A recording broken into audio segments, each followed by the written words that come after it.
When it's make or break, the Razer Black Shark V3 Pro is a real difference maker.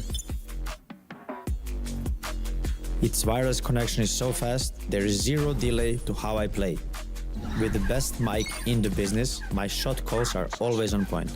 To top it all off, active noise cancellation, so that I can focus on what matters most, winning.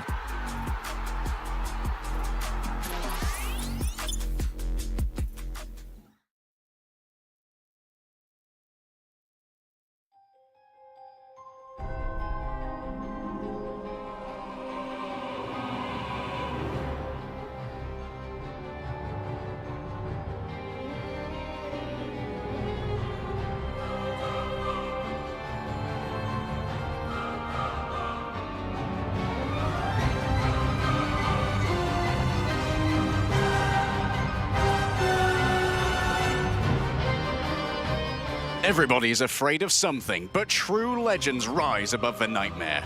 Available July 30th at 7 p.m. PT, remember who you are. The past may haunt you, but the battlefield belongs to you.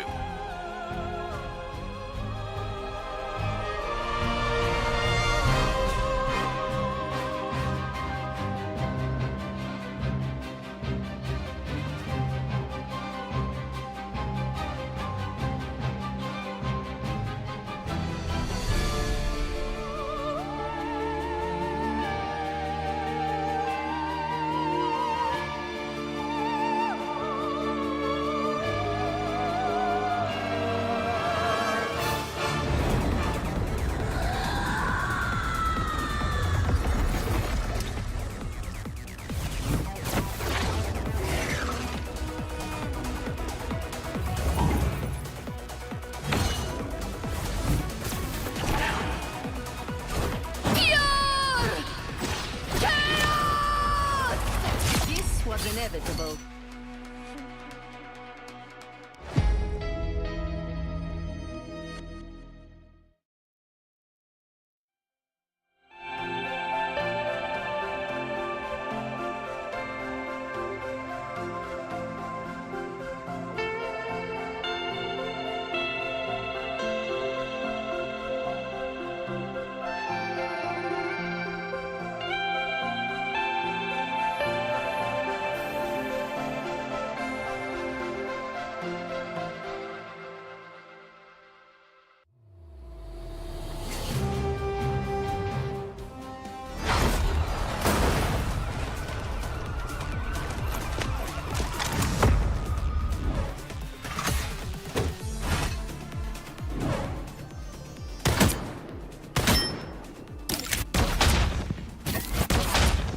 Armed and dangerous! No mercy.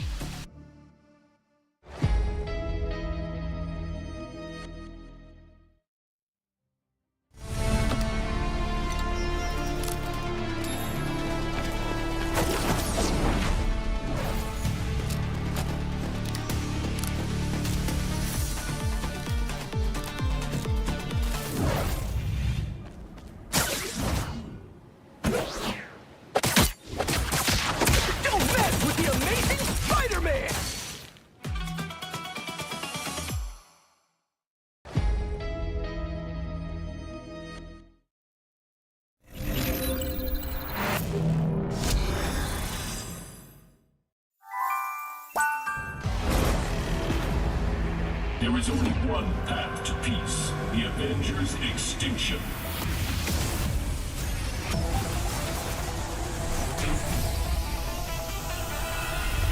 Avengers, assemble! Widow style.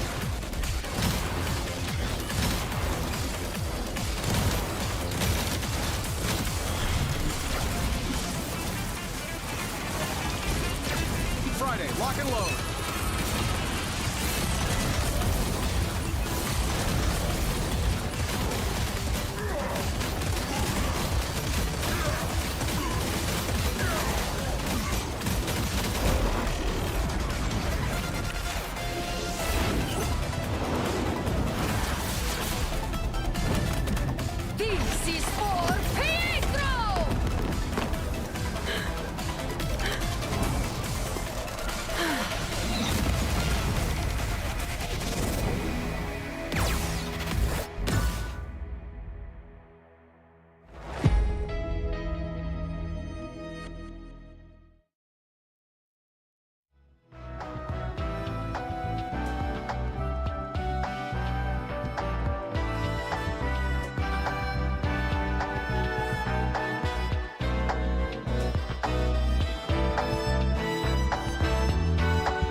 Welcome to the mid-season recap. We just finished day 1 of play, and I'm joined by Vodable and Leg Day to break it down game by game. Just a little bit of a quick recap in case you missed all of the incredible action. So, guys, let's start off nice and simple. We're going to go in exact order of play. We started off with 100 Thieves versus Reject, and honestly, coming into that Vodable, 100 Thieves looked so much stronger that a lot of people were kind of riding off Reject. Yeah, I mean, the big thing for me is I was going into it too thinking Reject had, a fair chance. 100 Thieves were looking a bit of a struggle throughout the group stages going into the actual playoffs themselves. People were thinking, oh, they might not have even made it. FlyQuest actually got that bid instead, but they really showed up on LAN. They proved they have that veterancy, they have that experience, and it worked out. Yeah, I mean, I was just very impressed by 100 Thieves in that first matchup. Obviously, Reject turned out to be pretty cool customers, so it was by no means an easy victory, but I think that they came in ready to play, and the move back towards slower Vanguards really, I think, was in their favor. And we'll be getting to, of course, like you mentioned, them being very sticky customers as time went on. Let's move on to our second series here. Aconics versus Rad. A lot of people were favoring Rad to potentially come out of this group in first place. We'll get to what happened with that, but Aconics, they started off a little bit slower, Leg Day. Yeah, Aconics, they had their troubles coming in. It's like their first time that they've been together as a team at LAN. Like, a couple of them have made it to our international events before, but this is their first time being here with this squad, and they did have their troubles that unfortunately they couldn't quite get past when faced with a juggernaut like Rad, who just pressure you so hard with Crazy Kitty. And Vodable, they did their best. Rad, on the other hand, this is an incredibly strong first run from them that probably scared a lot of people. Yeah, I think this was the tone setter for Rad specifically. It proved that they had what it takes to at least get a win on LAN, and that was the biggest question mark. Would they be able to show up? Would they have the results? And getting the 2-0, I think, was a confidence booster for them that they needed going into that 100 Thieves matchup. And that's exactly where we're going next. While we had 2 O's to start us off, we then moved into our upper bracket finals. This was to decide the first team to make it into our bracket stage. And starting with you, Vod, that was a lot closer. Man. Yeah, so much closer. Honestly, it could have been... Teams always say this all the time. Could have been a 2-0 for 100 Thieves. Sure. Honestly, they kind of choked a little bit on domination there for Celestial Husk, but they were able to lock in afterwards. It felt like Rad just did not have the strongest Vanguard line and choices in terms of using their ultimates. I mean, Ducky was struggling a couple times there as well, and then TTK and Vinny really locked in throughout that series and even the first one as well. I mean, I don't know if it's NA bias. I'm not sure if I quite agree. If they choked on domination, like statistically, it's not a great map type for them. Yeah. As we get deeper into our bracket, I think a lot of teams are going to be leaning into like getting that initial momentum against 100 Thieves on domination to try and start off a series on the right foot. 100 Thieves LAN buff continues to be a thing as they were able to make it through in a 2-1 versus Rad. Rad really showing that they have that clutch potential, as we've been calling it, on the desk. As we moved on to the lower bracket, the fight for survival between Reject and Aconics. And Reject, they showed that they were here to play. Starting with you, Leg Day, that was a series. Yeah, like Reject showed that like Asia has its powerhouses when it comes to these individual roles. In particular, I think Brownie was a real standout today on a multitude of hit scans, showing off just how much the Black Widow can pierce into the meta with this consistent sprint to always be repositioning and ult from the most unexpected angles.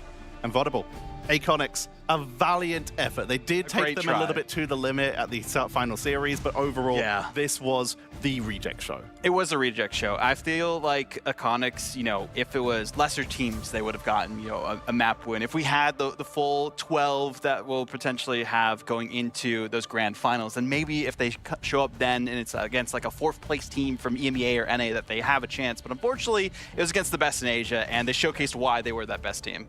And they really did show it in extreme fashion.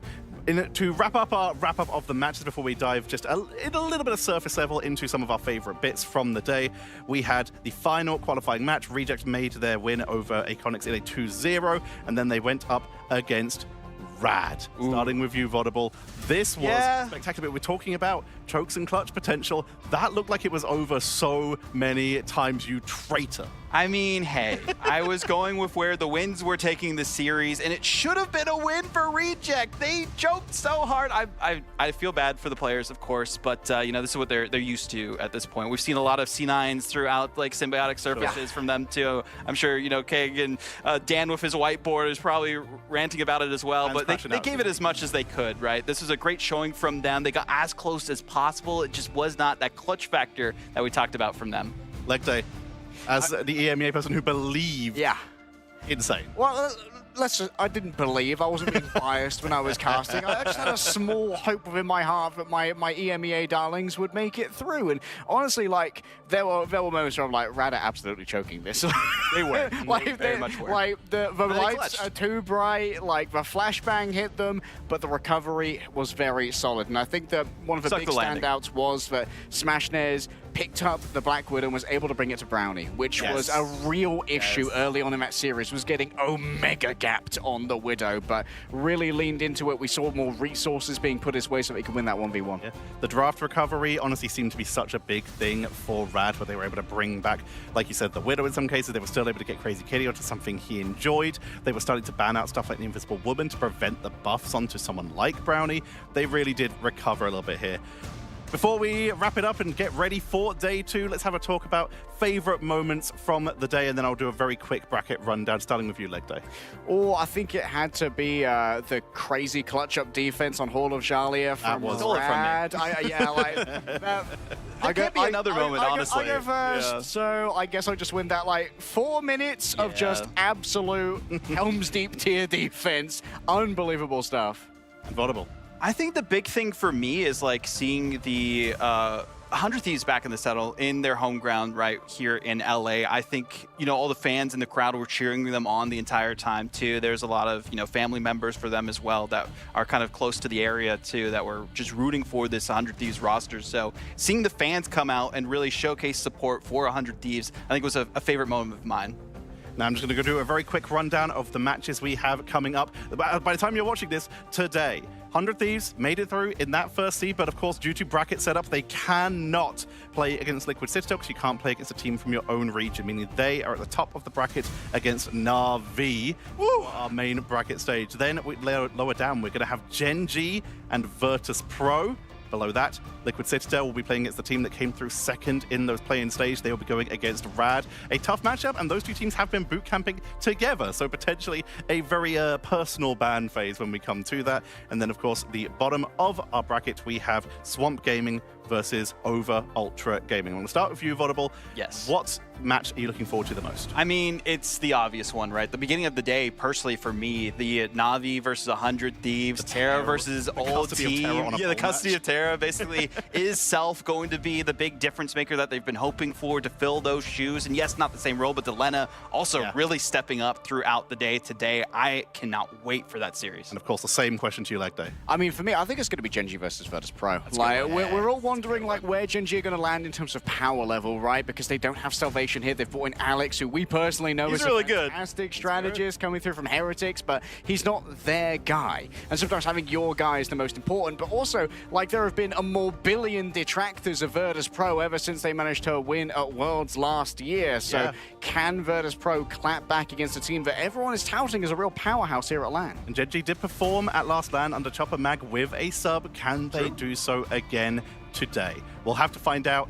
We'll get you set up for those matches. Thank you very much for watching. This has been your recap for day 1. Let's get ready for day 2. Ignite the battle, and let's get started. It's time, Los Angeles, California, where stars are born and the impossible becomes possible.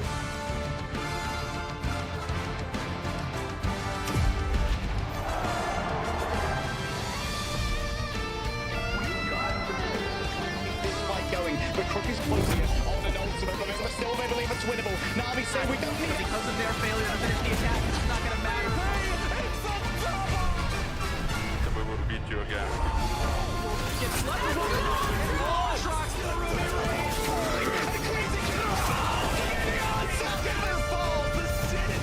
Like damage boost. Like, don't think it's going to be denied the execution. 10 teams, 4 regions. The wait is over. The world is watching.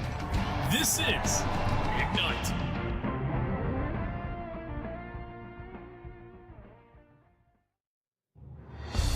Los Angeles, are you ready? We've got day 2 of the mid-season finals. How are we feeling today, everybody? And that's what I want to hear. We've got an electric day for you because across America, EMEA, China, Pacific. We had thousands contend, hundreds believe, but only 8 teams remain, and 1 walking away with that immortal glory. I'm your host, Cozy, and are you ready to put on a show? Love to see it. If you missed yesterday, absolute Cinderella stories in the making. Clutch games already. Perfect recipe to start cooking for day 2. Now, you might be wondering, what does today have in store? Well, let me tell you, this is our battle world, if you will. The championship bracket to get there. Obviously, gonna be a tough road ahead. And I want you to take a good look, Los Angeles viewer at home, at these names. It represents months of sacrifice, but of course, only one can come out of this whole thing.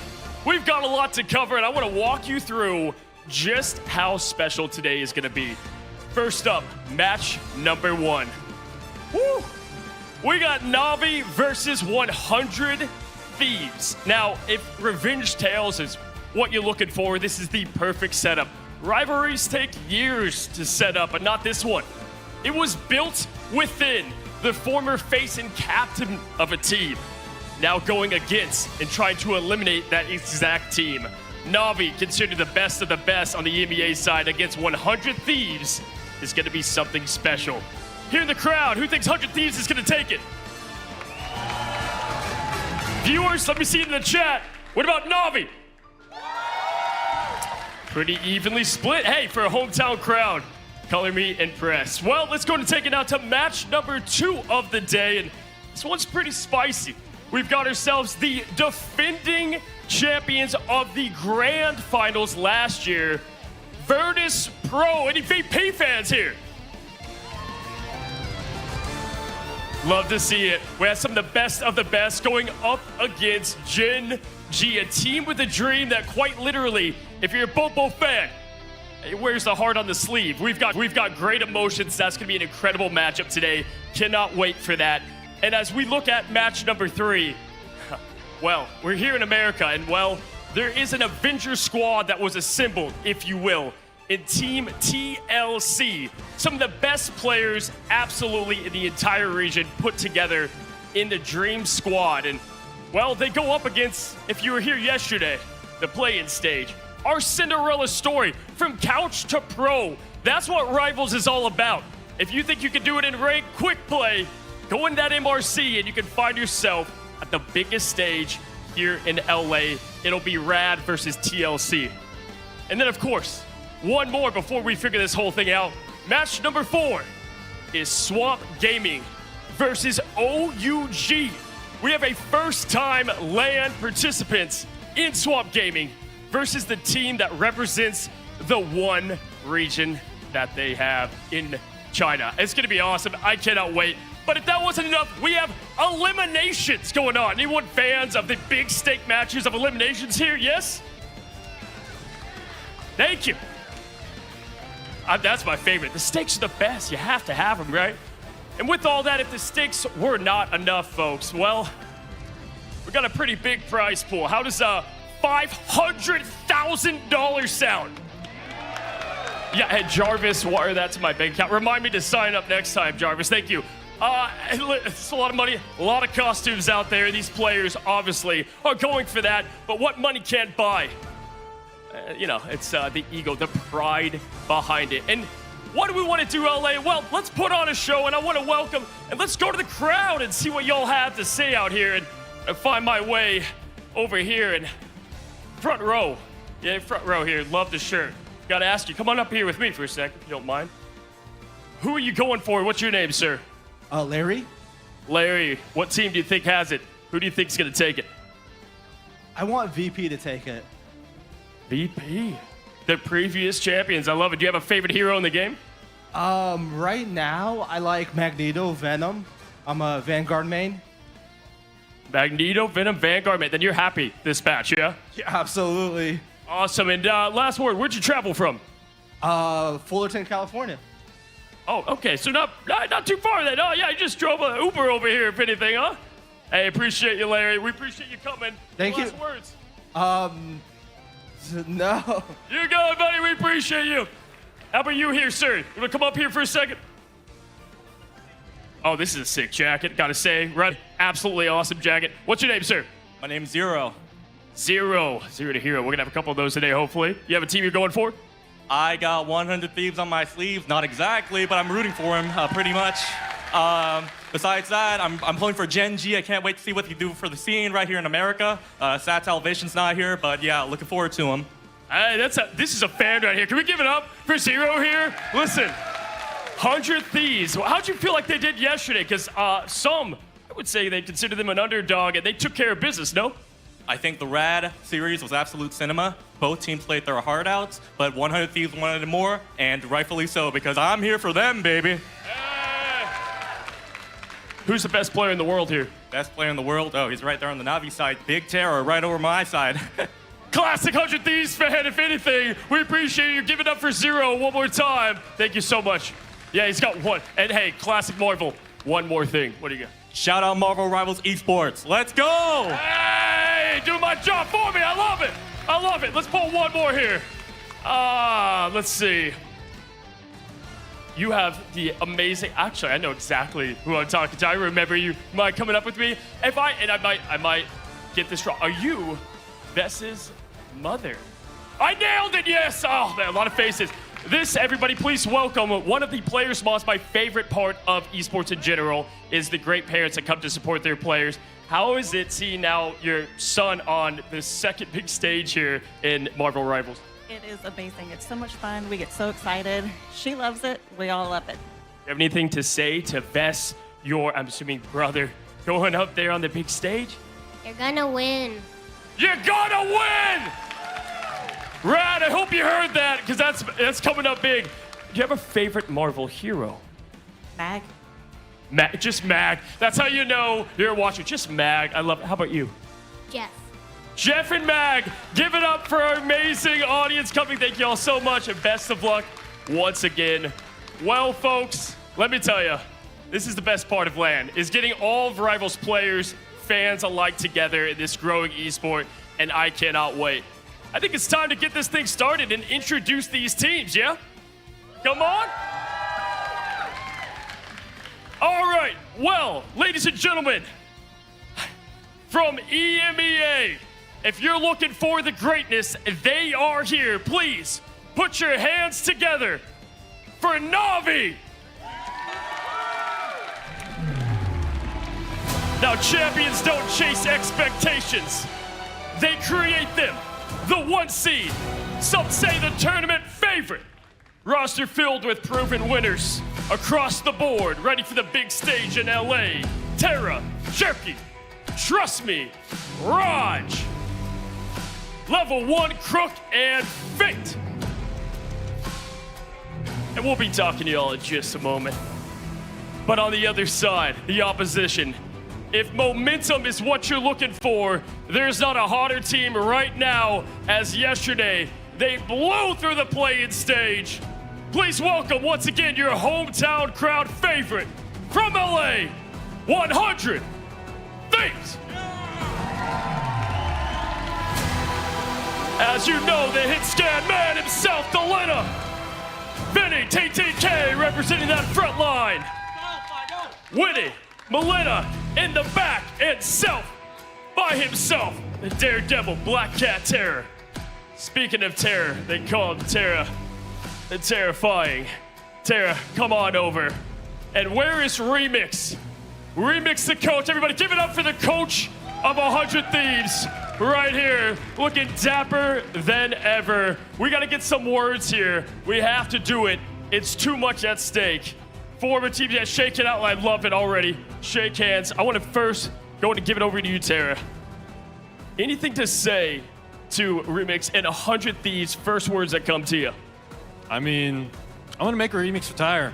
He has to finally go to McDonald's eventually. He's got to go. The grill is calling, is what he's saying. And in return to that? I think now he's terrified of what 100 Thieves is capable of doing. I like it. I like it. Finish this statement, Terra. 100 Thieves is awful. And Remix. Navi. Terra is terrible. From terrified and terrible. You love to see it there. I have to ask for both of y'all, when you saw this lineup in perfection, it was like destiny itself. Were a little bit of you smiling? Was there a little bit of excitement knowing what could happen today? 100%, because I know Remix is just gonna mess up draft every day. Just gonna first protect Loki for no reason. I love it! Let's go! Hey, Remix, listen. Do you miss Terra at all?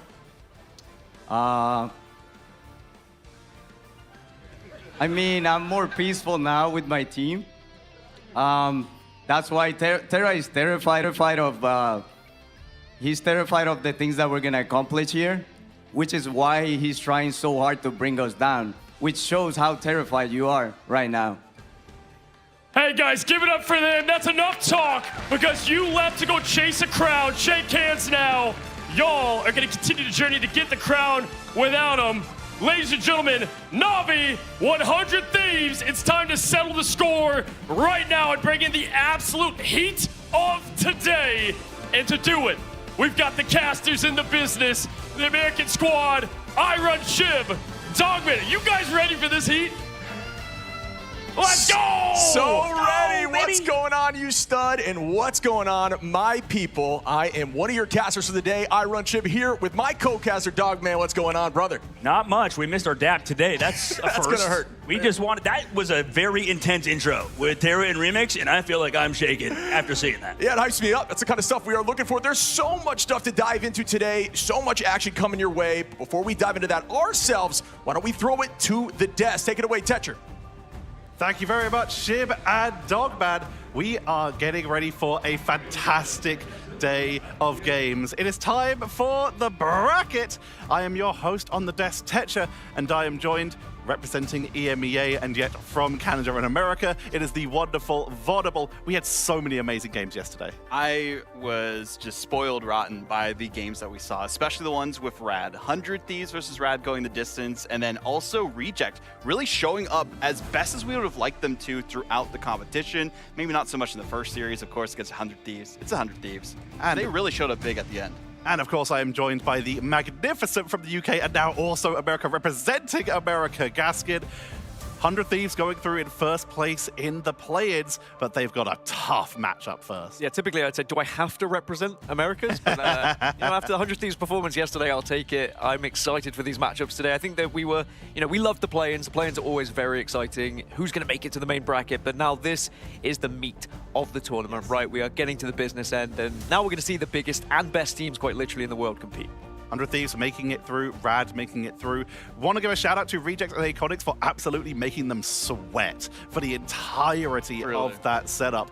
But we now have our bracket stage set up, and Gaskin, this is going to be so stressful because this match in particular we have coming up is going to be big. We're going to have a quick look at the map pool so you guys can see what is going on. As usual, we always start on Domination, and that map is predetermined, so these teams will know what they're playing on ahead of time. We're starting off with our best of threes at the early stage of this bracket here, and we'll be moving on to best of fives later in the day. Losing team gets to pick their second map, and that will be between Convoy and Convergence. If we go to a map 3, you just pick the game mode that hasn't been played already, and if we get to best of fives, then we just loop back rounds and you can pick whatever you want after the first 3. We have so many good games coming up for you, but let's break it down a little bit, starting with you, Gaskin, here. 100 Thieves versus Na'Vi. Cozy already brought it up on stage. This is a little bit of the custody of Terra on a pole match for them. I do think that just having that as a factor is huge here for 100 Thieves. I think if that wasn't part of the experience, perhaps this is going to be a very one-sided affair. We know how good Na'Vi are. We've seen that they've dominated their competition in their region. 100 Thieves have kind of been back and forth a little bit. But this meta, there is something about it for 100 Thieves that I'm like, there could be an upset in a best of 3, especially with what's going on behind the scenes as well. Just having that extra little bit of oomph to try and win this game to prove a point. Vod, these two teams have met each other before, back when Terra was on 100 Thieves, and that was at the Grand Finals last year. Yeah, I went down to the lower bracket for both these teams, of course. Na'Vi losing to VP in uppers, but now we got to see a 3-1 victory for Na'Vi versus 100 Thieves to eliminate them in 4th place. So they want revenge as a team, and the best way is to serve it up cold in this best of 3 for our first match of the day. Let's talk a little bit about yesterday's games and what that could lead us in for today. One of the most important things for this tournament in terms of setup, in terms of stuff that has had a big impact, is the team-ups. And a lot of people came into this tournament wondering what was going to be the standouts. So I'm going to open it up to you two. I'm going to start with Vodable here. What team-ups do you think have really made an impact in these early stages? We're looking at Delena right now on the screen, right? We got to talk about the burning bullets from the Red Room rifle. Fire rate increased by using the Phoenix team up. The Phoenix team up for Widow, yes. And then the plasma cannon, of course, that's their right click if you're on mouse and keyboard, becomes a projectile hit scan laser. So much easier to use and also so much more effective dealing with the backline, but also just chunking down the tank's HP as much as you can. And Gaskin, that's been teamed up a little bit with the Invisible Woman here, so there's been a little bit of extra combo as well. It has, and it looks like the lock and bans have already started here as well going into the day, and it's going to be a tough day for a lot of these teams. It's going to be a long day for those who do drop into that lower bracket as well. But you can already see behind the players, bans have started. Mantis was banned on both sides to start with here, which is what we would expect. Magneto has been protected on the side of Na'Vi, which again, we have seen a lot of in the previous. The Magneto, you were talking about team-ups as well. Having that Gambit team-up has been a big one for Gambit, but on the other side, of course, we know that Scarlet Witch is just perfect with those Chaos Swords. And then you've got the individual protect and ban on the side of 100 Thieves for Gambit here. Did Terra manage to make Iremix fall for the bait here? We do not see the first protect onto the Loki. We see the first protect onto the Gambit. Was this a bait? Was this a prediction? We do not know. We'll see if 100 Thieves, the Gambit protect first, getting themselves that one-sided occasion here is going to give them that extra strategist burst they need with the Rage and Roll flush to push on through. The Loki band is very interesting. That's going to be coming in here from both teams. I mean, you don't want to make it... If you have one side of Gambit, you don't want the other team just copying it. We know any team is going to be able to do that. It will be Na'Vi, especially when we've seen, Fate and Crook together.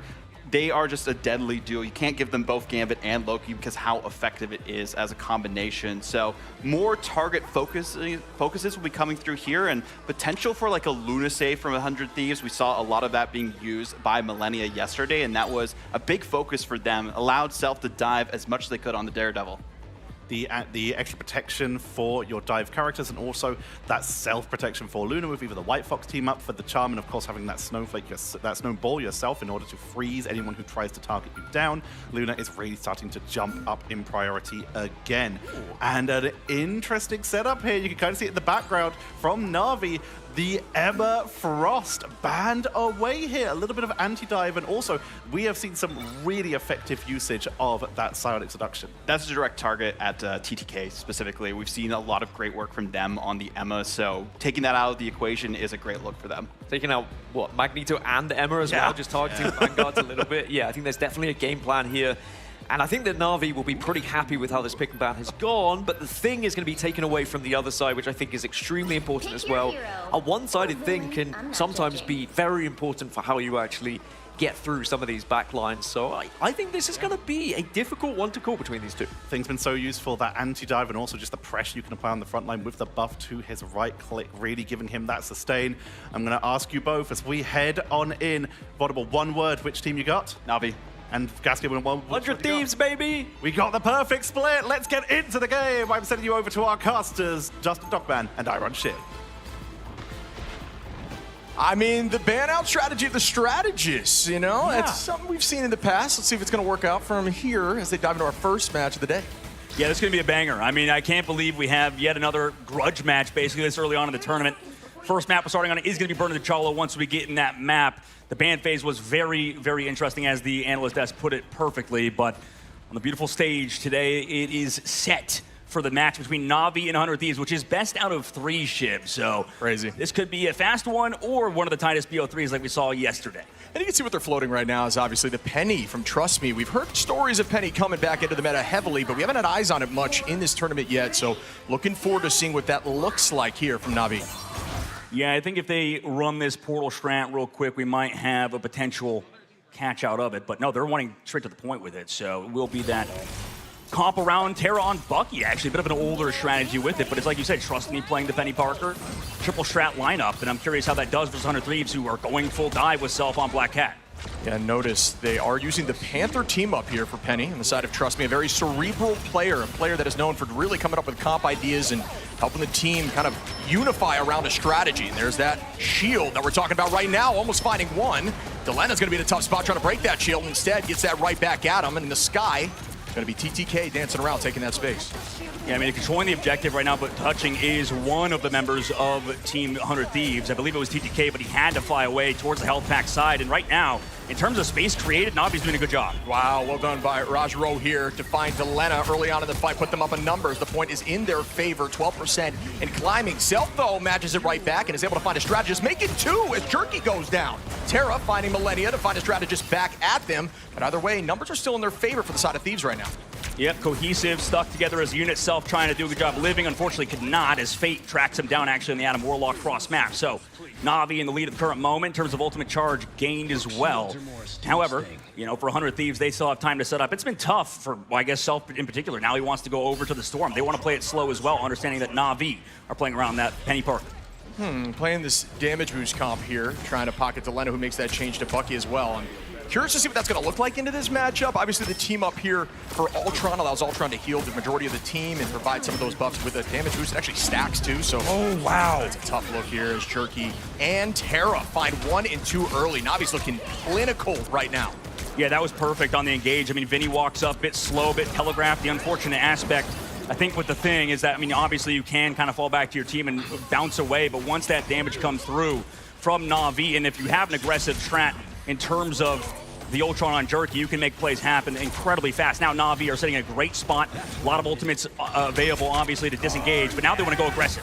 Second impact goes down now, finds no one. Instead, Self's going to answer that back. Delena onto Trust Me. The Meteor Rem goes up. Bang, it goes down, but on nothing. The res is available for the side of Fate, and everyone is back in the fight. Essentially playing for res now. Delena's chance at it with the Kraken impact. Is the reset come through? It does not, as it did not land. On to Rajaro in the front, Fate back in the fight. Everyone is holding on, and Na'Vi are playing this exactly the way they want to. Yeah, that was beautiful from Na'Vi and Rajaro specifically. I mean, avoiding getting that reset by Dilemma. You can tell that was their strategy. Now it's a little bit disjointed for that side of 100 Thieves. Self gets deleted in the middle of his ultimate. That Storm shut down. Yeah, and there's that Heaven's Descent from TTK. Rajaro takes out Vinny. Still, though, Na'Vi, it's just so calm, cool, and collected right now. Thieves struggle on domination, and you can just see that through and through here as Fate finds the second pick on this fight, and it is looking like this will go to Na'Vi. It does. What a first round by Na'Vi. 100 of them there, and 100 Thieves side. I mean, it's interesting because I think in the past they would switch to a triple strategist comp that we would see Delena maybe go over to the Adam Warlock and stuff and them to play the Ultron. But regardless, excellent work from Team Na'Vi to play that competition. Almost one that 100 Thieves are kind of used to, but maybe not how Na'Vi played it. Rajaro and Trust Me held so much space. The backline was always safe, it felt like, versus Self, who could not do anything versus that Penny Parker. Yeah, I'm confused because I actually liked the cat in the beginning. The switch there to Storm to try to come up with his damage boost comp. I'm not sure I love it into the Bond of Warlock. I'm curious on your take on that. Yeah, well, I'm kind of thinking that it feels like for 100 Thieves over in the North American region, or maybe in general, I don't know if they've liked to play that triple strat comp in general. Also, I know you're against that Penny Parker, but it feels like that's something they used to do in the past. I know they feel very confident in Self on the Black Cat. That might be what it is that Self just feels so confident in Black Cat, and the rest of the team is heavily playing around him. However, that Magneto lock, and you can see the difference of opinion happening at the beginning of the game, has resulted in some nice matchups for Na'Vi in terms of the comps.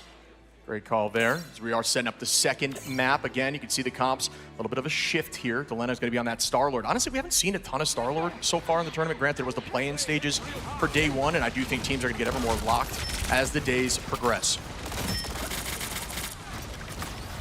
Delena holding this high side now, maintaining this presence, just keeping that poke moving forward. Nobody is going to take point just yet. And I like Vinny here on the thing. It's going to play strong, but it takes 1 billion damage in that moment. And well done by Trust Me to just apply that pressure and get that pick early on in that fight.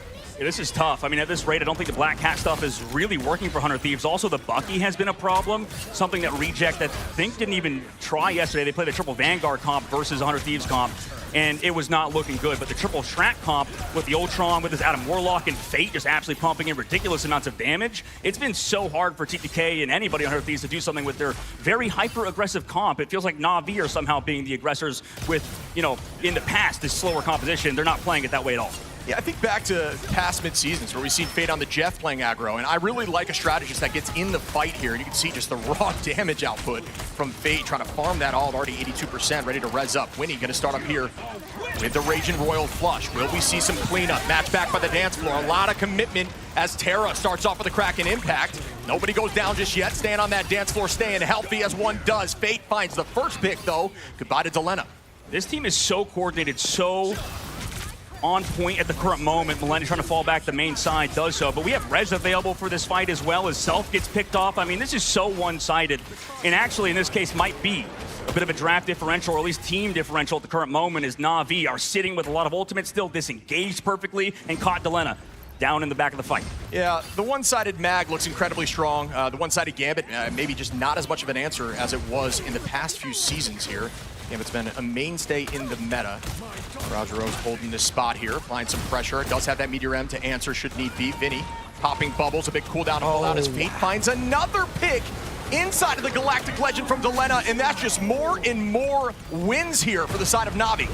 Yeah, I mean, this is just insanely one-sided at the current moment. I mean, TTK finds one, but Fate can get resurrected. He also has the Karmic Revival still available. We have only Millennia's ult, and no, he goes down with it. So they rely on the portal, have to stall it out. But regardless, Na'Vi can still all feed into this point. They have to deal with the Penny Parker coming out of the portal. Yeah, portal comes in within that 3% that is needed to start off the overtime ticker. We're going to see, trust me, has ult available.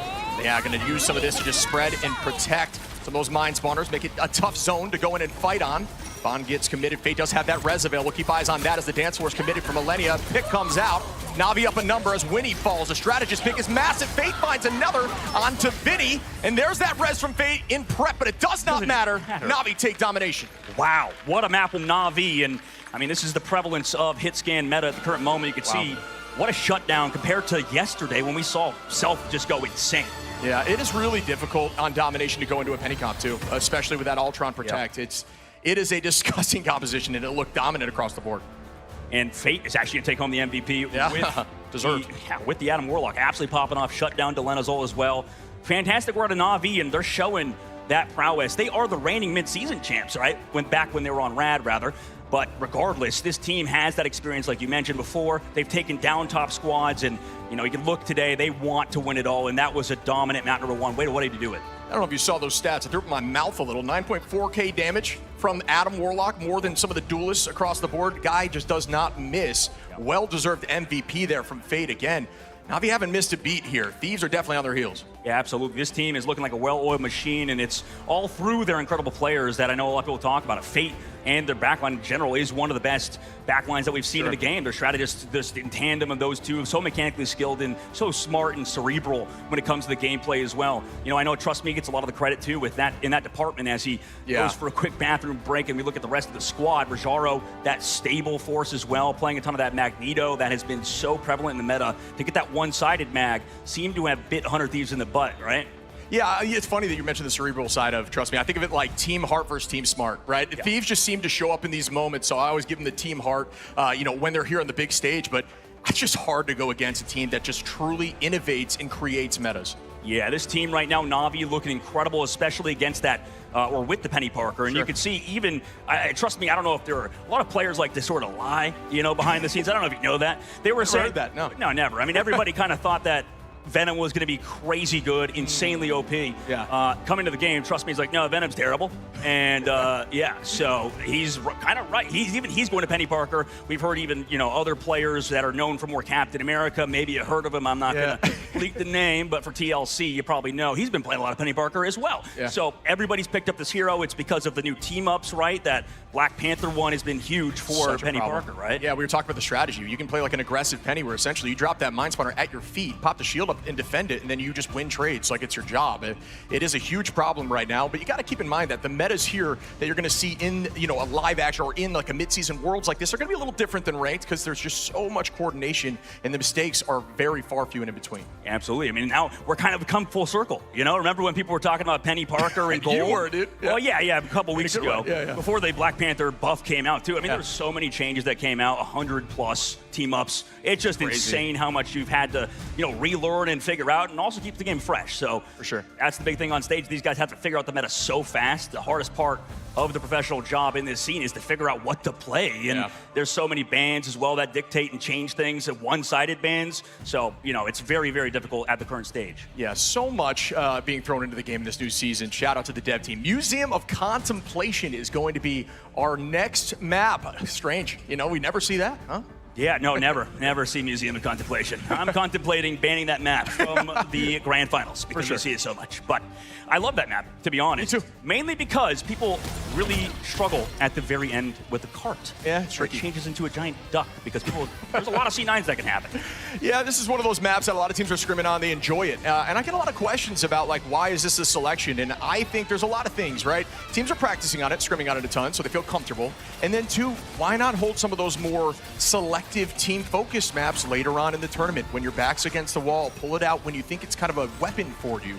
You don't necessarily need to use it now when you're not, you know, getting removed from the tournament per se. I like that, hiding a ton of their strategy potentially as we take a look back at the stats page. And, you know, something that was a bit hidden in that last map, specifically when we look back at the replays, Na'Vi playing, I would say, a more traditional, what I felt like 100 Thieves might try to opt into, that triple strat comp with the Ultron and maybe not playing around the Black Cat a bit much, but we take a look at it, it was so one-sided. I mean, everybody having a tough side on 100 Thieves, whereas Na'Vi, just pure domination.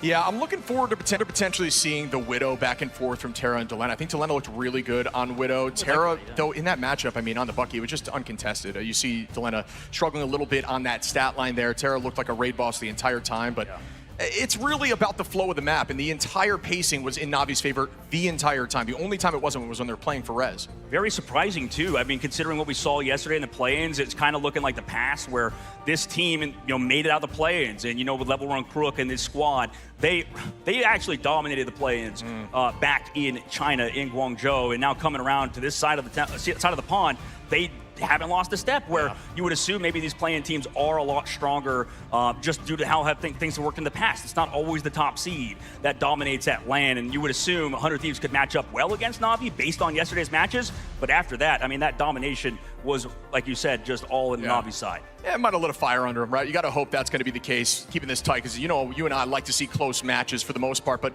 when it comes to Na'Vi, I mean, there's so much I want to talk about. You mentioned them going through the play-in stages last time we saw them, making it all the way to the finals and taking it home. I mean, this team is so dominant. It's funny, because some of the conversations I remember back then, for example, Jerky said, I'm a Psylocke one trick. That's all I am. And now he's flexing to everything. So times have changed. This team is adapting. This team has passion, and I think that's how you win games. It's a great call-out. I mean, he had an insane just pick at the beginning of the fight before it even began. 100 Thieves just did not know how to react to it, but that's why they chose this next map. We're going to see the 100 Thieves play maybe more something that is a bit more traditional for them. However, BO3s can be very fast if Na'Vi have figured out this ban phase, and I think they really did a good job. Trust me and their coach and everybody across the board did a fantastic job in this ban phase. So this is a very crucial one because it's now map point for Team Na'Vi over 100 Thieves. They could potentially send 100 Thieves into the lower bracket already.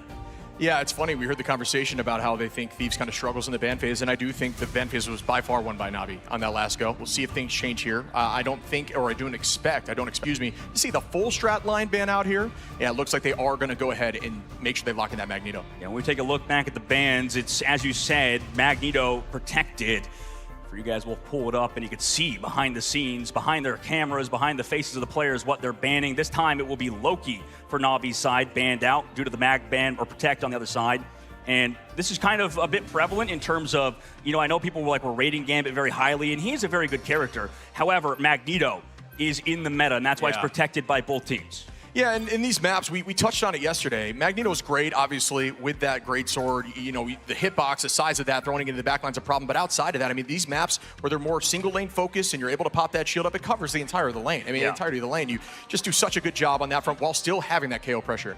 Entering the next part of the ban phase ship, in my opinion, I mean, I feel like Gambit is still a great character, but like we saw in the last map, Gambit was kind of known for, I would say, did better on domination on these more open maps where you can go for quick dives and stuff. This time, 100 Thieves go for the Invisible Woman ban instead of the Gambit, letting maybe Na'Vi go for that Gambit protect if they want it. However, on these convoy maps, on these objective-based maps that move, I don't know if the Gambit's as strong as some of these, like Loki, for example, in this case. Luna Snow sometimes, Rocket, obviously, in Navi's case. It just feels like, first of all, we saw yesterday nobody getting rid of BRBs. So that's why Navi's protections are towards that Magneto and Rocket.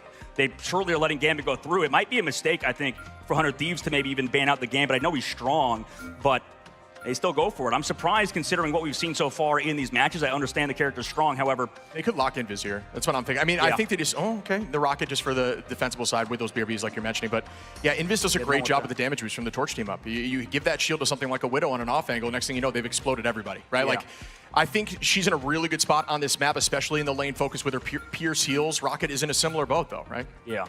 And I'm just thinking, like, it's like, you know how everybody's thinking that Gambit's really good on domination and just got 200-0'd, right? Like, that was insane. Yeah. So I feel not the win condition anymore. No. Yeah, a lot of the ideas kind of are swapping in this case because Na'Vi go for the ban on Adam Warlock, thinking they want to go triple strat for that first point hold or in general throughout Museum. So that might throw a spanner into things for 100 Thieves. I would be curious what they decide to play, but this time they don't go for that Emma ban. And Na'Vi obviously showing they love to change up their ban phase against the 100 Thieves, maybe make it more targeted towards the other squad. And I think that's also a very interesting idea to ban out the Adam Warlock. Yeah, I'm with you. I think that's just doing their homework. I think Warlock has been a mainstay for them on defense. That makes a ton of sense. Again, a very cerebral team. I do like the change up here from Thieves as well, although in the entirety, it's tricky to say who wins the ban phase, but I would say Na'Vi did a great job there. Yeah, absolutely with you on that one. Shipsky is entering the next map.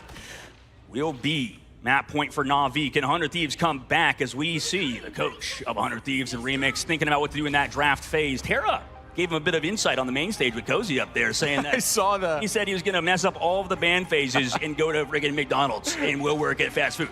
So that's a bit of a dig towards Remix. Yeah, it's deep cut, and barely we'll think about that for the next 3 days. So, you know what I mean? Thinking about it. Barely we'll cry over it. As we start up here on Museum, I'm looking forward to seeing what we get from the defensible side of Na'Vi. Yeah, you can see it right now with their floating. Don't want to announce it too early, and Thieves begin the fight with their spawn break.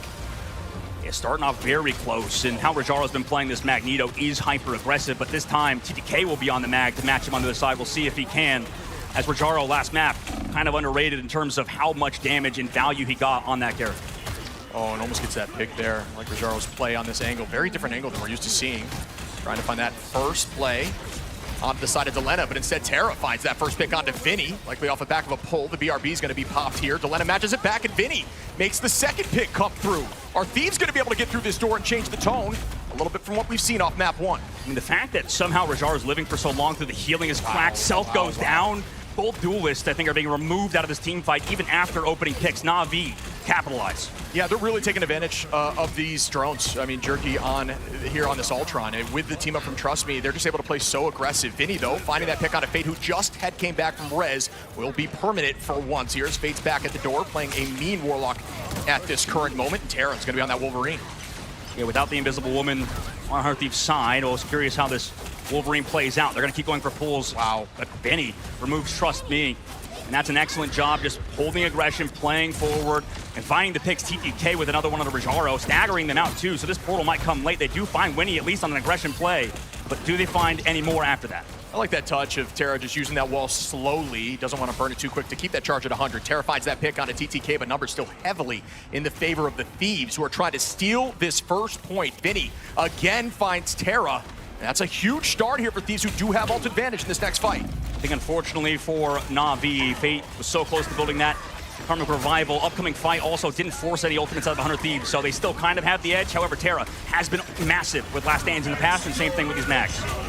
Jerky goes up, Rage of Ultron. It's going to find value matched back by the meteor round from TTK. That one does not seem to land here. Nobody goes down on either side. It's going to be an ult trade. There's a Strangling Prison combination. Vinny's going to be able to take out Terra, who reses back, but I think the reset's there. Let's see if that works out as Delena drops Trust Me. Let's listen into Na'Vi's. Listen in by Razor. It's out, big. I damage. Heal again. One. Out. Big is so big. Mag one. Lou left. Don't get traded by Lou. He's behind us. He's jumping off. Good one. The Luna's jumping, I think. I'm with you, Terra. I'm with you. Okay. Play up. Yeah, we don't have Penny. We don't have Penny. It's fine. Still play up. Love to hear those comms, and you know they're very concise. There's not a lot of chaos there, and that's what you're looking for in team comms. You don't want to make, don't want too many cooks in the kitchen. Absolutely. I mean, it's just clean, concise, excellent retake by Team Na'Vi. Did utilize pretty much every ultimate in the game by both sides. Delena needs to probably actually get those resets you talked about earlier. With that Kraken impact, they've been doing a good job, the Vanguard line, of shutting it down. And there's the commitment now. TTK drops for Jaro, and that's a second pick. This one in top for the side of Self on a jerky. Fate takes one down. Vinny and Self, the Kraken impact from Delena's popping off the resets, and it looks like they're going to get this thing moving forward. No portal coming back now. It's going to be about a staggered touch. See the battle on the offside with Winnie on that rocket, moving all over the place, but does pay for it. Fate wins the trade. Yeah, Fate somehow taking him out on that off angle might open things up because that's the see you later in the fight. So they actually have a chance to win this. Level 1 quick finds Delena, the backline carrying on Na'Vi. I cannot believe that. That set is huge from Fate, dropping a strategist like that, staying happy the whole time. What is going on? Fate is just in the back line as a strategist, getting so many picks, and that is potentially point holding all off the back of Fate being super aggressive. I can't believe it. Winnie trying to be sneaky and could not sneak around Fate's aim. Portal play coming in now. It's a last resort from 100 Thieves. It's going to be tough to portal into some of these mines, but those get broken quickly. Nobody falls just yet. Some huge focus on a Trust Me, who gets down to 200 HP. And a Dream, but that Dream turns into a nightmare. Vinny drops Trust Me, comes back into the fight as there's a huge Karmic Revival from Fate. Vinny takes the pick out onto Rajaro, and this is just insane back and forth right now as we see the Hurricane drop. Trying to kind of go in, clobbering time doesn't connect either. Self does find Fate, but he's got the res too, so he'll be back in the fight. And Terra has that Kraken impact alongside Rajaro. Yeah, still kind of an even trade right now. They don't want to be too aggressive as the Karmic Revival should be done. Invisible Boundary comes out from Millennia. The Meteor Rem is not going to land. Comes back off the BRB, though. This is just a stall fight for days. Vinny finds that first pick here. TTK now onto Trust Me. Oh my goodness, it's back and forth. And Vinny finds another now onto Terra. Turkey, Vinny, and then again. It is, they get the point. They got the point. This is insane. Just for a brief moment, they leave, and point one goes to the Thieves. Yeah, they lose in the middle of the fight to Vinny's just right click, just absolutely just shut down. Trust Me, in the middle of that, he was kind of anchoring alongside Rajaro, who could not connect to that Meteor M. So focusing on those Vanguards does result in Na'Vi's strats actually doing a good job on those flanks. Regardless, they lose that objective control. That's the value in Vanguards, obviously, is anchoring down the objective. They have a ton of HP to do so. 100 Thieves now move into the second point. Huge focus into Rajaro there from Vinny. You can't eat haymakers, you know what I mean? Not a projectile when you get punched in the face. Pays for it there. Space is being taken. Be ready for the Psynox Seduction come from TTK, likely trying to pull out Jerky Sia. Keep an eye on that. That might be the play they're looking for. Looking now onto Fate, trying to force Bond or something. There's that Sia and an answer, and that's a win here for the side of Thieves. That's what they're looking for, but Trust Me, getting that pick is going to be matched back with the BRB. Numbers are even. I mean, these Rocket Raccoons have been so impactful with the BRB. Fate on the flank was able to find a few picks in the previous fights even after doing so. They have their own BRB on the defensive side, giving Na'Vi a bit of an edge. However, 100 Thieves do have ultimate advantage. And like you said, need to focus on Fate's ultimate. They also need to focus on getting Terra and Rajaro up and connecting on those. 100 Thieves dodged the last one. Can they do it again? And Winnie launches the Sia now. Delena trying to go off the back of it, but it gets bubbled. What a bubble there. Still going to be able to clean up a few. Delena gets a reset. Do I see more here, Delena? I do with a double. And there's going to be the Karmic Revival. Are they going to get 100 resets now? Delena, keep up the pressure. Another pick comes in with the Quadra. Will it keep going? With 4 seconds left to go, he definitely has a chance, Chib, but decides to go for a last second, hits it on the wall, breaks the terrain at the very least, but they have 40 seconds left to go, and there's a clobber in time from Vinny. And it seems to land on Fate, who gets bubbled immediately. Really well done again by this front line of Na'Vi, and here goes that Hurricane from Self, seeing a lot of Storm play right now for these first two games. Yeah, this Storm is now doing an excellent job versus Na'Vi. Fate does get rezzed into the fight. Rajaro has to come back, though. Winnie got the pick. Yeah, Meteor M goes up, and that does not land. Jerky takes out Vinny, though. The Rocket with the Blinky finding a pick here. He's playing around the point, now stalling for the moment. 12 seconds on the clock. Another huge pick on himself. Playing lights out on this front line. Yeah, Rajaro actually did connect, but it didn't KO Vinny, who got followed up upon by the Rocket. Then the Meteor M after, or the follow-up Chaos Sword from Rajaro was huge. Trying to slow people down, but in overtime, can 100 Thieves even do it? I'm not sure the portal's even available yet on the retake. It looks like it is. Self's going to get it there in the overtime. The touch will come through now, using it to wall off backline, but has to go through the other side of the portal. Oh my goodness, almost made a huge mistake just trying to rush to get there, but that should do it on point two. Good push, but even better defense by Na'Vi. Wow, Navi's looking excellent at the current moment. Rajaro specifically. Yeah, Rajaro's disgusting. Yeah. Really great work out of him at that moment. Switching sides now. Taking a look at Navi, they're looking still as calm and cool as collected as they always have been, Shiv. This squad, previous champions, obviously, we saw at the grand finals, VP were the ones to take it over. But in EMEA this time, they were basically undefeated. Same with TLC in the NA side, only losing one map the entire time and looking like a team that did that. Yeah, I saw some really solid play across the board. Obviously, got Rajaro there. Some really good crucial bubble moments too, which I think kind of gets slept on in CAS. It's tough to see those things, but really well played. Vinny with 14 finals on that Groot and then going over to Thing. I think those are very strong picks in this current meta right now. Yeah. With some strong team-ups. I think Thing is no longer the peel-only hero that he once was, and instead can really just brawl that front line and get a ton of success. Yeah, it's tough. I mean, both Vanguards have to struggle with taking a ton of damage. That's why you can see when looking at the stats, you know, Vanguards across the board have the most amount of casualties, the most times getting picked. But that's part of the job, right? It is. I know a lot of, in the past, people will rag on Vinny for, you know, for example, being super high KO count and casualty count. But that's part of the gig sometimes. You take a lot of damage, and sometimes you're a bit of a victim. And Rajaro, kind of the same boat, but he was doing so much on his side. I mean, just because stats aren't everything, in my opinion, Rajaro is one of the best, if not the best, Vanguard of the entire game. And I think he's showing an excellent performance on Magneto today.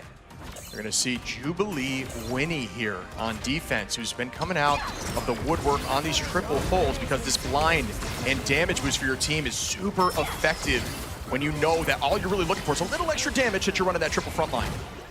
That's a great point, Shivskis. I mean, right now, kind of playing it like the Cloak and Dagger almost, in terms of looking for the blind, or in the Terror Cape's case. Yeah, but you can heal at the same time, right? That's the major change, and that's why it's a little more effective here in these triple comps. You can see Terra coming out the door with the Storm now, trying to match back what Self has been doing. Right now, the standard hold here around this first corner. Everybody kind of just feeling each other out. No major movements from either side.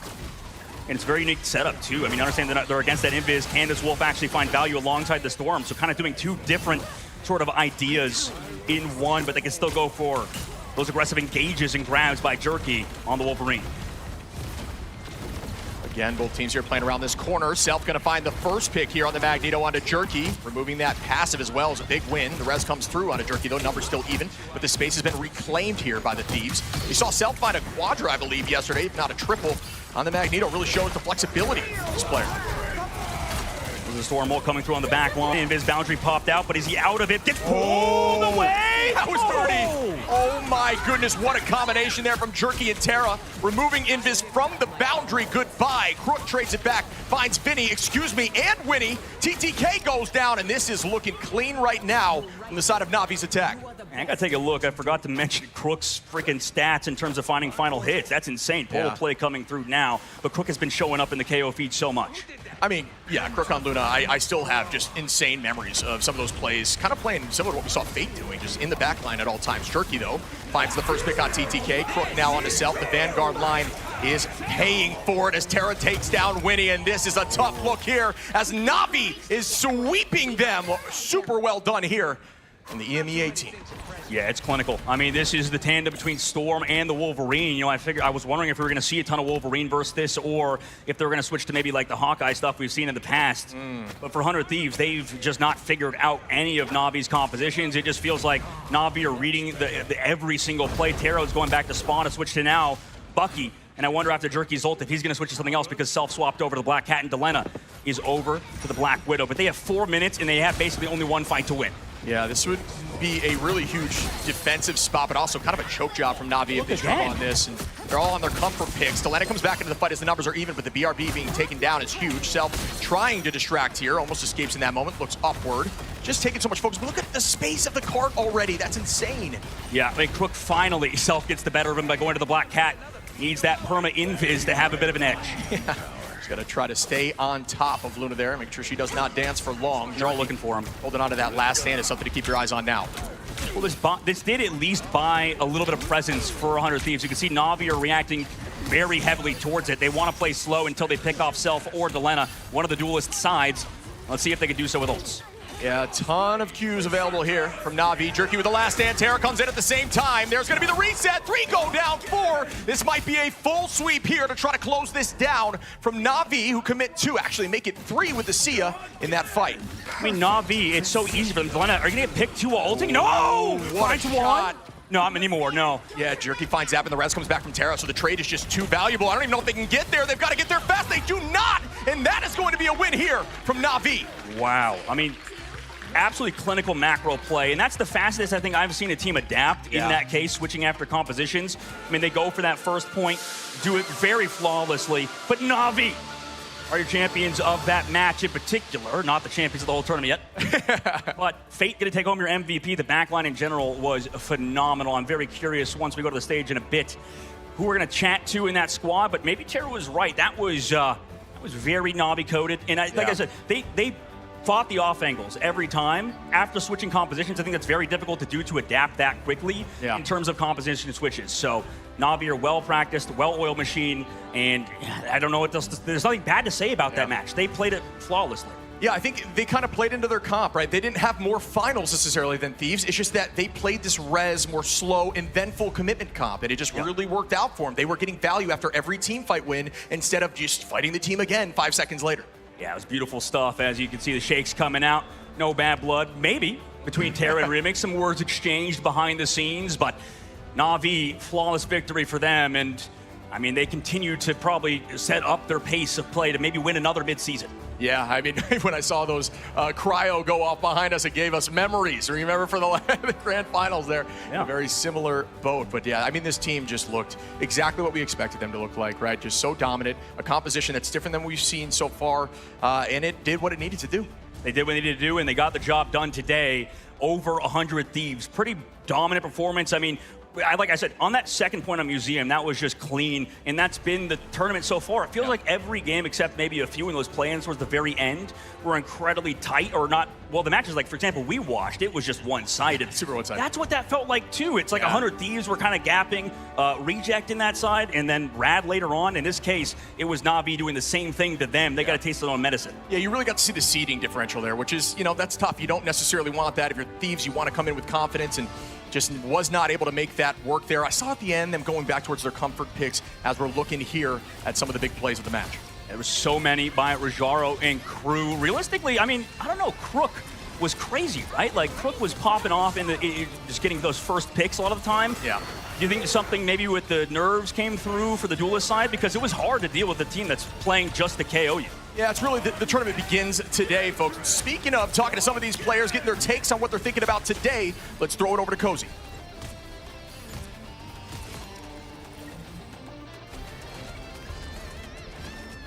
As the interview sets up, we are looking back at the VOD still yet again, Shipskis. In general, I feel like they had the right plays for 100 Thieves side at times, but again, Na'Vi, they're just so well practiced in terms of what they do. And these teams definitely been scrimming each other too behind the scenes. We've heard kind of how it's been going. A lot of Na'Vi's performances behind the scenes are translating to the stage. Due to what you mentioned a lot of the times is their performance and experience, like you said, winning the midseason last year in Guangzhou.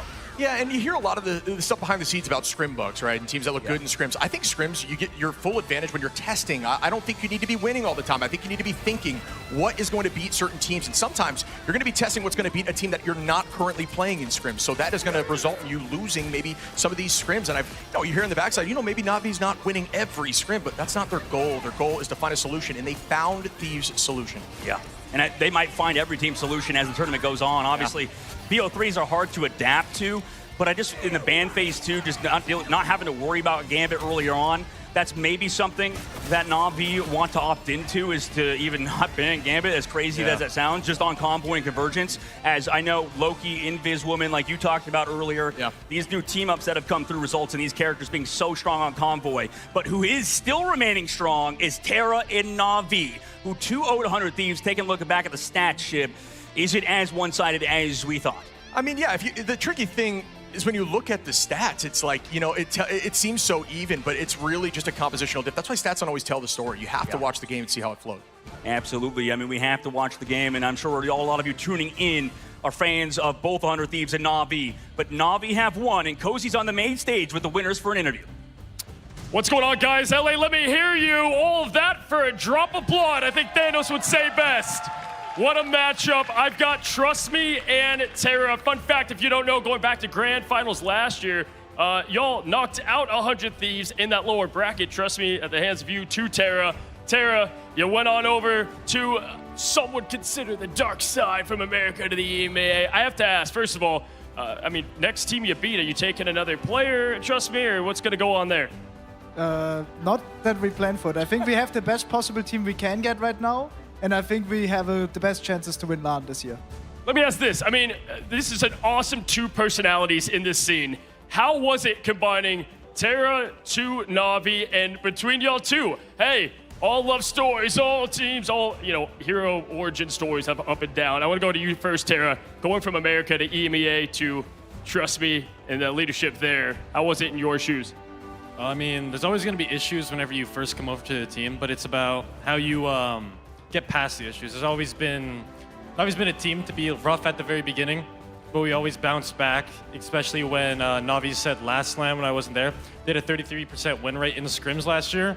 And that's kind of the same thing. It happens every year, but it's about how we bounce back and how we deal with it. We can't let everything get offense. I like to call it passion, folks. Passion, and there's one passionate individual right here, trust me. How was it on your side welcoming Terra on over to your team? I think he was one of the more missing pieces, because we need like a explosive mechanical player with our own vision that we can challenge our vision.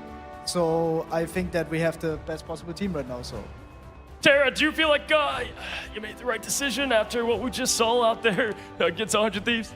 I mean, everyone's gonna say I betrayed my country, but my whole goal is to win a LAN and basically retire. So, do you wish them luck down there in the lower bracket?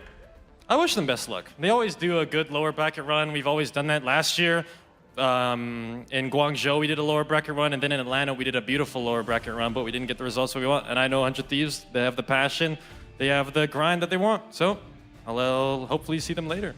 I appreciate that. And lastly, I want to ask you, trust me, next up, you've got potentially going up against VP once again if they do come away with the win. We go back to Grand Finals last year. They were the team that knocked you down to the lowers, I believe, and then ultimately took the crown. Is there revenge there? Is the circle the name? Are you ready? I know you've had your fun in stage 1, but now we're back at LAN. in stage 1, we 4-0'd them in Grand Finals. We got 1-4 in Grand Finals last year, and we lost the LAN last year to them. I told them if they lose to anyone else other than us, it's not okay. They're not allowed to lose to anyone other than us. So VP will win, and we will get our revenge tomorrow. It's tomorrow. Yes, it is tomorrow. Folks, can we give it up for two of the best players that we know here in the sport? EMEA, we have Terra and Trust Me. And we're just getting started. That was match number 1. We're going to have the analyst desk break it down, bring up the heat. That will be match 2. Thank you, fellas. The heat has been rising because Na'Vi, a lot of people came in expecting them to be like the top team, and well, quite frankly, they are delivering. Starting with you, Gaskin, that was about what a lot of us were expecting when it comes to Na'Vi, but it seems Terra did make a pretty good move. Me too. I knew that was going to happen. That's exactly what I said was going to happen. Na'Vi were definitely going to win that one. I didn't say 100. If only it was recorded somewhere. I think that, you know, we all knew Na'Vi should have won that. I think there was always the what if with 100 Thieves, this meta, how they've been developing. Exactly. There was a lot of murmurs behind the scenes of what Na'Vi were developing in terms of a meta as well, and kind of the counters to that, and maybe 100 Thieves were able to find a way. Sadly, they couldn't deal with the Penny Ultron meta that we've been hearing a lot of. We saw it a little bit yesterday as well. Do you want to go into that very quickly about like what makes that so good? I mean, I think we got to see it firsthand how good the Penny is. I think a lot of people playing at home in their ranked games were playing with the double nest team up, right? True. And you look at it, it's the simple way of playing Penny. You get 2 nests, it seems unbreakable, but having the Panther team up, getting the shield in front of you, being able to protect that nest, and just being aggressive into the enemy spawn, unbelievable. Let's have a look at our MVP here. Speaking of Ultron, as we saw a little bit earlier on, there is another character who they do boost up, and that is Adam Warlock. Fate playing a little bit of the Rocket, playing a little bit of the Adam, and just as usual, putting on a stellar performance. Vodable, we even saw a little bit of flanking Adam Warlock trying to chase down Winnie. That was very effective for them too, taking out Winnie right before the final fight that they were having on point 1 for Museum of Contemplation. I love the aggressive playstyle from Fate. Usually it's been Terra in the past to play, or not Terra, excuse me, Jerky to play the Adam Warlock, sometimes Terra in those triple compositions, but Fate really a player that cannot be understated one of the best in the game for good reason. And this is just the averages per 10 minutes for this, but we got to see it, 7 finals at least both times from them. Plenty of assists too, and also using the team up with Ultron, the fully enhanced version makes it so that your Cosmic Clusters heal your team, but also have a 3-meter radius AoE heal for your teammates too. So if everyone's grouped up, you just get all the heals and keep them sustained, and also the res is just so overpowered. They had it one-sided on Museum. Why did you let that happen? Don't ban Invis, ban the Adam Warlock against this team. There's so much work that's being done here. As you mentioned, the Adam Warlock's getting a lot of work, and Fate didn't used to play that. That would be Jerky, but with the Ultron coming in as well, that's a Jerky hero in a nutshell, Vod. Very much so. We've seen the flexibility from Jerky really come online since we saw them in the grand finals. Remember some of the other casters talking specifically to Jerky, saying, oh, they were just a Psylocke OTP, and now one of the most flexible players in the game. I know you guys have some opinions on who that is in North America, but definitely one to look out for. But Gaskin, we talk about as if this was incredibly one-sided. Thieves broke first point, and they did that. You're going into a Penny, you're going into an Adam, you're going into all these extra revives. They ran with the Storm and the Winter Soldier. Damage boost and just reset to blast through it. Delena had a spectacular series. I think having an important player on your team that can play Winter Soldier proves to be so vital in a lot of these games as well. Whether it's getting the chain and being able to pull someone out of position, or just the sheer damage output from Winter Soldier as well. You need a good Bucky, and I think everyone is learning that as this tournament goes on as well. And I think Storm, just being able to give that damage boost, you need it to get past the Penny. If you're not going to get a pull, you just need to output that much damage so you can take them down. Thing also does a good job at being able to bully them off the point as well. And I was impressed that 100 Thieves did break what was an unbreakable setup in the end. And it looked good. I think they just ran out of time a little bit, mainly because they went on a ring around of Rosies trying to chase an Adam Warlock. I think a big issue too, this being a best of 3, they didn't have as much time to cook as they would like against a team like Na'Vi. They started to figure out, got the training wheels off in Museum, and we're like, this is our domain. We kind of know the comps we want to play. The problem with it was going from a 2-8 game for Delena with a single final, then eventually able to get a quad on Bucky, 10 finals, so much better, all the confidence. They had even more finals than we saw for the other team at the half. Vinny was actually popping off on, I think it was like 14 finals for Thing. The problem was all the pieces just didn't come together at the right time. It took too long for them to actually get things going. They really just showed up when they needed to, Na'Vi in this particular case, whereas, like you said, Thieves felt like they started with some good momentum, but Na'Vi were just a little too relentless. So something that you brought up in the break here, we did see that Ultron team up, and it was doing a lot of work here, but it felt like on defense, that Rocket Battle Rebirth Beacon, the BRB, could have given them a little bit of work. What is your opinion when it comes to the comparison of potentially that Ultron versus that Rocket? Yeah, I think it's good to have like the Ultron Adam Warlock enhanced effect at the start, which is great for just that full hold. But if you eventually get pushed back like they did after first point, swapping to the Rocket Raccoon was the right move. We saw Fate close out on it, the Cosmic Yarn Amplifier having that damage boost, the bonus health, and everything else that comes with it, even with the fall-off nerfs that happen. They just play so closely together, even with, trust me, playing that aggressive Penny. All the ultimates that were coming out just worked out perfectly with the Rocket ults, whereas Ultron maybe not as effective in terms of ultimates. We got to see Jubilee. We did! Jubilee was able to come in 3-3. I think it was Fox who was saying 100 Thieves are cooking something up with a 3-3 Jubilee. Yes. Sadly, we didn't really get to see it because it's against Na'Vi, but maybe something in the lower run. I do think Jubilee plus maybe the Adam Warlock. Yeah. Because when they died, right, they just didn't have that ability to bring everyone back. Instead, it was an attempt at a portal that was staggered and it was a bit lackluster. Also, we're going back to the first map here. The portal re-engage is attempted from 100 Thieves, getting a little bit zoned away by the Penny Nest there. And of course, the webs with all those mines making it a little bit more difficult to push on up.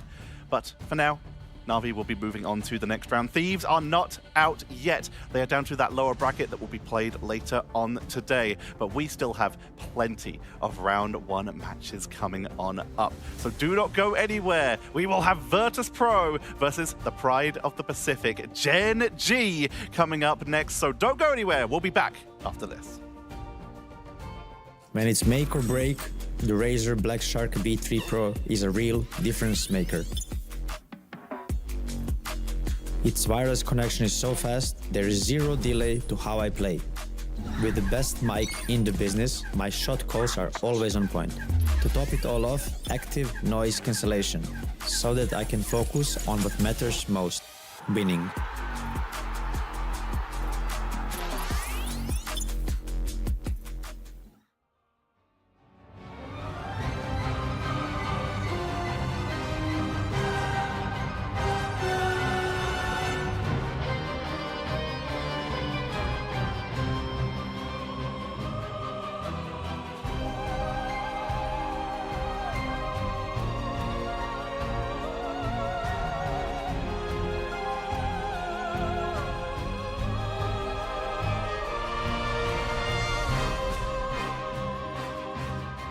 Everybody's afraid of something, but true legends rise above the nightmare.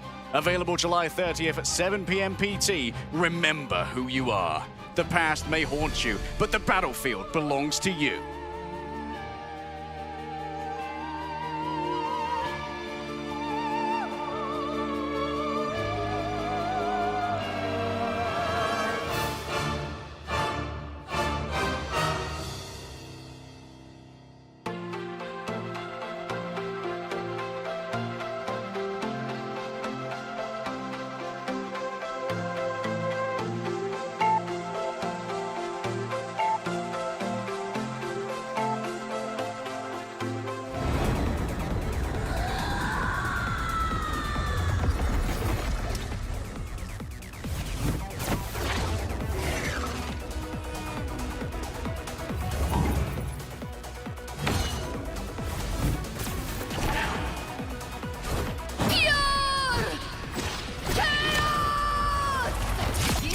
Inevitable.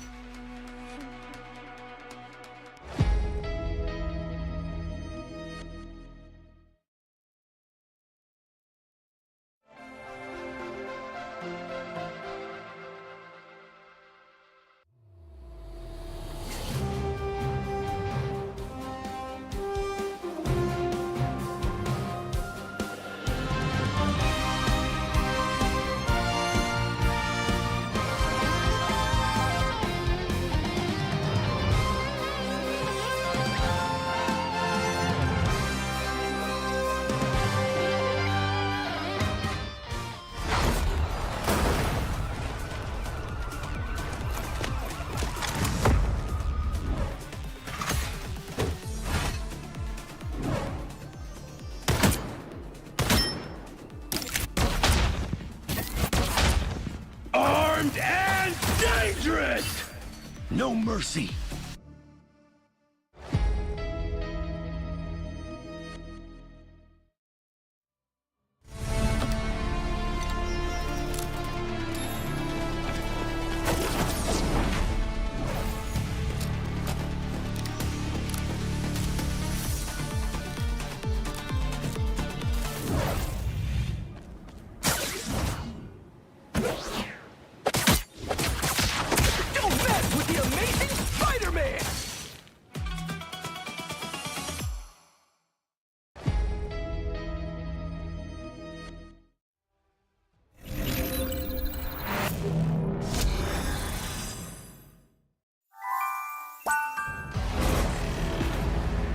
There is only one path to peace, the Avengers' extinction.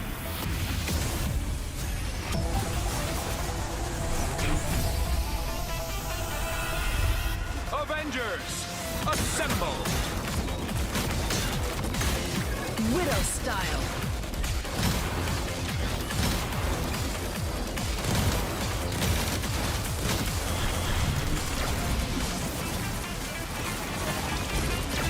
Friday, lock and load.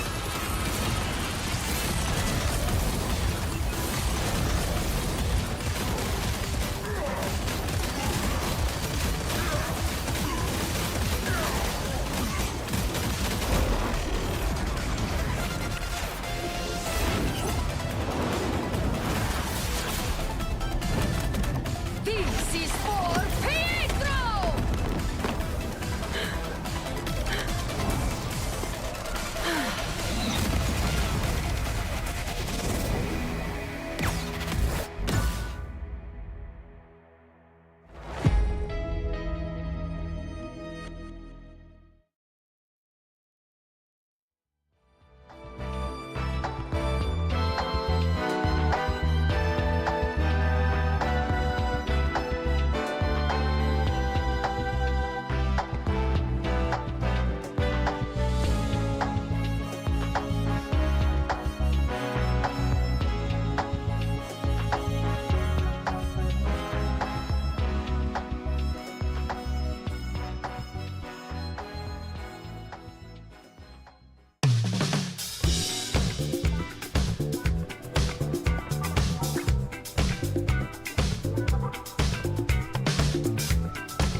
Welcome back. We have more games coming for you as we are heading into our second series of the day here at the Marvel Rivals Ignite season finals. Vess's family have impeccable taste with Jeff and the Magneto being talked about earlier, and we saw a lot of Magneto. We've only seen a little Jeff so far, but what we have seen a fair amount of, let's go into it a little more as we get set up for these next games. We have seen a fair amount of that Ultron Penny, and well, there's a couple teams who we've been talking about who apparently have been rumoring that perhaps it's VP who may be behind such a strat. Yeah, I think that from what we've heard, Virtus Pro pioneered the strategy and have kind of developed this meta similarly to what we've seen in previous years. They're a team who just kind of get to land, get to these scrims, and have something that's a bit more innovative. Daredevil and everyone, yeah, the Daredevil, and everyone kind of adapts with that. And I think we're going to see a very different approach from Virtus Pro. It might even be a little bit more polished from what we just witnessed there as well. But that being said, maybe they don't even need it in this matchup. I'm curious. It depends, obviously, on what maps come out and what they want to show to us today. Vod, if we're talking about teams that have like the Penny practice, it's going to be Na'Vi because they're the team that everyone has seen play the Penny a little bit in the groups, meaning that if VP have been cooking this, they've been cooking it since that since the new patch with the new T-buffs. Yeah, they've been playing it for quite some time, you know, trying to figure out what the best composition is going to be going into LAN. And I think Virtus Pro is one of those teams, if you give them preparation time, they will be the best in the world for good reason. They're reigning world champions, of course, and I think that was the struggle in the preseason and some of the earlier seasons here for this new year of Ignite, is that they just didn't have as much time to learn the meta. Now that they've had that preparation, they could be unbeatable. Speaking of teams that learn quickly, though, Gen G, they were a team that once that Daredevil started showing up, it was picked up so quickly at those grand finals, and that is, of course, our next matchup. You can see that playoff bracket ahead of you here with Na'Vi moving on. 100 Thieves drop down to the lower bracket. They are now fighting for survival and to try and surpass their previous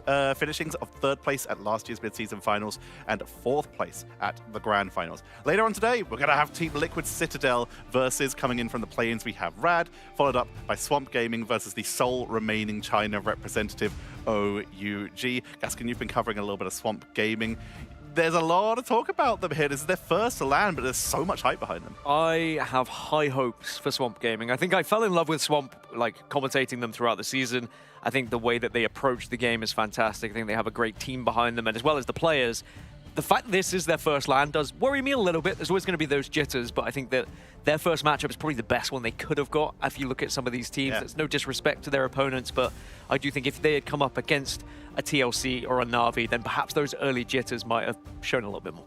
There is something I actually want to shout out about that match in particular before we start talking about the one we have coming up next, and that is that Molan Ran, the player who a lot of people have come to know and love, is no longer playing on OUG. They have been replaced by Illicit. We were chatting to our Pacific partners here in the form of Keg and CB last night, where they were telling us a little bit about Illicit because they came from the Pirates roster in Pacific and went over to China on OUG, meaning that we do know a little bit about them in terms of just how aggressive they can be, Vod. Yeah, dive seems to be their playstyle specifically. That's their domain. We've seen a lot of good DD from Illicit specifically, and they've been known in other games to be that kind of go-getter for their team. So I'm expecting big things from them going into this matchup against Swamp Gaming, but it's Swamp Gaming, right? For sure. Out of the draw that happened before these matchups were determined for this final bracket, this was the one that they were hoping for because this gets them their feet wet in LAN. They played at DreamCon for half the team, but this is really their first foray into a LAN environment. Yes, they've been playing in a team house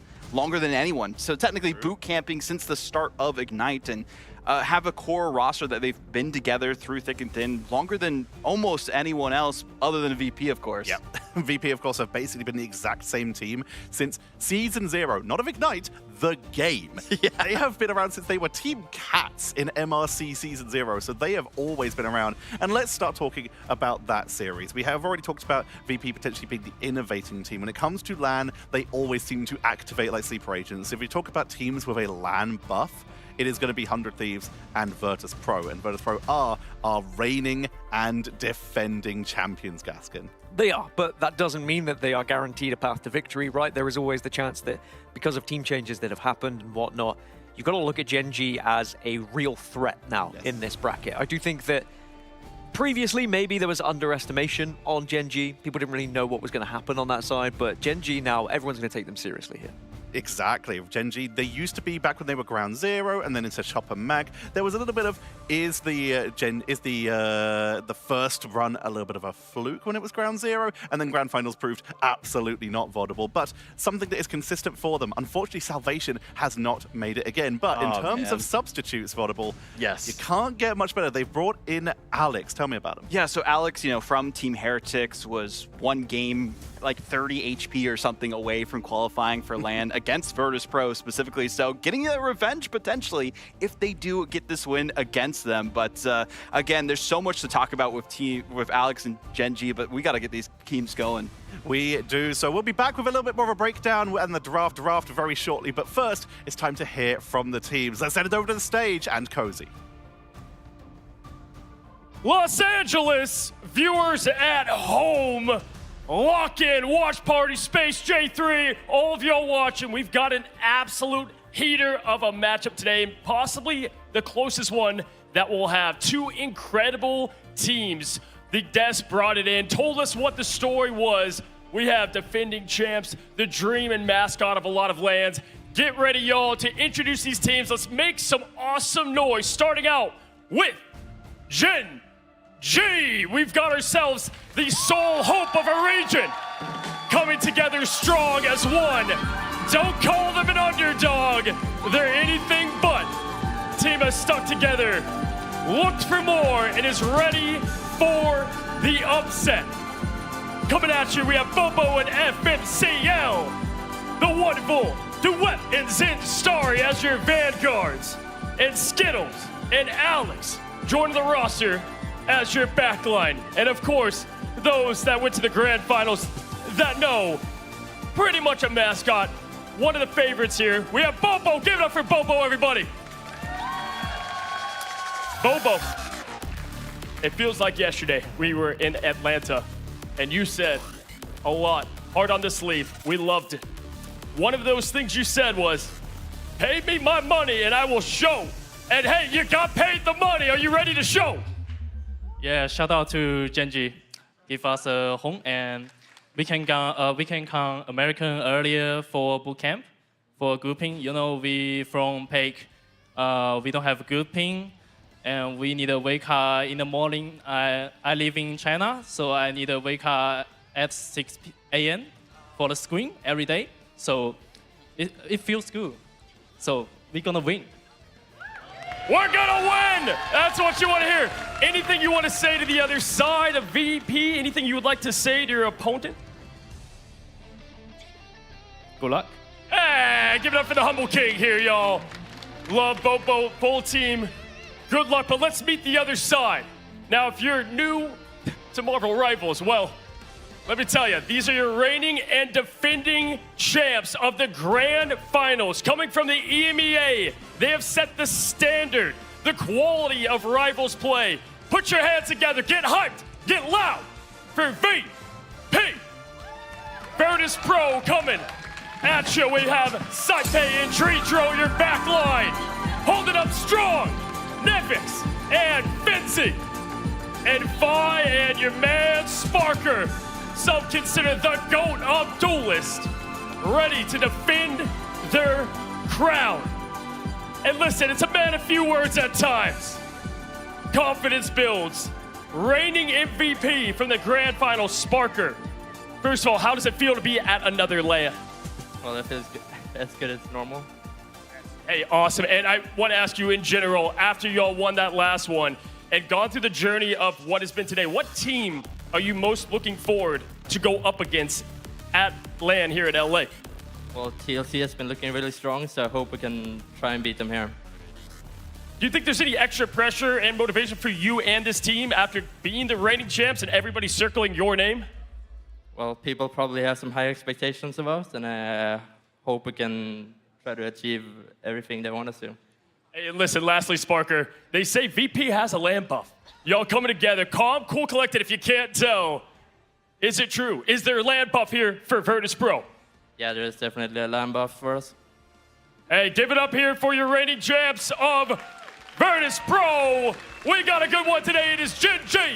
Virtus Pro, gonna be an absolute heater of a map, and to cover it all, to get it ready, let's take it to the desk to find out more. Yes, yes, we have been so excited for this. We've been talking about it all day. As Cozy already mentioned, Sparker reigning MVP from those grand finals. But let's talk a little bit about Gen G. They have had quite a journey to get here for starters. Once again, most of this roster, a little bit of ground zero, stealing a little bit of Nova from those mid-season finals last year, coming together to become Chopper Mag at those grand finals last year before finally coming back here as a second time as Gen G. This team had to fight through the newly combined Asia and Oceanic regions into Pacific, meaning they had to win OCE, and then they had to win the Pacific, beating out Reject, who we saw yesterday take Rad to the limit a little bit. This team has really worked for it, Vod. This is the super team of the Pacific region. We've been waiting for them to, have an organization that they can call home after their performance in the grand finals. And finally, they do have Gen G backing them up. And unfortunately for Salvation, not able to make it to this event, but the best that they can really ask for in Alex coming in. I mean, they have their heart on their sleeve, ready to showcase to the world that they can make do with the momentum that they have from that grand finals, right? Top 6, looking for an even better performance this go around. I think my main concern with Gen G, and this is a concern for some EMEA teams and Eastern teams in general, is language barriers. Sometimes you have several languages on the team, and just trying to communicate in one language can often be difficult. And Salvation was the gambit as well, which does worry me a little bit. How is Alex going to pick that up? Are we going to have equally as good a gambit? Yes. Is it going to be up there? Very much so. Yeah, so I can answer you right now. As long as that is stepping up to the plate and is as good, then I do think Gen G have a real chance here. You've also got to bring up the fact that when we did talk to them last year, when we did bring up, of course, how does this team communicate? And at the time, it was sort of the 4 OCE players playing together, and then Bobo and Salvation would sometimes just go off and do their own thing and just comm together. They do comm in English, but sometimes they just go off and communicate in Mandarin and would just have their own play. But if you have someone, and Bobo's happy to comm in English, which we already know he is, if you have someone comfortable with dive, supporting a dive player as a strategist, it's Alex. They have a lot of history because they've been to LAN multiple times, Vod. Yeah, they have been to LAN a couple times. Berber, very aggressive team. Yeah, very aggressive team. This is now their 3rd appearance here. Berber, Patapim first, top 4 that we saw from midseason last go around. Then we also were able to see them play specifically on Citadel, and they were the team who knocked them into lower bracket afterwards. So they saw how good they were there. Now they have them on the same team. We're going to be getting ready to head into that game very shortly. But of course, as we have already mentioned before, every single series starts with domination. And we already know what map that will be. We're going to be starting on Celestial Husk. The teams know ahead of time they'll have been practicing on it, but it means that us as casters can look up the stats. Gaskin, what do you have for me? It's an unbeaten map for Virtus Pro, unsurprisingly. And I do think that Celestial Husk is going to benefit with them with the way that they like to approach the game, and especially with the meta they're developing. I think Penny could certainly play a factor here if they would like to put her on the map. For GG, they're 2-1 in stage 1, 4-2 across preseason as well, so it's not like they're unpracticed here, and I think there's some history on this map as well. Yeah, I mean, there was a series way back when in the grand finals when they were known as Chopper Mag for Gen G, that they got a map off of Virtus Pro, one of 2 teams, Dark Zero, the other one, during that group stage, and got 2nd in their group. Unfortunately, they did play on Celestial Husk. It was 2-0 for Virtus Pro for good reason. They're one of the kings of domination in the region. But you do bring it up. Virtus Pro won grand finals, and yet they didn't do it clean. We already talked about how Na'Vi, who were potentially one of the favorites here and one of the best teams in the world at the time, came in and they took one map off them in the grand finals. Which means that, in theory, Gen G took as many maps off of Virtus Pro as Na'Vi did in those grand finals.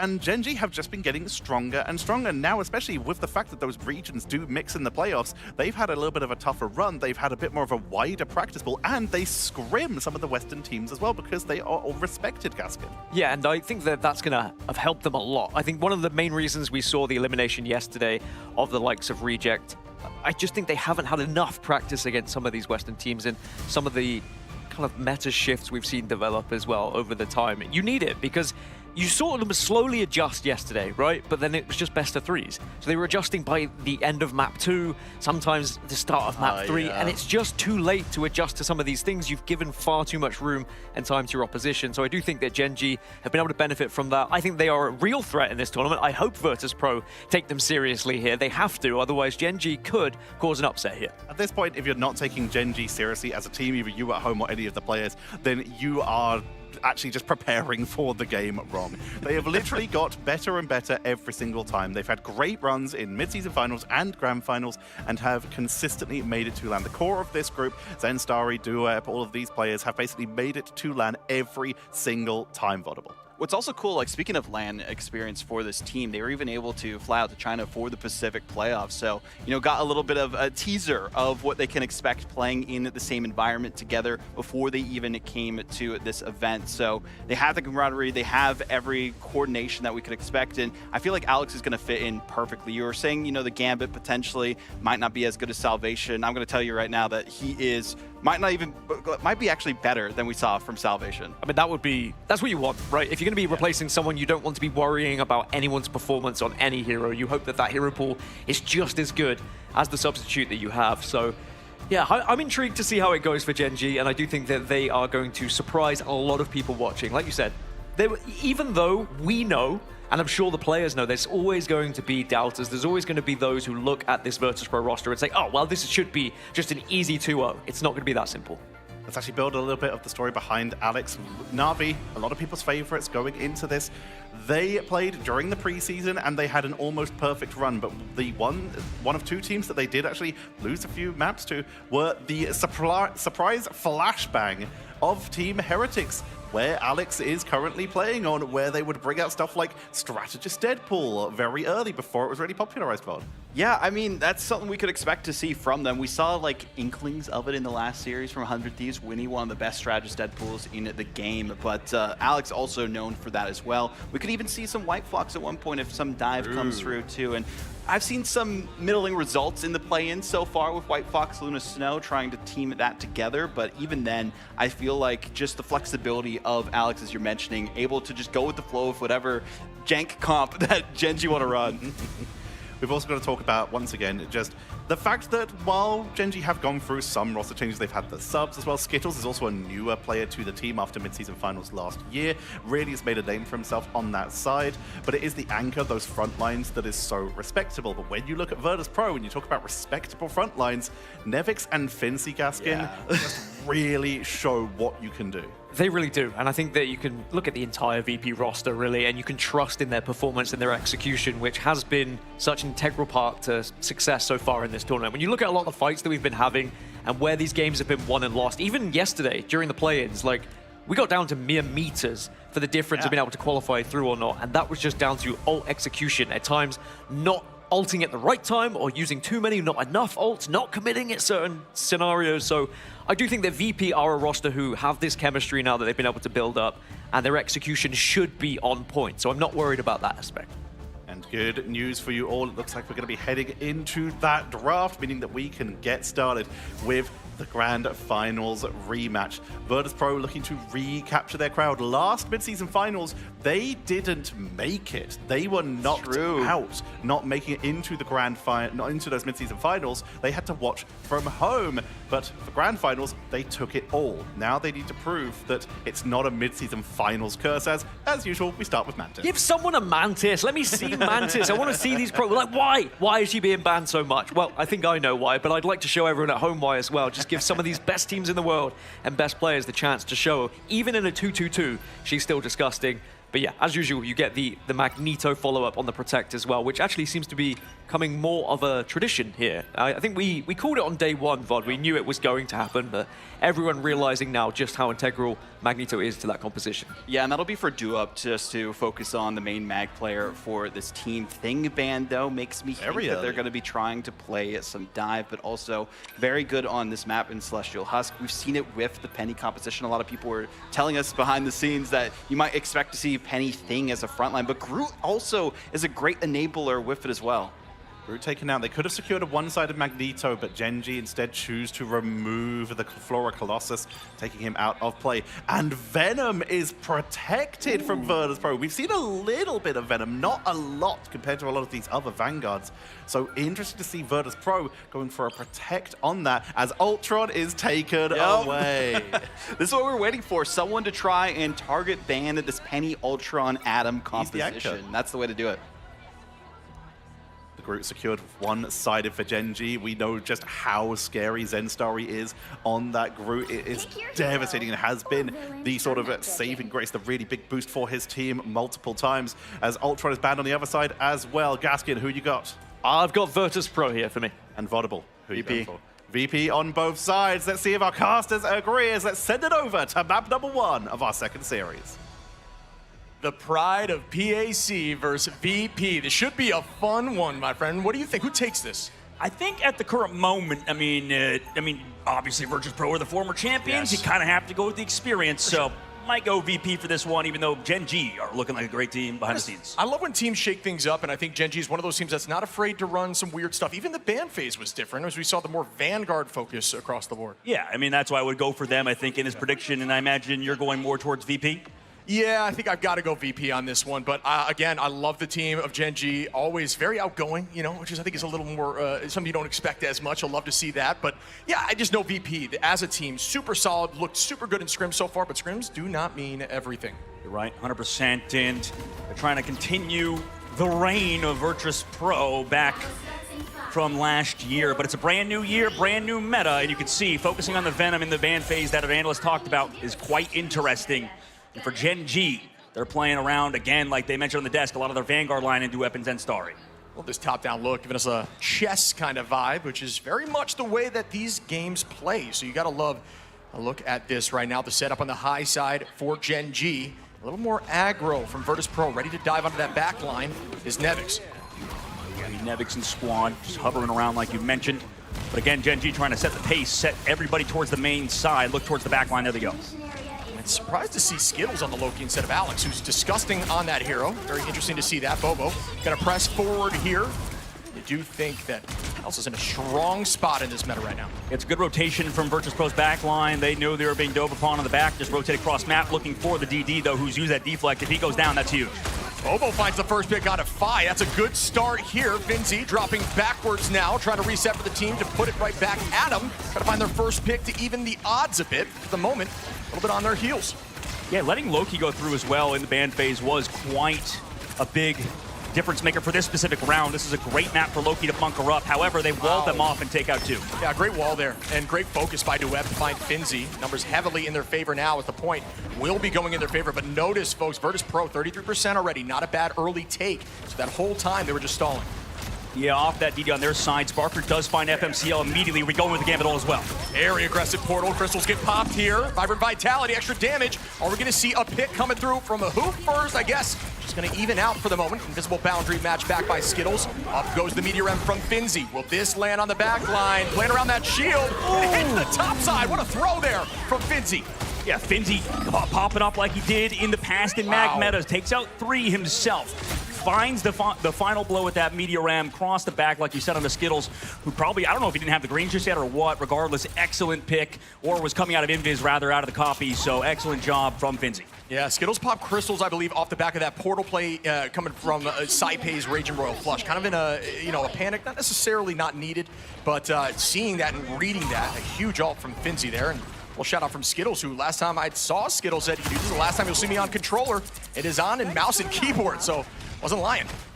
Wasn't lying. Let's see if that protect comes through as well for VP.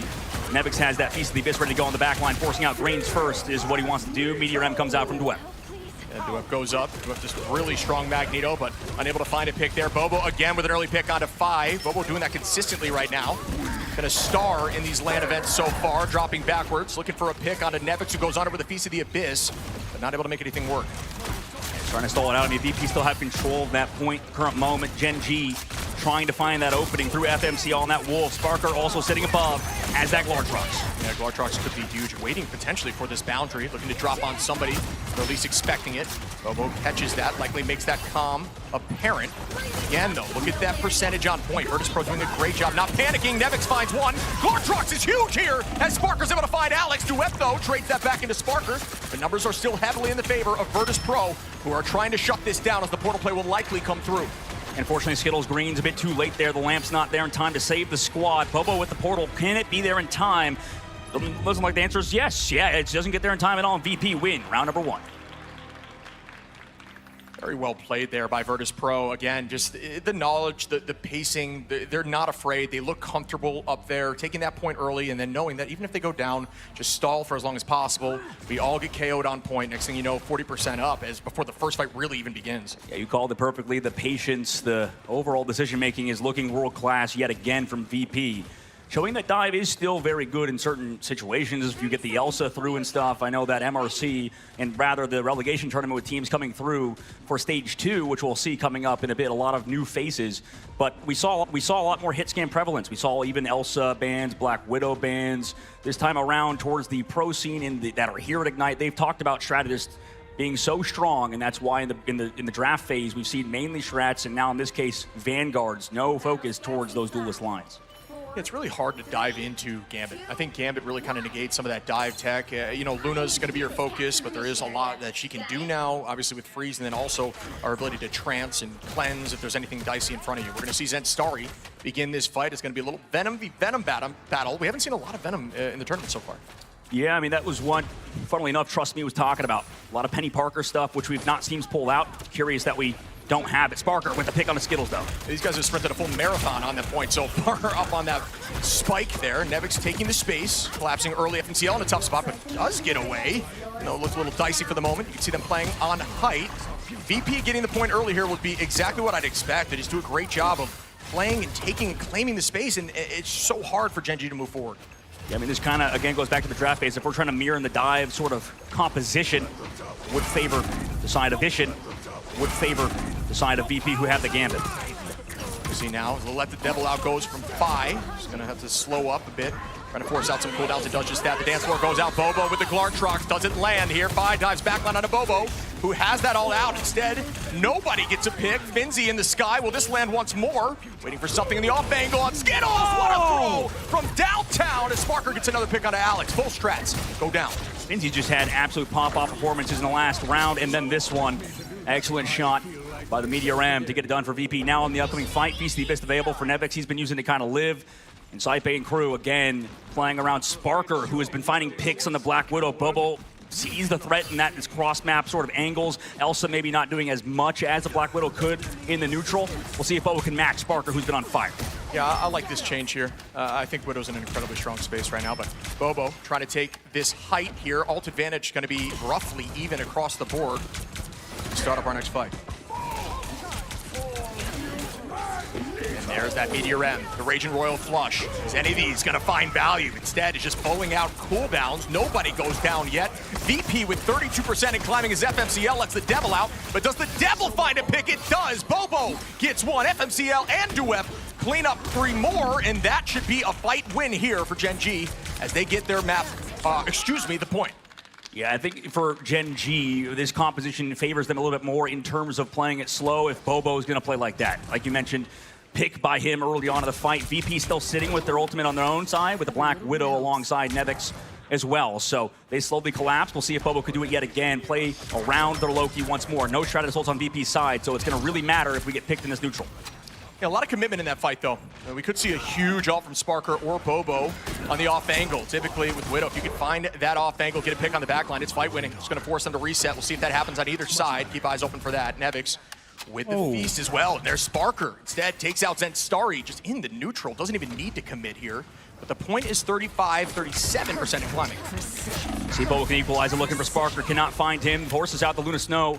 Ultimate the dance floor there. Phi doesn't look behind him, and he's down. Nice shots there from Bobo. Be able to clean that up quickly. Again, more patient. Sparker tries to match back. Gonna cleave the team. Goodbye to the backline of Alex. What a shot there from Sparker. Just deals so much damage in that moment. Duet in a dangerous spot. Out goes the Raging Royal Flush. Is there gonna be a combination play? Skittles matches it back now. Like they're gonna see the same. There it is. But still, they're holding on to this point. Will they be able to take map 2 and even the odds? A ton of commitment from Virtus Pro here. Meteor Rem looking at the backline once more, but the hide is enough, and still nobody falls. Took a lot of damage, though. Do they get healed up? Duet does not, and VP still on that point. Have to deal with some stall out of Gen G, which you see that Venom running across the tree. Can't run anymore as he goes down to Finzi. Yeah, Nevik, Finzi, and Dreedro gonna get their picks now. 80% for Gen G. They're trying to commit with the portal play. They stopped the take from happening, and it's not gonna matter for long. Wasn't enough of a hold. A decent idea, but not enough percent to justify it. And we take back a look at the metas in the neutrals, rather. This is the problem for a lot of these teams that maybe aren't as used to these Black Widows just popping off in the neutral fight, finding picks early on, seeing characters actually go down to so much healing. Doesn't matter when Black Widow can one-shot you with that ultimate. And somehow Bobo's already at 90% of that ult again. You can see Sparker trying to do the same. It's just that 40%, but just that raw damage gets that ult back so fast. We're ready for that play. Ult advantage going to be in favor of Gen G. We're looking for the retake, but we're roughly even up percentage here, folks. There's that commitment now from Bobo.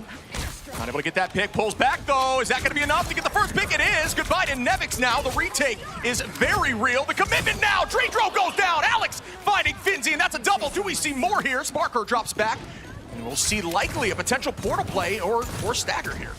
And waiting to play and take him out on the side of Bobo. Excellent stagger KO. This is getting down to the wire. VP do have the first round, so can close out, but they have to use the portal now. Gen G's portal also not up if they win the fight.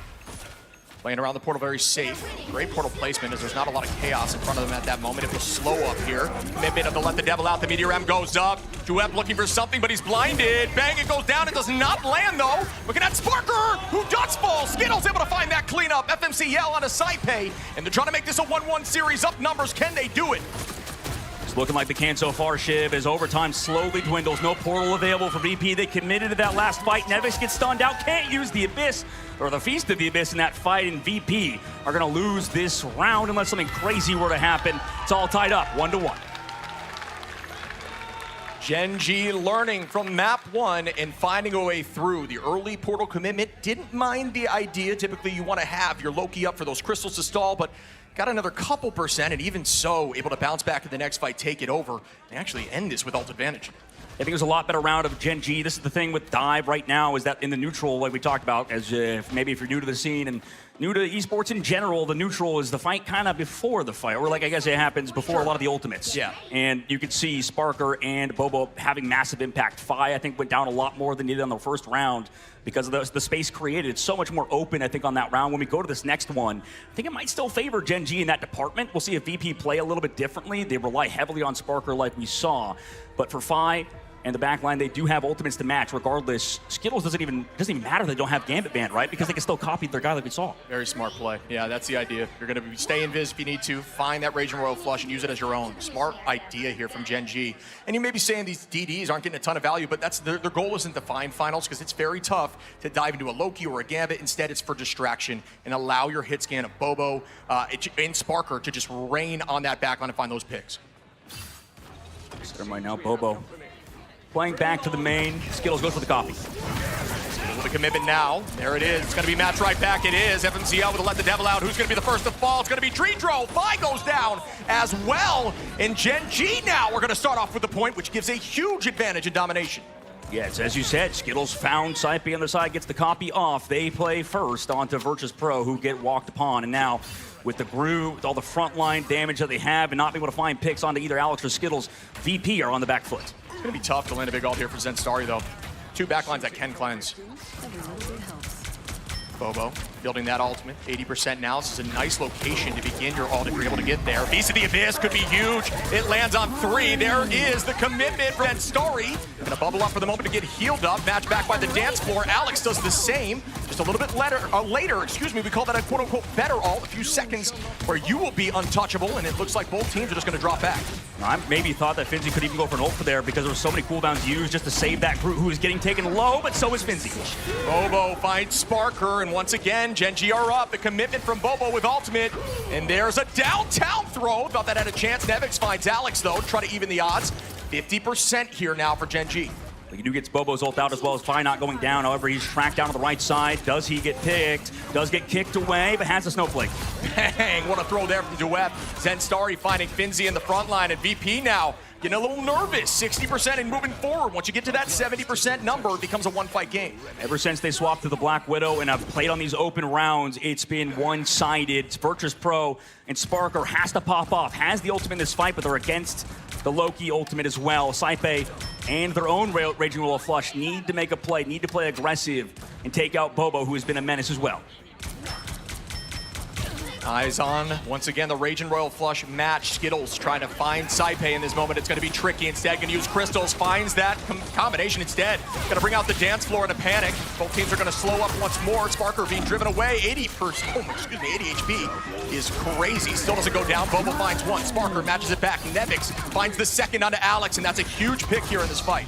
That is, and they also use that prison, like you mentioned, to take out 5, but he doesn't go down. Sparker with another one on Duep, and he's got full instinct as well as the Glartrox in a moment. So the switch looking like it's panning out. Though Zenstari does find the stagger on a Saipe. Excellent work from the side of VP to come back into this. 99% for Gen G now, though, so VP cannot make any mistakes. Also, both teams still have their Doctor Strange portal to read touch. Duelist ultimates for Gen G going to be available. Glartrox or Sparker, Dredro at that number as well in a moment to have an answer. This could be a fight in favor of VP, but the question is for Gen G. Do you just wait for your ultimate fight or do you commit early? That's a great question. I mean, they're surely going to play it slow, but we know Nerves have caught up with teams before. Way up on the flank, doesn't go down. And the movement on this hero is just insane. FMCL, though, with the first pick. That's going to put them up. Will they be able to move off the back of this, take this space back? Dredro goes incredibly low on the back of a huge shot there, but no, Bobo does not get that clean up. Duep instead finds Finzi, forces out the dance floor. Will that be matched? Alex is incredibly close to the boundary, but not quite there. Yeah, I mean, they're slowly whittling down VP. Nevix falls. We have to rely on a portal now. Sparker has to be big with his Glartrox, but where is it? Unfortunately, didn't look like it connected onto much. Duep goes up with that Meteor M from a mile away. Bang, it lands! Sparker, though, instead finds that pick out of FMCL. It does not get any major value. Good movement from Bobo there on the Widow. And the Dinosaur's in play. Yeah, the Devil Dino, and usually we heard about this against Dive, but right now he's just getting poked across the map. Yeah, the idea here is to do a ton of frontline damage. Duep's low. Saipe plays the aggro onto Alex. And oh, unfortunately, has a reload. Still gets that pick. Finzi finds two. Sparker again. And wow, Virtus Pro with their backs are against the wall. They do not let up. And there's 50% to go, and they have to rely on some crazy stall now. Let's use the portal, right? So, they're going on a portal right now. So this is the last fight for both squads. And Starry has to be big with an ultimate. Dredro also on that Loki. Yeah, I was questioning the triple Vanguard into the Dino like this. I think that's a smart change from Bobo to go back to that duelist role. There's the damage onto that front line, trying to extinct the Dinosaur once again. There's the play, but nobody falls as Zenstari just kind of plays slow on point. Skittles gets the first pick. Duep finds Dredro. Will Gen G be able to do this? The pride of the PAC are clutching right now as FMCL and Bobo find two more, and it looks like they will take this OT down. I don't believe the touch will come into fruition. That's going to be it here, folks. Wow. Gen G have just won map number 1 over the reigning champions, the Grand Finals winners, Virtus Pro in a BO3. What a win for Gen G, but can they keep it up after this map? We have to look back at everything that has happened, Shib. What a map for them. This is going to be a very different story as we head into Convoy and Convergence. Domination is, it can be very back and forth, but now we're going to start to see the map selection from VP, right? This is going to be odds in their favor at the current moment. Yeah, I'm with you there. I mean, who knows? We may go to Museum of something or another. That was an insane map for Gen G, and I feel like both teams were, I'm not going to say not running meta, but I feel like when we saw on the last map with Na'Vi, they had a flawless ban phase and stuff, and then played the perfect characters to go against it. We saw that people were talking about like how Gambit has become almost like a counter dive character now, and you saw Gen G, they weren't trying to play counter dive. They played Groot and Magneto. Very front to back. Wall off those Vanguards in the front line and commit that way, and then allow Bobo just to off angle and get picks, and that was happening consistently. So really smart play, and like you're saying, it's not necessarily meta, it's more unique. And I really like the way Skittles was playing that Loki, really able to find the Gambit, which can be tricky in dicey situations, to match back that Royal Flush. a great point. We take back to the highlights, so you completely glossed over in my brain the fact that Dridgeros walls onto that Luna Snow instead of the Loki, which was available for them into the double Gambit. But they're kind of, I don't know, at least what we've seen so far, people have rated Gambit very highly, but it just seems like it's kind of falling off. It feels like because Dive is not as good, the Gambit doesn't really get as much value, and it's kind of pointless. Yeah, I think it may be off the back of the fact that Widow's such a good poke character now. Yeah. You know, you play great into dive like you're mentioning, but you have another poke character that is so threatening at range, especially at this level of play. You're right, and that kind of goes back down to what we're talking about of watching the relegation tournament. A lot of the hit scan was prioritized. We saw Black Widow ban, we saw Elsa ban. Not really happening here at LAN because there's so many nerfs, so many teams don't want to make mistakes. Some of them have been grinding for weeks, but you know, when the meta changes that drastically, we only have a certain pool of teams. You don't get to see the variety of heroes that is happening in MRC and in those relegation tournaments, which, I mean, obviously you could talk about maybe the skill level not being there, but there's so many players that aren't here at LAN that are very talented as well, and I'm sure we're waiting for their chance in Stage 2. Yeah, as the scene develops, we're going to see new talent, new names come out of the MRC and just be stars. Yeah, and speaking of stars, I mean, that's what we saw last year with Gen G. They were the Cinderella story, and they were the one everybody's talking about. Didn't happen at Grand Finals. We saw on stage Cozy talking about Bobo, laying his heart on the line for all of us in the crowd. But today, maybe they have finally shown up. Maybe after Bobo got paid, he really is going to get that W. Yeah, I'm loving seeing these back and forth plays. Both teams played lights out, bringing it to 99 at the end here. I mean, you couldn't ask for a better match. Could not. You could ask for a better match from VP because they were playing some nonsense, man. Like, let's be honest. Like, why are we playing Devil Dino versus full front to back? Like, what's the play there? Yeah, I mean, your goal is just to do a similar story as to what you're doing with Groot. You essentially not wall off, but you pick and shield off one of the Vanguards. You get that pick and move forward. But, you know, Bobo actually was on a triple Vanguard right before that portal, and I was worried because I was saying I think the Dino's going to be huge into that, but made the switch right back into Elsa. That percent-based damage is too much here for them to handle. Let's toss the Cozy on the stage, who I'm sure has some awesome voices for us. What's going on, y'all, and welcome. One of the great parts of LAN is the noise in the crowd, and I have to say right now the loudest are these four individuals I have with me for the LAN Down Under, Australia and New Zealand. We have the mothers, the parents of the players of Gen G. Yes, let's go. Let's see it in the chat as well. Let me go ahead and ask first, what's your name and who's your son? Claudine and Duep's mum. Duep's mom. How about yourself? I'm Susie and I'm Skittles' mum. Susie and Skittles' mom. I'm Beck and I'm Zen Starry's mum. Beck, thank you. I'm Katrina and I'm FMCL's mum. First of all, I have to say, if my mom was watching, she's like, what the hell's going on half the time? They're cheering, they're loud. I want to say, I mean, hours of gaming growing up, right? You're grounded if you don't do your chores. Now, is it you're grounded if you don't hit your Magneto ult? I mean, how does it work? And did you think it would lead to this? Absolutely not. I had no idea that Jet even played this game, so to be here now is just mind-blowing. Amazing. And yourself? Yeah, I just want to go to sleep at night and it's going on all next door. That's amazing. I want to ask as well, I mean, really, I'm sure it's just the emotions for even players and fans is up to 11, but as their mothers, it's got to be through the roof. Do you have anything to say to Gen G, their fans, your son, up there on the biggest stage for Rivals? Thank you, Gen G, for investing into our boys, and I am just so proud of every single one of them that are here today. It's just incredible. You got it. And thanks to the family at home that's supporting all of the boys and all the followers. We've got this, boys. Well, y'all, don't call them underdogs or anything but. They're up 1-0 right now against the reigning champs. Let's give it up for the awesome parents of Gen G.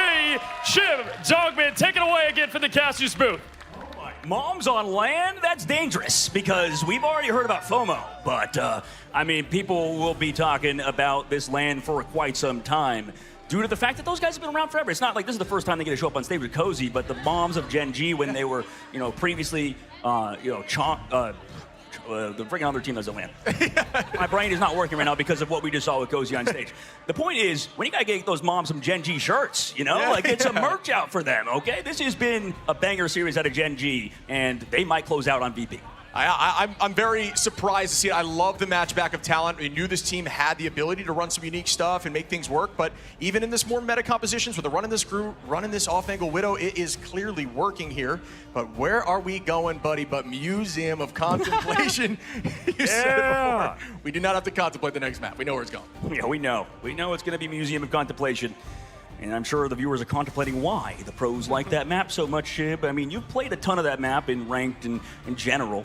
I mean, why is this map so popular? It's very front to back forced. It allows for, which is surprising to me because I think Gen G should play into this map pretty well too, unless they remove the Groot, as we see the Mantis being taken out here first. But, things like Groot, Emma, work very well here. It's very brawly, very snowbally, and you always just got to look forward for the most part. We take a look at the draft so far. You see the players on stage, but the draft is kind of happening as it goes on. Mantis banned, Magneto got banned, and then protected for Gen G, focusing towards that, whereas VP wanted to focus around that Loki early on. We talked about with other teams how strong Loki can be on Convoy Convergence. You just saw the power of Loki in the last map. You talked about Skittles, and it looks like VP want that one-sided Loki as they go for that counter ban. But with how good Magneto is, that feels a bit interesting. That's definitely relying on that front to back very heavy. Yeah, that's a smart ban. I think I'm loving what I'm seeing here from Gen G. I think Magneto's super strong in this map. Duep's been disgusting on that hero. It was matched back very well, but to remove it on this map, which has been kind of a priority for teams, is definitely different than what we've seen in the past. Yeah, absolutely, you're right. And I think that it kind of solves the same sort of issue, right? Like both teams going for that front-to-back style, at least with the Loki. I know you want to play potentially Gambit, but it looks like Gen G have adapted. They don't really care about playing Gambit on this map. They're more focused on that one side of the Invisible Woman, which happens. I feel like that's more up-to-date with the meta than what VP is currently doing. Yeah, I think this is just deemed her map at this point. I'm seeing the major bans, the major locks here because you can off-angle well with Widow with that damage boost. And Invis just plays great here. Obviously, the boundary takes up a huge majority of the space. There's not a lot of off-angles that you really have to deal with. And you can play aggro with it, jumping forward, throwing that boundary on top of their head and just collapsing on them. Yeah, absolutely, and they go for that thing, one-sided thing. Meanwhile, the group gets banned on the side of VP, which means we might see some potential Penny Parker gameplay that we've seen previously, but we haven't seen it of Gen G. They didn't want to focus on it on domination, maybe a bit more worried about it. The last ban, does Gen G go for the one-sided Penny Parker? They're hovering it. Yes! Oh my goodness, Penny Parker gets banned against VP. And to me, what this reads like is a very good ban phase out of Gen G. Yeah, I agree. I mean, the removal of Groot and forcing the group ban early is a testament to Zensari playing very well. VP, I'll have to see what the comp they want to run here. It looks like it's going to be very brawly with potentially Sparker over there. Actually changing up at the moment. We'll see what they run out the door with. But I'm excited to see this matchup as we are seeing that new quote-unquote meta comp from the side of Gen G. Yeah, absolutely, as that meta comp will come through, as you guys now finally get to see. We do have the Mag banned for VP, but they get a bunch of different heroes banned as well. Maybe they're right. Into this certain situation, they have a few different characters that they definitely can play. Regardless, we'll have VP starting out on the attacking side. And for Gen G, they will be on defense, more than likely running that triple composition. Taking a look at the former champions, the reigning champions, looking to capitalize again by the end of the year. We're still at that mid-season point, but $500,000 on the line is no small amount. I believe that's Monstro from Fantastic Four 1 early on. Yeah, absolutely. Gen G up 1 in the series right now, and Monstro, as you mentioned, looking angry. Looking forward to seeing the comps here. Obviously, the attacking team has the ability to change right prior, but I believe that's what we're going to see out the door. And you see what Gen G is running here. This is the new mainstay of defense. This quote-unquote new meta that looks incredibly strong as we head into a tech pause. Yeah, tech pauses happen sometimes, and I'm curious what the issue is. I'm sure we'll go into it in a little bit. Regardless, Gen G running the comp that we saw Na'Vi just play and dominate with, right? Over 100 Thieves in the last series. I know that VP's a different team. Same thing with Gen G. Regardless, that is a very dominant comp that we saw out of Na'Vi last game. Yeah, see, I was curious to know exactly what the Penny team-up was going to be selected. Obviously, I always knew the Black Panther team-up was very strong, but that just seems to be the go-to every time. There is not going to be the double spawner. You protect your spawner much better with that shield, and you get the attack speed boost. It makes it far more threatening in 1v1s. Absolutely does, and I think based on composition, what we've seen, you'd assume that's going to be very good. But yeah, right now, VP are dealing with some issues, I imagine, as they walk out the spawn door. I wonder what they're going to play. I mean, you saw for a moment the Storm stuff. What's your thoughts so far onto that? Is it easier to break the Penny Parker stuff with it? Yeah, that's the goal. You stay on height, and you look for spawner early, and then you damage boost across the board, especially something like the Bucky from Sparker. You know how threatening that can be, and that extra damage is a little bit too much. And truth be told, Thing damage boost now, especially when he's able to use that Johnny Storm team up, it's a nuisance. It is tough to handle in the front line. Emma plays decently into it, but the team is not electing to do that. Instead, they're going to use the giant sword of Magneto to beat down the Rock. Yeah, it's like the opposite of King Arthur. No, who's the guy that pulls out the sword? Excalibur. I think it is King Arthur. You nailed that. Yeah. Oh, okay, good. I got both in the same story. Okay. I mean, that's like, regardless, that's the opposite, right? Because you have to pull the sword out. What happens if you destroy the rock that the sword is in with the sword itself? That is like some Inception type stuff. As we start up the map here. Now, folks, let's see what it looks like with this composition. The BRB being set up in the back corner. I like that decision. Walking out the door now. Scared a little bit of that spot. Alex finds the first pick on a Finzi, who reses back in. Duep, another pick on a Fi, who will not come back into the fight. And Duep finding another one, and you mentioned Alex at the very beginning. We have to mention again for Salvation coming in as a sub. Vaudable mentioned himself. That's one of the best subs you can get in the damn game, as FMCL's already 60% towards that Kraken impact. Jojo doing a ton of healing, as you saw in that fight. Already up to see you later. Yeah, forced to play slow, trying to find a pull. That's a great idea. Just play around the spawner. This comp is so threatening, especially on this map, and them banning it out is just a very big brain play. I like to see it, and British Pro still unable to move really here. Yeah, already forcing out the greens. I think that's why. Well, we see actually incoming see you later from Dridger. Do they play slow, wait for FMCL's ultimate? Yeah, you may say, oh, they didn't get a pick. That's not valuable. They got the space, though. Turn that corner. That's all they were looking for. Get through that location, force a reset up here, and so we're seeing the Kraken impact comes in onto the front line of the Emma of Finzi. That does not land the Sia again, this time from Saipe. Finzi gets the first pick on his Starry, and Virtus Pro are walking after the match back from FMCL. Is Nevix too far, by the way? No, he does get BRB. This is the difference between the two teams as well, is that we have that Rocket Raccoon on offense, not on defense. You'd see some teams get picks and then fall back with that BRB, but there's a lot of space created by his DP, like you mentioned. Yeah, and Alex is just trying to farm that ult to be able to do the same thing here. Bobo does have that ult available. Duep hits the sky. Will this Meteor M land? It does not. There's the Rage of Ultron, and wow, I don't know how the backline was able to keep Finzi up there, but really well played as Bobo tries to get that pick, and it does not work out. Yeah, low-key, I kind of like how Na'Vi played this map instead of Gen G so far, with the fact that they don't have, instead of Invisible Woman, that Rocket Raccoon, to the fact you can do BRBs, but nice pull. The Force Physics, just kidding. Brought him back into the mines. Bobo shuts down Finzi. There's no BRB to bring him back to. Yeah, setting up once again, retaking this space around the corner. This is exactly what they're looking for. I love that attack from VP, but they weren't able to close out, and now it's going to be very difficult to get through those reses here from Alex. This is slowly dwindling. Can they find the pick with it? The res, like you said, going to be in play. Here comes the Kraken impact on the offense from Sparker, but do they get the resets? Oh, Sparker gets two here, but the Golden God's gonna bring back all of them. A huge res here, playing for res up the Quadra of Sparker, forcing out two ults though for one as a win. Now the boundary to keep the team healthy through Phi, the Omega Hurricane. The healing was too much there. They had both the Kraken and the Storm ultimate, could not find the KO. Now it's coming back onto them. Taipei with the copy, has it, throws out the Sia, but Sparker's already down. Wow. He doesn't want the BRB too. This is insane. Duep's gonna get a second. Nevix comes back into the fight. Number's still up here for Gen G with a minute available. The Sia goes out here from Saipei, but nobody falls. And Saipei, one of the best Lokis in the game, but cannot save Phi, who went too far, and they have no BRB. Well, actually, just kidding. Dridger will bring him back. Nevix is still gone after to the Golden God himself, Alex. Yeah, I believe that means off of using that Sia through another BRB, and that's why Rocket was able to have another. So maybe why you were a little stuck there. That was a tricky one. So we see Bobo jumping backwards and trying to maintain this corner. But again, I just think that Gen G are playing so well right now. They do have ult advantage. Yeah, I mean, we can't get that one-sided Penny Parker. I think at this point, that character can be so dominant. FMCL with the hook. Does he find that bionic hook on the right side? The answer is no, but he's kept alive, of course, by Ultron in the sky. And we're gonna see the shield come out from Starry. Meteor M goes up. Crystals get forced, trying to burn those fast here, but oh wow, Duep was still able to find one. I don't even know where that thing went, but the res does come through from Dridro. So many backs and forths here in terms of these reses. Yeah, they gotta find picks. They find Bobo in the sky, nothing to bring him back again. FMCL does have that Kraken impact and has to go big, but the See You Later is here. Are we gonna disengage or try to break it? VP might as well be very persistent, even down a number, bounce back, and now they're up, using ults to commit, dropping forward. FMCL gonna be stuck in falls, and here comes the res now, or excuse me, the portal from Bobo. They do have a huge ult opportunity from FMCL these next 5 seconds. Portal coming through, 4 meters, 2 meters, 1 meter, body block. We're there, we're touching, but Bobo falls and they cap out. VP's in a second point. Yeah, VP, really well done. That was solid play. Needed to clutch up right there, and they did, but that was a ton of time off the clock. 2 minutes and 20 seconds here for point 2, with a spawn that's very close to the door here for Gen G. Will they be able to hold?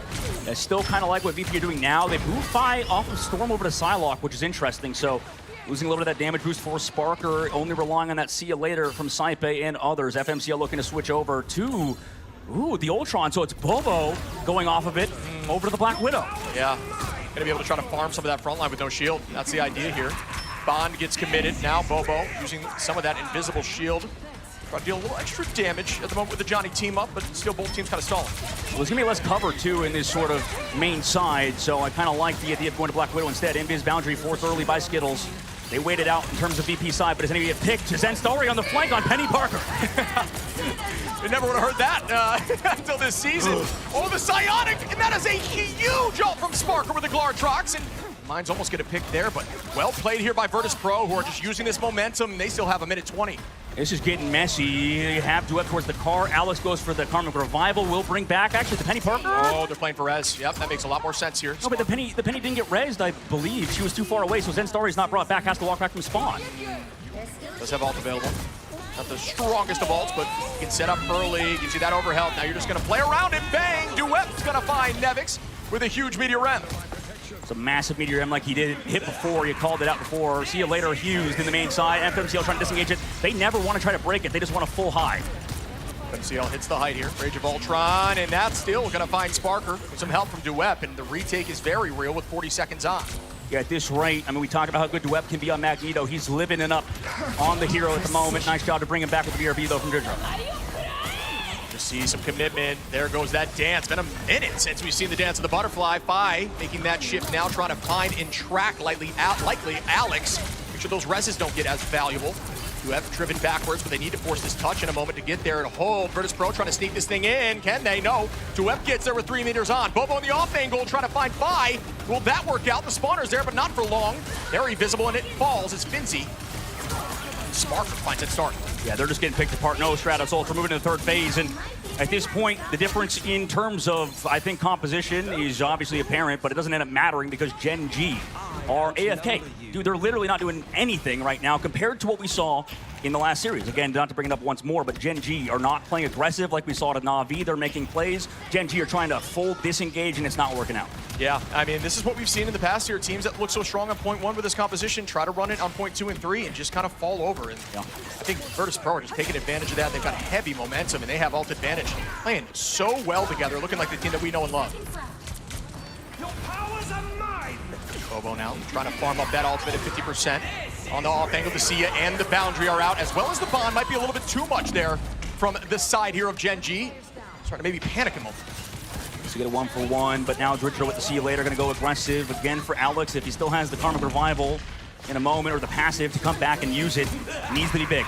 Oh, that was almost a nice shot. Sia really well timed there from Dridro to keep the team up as FMCL tries to match back with the Rage of Ultron, but still, that just wasn't that valuable. Well, they keep giving up space. That's the worry right now, is that VP have their pedal to the metal, and he's looking for one. Sparker does find FMCL. Duet trades it.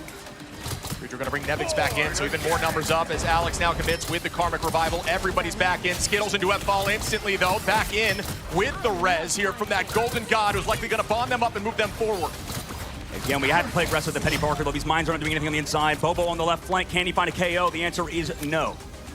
Yeah, forcing out Crystals, though, is a cooldown they're definitely going to be happy about, but that was not the ult that Bobo was looking for. I might have lied there as FMCL cleans up Nevix. Trying to look at that front line from downtown once more. Duet, but that time does not land Alex instead. Both front line from Virtus Pro are going to fall, and that could be it for the OT. They do not get point 3. Excellent hold towards the very end for Gen G. They sort of stabilized with that ultimate from Bobo, like you said. For the side of VP, though, that's still quite far. I mean, that looked a lot better. Yeah. Looked so much better than Domination. And, you know, we've always heard VP is a very good Domination team, but with the, I guess, not reduction in dive, but necessarily how you play it, this is a team that's very good against Penny Parker and stuff. If you're going to AFK, you have to be proactive if you play this composition, which maybe Zen Starry's just picking it up recently in the past couple weeks. Could have played it, you know, in ranked or whatever, but obviously you can see he's not as comfortable on it as, trust me, and that crew of Na'Vi. Yeah, and Sparker is just on another level right now. 15 finals here, 24-3 on these off angles. Saipe hasn't gone down a single time, and neither has Redra. That is insane. Really great positioning, and also a testament to not only great positioning, but it just seems like there's not a lot of threat in that backline at all. Maybe the lack of dive here, the less pressure is allowing them to just keep that front line up. Well, I mean, there's a famous saying in the VGC community, I believe, from a guy named Wolfie. It's world champ buff. And right now, VP look like they have it because Gen G are getting a little bit nervous. You know, they get that first round. It's on a map. It's on domination. You could get upsets on domination like we saw. So can Gen G stabilize on their attack? We're going to look at what they want to run out the door for now. Keep that to ourselves at this moment as Virtus Pro is setting up. You can see their decision making, and we're seeing a lot of that Jubilee coming to fruition. We talked about the damage boost in the blind, and I really do think that is when we're going to see Jubilee. Yeah, she really seems like a better cloak and dagger right now at the moment. And like you said, forward, hold, even without the penny, you still want to hold here. Yeah, it's really all about this ability right here. Play inside and stay healthy. Turn it on the enemy if you need to. And they're playing right at the door here. Bond goes out early. There's going to be that healing buff. Rejo's doing a great job just keeping everyone full in terms of HP. Yeah, and Gen G need to get some off angles or something to find this back line to get rid of them. They don't have to worry about penny mines either, so they could play, you know, something a bit different, like, you know, something a bit diver, maybe a Black Cat or whatever we've seen out of FMCL. Instead, they're going for that triple strat comp, which you don't, I mean, usually see on offense. Bolo going to be using the attack speed boost here, the unlimited ammo as the decision. We've seen a lot of the DD team up, so. Yeah, because, well, I mean, like, you have to walk away from it. You see the DD team up because they can pierce through these Vanguards, so. I mean, I guess from what we've seen, it's the better team up in terms of the Daredevil team up with Punisher instead of the Rocket Raccoon. I don't mind it with no shields on the field, though. Curious to see if it's going to work out. We'll keep our eyes on. And it took Virtus Pro a Sia in order to move forward. Will it be the same story here for Gen G, who now commit with the Sia? And there's that judgment now. The Sia's backwards. Zenstari finds Sparker. And that's going to be a second pick, likely here. Good movement. Able to use that crystal and finally falls. Not understanding if they're actually down just yet, Bobo. Looking at the Born again. Once more, that Karmic Revival. Yeah, we're going to enter a long team fight if Sparker builds his. Duet trying to find two, and he does. I don't love it, though. I mean, you heard the Born again, right? Like, they're right back in the fight now. It was a huge ult, but now they just reset as a unit, and you force another ult out here. Finzi going to be using that Ironwood and gets drawn by Fi, and Zenstari does the same. Sparker's got the ultimate too for the upcoming fight, and they could rotate ultimates to a nasty degree. Clobbering time, we lose one. Here we go, FMCL. Oh man, he gets caught in it. What a huge play here from Finzi. The strangling prison. Sparker has that ult available too as Saipe brings him back from, oh man, this comp is too much. Yeah, this is getting nasty. Gen G on the back foot to an extreme degree. They just lost also Alex ultimate from the previous fight. We've seen how strong Adam Warlock is on these off angles too, so VP looking alive here and today with this composition. Only 2 minutes left on the clock for Gen G, though. You talked about the time bank mattering a ton. But again, this Gambit stuff is just not working versus this triple alongside the Loki that we let through. Yeah, this is just too much reset. I mean, you win so much if they force a bunch of ults out with Karmic Revival, and you have one available again, and they have nothing to use here for Gen G. Virtus Pro on this defense are just so smart. It just makes so much sense here. They still haven't even turned that first corner here around this bend. And they're feeling cocky. They're feeling confident for sure. Sparker didn't even use the Karmic Revival to bring back Navix, who's coming back from spawn. So I think it's brought back. Same thing with Dridro in a moment. Yeah, they're just playing for res now. Get on that point, stall it, reset as a unit as everyone's back in the fight once again. Skittles with the Sia is what they're looking for, but Redro and Saipe ready with ults, and there you go, moving forward off the back of that, even through Skittles Sia, but Duep comes back for the BRB. Bobo and FMCL, it's all about the duelists here. Saipe can match back with an answer. He's not feeling like he can go for MCL, goes for the reset, Soul Bond used though. Here comes that Meteor Ram, he's down! Wow, what a shot! But he's gonna be thrown back by his own passive because Saipe went for the comp. Wait, no, he doesn't, never mind, just kidding. Wow, good follow-up. No, that was a great call. There it is, the cover run, can they stop it? No, they can't! Oh. They're all back! Saipe gonna bring the entire team back, using that natural cover for the moment, and the fight is reset once again. Oh my god, Nevix has the clobbering time too, but he goes down! He's not gonna be in the fight! Finzi, Bobo's able to find two here. Zenstari now onto 5. Bobo once more, and point 1 will be theirs unless this portal is enough. No, it's canceled. Canceled like me after this tournament ship. Insane take by Gen G. And finally, they can breathe a sigh of relief, but they have so far to go. That's what we talked about with VP, why we're talking them up on their attack. It's so hard to get as far as they did in the map. 125 meters is no joke. Full comp switch here from VP too. I love to see that. I think that makes a lot of sense. I think teams are kind of getting locked into a comp on this map, and it really is a different map on point 2 and 3. It plays totally different. Far less single lane focus here, but Bobo trying to find that first pick. Alex does have Raging Royal Flush available, and I do believe it would be in their best interest to use this early and try to find an early pick. And he's getting poked out by the Delsa. Doesn't have also Snowflake, because you usually see the Angela alongside the Luna. He finds the right one. Finzi goes down. Yeah, Bobo now able to clean that up. But yeah, off that Raging Royal Flush early, like we talked about, Alex is able to find Nevix, and they are walking, taking this space. A minute 48 on, and they might get up on the top of this ramp. It's going to be a tough fight here, as VP making even more switches, as Fi now is going to be on that side lock. A great call out, Chip. So many counter switches happening. This is a little uncommon, I would say, in that department with all these minor changes between team competitions. There you go with the Raging Royal Flush back at him from VP. Can they find a pick here? That could be huge. Playing on top of the spawner. The Glartrox goes out as well. No picks come through as the boundary's there. Fi has to drop back, and Bobo gets the first pick here on the Nevix, and now a number's up. Oh, this could be a huge Glartrox from Sparker. Crystals go out, and Fi cleans up too. What a play. Yeah, they're still playing so, like, just honestly together. Like, it just feels like they make the right plays at the right times as a unit. You're still doing the things we saw out of the Grand Finals last year, combining ultimates together on VP's side. And I'm wondering if they can close out over Gen G now, who have a minute left to go. Basically 2 fights minimum for that squad, unless they take too long. Finzi with the Sonic Seduction, Meteor M, and the Rage of Ultron are what we're keeping eyes out for now. Saipei, the Raging Royal Flush. Okay, there's a commitment now to take space here with the Sonic Seduction. Meteor M trying to match that back. Duet finds Fi after Fi gets the pick on the backline of Skittles. I'll still say that trade is in VP's favor. FMCL walks forward. Bobo now on the Nevix. Now numbers up for them. Can they use this to their advantage and take point 2? Oh, what a Royal Flush back, but it's a little too late as Finzi goes down. Yeah, this is... Oh, wow. I mean, they're swapping to a comp that I thought before looked... Oh, my goodness, Bobo! Somebody stop him! I mean, he's full impact, full target focus on Fi. That's 4 in the fight for Bobo. Have to deal with the Venom now, who gets trapped, but he goes down to Duep in this tandem between the two. Bobo's seeing the net code right now. 1s and 0s. The guy is just not missing. What a play there to gain point 2, but it is still a very far push for a minute 25. VP absolutely can still hold this here. It's a great point, Shib. I mean, this bear is just an absolute mountain to climb. It's that they have the momentum, like you said, but do they have the mental resilience to keep this up as the early portal? Yeah, there it is. Here goes the fight now. Finzi playing off that portal. They're going to take this spot, try to buy even more time, but it goes down quickly. Bobo finds that pick, and I like the idea of this play to stall. And now you're going to lose a little alt charge there. Zenstari trying to spread some of these mines. Raging Royal Flush now from Alex. Will that be enough to move them forward? And they drop back into the portal. Really well played by VP. That was funny, but you're right. Forced out ultimates, Zenstari, Alex committing theirs. You can see the last second portal that felt like something out of a Marvel movie, literally. Yeah. Just quickly showing up for a moment, a giant rock.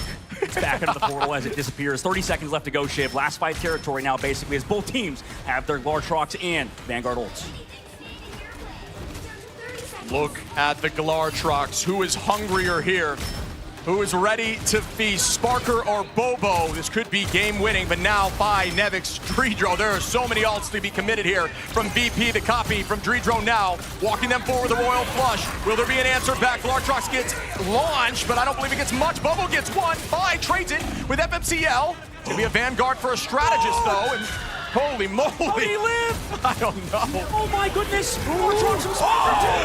It's huge on the front line. Tries to somehow shut it down, but it doesn't matter. Saipei and Sparker clean those up. Numbers are ahead now, and they are following up here. Can the portal get there for the retake? It's going to put them in a dicey spot, though. It will. I mean, this is getting nerve-wracking. Overtime slowly dwindles. VP have control of the cart, too. They have to keep touching. Luckily, this cart is going to give you a bit of space to move around. But if they get off for a second, if you get out of that water fountain in the middle, it's all over. Yeah, and it's very tough here. FMCL falls. They're trying to stall. They gotta get on the point as they almost forget, but no, that should do it here. VP hold them before point 3. It's the world champ diff coming back to bite Gen G in the bum skis, as right now it's tied up 1-1. We enter that third crucial map that could decide if either of these teams move on in the upper brackets. Going the distance, my friend. This has been beautiful Marble Rivals back and forth. It really has, and it will continue to be so as the very first game is living up to expectations, I would say, in the upper bracket. However, for Gen G, they're maybe not even expected to be here, right? It feels like maybe people were underestimating how Gen G looked behind the scenes and in the scrims. The fact they won the first map was huge, but shit, we always know Compo and Convergence feel very similar in terms of how they play. I mean, there's so much to look at. 21 finals from Bobo, and then Sparker with 19 right up there with him. Just so much back and forth, and it's a very smart play. And we talked about that defensive side from the side of Gen G. I liked their composition, but again, I think it just took them too long to make that rotation. Yes, and that's why you still have to play the games, right? Because no matter if you theoretically have a better composition, it doesn't matter if you don't have the coordination that VP does. You saw them making plays with the Psylocke. That was I feel like old VP with Fi and Sparker working together. Yeah, I mean, it was a huge problem, I'll tell you that. Some huge ultimates, but we're going to dive more into this information with our analyst desk. How about you take it away, Tetra? Thank you very much, Shib and Dogman. Whoa. Whoa. We have a series. What? We really, really do. We were talking about it. Teams that have taken maps off of Virtus Pro are few and far between, our reigning champions. And that looks like, for a bit, Gaskin, that could have been a 2-0. And potentially should have been a 2-0 if we look at it in a different eyeline as well, because realistically, Gen G had all the pieces they would have wanted to win that game. Virtus Pro, you have to give them the credit for clutching up. Maybe Gen G kind of threw it a little bit at the end, and perhaps the pressure got on side of them. But I think their ban phase was fantastic. I think they were really able to take it to VP. Maybe VP learned a lesson in that first map as well and had to adapt, knowing they weren't going to be able to play the strategy that they've been employing for so long. I really want to dive into Gen G's bans a little bit there. You said that they came out a little bit ahead. In particular, Ultron getting removed in that first map. It was kind of big. I think that's what happens when you are succeeding in scrims, right? Virtus Pro, all the talk has been about the Penny Ultron meta and how they're the ones pioneering it and how they've been dominating scrims. Well, suddenly you are going to be the focus point. You are going to be studied. And Gen G did exactly that. They were able to find the bans, and then they played it themselves and showed us how to do it as well. And even though we did see Virtus Pro answer back in this second map, I do think Gen G, they are really putting on a show for us here, Vaughn. I completely agree, but I also have to talk about the bans a little bit for this map specifically. Invis, second time in a row we've seen a team prioritize a one-sided ban the other team instead of the Adam Warlock. What are we doing? The res is so crucial for the full hold strategy, and it worked really well for Virtus Pro. It gave them so many revives. Like, yes, Gen G were able to break it, but Saipe with the clones on the Adam Warlock was instrumental to the amount of hold that Virtus Pro could do. But something we do want to talk about, we're talking about like players who have been instrumental, but the versatility of Bobo. That's it. It's been, yeah, exactly. Like the versatility of Bobo is insane. We saw them even swap to the White Fox at the end there as well. We saw some Punisher from their side too. We saw Ultron as well. We saw so much from Bobo, even getting a Penta on the Elsa towards the end. But the big thing here I got to talk about is it felt like when they were going for the attacking side themselves, Bobo is their Storm player, FMCL playing the Bucky towards the end. It might have been better if FMCL could have pulled out the Storm so they had the extra damage boost to get them past the hurdle of Virtus Pro. It felt like that was the difference maker between these teams, at least in the first point. I've got to see Psylocke as well. Psylocke coming into the fray. I'm sure there's a lot of Psylocke mains at home saying, finally, she's back on my screen. But it showed. I mean, the dance of the butterfly actually at the end there, being able to just stagger that one single hero really made the difference to try and win that one. I want to bring up something you said earlier and sort of dance off of what you just said here. We saw a lot of people, and we were talking about it earlier, there's been a lot of hype from a lot of the players around Virtus Pro potentially bringing in this Ultron Penny setup here. The impact of scrims here, it seemed when Virtus Pro were forced off it, they struggled, but in that second round, they did fine. There's a lot of impact coming in on scrims. Tell me about it. Yeah, winning scrims doesn't always mean you're going to find success going into the tournament. As I had mentioned, you get studied by everyone, you become the focus point. Alternatively, you can just do terribly in scrims, but you are learning a lot. Scrims don't always tell you exactly what you need. It's a chance to practice things. People also don't play the best in scrims. They play a little bit differently because there's less on the line. So Virtus Pro perhaps learning that a little bit here, but the fact they were able to adapt so quick in map 2 and now find themselves going into this map 3. But remember, map 3 is now Gen G's choice, so they are still having the advantage here. Vod, I do want to quickly ask you, Hall of Jarly, this is a map that has been a little traumatic for Virtus Pro in the past, hasn't it? Yeah, we've seen Hall of Jalia, you know, be point of contention against this team as well. I'm actually kind of surprised we didn't go to a Central Park, though, specifically, but I think that's because of the Penny Comp that's been going so well for this Virtus Pro. That's the one map that actually Na'Vi dropped during Stage 1, so they probably don't want to go to the comfort zone for that. But seeing the Gambit be saved here for VP, they knew it would be banned this go around because they let it through the ban draft during Museum of Contemplation. The Gambit and Loki combo is too good. Something you brought up during the break, VOD, that I will bring up here. Gen G are one map away from doing something that no other team has done before. Knock Virtus Pro to the lower bracket, and they are putting a lot of that faith into Duep once again as they protect that Magneto. Man, I just wonder what the focus is going to be here. I'm glad that they're getting rid of the Loki. We saw how effective that was with the copies of the Adam Warlock, the copies of the Gambit ults here and there. The one-sided thing, though, is something I did want to bring up. Because of the Gambit Magneto team up towards the end, being right outside the portal, having that kind of dispossession of anyone going through it, it did not allow them to find a foothold outside of it. So they were panicking, trying to get towards the objective. It did not work. If they had Thing, they could have at least helped themselves through the damage there as well. Are Virtus Pro going to give over a Gambit as well? Because obviously they protected their Gambit, haven't banned it. And it seems like with the Ultron ban now coming through, they are saying, look, we're happy for you to play Gambit. This was something we were mentioning at the start as well. Like, without your Gambit player, Salvation being there, when Alex picking it up, we did see Alex, he stepped up to the plate, but they did just lose that match, as now you will see the Thing protect. I do love a one-sided Thing. I think Thing is arguably the most oppressive hero we have in the game at the moment if you don't know how to deal with him. So I think that that is a fantastic ban phase for Virtus Pro here. I think you might be right. We're down to our last ban here for Gen G. We've seen them ban Ultron previously. We've seen them ban Penny directly. And there goes the Ultron. The Ultron enables Adam. It enables Penny. The extra healing and damage boost has been very instrumental. Gaskin, this is the final map of this series. Who you got? I'll still go with Virtus Pro, but it doesn't feel good. Gen G look fantastic. Odd, same to you. I have to also go with Virtus Pro after the just performance they put on in Museum of Contemplation. They got this. It's time to find out if Virtus Pro will finally be set down to a lower bracket. Shib and Dogman, please take it away. And here we go. 1-1 Series 3. Will Virtus Pro come back, or will Gen G be able to bounce back on their map of choice? 1-1, I think, is a number we didn't expect, I think, in this quarterfinals. I mean, back in the play-in stage, I guess it makes sense because there's so many teams that are competitive with each other. Also, a limited pool, 3 squads. Had an insane play-in stage. But on the main stage, in the playoffs in the upper bracket, to keep that advantage, they take us to Orange Challen. Right now, VP, I think, have the edge in terms of that momentum. You know what's better than 1 life is 2, right? You want to make sure you stay on that upper side of the bracket. Getting down to the bottom is going to make your team even more nervous. It's tough to play at your best when your back is against the wall. And here goes an early portal play from Virtus Pro. You see the nice Deadpool skin, the Parker team bundle, VP coming out. First time this series, I believe, to have a little bit of Van Pool, so it's nice to see. The esports representation with Finzi rocking that classic orange alongside the Deadpool red. Fi finds the first pick there onto Skittles, and that is a huge start because that's going to be the Luna, the main line of the back line. As Alex trades that back, though, says not up in here. Then Sparker takes out FMCL. It's a trade fest. It's a nice spawn swap. Typically what you want to do is simply switch position if they're going to dive your back line like that.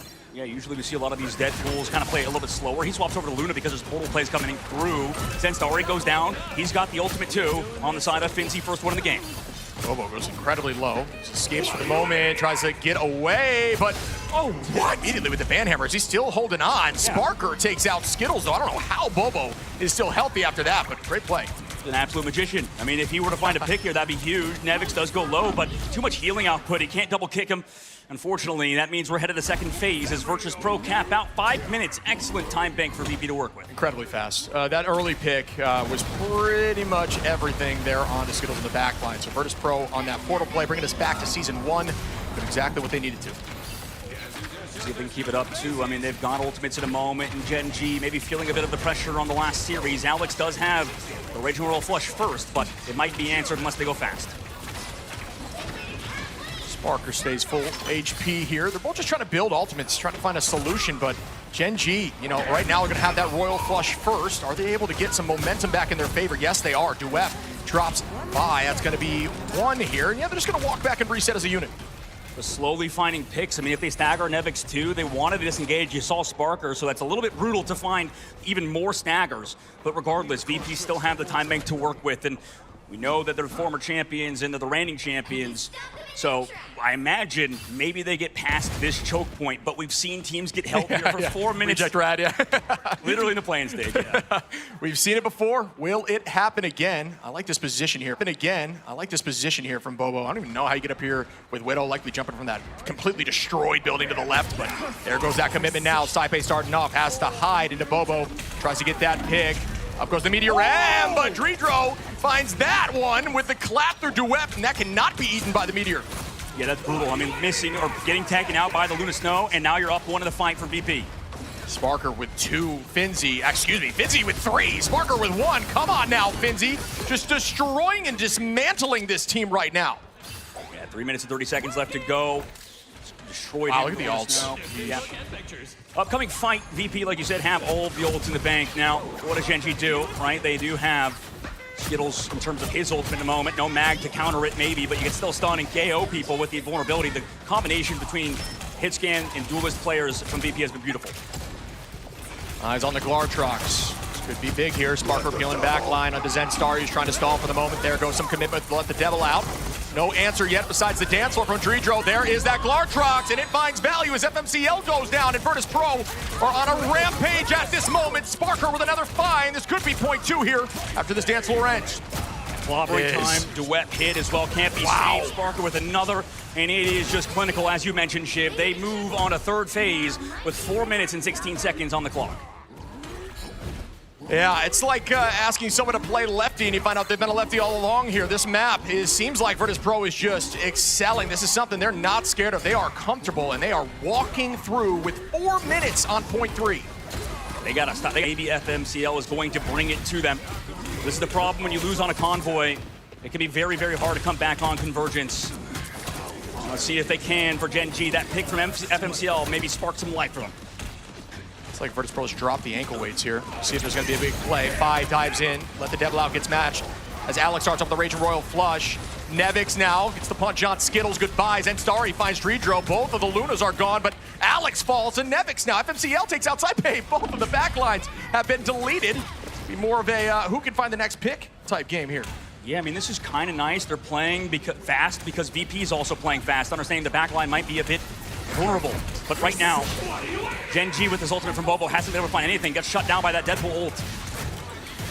It gets dicey. You can't miss a shot here. You're going to take extra damage. Great focus by the backline as Alex is able to take out Nevix. And they are able to slow this pace just a little bit. 3 minutes now, but still a lot of space being taken on this point 3. Yeah, you can see VP's just overall cohesion and fundamentals is clean. Right, just not peeking Bobo, kind of playing for that one shot. Also peeking Bobo, kind of playing for that one shot. Also not letting Bobo farm up. And you know who is farming up is this guy on your screen right now. Sparker has another Glartrox and has been every single fight textbook, yes. 15-0 on the screen right now, this guy. Just showing why that MVP went his way last time. Might be the case once more. Trying to take this thing all the way. Sparker, that Glartrox available. Eyes on the beast. Will that land a Zenstari? Goes incredibly low with the anti. Pays for it. Duep now able to drop Nevix to match it, but Meteor M, will this one from downtown? That was just a little bit too high for Duep. This has been better out of them, right? They've been trying to track down. You would think they also would counter. Same thing with the Gambit, the Venom. But right now, Zenstari's doing a great job living. Duep trades it on Magneto, playing aggressive at the right time with FMCL. Gen G building up some momentum, but is it too little too late? VP still have 2 minutes on the clock, and there's still ultimates for VP. Yeah, VP just got to find an alt play now. Play a little more passive, and it looks like that's what's happening while Sparker's holding on to this Glartrox. Just got to commit as a unit into this and try to see if we can force Skittles out for the dance floor and then walk from there. FMCL would let the devil out. Bobo ready to snipe as well. Will those alts find some value? But there is a lot to be committed now for Virtus Pro, and this is the fight they're looking for. Oh! But Bobo says, nope, not right now, and that's going to be 2 with FMCL's help, make it 3 with Duet. Beautiful off angle here. That Black Widow again coming online. This is how they capitalized on domination, was through Bobo on the Black Widow. Has a bit more space to work with, but that was just one in the fight. You see VP fully reset again with ultimates, banking him up. It's just Finzi that's popping him off cooldown to how Deadpool gets him up so fast no matter what role you're on.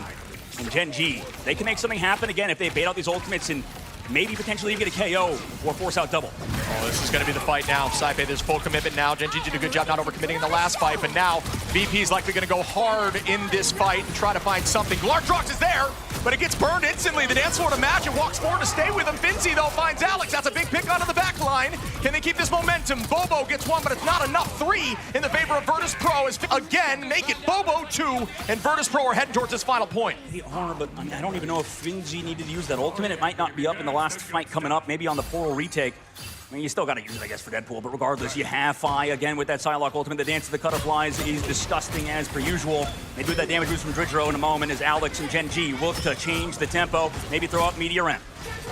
Beast of the Abyss from Zen Starry, something to look at here onto the Luna, potentially trying to burn through the dance floor. There's going to be the charge forward. It's matched back with the Feast. There is that dance now, but this time of the Butterfly. Bobo goes incredibly low. Good movement by the backline. Nobody falls just yet. Is this pick going to come in through Duep? It is! Onto a huge pick of Saipe. Zen Starry gets one. Bobo and Zen Starry again, and the hold is still here with 6 seconds on the clock. Bobo's coming back 5. I don't think it gets there. 4, 3. Does it get there in time?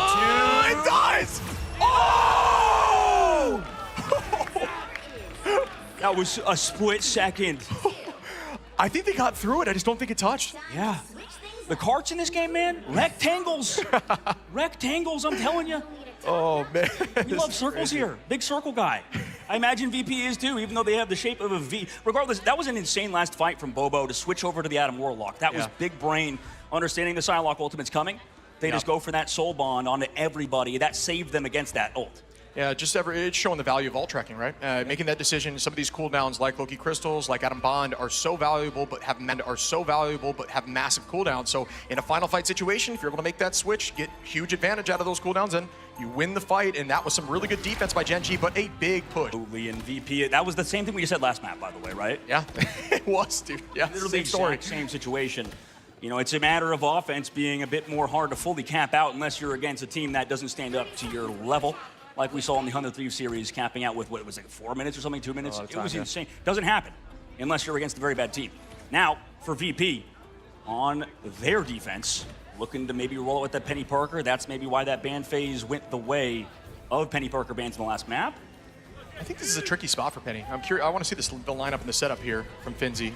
It's pretty open to see those spawners, and you can kind of play around them. So looking forward to seeing what the decision is. But yeah, they're going to be running that triple on defense on this map, and see what it looks like. A lot of pressure for both teams currently. I mean, this is the first series of the day, and then second series of the day, sorry, and then also the first 3 map of the day. Yeah. Pause coming out, of course. Why not? Always on this map too, by the way. What's going on with that? Just saying. I mean, yeah, it's the first. It's a fast pause. It's a fast pause. Yeah. The Penny Parker shield blocking off our connection right now. Penny Parker's body blocking the Ethernet cable right now. I can't believe it. Spider Minds making their way to the Ethernet. But yeah, I mean, again, I like what I'm seeing here. I'm excited to see a triple comp on this map on defense. I think, again, like I said, I think you can find your way around the Penny Mines if you elect to take that left side route indoors, or maybe with a portal play around. And I'm with you. Yeah, if they're able to make that work, it might dismantle this comp, but who knows? I mean, VP, we know how good they are. Yeah. I mean, people run it like nonstop. It feels like nowadays, but I'm kind of. It's a more open map in certain points, like you said. Yeah. Just the fact that right now you can see Gen G, you're still deciding between Black Widow and Elsa. I mean, right now we don't even. I mean, you can maybe say versus counter dive and stuff. You want to play the Elsa, but for Bobo, it looks like he's still deciding. Like, does he want to play the Elsa or does he want to play the Black Widow? It feels like he's leaning towards the Widow.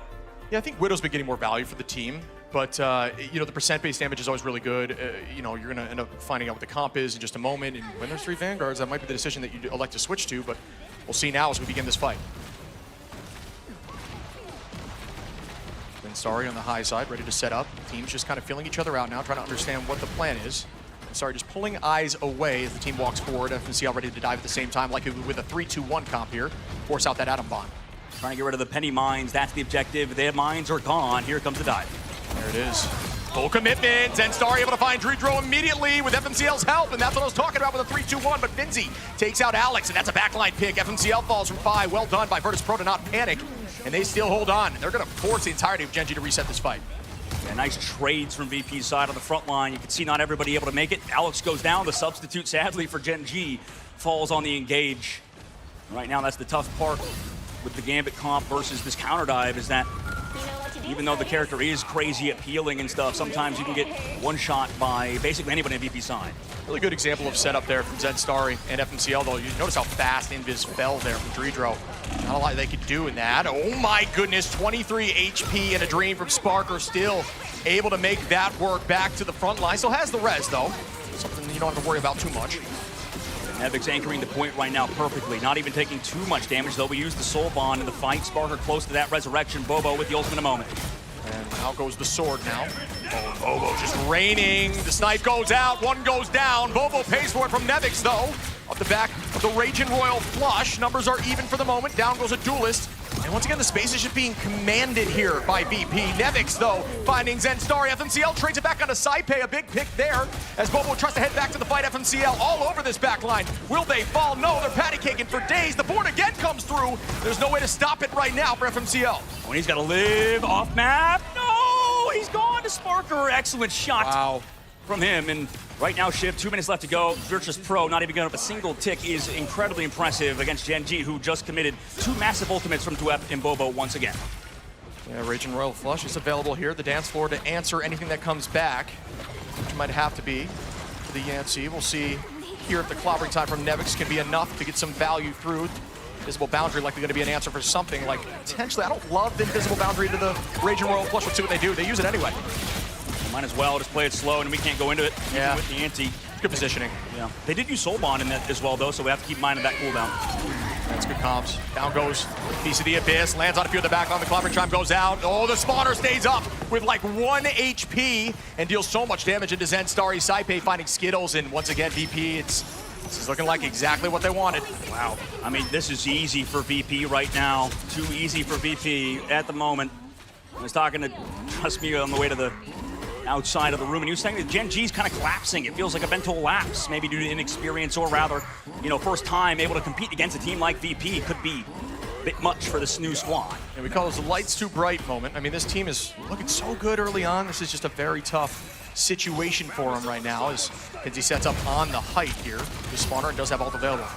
And I love how Finzi's been playing this Penny Parker as well. Looked great. You can see why they got banned out against it in the last maps. Playing around the spawner. Out goes the Ironwood wall. FMCL with the dive down. Out goes Bond too. A lot of cooldowns are committed. Let the devil out, forcing out a bunch, but it doesn't matter. Look at their HP bars untouched for this moment with that triple backline. And now goes Saipei with the Raging Royal Flush. Both teams kind of filling each other out, but healing too much for VP's side. He's gone, like you said. Yeah, it's tough. Great location there, great push by the front line to take that space back and just delete the front line as Saipei finds FMCL. OT ticks down. They got to get this portal here. Zen Starry trying to stall, but will fall as well. This is looking like VP's match to lose when they do close it out and take home this series. Whew. Got a little dicey on map 1 for VP, but after that, it was smooth sailing. Looked a lot better after the last 2 to win the series, and VP looked phenomenal, like you mentioned. Yeah, it was like they shook off the cobwebs. They got better and better after each map. I think map 2 was still kind of back and forth as we hear the cryo. See the cryo on stage, give release there for VP. Last time they've seen that was likely when they took home the title last time. Will they be able to keep this upper bracket run going?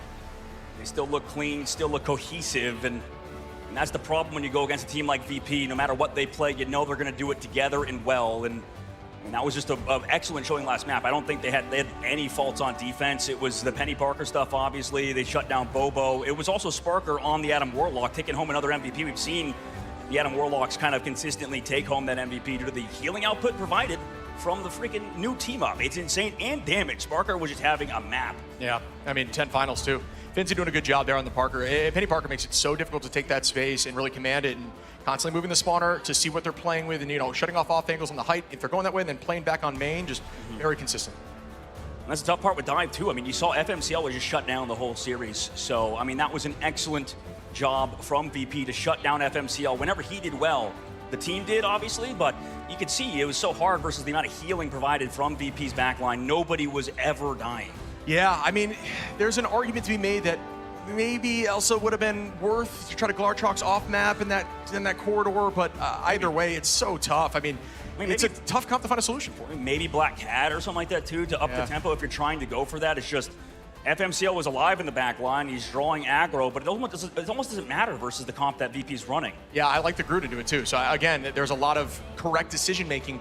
I just think they kind of fumbled a little bit in that moment against a team as storied as VP. Yeah, I mean, I'm curious to hear what they have to say, because the fact they lost map number 1, I mean, like, what are they thinking about that? You know, that was a bit of an insane comeback from Gen G, and they looked really good map number 1 on domination, which is something we have to keep in mind, because VP historically has been a great domination team, which I'm sure our desk will break down, and they actually came back on the Convoy Convergence maps and figured it out there. Yeah. I mean, I think the push on Museum was great from Gen G too. It's just really tough to get point 3 on that map, especially with how much you can stall on point 1, which both teams were able to do for quite some time, and try to find solutions at some time, and try to find solutions. I think teams are still trying to find an answer to this triple with Penny right now. I think it's still very new, fresh. It's been seen in scrims, not a lot on stage yet until today, and we're going to see what the solution ends up being, or if it's just the dominant comp. Yeah, maybe it could potentially take over the entire meta, but man, what a series that was. What a fantastic one it was. And speaking about takeover, we got Cozy in the main stage with Sparker.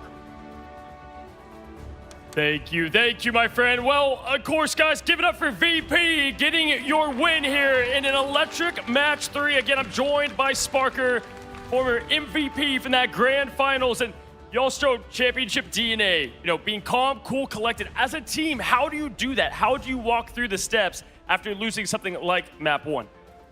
Well, I mean, the map was really close, so we weren't really like flustered from it, and we knew our mistakes, and yeah, we just made sure we didn't do those mistakes again. And what was it that Gen G, because electrifying crowd was going wild for them, what was it that they threw at you that you had to adapt, the former champions? I mean, they're good players, so I'm not surprised that they got a map of us, but yeah, I mean, they just played the normal comps, and we played worse, I think, that map. We have a big matchup coming up next, going through the uppers, and I believe you're going up a huge rematch that we've had before. Anything to say to the opposing team? Which team I am against? I believe it's Na'Vi. Oh, well, I think that's an easy 2-0.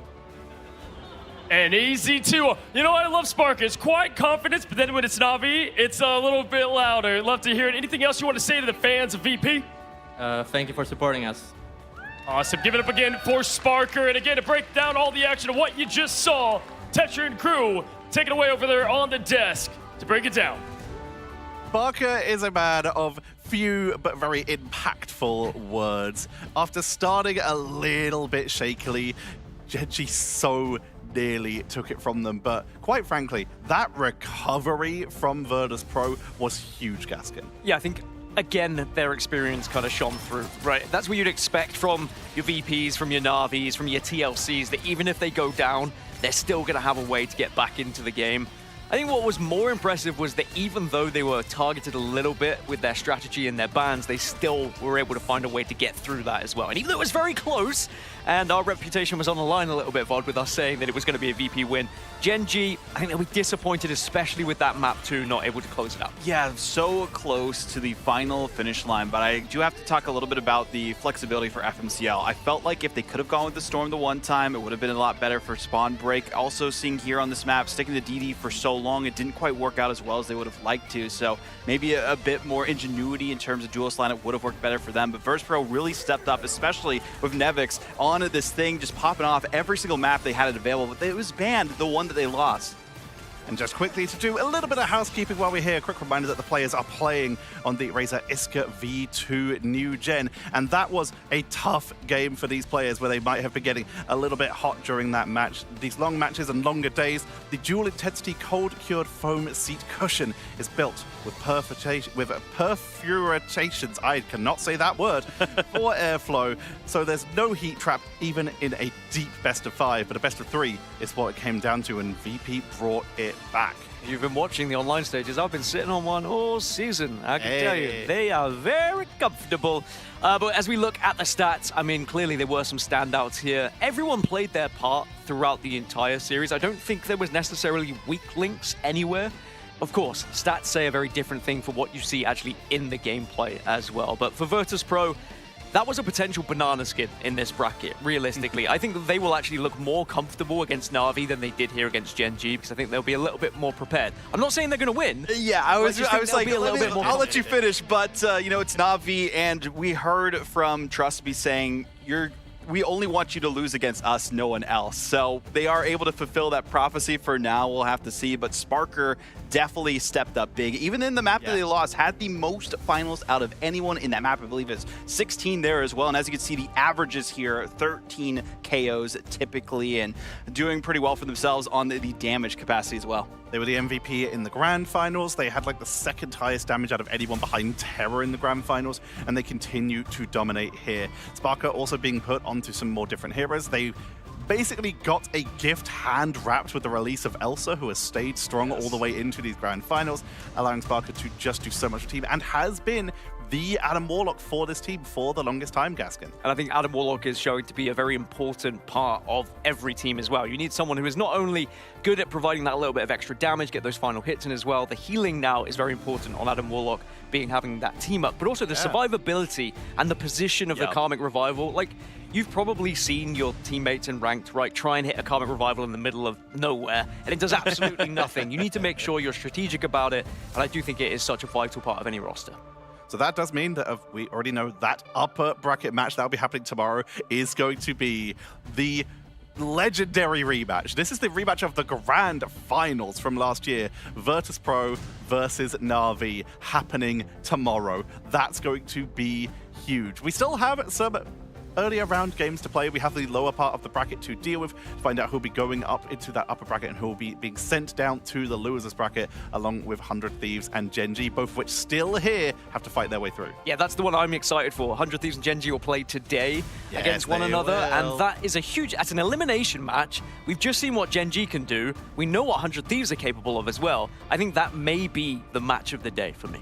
Best of 5 as well. It's like the big thing to note for this too. I was hoping these would be best of 5s, but we only have so much time here in LA, and it's beautiful for the players and the facility and everything else. But best of 5s is the meat and potatoes for Marvel Rivals Esports. This is where boys become men when it comes to a series, and this is exactly what I want to see. 100 Thieves versus Gen.G. It's gonna be cinema.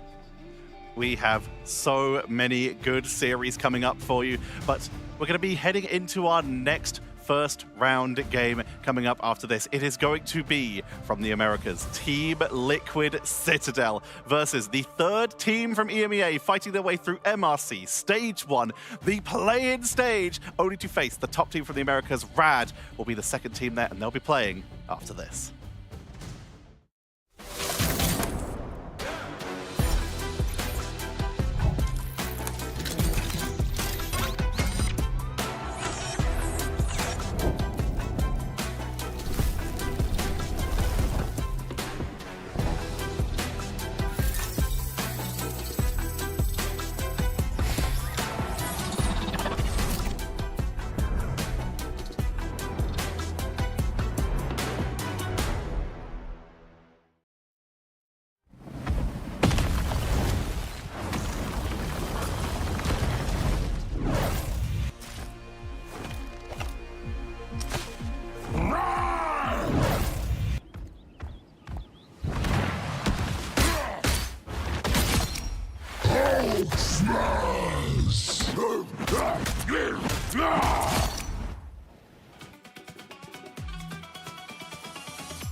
This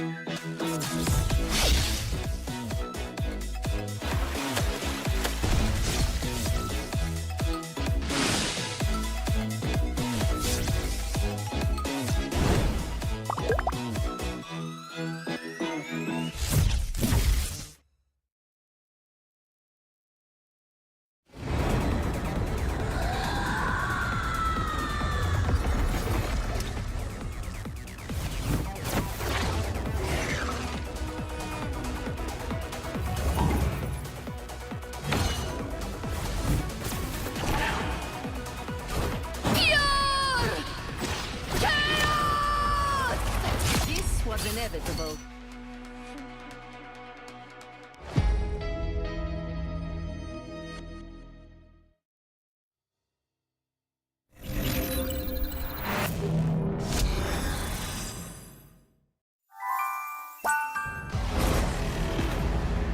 There is only one path to peace, the Avengers' extinction.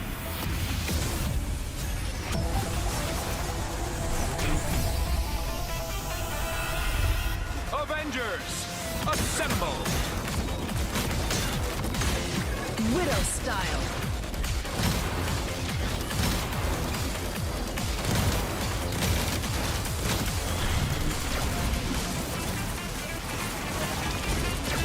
Friday, lock and load.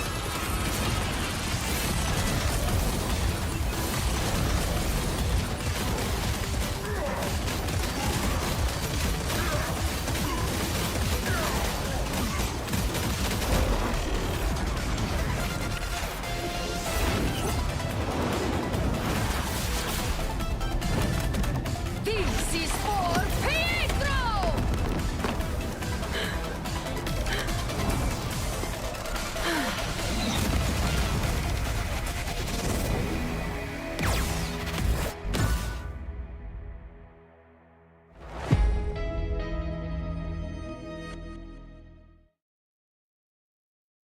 More matches, more rewards. Earn exclusive rewards throughout the mid-season finals via Twitch drops, in-game missions, and in-game predictions.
Los Angeles.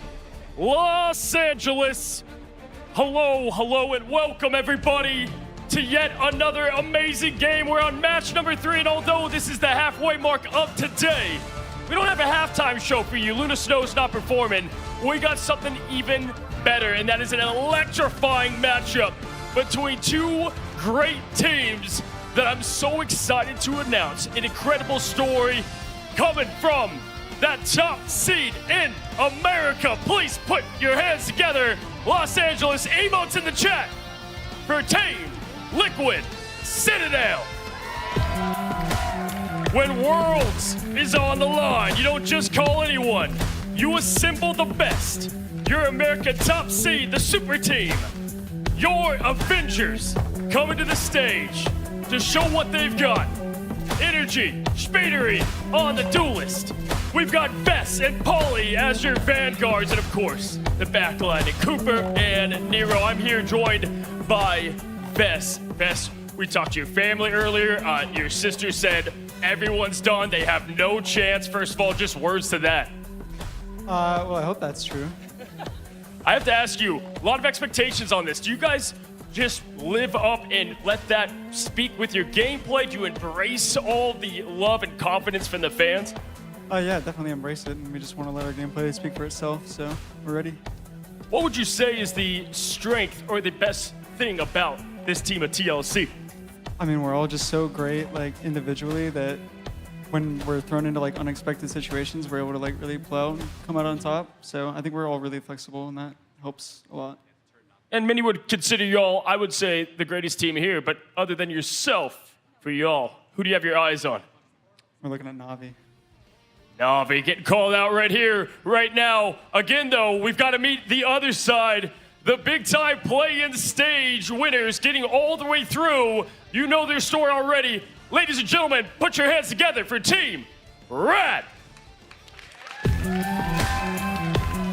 Nobody gave them a shortcut. Nobody handed them easy street. Every victory, every map, every opponent they fought for.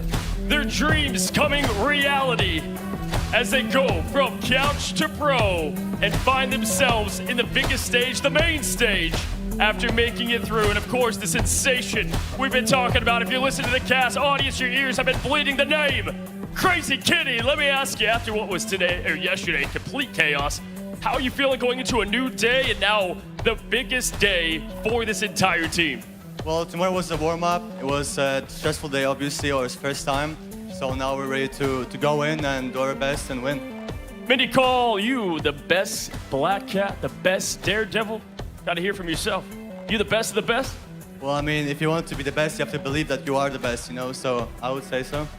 Love to hear it. And lastly, anything to say over here to the opposition, the top seed in America? Paul, giving the peace signs. What do you have to say over there to Team TLC? Well, I don't have anything to say. Let the game speak for itself. Let the game speak for itself. Everybody put your hands together for these two teams. And again, we have some amazing new bringing in all the heat. I see him up there. What's up, Leg Day? Ryan, what are we in store for? Thank you so much, Cozy. Well, both of our teams want to have the game speak for itself, but we'll do a little bit of speaking for the game. Ryan, Leg Day and Ryan Central ready to bring you all the action. I mean, it's exciting for the Americas fans. They get to see this new super team that's been put together from Team Liquid and Citadel merging, putting together this squad on an international event. We've already seen a bit of Europe versus America so far, and even though we're kind of wearing our own Rad jerseys to an extent, we do expect that Liquid are going to be the top guns here. They are almost favorites for the tournament, judging off what everybody's saying.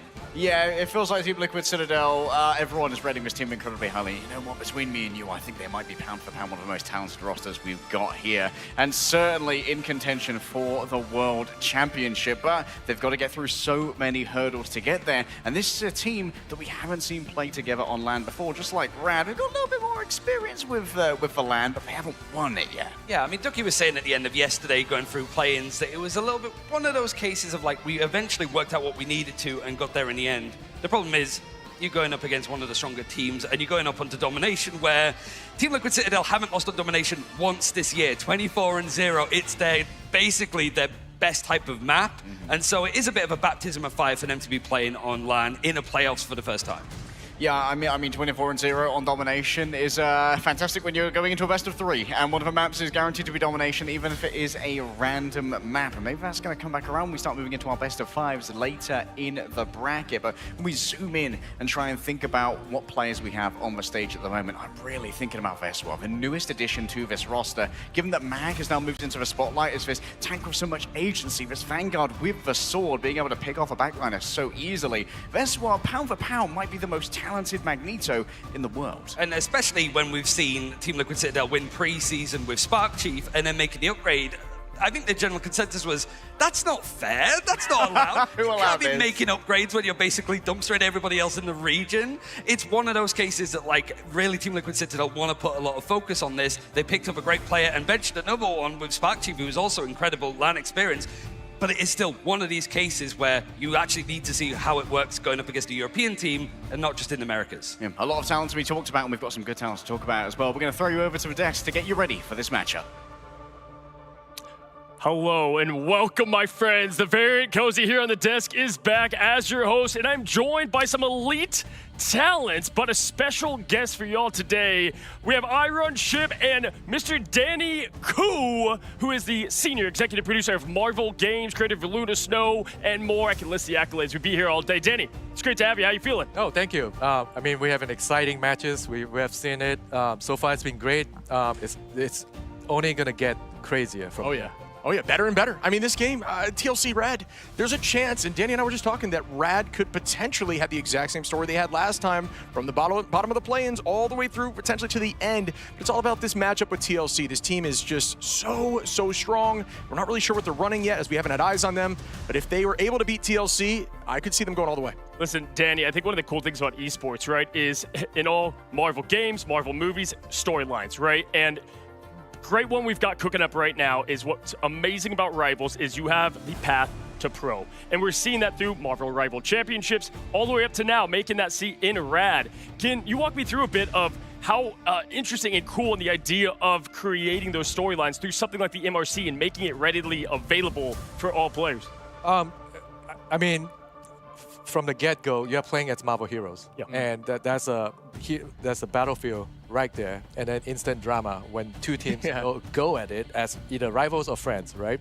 And then outside of it, you have fans or watchers that support their team, and that's instantly become rivals as well. So there are stories being told right there as well. And then outside of it, for watchers around the world, and you know, you're watching this either with a watch party or watch it by yourself during lunchtime. This is all good storytelling. And then we're sitting here, we're telling story of what we see, what we experience. The LAN event is just a very unique way of Marvel Rivals telling story outside of the game. And this is very exciting for us. Marvel Friendship doesn't land as hard as Marvel Rivals. I feel like, Marvel Friends would not sell too many copies over there. Yeah, I agree, man. It's like a celebration, right, Lan, of like all things that is this game in Rivalship. Yeah, it just feels like a different experience when you're here. I mean, I'm curious on your take on this as you're coming to some of these lands. Like, the environment, just being here in person, seeing these people play these different heroes to the fullest of their extent, it's another experience you can't really describe. How are you feeling being here? No, I mean, I was talking with, you know, players that was watching this, and they all came from different background. And what unite everybody is the event right here. All the heroes that they love, the teams that they follow, and we have great conversation about what's happening in game, what they would like to see. I'm sure you get a lot of that. In the future, what they don't like to see in the future, etc. Hey, well, actually, what is it? Is it right here? Yeah. So, Danny, I heard you have a road ahead for us here about what's coming to Rivals out there. You mind sharing with our audience there on what is coming to this game? So, you know, we should show the Black Hood trailer next week. Oh, I like that date. New season coming next week. We should be providing an exciting new hero. Introduce this, the Hood. For those who are not familiar with the Hood, he's gonna play very different. Cool. We have an Infinity comic on the site with Marvel Rivals Infinity comic. You can read about it with Marvel Unlimited app to catch up on who the Hood is before the season start. I mean, first of all, I thought what he was going to say, ladies and gentlemen, is, hold on. 17 more legendary Luna skins. Hold on, 7 more buffs. Ji-Young, take note, and we should buff Luna more. More of those, buff more of those. More all colors, buff Luna more. You hear it? We should give Hook a lot of legendaries, by the way. And Jeff, you got to get Jeff. Oh man, Jeff, we need big Jeff. Yes. Tiny Jeff.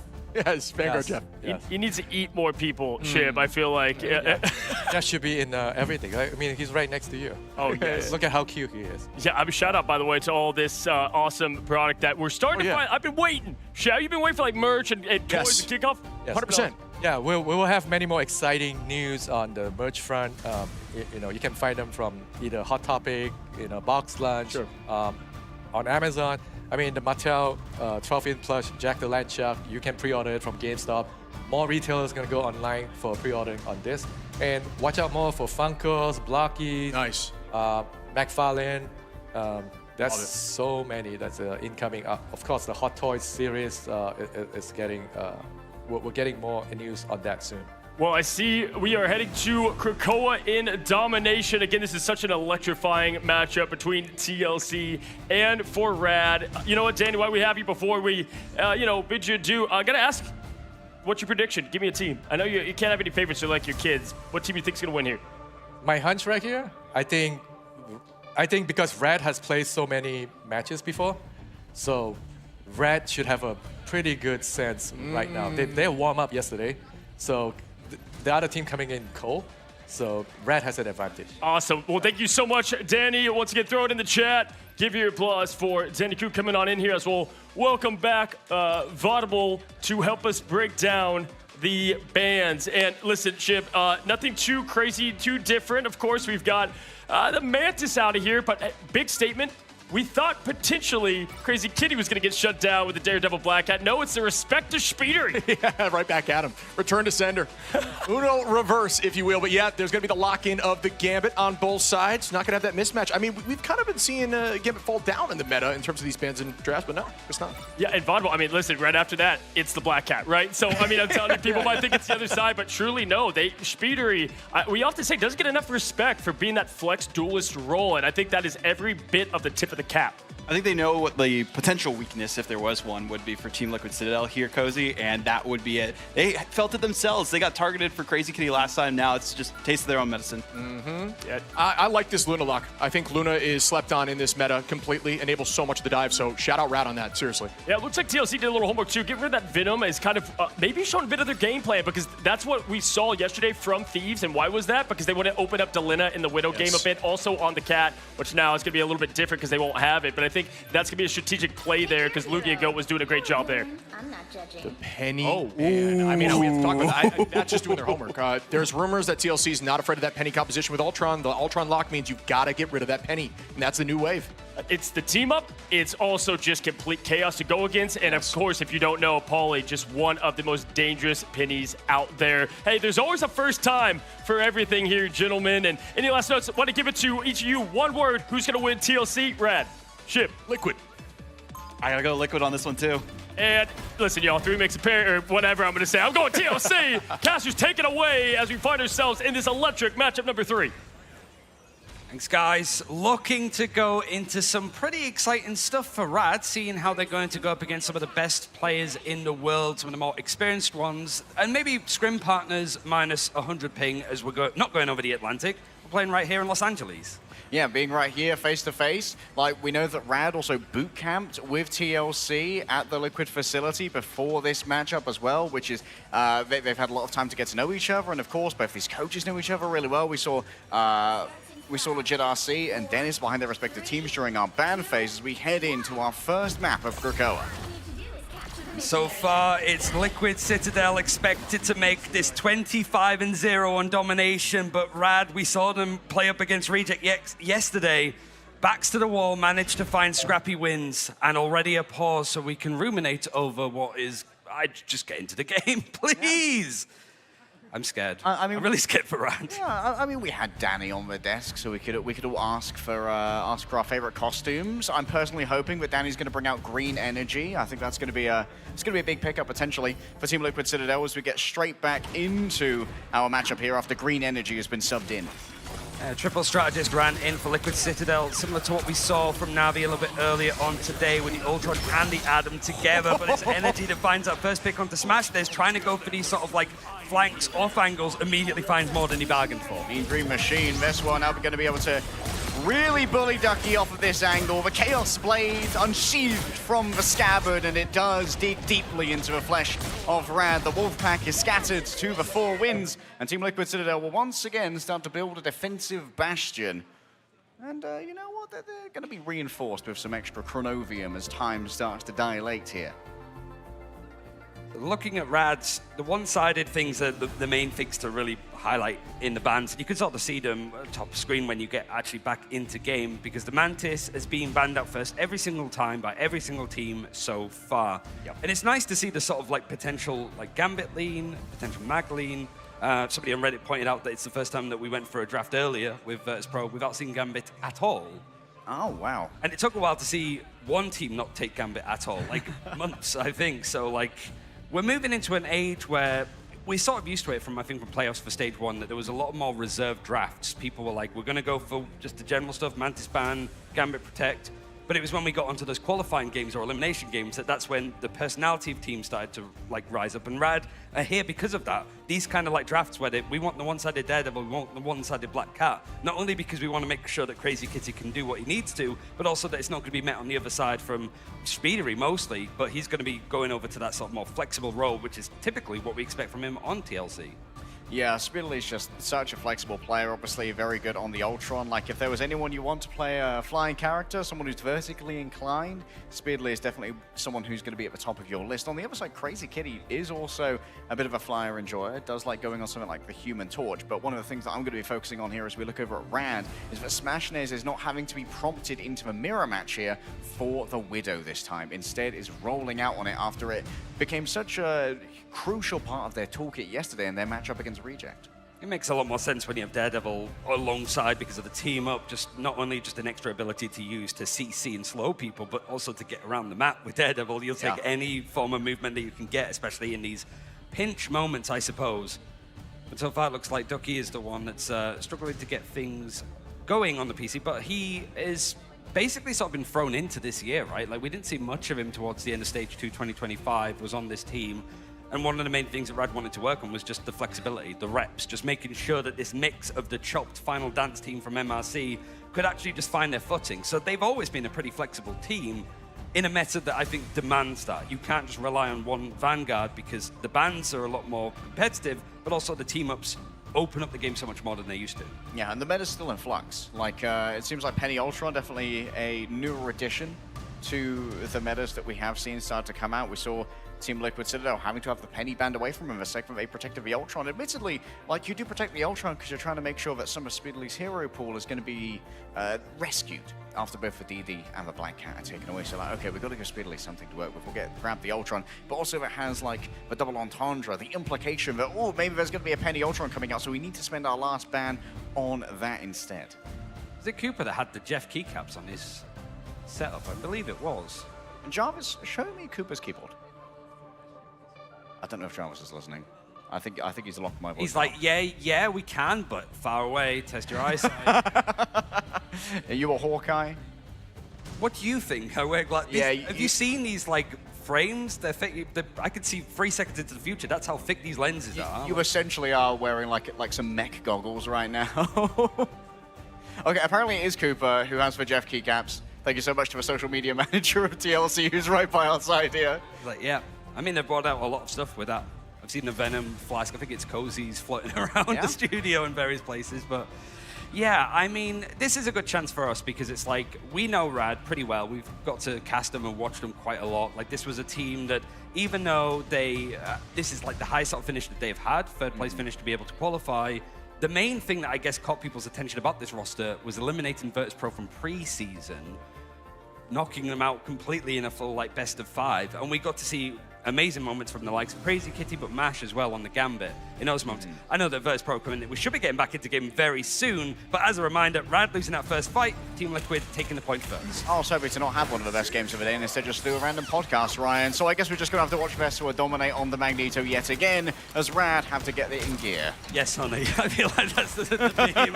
Yeah, we need to watch Team Liquid Citadel look good on domination, but Rad have had their moments in these bigger games too. But they have a moment to try to rethink how they want to go for this. Looking at the Ultimate Economy, still a way away for anything to actually come into use. Even Speedery on the Ultron is less than halfway done. Mash, highly respected on the Gambit. Very, very talented player, but Team Liquid, pound for pound, might be one of the most talented rosters that we have ever seen in Marvel Rivals thus far. Nice angle here from Smashnet. Can they find an angle on the back? Nero's already been taken down, but of course there's that Cocoon Revival to return themselves. Won't be able to bring Speedily back in time, though, as Nero's only 45% of the way towards that ultimate. Soul Bond expended here from Adam, and that's a major defensive cooldown that Team Liquid Citadel now do not have. And they need to try and juggle survivability in the back with keeping the point contested at the 4. Crazy Kitty going around the back, too worried about that Barna Cook, and so does not reconnect. But Lugia go with 100 energy has been absolutely hot to trot on the Emma. And Speedery actually goes for the portal, but nobody goes through it. It's like, okay, yep, it's just a moment, just watch it fly away. So it means that any stare wistfully into the portal. Yeah, just think about your life choices. But for Liquid Citadel now, they don't have that contest at the end if it does go to OT. So Rad finding themselves in a great opportunity as these bigger ultimates are starting to come up. Only Banhammer used from the Deadpool Vanguard of Ducky. It's a huge opening. But Cooper might be the be-all and end-all here as they bring out the Raging Royal Flush. Team Liquid Citadel move on forward, and Cooper is more than happy to try and chase after that Deadpool. And so the remainder of the team have opened up the space. Smashnes with the Assassin's Focus is looking for a victim. 2 bullets in the chamber to try and work with, but one's absorbed by the shield of Vesua, and the second one's going to be shut down before it can make landfall into someone's flesh. Energy going to get the last stagger here over onto Mash, and Team Liquid Citadel are back in the driver's seat.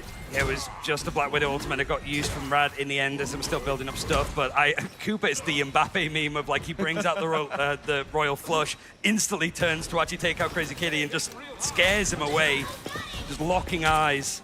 And now the point has been taken pretty easily for Liquid Citadel. They still have some big ultimates to hold on to, so I'm expecting that Rad are going to dive in with their own Royal Flush, but Mash going down there is a nightmare scenario. What a great coordination as well. We saw the incoming fire from the Adam off the back of that Cosmic Cluster as well. Huge amounts of damage going the way of Crazy Kitty, and Lugia just has to try their best to hang on here and grab overtime, which has now been activated for Rad, but it's entirely in favor of Team Liquid Citadel. Mash is going to try and make it work. Raging Royal Flush buffs up the calling card, but Crazy Kitty looks at Magneto, reigning above imperiously, and Crazy Kitty is squished into a 2D cutout of Felicia Hardy as Liquid Citadel claim the first point dominantly. Kind of a C9 to an extent. You got Rad trying to push to be offensive there, the Magneto on the point, and then the rest of Rad just trying to find their positions. The good news for them, at the very least, is that you are bringing some ultimates into this one. You've got the Sonic Seduction for Lugia on the Emma, and then that Fate of Both Worlds.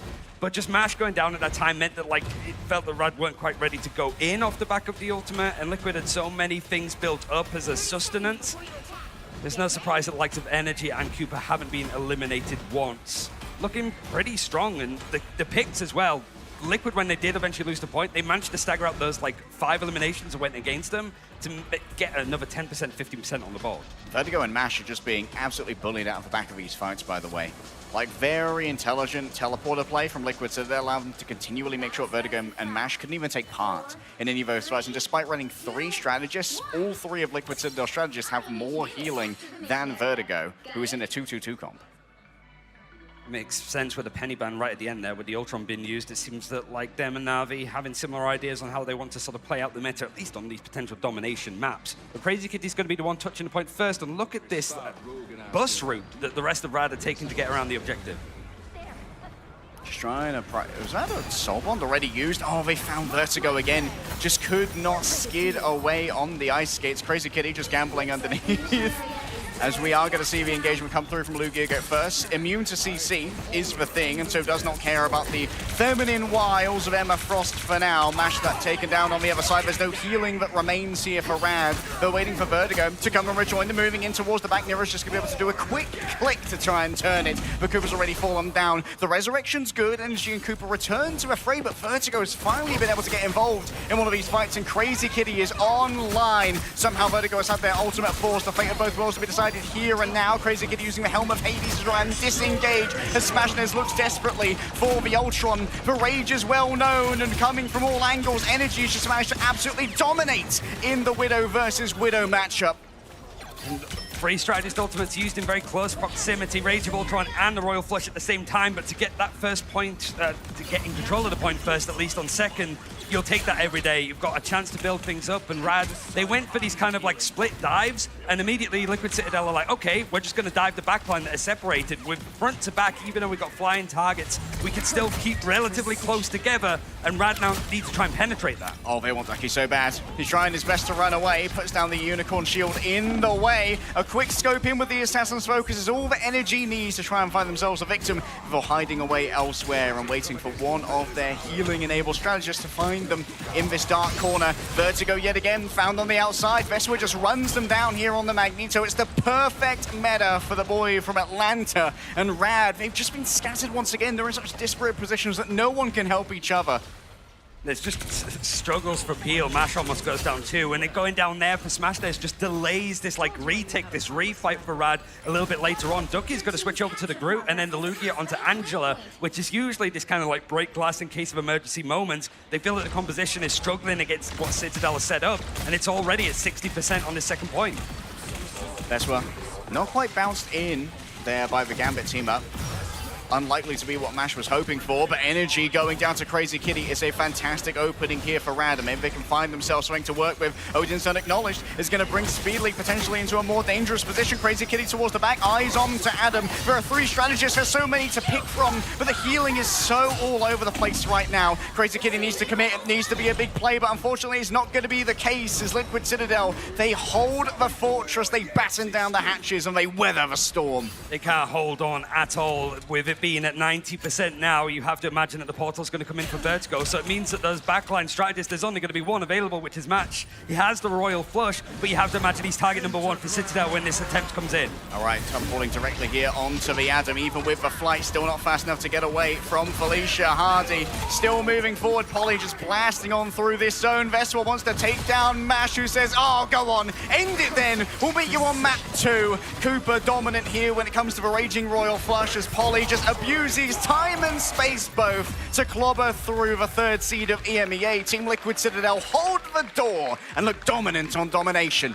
As is expected, this is their best game mode, and it's a blessing for them that they get to start with it every single time, but you get to see why. Even with some of those key targets being taken out, stuff like the Black Cat, the Daredevil, one-sided for Rad, and even the Penny right at the end, doesn't matter when the Thing is still available, when they can still go for the Ultron like Triple Strategist. Whatever the composition, it feels like Liquid are very comfortable on it. It's almost like it's their main one. We do get to see a little bit of energy over on the Black Widow, and much like Delana and the other like America's teams that we've seen, those hitscan players can certainly make what feels like a new character work very well in their favor. And she has the intelligence as well for really making the most of the off angles and the timings that you need in order to try and have these aggressive pushes, and like having the team to go with you as well. Like we saw that push onto Ducky, which rarely you're going to be the one pushing a Vanguard Deadpool when you're on that Black Widow, because sometimes that's not an easy fight for you to take. When you got the Assassin's Focus and Vesper's there to give you a bubble, you can try and outpace that, and that actually split up Rad entirely, so they couldn't peel for each other when going up against the Widow. For sure. It feels like we've complemented Rad's thinking on the fly, the coordination, even without mentioning it. They have some good cerebral plays, but they're up against the team that is so good at this. And when people talk about front to back, even though it's like a little bit more freedom, you got the Ultron in disguise, so it's more like front to back and a little bit up. It's probably the best way to describe it. It's still so succinct. Even the eliminations that Crazy Kitty was getting, and he was getting a fair few final hits to clear up, it was always traded out in numbers. It was always the backline going down or smash theirs. He's trying to go wide away from his team to open up so many angles that separate people, but it means that he's a prone target. Reject did that against him yesterday, and Liquid also did it and didn't really break a sweat doing so.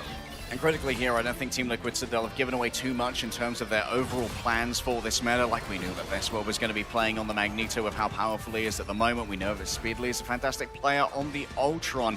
So Team Liquid Citadel haven't had to dig very deep into their pocketbook of strats in order to really trounce Rad here on Krakoa. So looking through the stats more than anything, but it is mostly just the lack of eliminations that came in. You could sort of like point out nobody in particular for Rad for going down too much, because everybody went down 6 times total, which shows how like clean it was for Team Liquid Citadel. We're going to make sure that everybody gets taken out and embarrassed in some cases, but it's the fact that these picks against Rad happened one after the other after the other, one at a time. But looking going into the next map in particular, when it comes to choices, Rad have been very keen on trying to play Jali as much as possible. Like they tried it yesterday against 100 Thieves and didn't quite work out. The first point and the second point were really good, but they just needed to push a little bit further on that third area of the map. And it is going to be Jali again. You have to imagine, it's Team Liquid Citadel, you were expecting this. Yeah, I think Team Liquid Citadel, they've got a pretty smart staff back there between Legit, Gator, and the remainder of TLC. So they likely know that after Rad probably lost the first map, Hall of Jalia was going to be their port of call. And Liquid Citadel, are they going to have a better first point defense? We have seen that Penny banned out, and we just saw a fantastic defense from a European team in Virtus Pro against Gen G.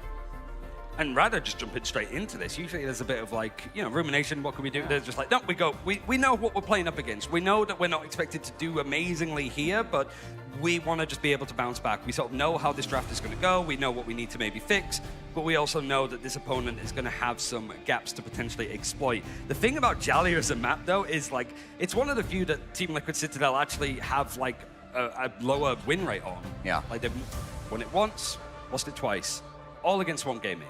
So that feels like it's just its own anomaly, but it's also the map choice of Rad, and they're 1-4 on it. It's not something that is very keen for them working. Obviously, like I mentioned, they lost against 100 Thieves yesterday, but also losing to Shikigami, Na'Vi, and Virtus Pro, the majority of which were in stage 1 as well. So a little bit of a different meta.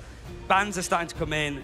Quell Surprise, Mantis is banned first from both sides. Yeah, well, we talked about clarity of purpose here from Hall of Jalia, and one thing that I'm going to be looking at in particular when it comes to clarity of purpose from Rad is what Lugia is going to be playing, because yesterday on Hall of Jalia, it felt like Lugia was going on a bit of a walking tour of all of the Vanguards that they had available. They played a little bit of Hulk without the Wolverine, they played some Angelo, played a little bit of Deadpool, I believe, and finally settling on the Thing in some cases.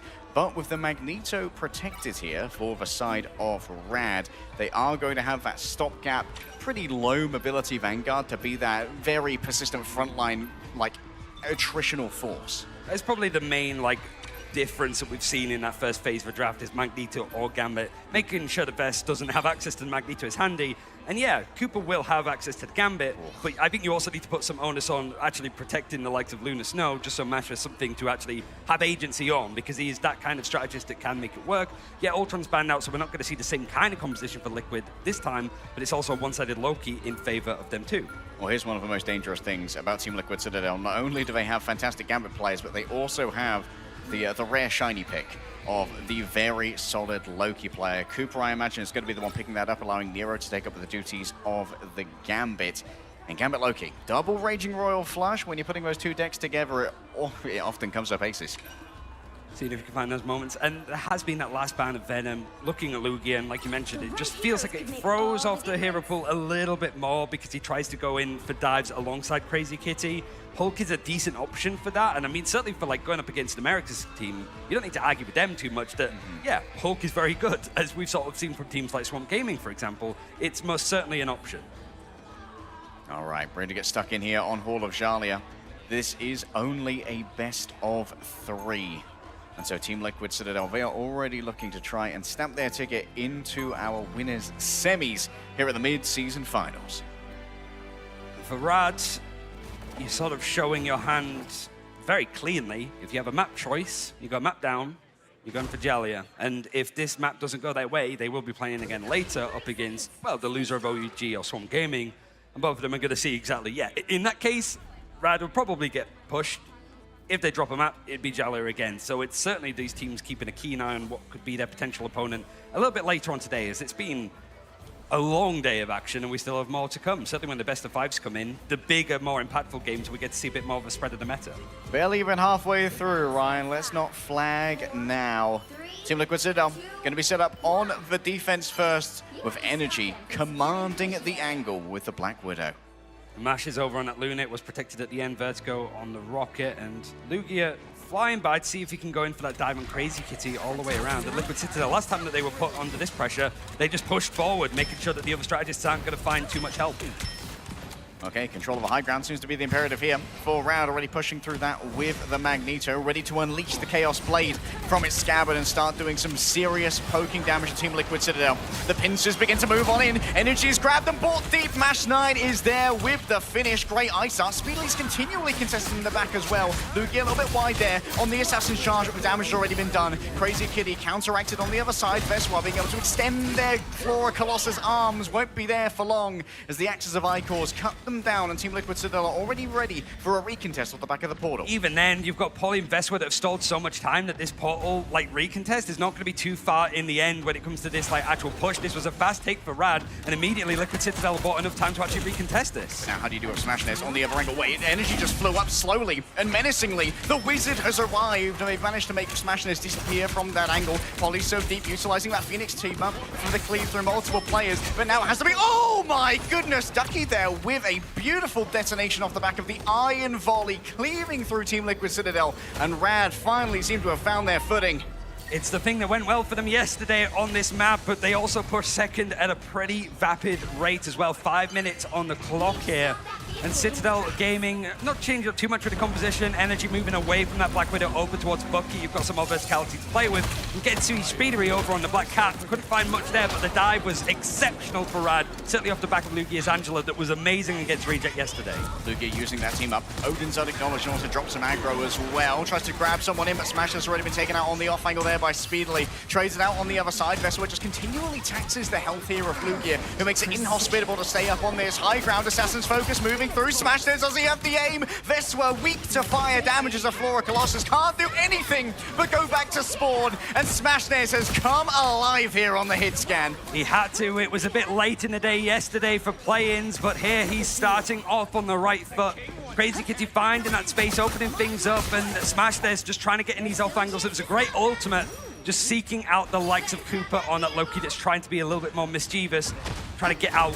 Poly moving over towards the thing as this gets a little bit more bottlenecked. It's a good choice to just try to hold on to this objective and hold on to second. Speeder was noted, but managed to shake the tail there from the side of Crazy Kitty. Out comes the Raging Royal Flush going up against the Cosmic Yarn Amplifier. Calling card going to be brought on out as Ducky looks for a victim. Unable to find someone thus far, as it has to settle for the lamps of the Loki, but Speedly's already done so much in the back. The Black Cat has found her prey, and she's not just getting her funny up, she's getting her money up as well. As the Yarn Amplifier used Meteor, Airman, and Fate Both Worlds just to make things stall out for Rad. Liquid keeping their head above water. 2 ultimates combined in very quick fashion. Sat on 3 with Poly almost building up that clobbering time. Means that Rad need to see if they can consolidate stuff, certainly when they don't have anything in the backline to get these fights to go on a little bit longer in their name.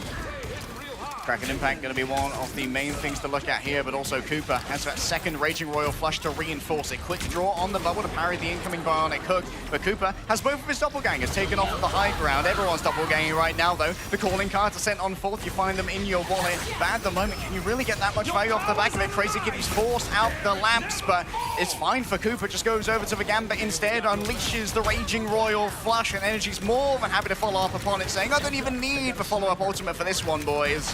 Just a copy, and it's straightforward. But I like Rad's idea there with just having the Angela knock the Loki clones off the high ground. It meant that when that calling card comes in, they have to get off of the high ground and play around the lamps, that rejuvenated domain, to actually be able to sort of survive. But it's the fact that they were able to just riposte with another Royal Flush in the end. It is one-sided. And even the Loki band up for Rad means that they can't go for any cheeky copies that we saw from the likes of Mash yesterday. Kraken Impact could put a lot of pressure on Smashness when they go for Assassin's Focus, as well as Speedly being able to really trit on these angles, going straight in after Vertigo here. Got one looking for a Phantom Pursuit in stealth towards the back. Out comes the attempt at the reset. It's shut down by Ducky, unleashing the Chaos Great Sword. And Smashness makes sure that Speedly's going to be punished for playing on those backlines as well, but still Liquid Citadel have both of their vanguards and both of their strategists. So there's plenty of meat to try and keep this one going. Crazy Kitty's found their prey towards the back. Knocked up players are easy pickings for Smashness as Poly makes his way towards the cart to shut this one down. It just makes it look so easy for Smashness to just be at the end of it a gun dog, not quite a Crazy Kitty, to actually find off these picks. And for Liquid, they do have another chance to be able to try and fight this Smashnez using that typical Hella spot on the high ground with a little bit of help from Rocket, but the Royal Flush is going to be met from Nero. Oh, look at all of those stuns, though. Lugia got them at just the right moment to make sure they weren't cleansed. Still survivability on the mine. Can someone take out the lamps that were laying down by Loki? Energy just about manages to dodge off the back of a Trooper's fist. Ducky's shot has gone awry. The man cannon doesn't connect, but can Smashnez do anything more here? Energy falls low, but has run out of bullets. A sad reload as Polly tries to turn it around. It's only Lugia who's been stunned on the other end, but there's going to be plenty of follow-up coming through there. Into a bubble goes Veswa. I think they may have lost their ultimate. They scream, I am Groot, but it's more of an oh no for Team Liquid Citadel. Rad have finally found their momentum as Cooper drives on forward with the fate of both worlds. A DPS check now for the remainder of Rad as Team Liquid Citadel slowly scurry their way out of their spawns, out of their hidey holes. The payload moves forward as Jalia is going to be opened up. And there's a window here. This is where Rad went wrong yesterday. They do have the calling card for Crazy Kitty, Fate of both worlds, to go in an offensive because Liquid Citadel not having those strategist ultimates far away from them. Speedery might be able to get in and get a pick himself, or you're looking at the duelist as well. Energy very close, but this is a perfect chance for Rad to push a little bit further. Speedily opens up with the calling card. They want to win this here and now. Ducky going down means that it's going to be fairly easy to do so. Into the back. Look at the cleave coming through right now from a whipped claws of Speedily. But instead, using the Helm of Hades to disengage, you go after Lugia. Go instead. Great clarity of purpose here from Team Liquid Citadel. And there's even like the right ideas, the right picks, but still Rad just finding this attrition to fight back and push a little bit further on, but they lose Vertigo. Can't use the Beer back, it wasn't even available as match goes down. But this ultimate from Energy, he was able to get those key picks onto Rad. Crazy Kitty's able to trade it, and it's still Rad finding the numbers somehow. Crazy Kitty just emerges from the fog, the Mistwalker. The mythical creature to try and hunt them down as Veswa just huddles for warmth with Speedily inside of the cover that's been provided. And Crazy Kitty, nervous to take interviews yesterday, started with one today, shows that he's trying to warm up to the occasion, but not necessarily just play it in itself. 1 minute left to push this towards the end of the map. It's gone a lot further than it did against 100 Thieves before, and now the ultimate for Black Widow's trying to come out, and the first pick actually goes against Crazy Kitty. Finding the angle, wanting Malona, but instead it's Energy with a tainted voltage from afar. Ducky tries to play it safe in the back, still with the Meteor M in their back pocket if they need it. Speedily caught by the Mento Fish, and there's Crazy Kitty getting themselves a captive temporarily, but mid-air impact onto Energy. This Ducky's quacking his way home right now as Polly goes deep into a midst of Rad. They forced out the fate of both worlds, and that's a resource that Rad wish that they would have a little bit later into this fight. They're still looking towards the Cosmic Yarn Amplifier. It's a mano-on-mano between Polly and Vertigo right now. Can Polly get the ultimate out in time? A little bit of extra help from the anti-street charge as the payload moves even closer towards the goal. Speedily tags him to keep it contested, but there's nothing that Cooper can do. The healing's not there, neither is the defense, and Rad get the finish. The fight back is key, and you have to say for Ducky, the golden goose there towards the end. We saw some like shaky moments from him playing a group, but over on the Magneto, the focus is usually on Tevez and what he's been able to do on it. That head-to-head is matching up nicely, but the game is opening up for Crazy Kitty, and the ban onto Daredevil that was earlier on in the draft means that he was typically a bouncer. If the Black Cat wanted to try and go for these flanks, you just put a Daredevil there to basically go, not today, Sunshine, but they have to basically go into this head-to-head if they want to keep going up against Black Cat and Black Cat. And it just means that Crazy Kitty are now finding their feet. With 13 final hits, it's only Ducky that's even relatively close in the end, but Smashnez also just doing so much damage there towards the bottom. Looking a lot better on the Black Widow than yesterday too. Everybody on Rad looks a little bit more warmed up, which is what happens with these play-ins, and the reason why Rad ended up winning mid-season finals last year with a different team. Yeah, like the play-ins, that was their day to get the nerves out of the way. There weren't going to be any second chances, that much is for sure, but it has allowed them to find their feet on the stage, to realize what it's like to play under the brightest lights that the world of Marvel Rivals can offer right now. And the key, we said it yesterday briefly, but for Crazy Kitty, like all of those final hits, but like very low on the damage, even compared to some of the other Vanguards, right? He's just so good at like, okay, he's low, I know which target to go in and get. And Liquid, with the verticality, losing that point very quickly first, going for the portal play. And Speedery, wonder if we will see this a little bit of the name, or considering that this was pretty much the home ground for him and Hella with that Deep Raft team up, which obviously still there, but in a different vein. Having access to the Gamma Squid as well, without needing the Hulk on the team, does mean you can just kind of squid bomb someone, drop 2 Monstro spawns and the Gamma Monstro, try and right-click a backliner and just evaporate them. He's always very good for dive, but he's not going up against the Black Cat this time. Crazy Kitty over on the Daredevil to just play around the information and his cerebral like game sense to coordinate for the rest of his team. Vanguard's walled in. There needs to be some triage coming towards the back of Rad right now, but Smashness found himself a nice angle towards the back. A quick burst with the right click could waylay them, but Lugia just took too much damage, and it's so difficult to get rid of those squids when you've got so much melee on your team. No one with a gun to try and shoot them away when they're placed up on these vertical perches. Team Liquid Citadel with an absolute clinical taking of the space, and Mash is desperately pumping out the heals to try and make something work, but they're down to only 56 HP. Vesmo just needs to hit the one shot, a little self-heal coming through, forces out the bubble, but Team Liquid Citadel have already taken the first tick here. That was stressful to watch from Mash's POV as he's just trying to dodge these roots that have been thrown down for Vesra. Cobra in time is going to be used from Lugia, who's the first to be eliminated, but the beer back means it is into the fray, but the eliminations aren't following it quite as such. Instead, Team Liquid are still finding these eliminations. Maybe a portal is going to be required, but they're losing one after the other. There's not even a chance to actually keep stalling this one out in the end, and Liquid have managed to beat the time that Rad set on this first point. Push on with 5 minutes. Nero just got up their ultimate incredibly quickly right there. A Raging Royal Flush before either a Cosmic Yarn Amplifier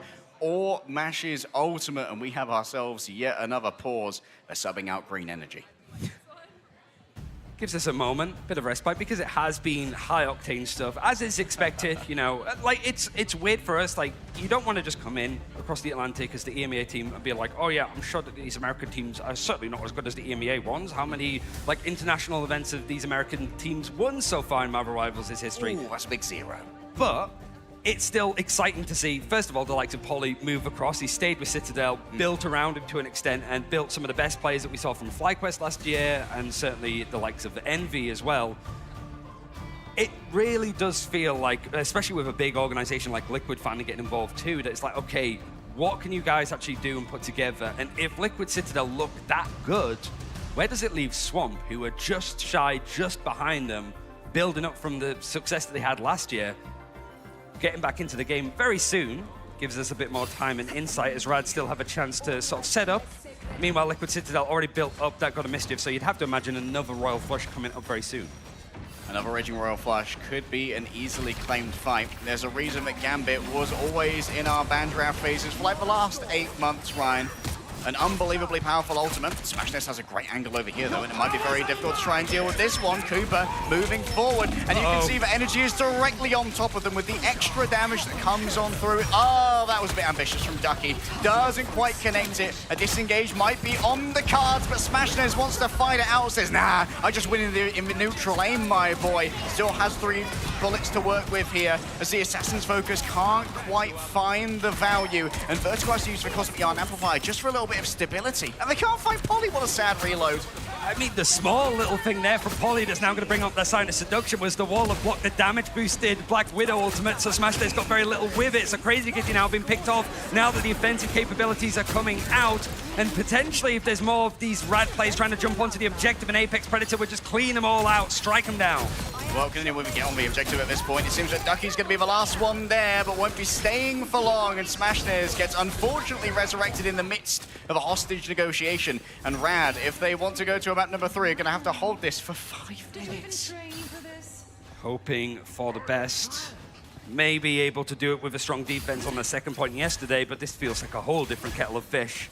Liquid Citadel having some time in a window to build up the ultimates, but 8% away from your initial Royal Flush from Nero and an Apex Predator means that there's still offensive capabilities for Liquid Citadel to take this fight early. Crazy Kitty ready to work the margins here with the calling card. They've got themselves a lot of space to work with in the bag, but guess what? Yet another ultimate. Smashness gets 2!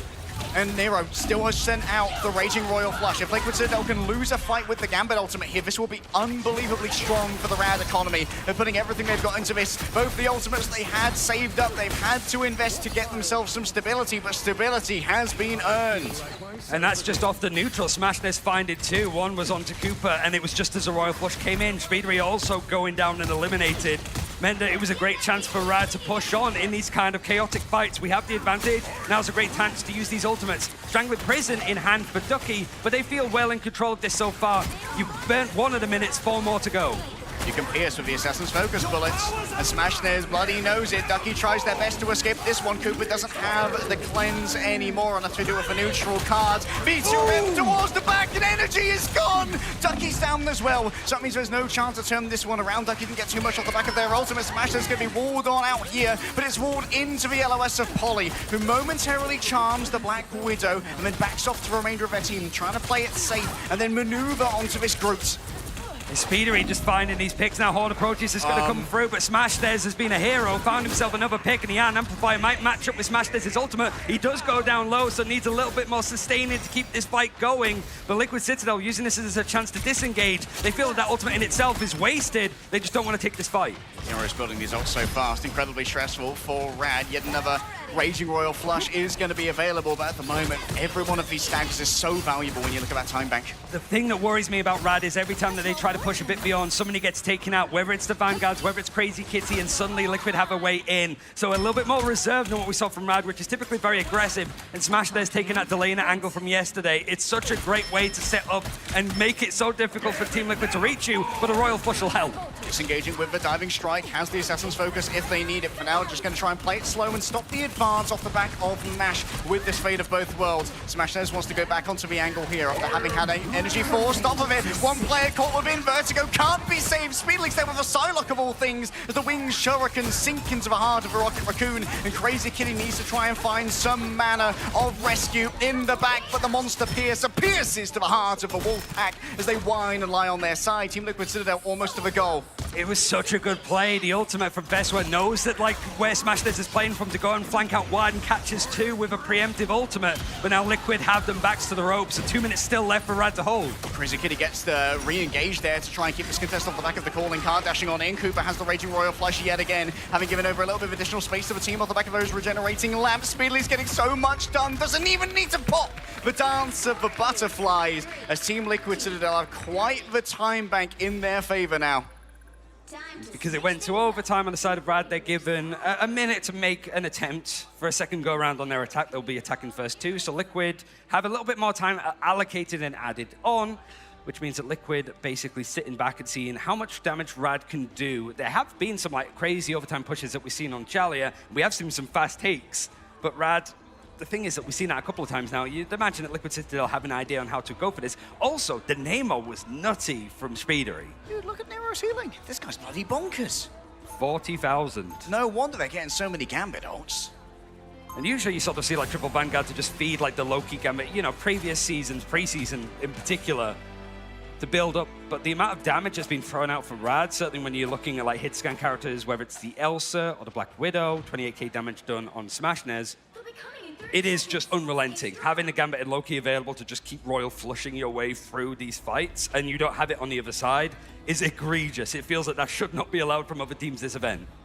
Well, credit to Rad, they did manage to hold that last point for about 3 or 4 minutes and really drain Team Liquid Citadel's time bank there, but still up against the wall now. They have about a third of a time bank the Team Liquid Citadel do, and TLC also took first a little bit faster. So what's the play? Is it going to be a portal like we saw from VP earlier on? It doesn't look like it, but Luki is going over to the Rogue. Rogue, there's going to be a lot more bashing power, and Speedly seems to have found a comfortable home here on the Psylocke, is willing to stick with this. Usually we see the Rogue with the Gambit team up, even in the olden days, but here it's not even going to be enhanced because it is one-sided for Liquid. Instead, they've opted for their mag team up, so people have to be very careful near the walls, otherwise they will be taking a bunch of burst damage from that enhanced team up. Speedily forced to disengage, and Crazy Kitty's gone too far. This was there, extending the arms of a Flora Colossus, but the trade out is solid. Cooper's down, and Crazy Kitty's been resurrected on the other side, but look at this team bisected, bifurcated by the team up of the Gambit. Still, they have all the gumption that they need to make this one work. Crazy Kitty hunted down by the living bullets, but Lugia goes a scary customer, tries to pull in energy, a perfectly timed bubble, and Ducky's there as well. The Vanguards work in tandem for Rad to get themselves a little bit of space. And it's more stall for Liquid, which means that a portal is possible. They're going to try and contest this right on the objective and only going to meet 2 players here. Instant knockback coming through from Lugia, but there's a safety barking available off the back of Nero's team up, given over by the Gambit. You can see Speedler moving up towards the high ground to keep Smashnez off of it. Cooper's already ran out of the lamps right here, but Smashnez and Mash have already fallen down in their own right. Only Ducky's really going to remain. Can't draw the sword from the scabbard, can't draw the sword from the stone. He's not not the king that was promised to the lands of EMEA, as Liquid Citadel sits so comfortably atop their throne. Oh, and MASH wanted to go for the portal to recontest that, to push it out, but a still decent event when it comes to 1 minute on the clock to get 75%. It's just that, like, it's more than half available for Liquid, and considering how fast they took the point on their attack. Yeah, it's dig your heels in for Rad, potentially. And you're right, like, it is, like, we've seen a lot of Lugia. The Magneto team-up sort of helps with that sustain, so just fighting on the point is incredibly strong in the end. But it's the fact that Liquid losing out these fights, even losing and having players eliminated very quickly, that one player surviving, just jumping on the objective and stalling it out for as long as possible. Even Energy, it took him like 30 seconds to actually get sent back to spawn in that fight, and it was on like 10 HP for the majority of it. Maybe some regrets here from Rad. I saw that at some point they only had one player on the point. Obviously, they were setting up for the best possible positions, knowing the portal recontest was coming through. But that does mean they are going to be lacking in time and options for a recontest if they have to portal back themselves. It was also with the portal play, the Gambit team up with Magneto, the cards to actually push back some space. That means that you can't just stick like a thing in there to make sure that, like, hello, have you got ID, please? Have you managed to buy your tickets? Have you got your badge, your lanyard, or whatever? Like, tickets, please. Yeah, it just basically means that not only could Liquid get onto the point with the portal, it was also just a very easy springboard onto the objective itself. Well, if you're a Rad fan, all aboard the defense train. The last chance is going to be leaving the station, or Rad is going down to the lower bracket. For Team Liquid Citadel, this is about as good as they could hope for their first matchup as their favorite team from the Americas. We've seen Rad have some pretty good defenses up in the EMEA. It's one of the more crazy games. VP's first ever series loss, but against a different team that's now Na'Vi, but it's still all in Rad's name. Don't want to be sent down to the elimination bracket just yet. But going up against Team Liquid Citadel, it's almost expected. But more Namor on the attack. Let's see if Rad have an answer to it. Okay, last time Rad got scuttled by the raising of walls behind their vanguards and being unable to really triage this in time. You can see the Ring of Zonai opening up a portal for Crazy Kitty. That's going to offer some access to the back line. Lugia was the first one to fall down last time when we were looking at the thing, but instead now is playing on the Magneto. A little bit more staying power and also not having to commit as deeply. The Team Liquid Citadel, they have fully captured the high ground here, and this is going to give them a commanding view of the point. I like also just seeing like the little squids as well. Just when the wall's put up to try to give Ducky some space, you just put it to the side of him so he's consistently taking damage, and they have to sort of give up a lot of the space. Ducky even using the Jeff team up to try to sustain a little bit longer, but they're just unrelenting. Liquid is everywhere. That's what I said, it's go time. And Energy now up on the high ground, going to have to try and carve through all the walls that the Flora Colossus raised in their wake, looking for Crazy Kitty, knowing that that cat is lurking around here somewhere. A quick wall off has forced the bubble out of Veswa. Maybe there could be some follow-up. Cooper's fallen down in the back to Crazy Kitty, but it's going to be traced out by Speedily there. Easy cold as Nero moves forward. A raging Royal Flush will make sure that Rad are evicted from the point post haste as Vertigo brings up the Cosmic Yarn Amplifier, but is Cosmic Power enough to try and stop Team Liquid Citadel in their tracks? Veswa's down. Speedily can shut everyone on the other side with the Horn of Proteus. For Team Liquid Citadel, they're running low on momentum, but they still have a minute to play with. They have a fate of both worlds to sit back on. The Duelists have built up these ultimates, and the Strangler Prison very close for Ducky. It was just available for Veswa, but he got eliminated. Speedery had the ultimate. He switched over to Silo. Not going to have that combo available now. The Dance of the Butterflies in the neutral towards the end could be everything. Cooper falling low but not panicking, knowing they need to stay alive. Yeah, Cooper has the copy, so it means a Royal Flush is available, and Polly is very close to having that Sonic Seduction, which is great in these neutral fights. All right, puts down the safe space. Out comes the Raging Royal Flush, looking towards the back. Lugia wants to try and shut this one down with the Meteor in, but they seem to have only impacted onto Energy. Veswa looks towards the ground, but they're just going to be 6 feet under it as Smash has stopped them in their tracks. 30 seconds remain, but Rad expended so much to make that one work. There's only so much time to work with. Energy's even switching over towards a strange 50% on that ultimate because he had to swap away at Good Tidings. But Smash Des, he has an Apex Predator. He's seen where this fight is going to quite come from and where this positioning can come in. Oh, they're trying to mug the group. They've got some extra healing onto him. The anti from the Gambit. They've surrounded the Flora Colossus. Yet another bubble. They're trying to keep Ducky up. But finally he's fallen down the corner because I'm the glass runs as well. The Wizard's been brought on in. Rad, howl to the moon. With a strong Liquid Citadel torn apart bits by boring bits. They are broken, and Rad will have Hall of Jalia in their favor. This Crazy Kitty is getting their meal. It feels like history has repeated itself a little bit for Rad with how well they're playing at an event like this. Warmed up, they're on fire right now, and suddenly the pressure's on Liquid Citadel to come up with the odds for a map 3, and it was everybody showing up in a way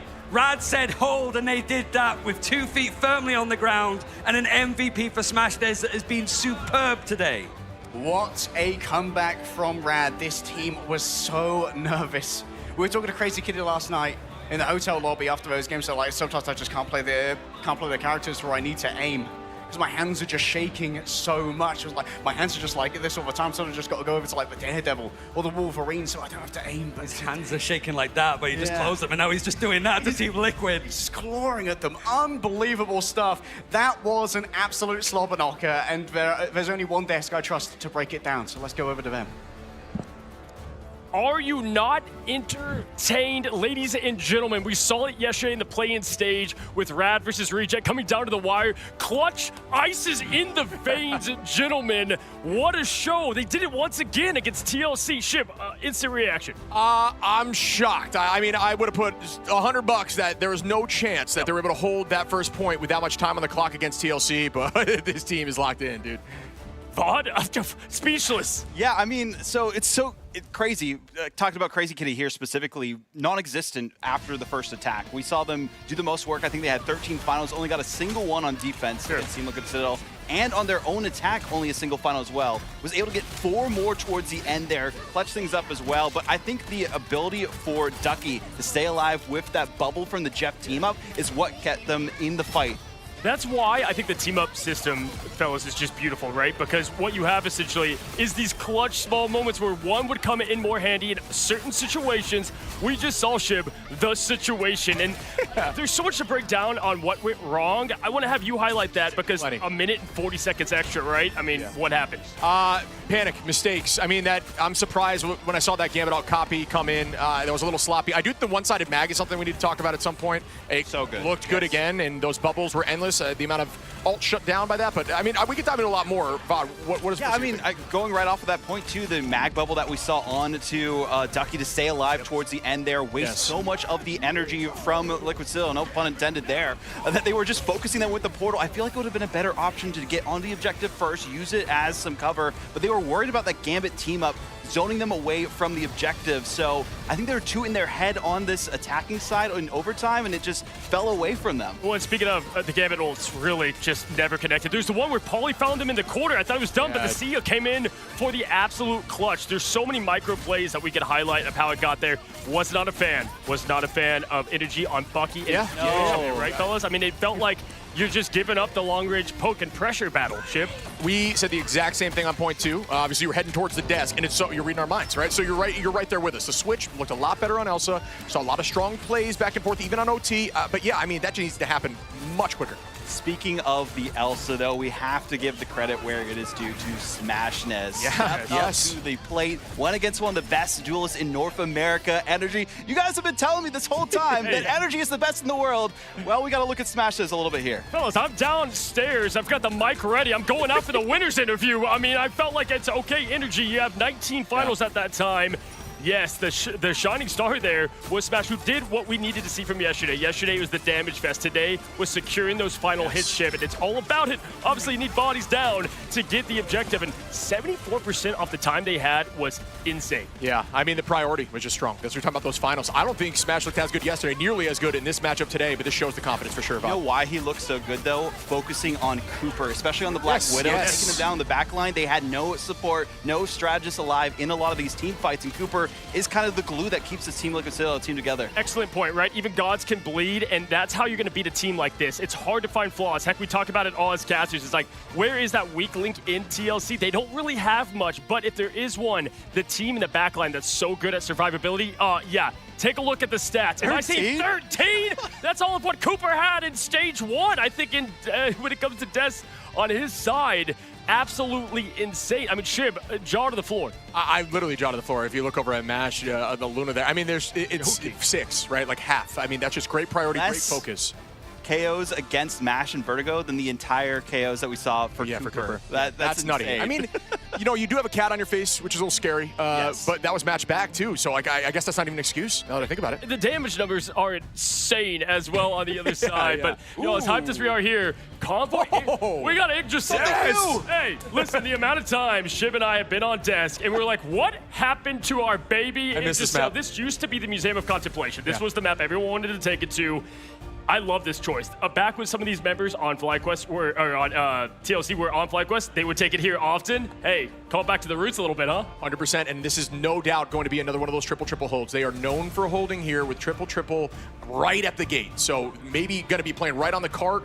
And I think this is where they're going to potentially get an advantage. We'll see what it looks like, though, because Rad's surprising me. You know what this is, though? It can be a pretty good penny hold map. There's a couple of case scenarios you could get away with that, but we've been seeing a lot of that be shut down on that end of things. Either way, I think where I will give the advantage to TLC is we would expect the Bucky change not to be there this time around, not to give that much of the pressure and poke battle over to the side of Rad. I think the idea of the Bucky, just truthfully, was to stop the cat. I mean, cat is just so annoying. Yeah, and Angie as well. But it's to make cat's invisibility less impactful. You're slowing her 24/7 with that orb, and you're trying to chase. So, you know, but when you're playing defensively, you're not making big plays. Right? You need something to stop the cat. We're seeing teams try a bunch of different tactics, whether it's the Venom, you know, you go around, and I think, to your point, Bucky was that.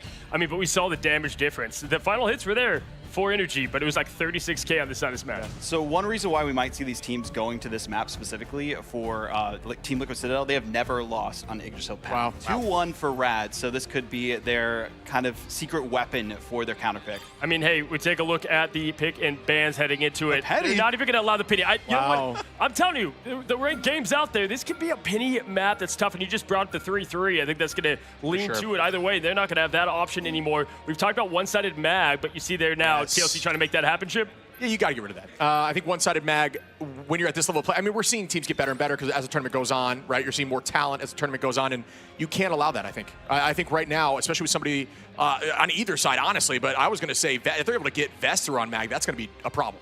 Are we surprised at all that the Ultron ban is falling? Obviously, that's been a ticket to success. Just shut down anti-dive. I mean, they're just trying to allow what Rad does best. I think they feel confident in the Crazy Kitty versus Speedery matchup, and they're saying, oh, you're not going to fall back onto Ultron as another option. Yeah, and I mean, hey, you see the confidence right there. But, I mean, listen, they opened up the day with them trying to attack TLC and get rid of what has been their flex duelist. Now, there's that tip of the cap to Crazy Kitty, and the one-sided mag ban comes through on the last save. You see the wolf on the side. Yeah, I'm held up here, and I'm curious on y'all's takes on this, but I think this is a huge win for TLC at the end. I don't know. Crazy Kitty is the best Wolverine in EMEA. Days, of course, we see from Swamp Gaming, but for EMEA, that is what their namesake was before Black Cat came out, before we got to see the Daredevil. We saw some of that. We did, and I think they anticipated the mag save, so maybe they go with more of that Wolverine. I wonder if we get a bit of a kidnap comp. Like the old Angela, the Wolverine. Yeah. Either way, we've got the last ban going to Daredevil to try to match the ban on the cat. Ladies and gentlemen, if you were not entertaining the last matchup, TLC versus Rad, take it away up there in the caster's booth. Thanks, guys. The Wolverine, best in EMEA, perhaps best in the world, you might have to say, when it comes to Crazy Kitty. And we saw a good amount of fastball in EMEA. Haven't seen so much this. Obviously, the team-ups are a little bit different. But we know that Lugia can pull out the hole. Yeah, Lugia has pulled out the unprompted hole. Nobody asked for it. We did get to see it, but he is those kind of characters. And even though, like, Thing would be something that you typically would be used to playing, it's shining right now in some of those moments. And we've sort of highlighted some of these individual moments from Rad. Much like the end of that reject game, everybody needs to be on fire here. It cannot just be a hero story. All 6 players need to lock in because they're going up against the preseason and Stage 1 champions of America's Team Liquid Citadel. This is my debut of Start, never mind. Well, we're going to see a classic spawn break come through, likely here from the side of Team Liquid Citadel. Damage boost for all off the back of the Storm. And on the defense, it's actually not like a triple setup at all for Rad. It's 2-2-2 with Crazy Kitty on the Wolverine, and Smashnez also playing a bit of a disruptor role with the Bucky. Crazy Kitty, the Kinetic Canuck, is going to use almost all their cooldowns to Nero to turn around for 2 seconds. And this is going to potentially open up the back. They grab Cooper. What a pull coming through from Nero. That's what we've come to expect. The excellence of Team Liquid Citadel. That's a huge purple coming through. Vulnerability applied to so many members of Team Liquid Citadel off the back of the battling blitz of Lugia Goats. I guess one of the losers, I suppose, of the team up is the thing, because you don't get to take part in the fastball anymore. It has to be rescinded. It's only available for Hulk and Wolverine as their best pals, unfriended potentially. But Polly is also taking good chunks and swings out as the Moon Knight makes his debut for the mid-season finals and finds that pick onto 2 of the duelists, clearing up this defense on Rad. Damage boosted Moon Knight like he never left. I don't think we've seen anyone else pull out the Moon Knight in 9.0. Energy does have a Cloak and Dagger dash to play with as well. Might just be one of those kind of moments where you have to sort of pull in, but Rad just trying to make their way in on foot, so I don't even think they're going to have the chance to contest this one. They look so far away. Yeah, this is quite the commute. It's going to be very difficult. No Cosmic Fastball to work with. Rad lose their first point in one fight. That is bad for the time bank. Yeah, they just want to make sure that this is set up for a very quick one on second, but if they end up losing this, and certainly with Ultimate starting to build up, you do have the Royal Flush, so it means that if Rad end up this going against them, that could be catastrophic in the end. Raging Royal Flush, Cooper doesn't have theirs yet, and so the bridge is broken, as too is Polly. A smack towards the ground with the stick for Mash, and Rad are going to be able to control the choke. I mean, this is a good position. You know, we've had the most experience with Yggdrasil. It's the oldest map in the game that we're still seeing consistently in the esports scene. And this second point, if you lose control of it on the attacking side, it's so hard to retake it. It's pretty much right at the attacker's spawn, and they're going to go in for the counter-attack. Invisible Boundary going to be used against this Royal Flush. But the hand of Khonshu is slamming down on these players from Rad, and they can't quite hold on and sustain as Energy finds himself 2 on Moon Knight. Combo is nasty, but it's a huge investment there from the side of Team Liquid Citadel, using both of their duelist ultimates. I don't know if Ducky got anything in their Strangling Prison, though. No, I mean, there's so many chances to sort of clear it on the side of, like, Cooper, who went down a lot in those fights over on Jolly. He was picked off aggressively. And Crazy Kitty only has one target in mind, that is consistently him. But Nero being able to be on the Invisible Woman means that you have a little bit more peel to work with, certainly with the physics. Oh, Crazy Kitty can't afford to fall this early. Still has a regenerative healing factor if they do need it. But Crazy Kitty finding it hard to really make anything happen. Nice counterplay coming through from Nero, answering the clobbering time with their own, but now Nero is taken from the bounds that they thought so safe there by Crazy Kitty, and this could be the opening that's necessary. Yet another reset. You can look towards the Moon Knight. Can Khonshu protect them? They can't protect Lugiago, and maybe Khonshu has no big plans for Rad and the great cosmic scales over onto the extra bounce on the Onk as well, coming through from the Elsa team that made Energy so difficult to escape from, and Team Liquid Citadel are looking so fast here on Yggdrasil Path. 4 minutes and 40 seconds now. Lugia switching over to Deadpool Vanguard. Crazy Kitty over on the Daredevil, and Smash Bears going on to Psylocke. Not really going for like these stalwart compositions because there's so much damage boosting, and Energy moving away from the Moon Knight made it work so well. And like you said, it's like he never left. Well, once again, we have a one-sided Gambit ult to try and play with. Cooper is almost catching up on this one, though. Rat have a very narrow window in which to use their Raging Royal Flush where it cannot be answered. Cooper's already taken so much damage, and likely to defend their team up in terms of self-peel. Okay. Is Smash Nose using the Cloak and Dagger team up? Only 4 players are going to be able to receive a Raging Royal Flush now. It needs to be instant value, and they still think they can turn it around. Polly's going to stun Lugia, go up using the clobbering time, and there's going to be so much healing heading their way. Now towards the back, Energy is going to be able to try and get Lugia, but Cooper's been peeled away, and Team Liquid Citadel are going to be lacking in healing. Rad aren't willing to press, though. They can't fight on the objective. They're pushed back so much from Polly, who's able to just disengage. This Storm is consistently putting out the damage for Citadel, and the Hurricane is going to sweep on through again. Speedly just playing it safe now. Having traded cooldowns with the strategist, they're happy with what has been wrought right here. And now the damage-twisted Mag Sword is unleashed from the scabbard. In comes the backline assault. Energy shut down by Smashniz. The Sonic Crossbow finally finds the head that it was looking for. And a re-entry comes through from Ducky. Sonic Seduction to try and stop Polly in their tracks, but Benjamin Grimm doesn't care for the White Queen's demands and instead stands on business. A clobber after clobber, a haymaker into the midst. A little bit of HP remaining, but it's just fed over into additional ult charge for the Gambit. A Feats of the Abyss from Lugia. They haven't found too much. What they have done is bifurcated Team Liquid Citadel and left their Vanguards without the heals that were needed. Yeah, Lugia over on that Venomous has been consistently banned out against it. Feast of the Abyss to just sustain, fight that a little bit more. And Crazy Kitty now moving over to that Bucky is just taking these fights head on. And Speedery now starting to see some of the Star-Lord. The aerial threat is consistent, even showing that Storm is in this meta, going up against one of the kings of the meta in stage 1. So trapping spores as well.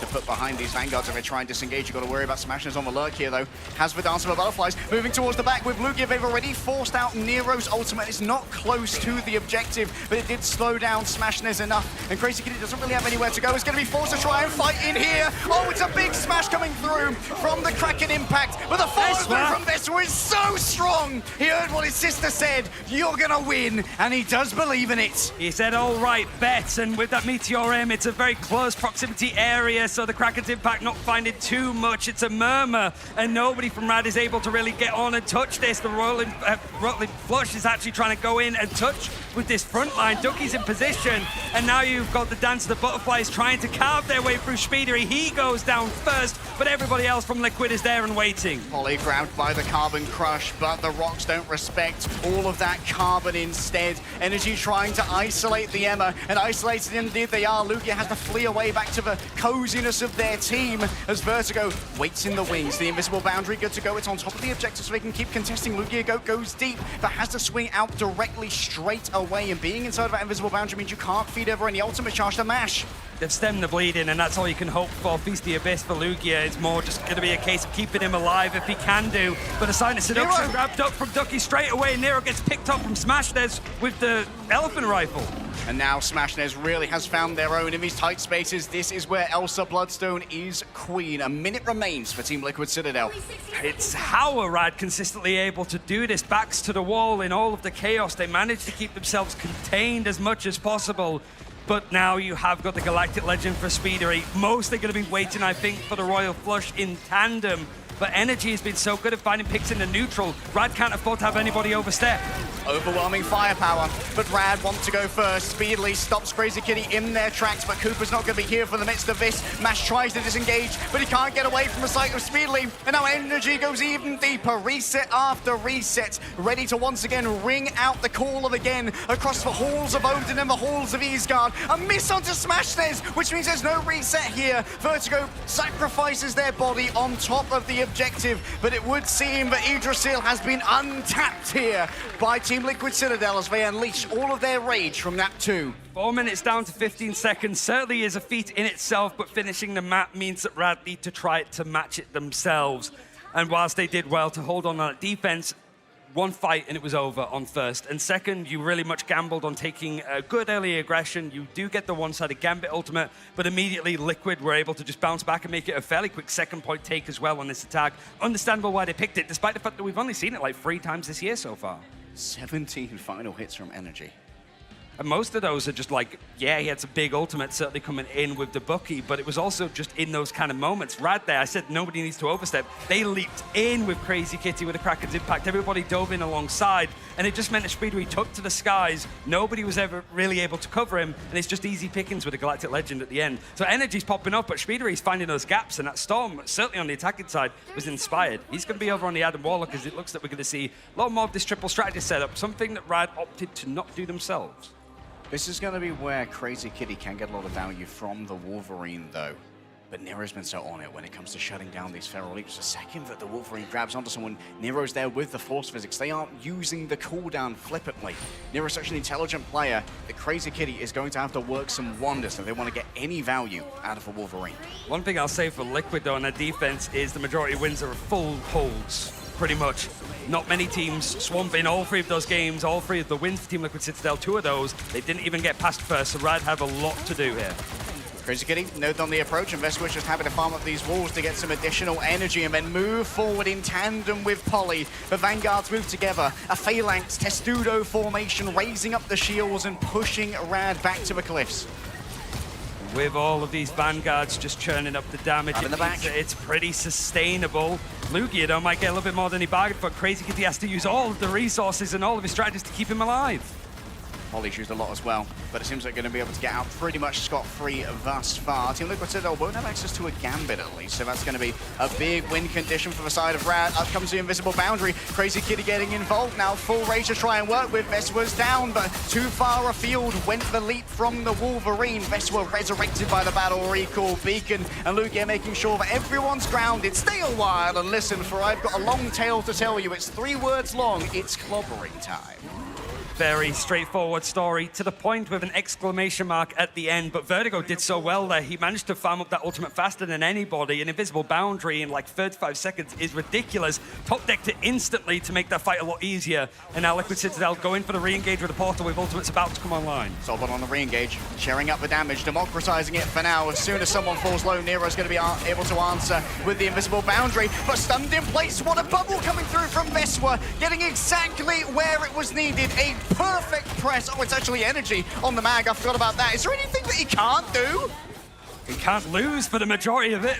The defense holds, and that's a big gamble as well for Team Liquid Citadel because Polly was over on the Thing. He switched off of it after getting clobbering time to get Veswa over so he could portal a little bit earlier on. So even then, they were going with 2 less ultimates into that fight. So it's major that Energy was able to do so much damage off the back of the invisible boundary and still has his ultimate to boot. Speedily, gonna have to wait patiently now. Hoping for a Karmic Revival with a lot of value, but Cooper's making sure that Citadel are going to move first. The Cosmic Yarn Amplifier, Vespa stuns only one. It's going to be Ducky's laid down in the sky. Crazy Kitty, who do they get off the back of the last stand? 3 players have fallen down, but 3 players will be drawn right back up by Speedily. And even more to be done off the back of a Karmic Revival. Full value gain, 5 resurrections are now emerging from their catacombs, linked by the Soul Bond. So many stuns from Polly. You called him a Cap 1 trick, but you could not be more wrong.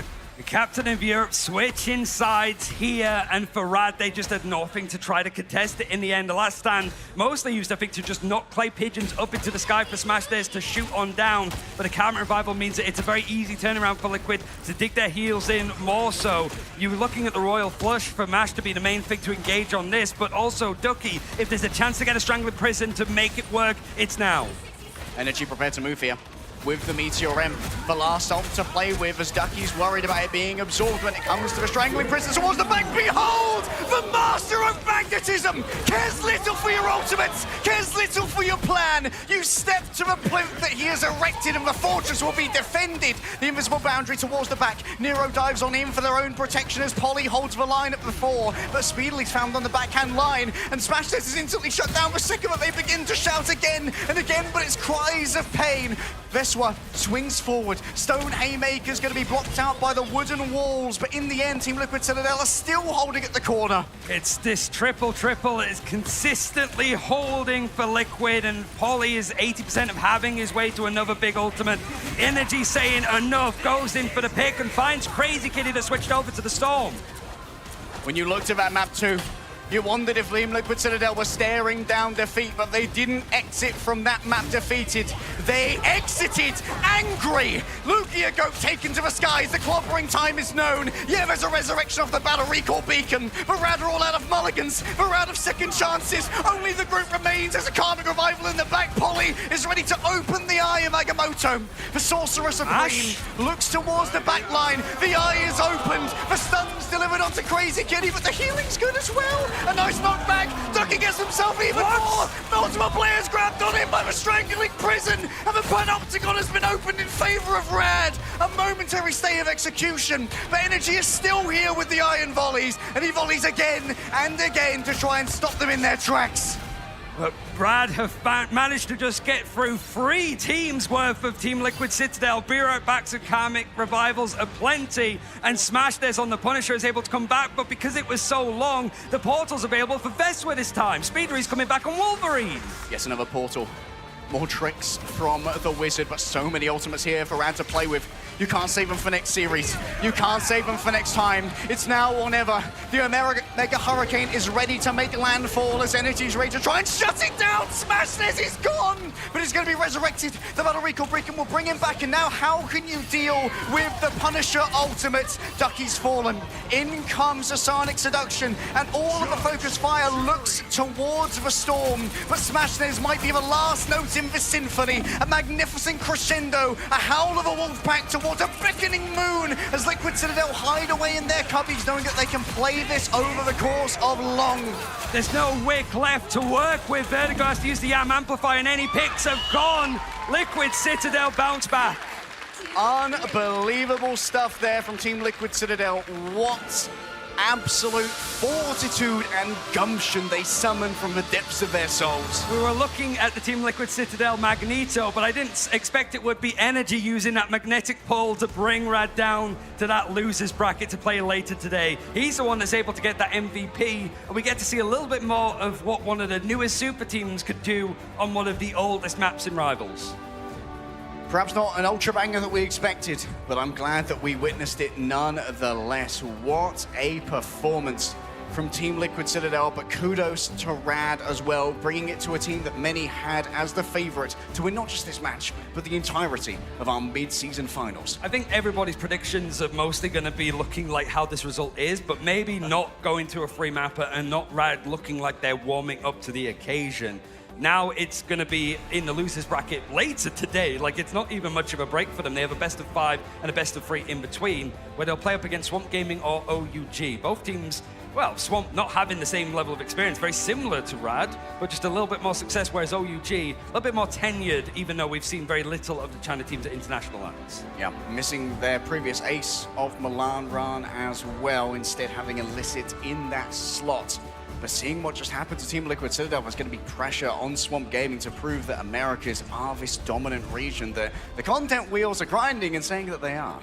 It's one of those ones that I think a lot of people went, oh yeah, you two are casting Team Liquid Rad, or quick series. Next is going to be the same, but I mean, we literally just saw, not only was it a full free mapper, long maps, long defenses, crazy plays from both sides, and just some suspiring from Team Liquid at the end. I think it was Veswer that just took a deep breath and just had to exhale. Probably not expected to be pushed, but they're familiar with EMEA teams. Even with the ping, these guys scrim a lot because they don't want to scrim in their own regions. They don't want to give away game plans. So Liquid knew what they were expecting. I just didn't think that they were, like Rad, were going to be oven ready after how shaky they looked yesterday. I mean, boot camping together at the Team Liquid compound seems to have done them well and done them such a good service. But now all the other teams are going to be looking towards that map that Team Liquid lost. I'm like, okay, let's maybe try and copy this ban line. But there's no one who can copy the one and only Cozy, who's on the stage with an interview. Let's head over. Oh my goodness. Ladies and gentlemen, can I introduce you to Energy? Can we get some round of applause here in LA? If you don't know this young king, we've had the pleasure of watching him go through LAN before. The greatness is showing more and more. Energy, I have to say, you've been a part of teams that have been close to greatness, but you know that LAN is different. You can't underestimate anybody. What makes this time different, and how are you feeling? Feeling good. I'm feeling confident. Definitely unrusted on stage before, but feeling good this time. Confident in everyone on our team. I love it. You won't like them when they're angry when it comes to TLC. Let me tell you, we just saw the result right there.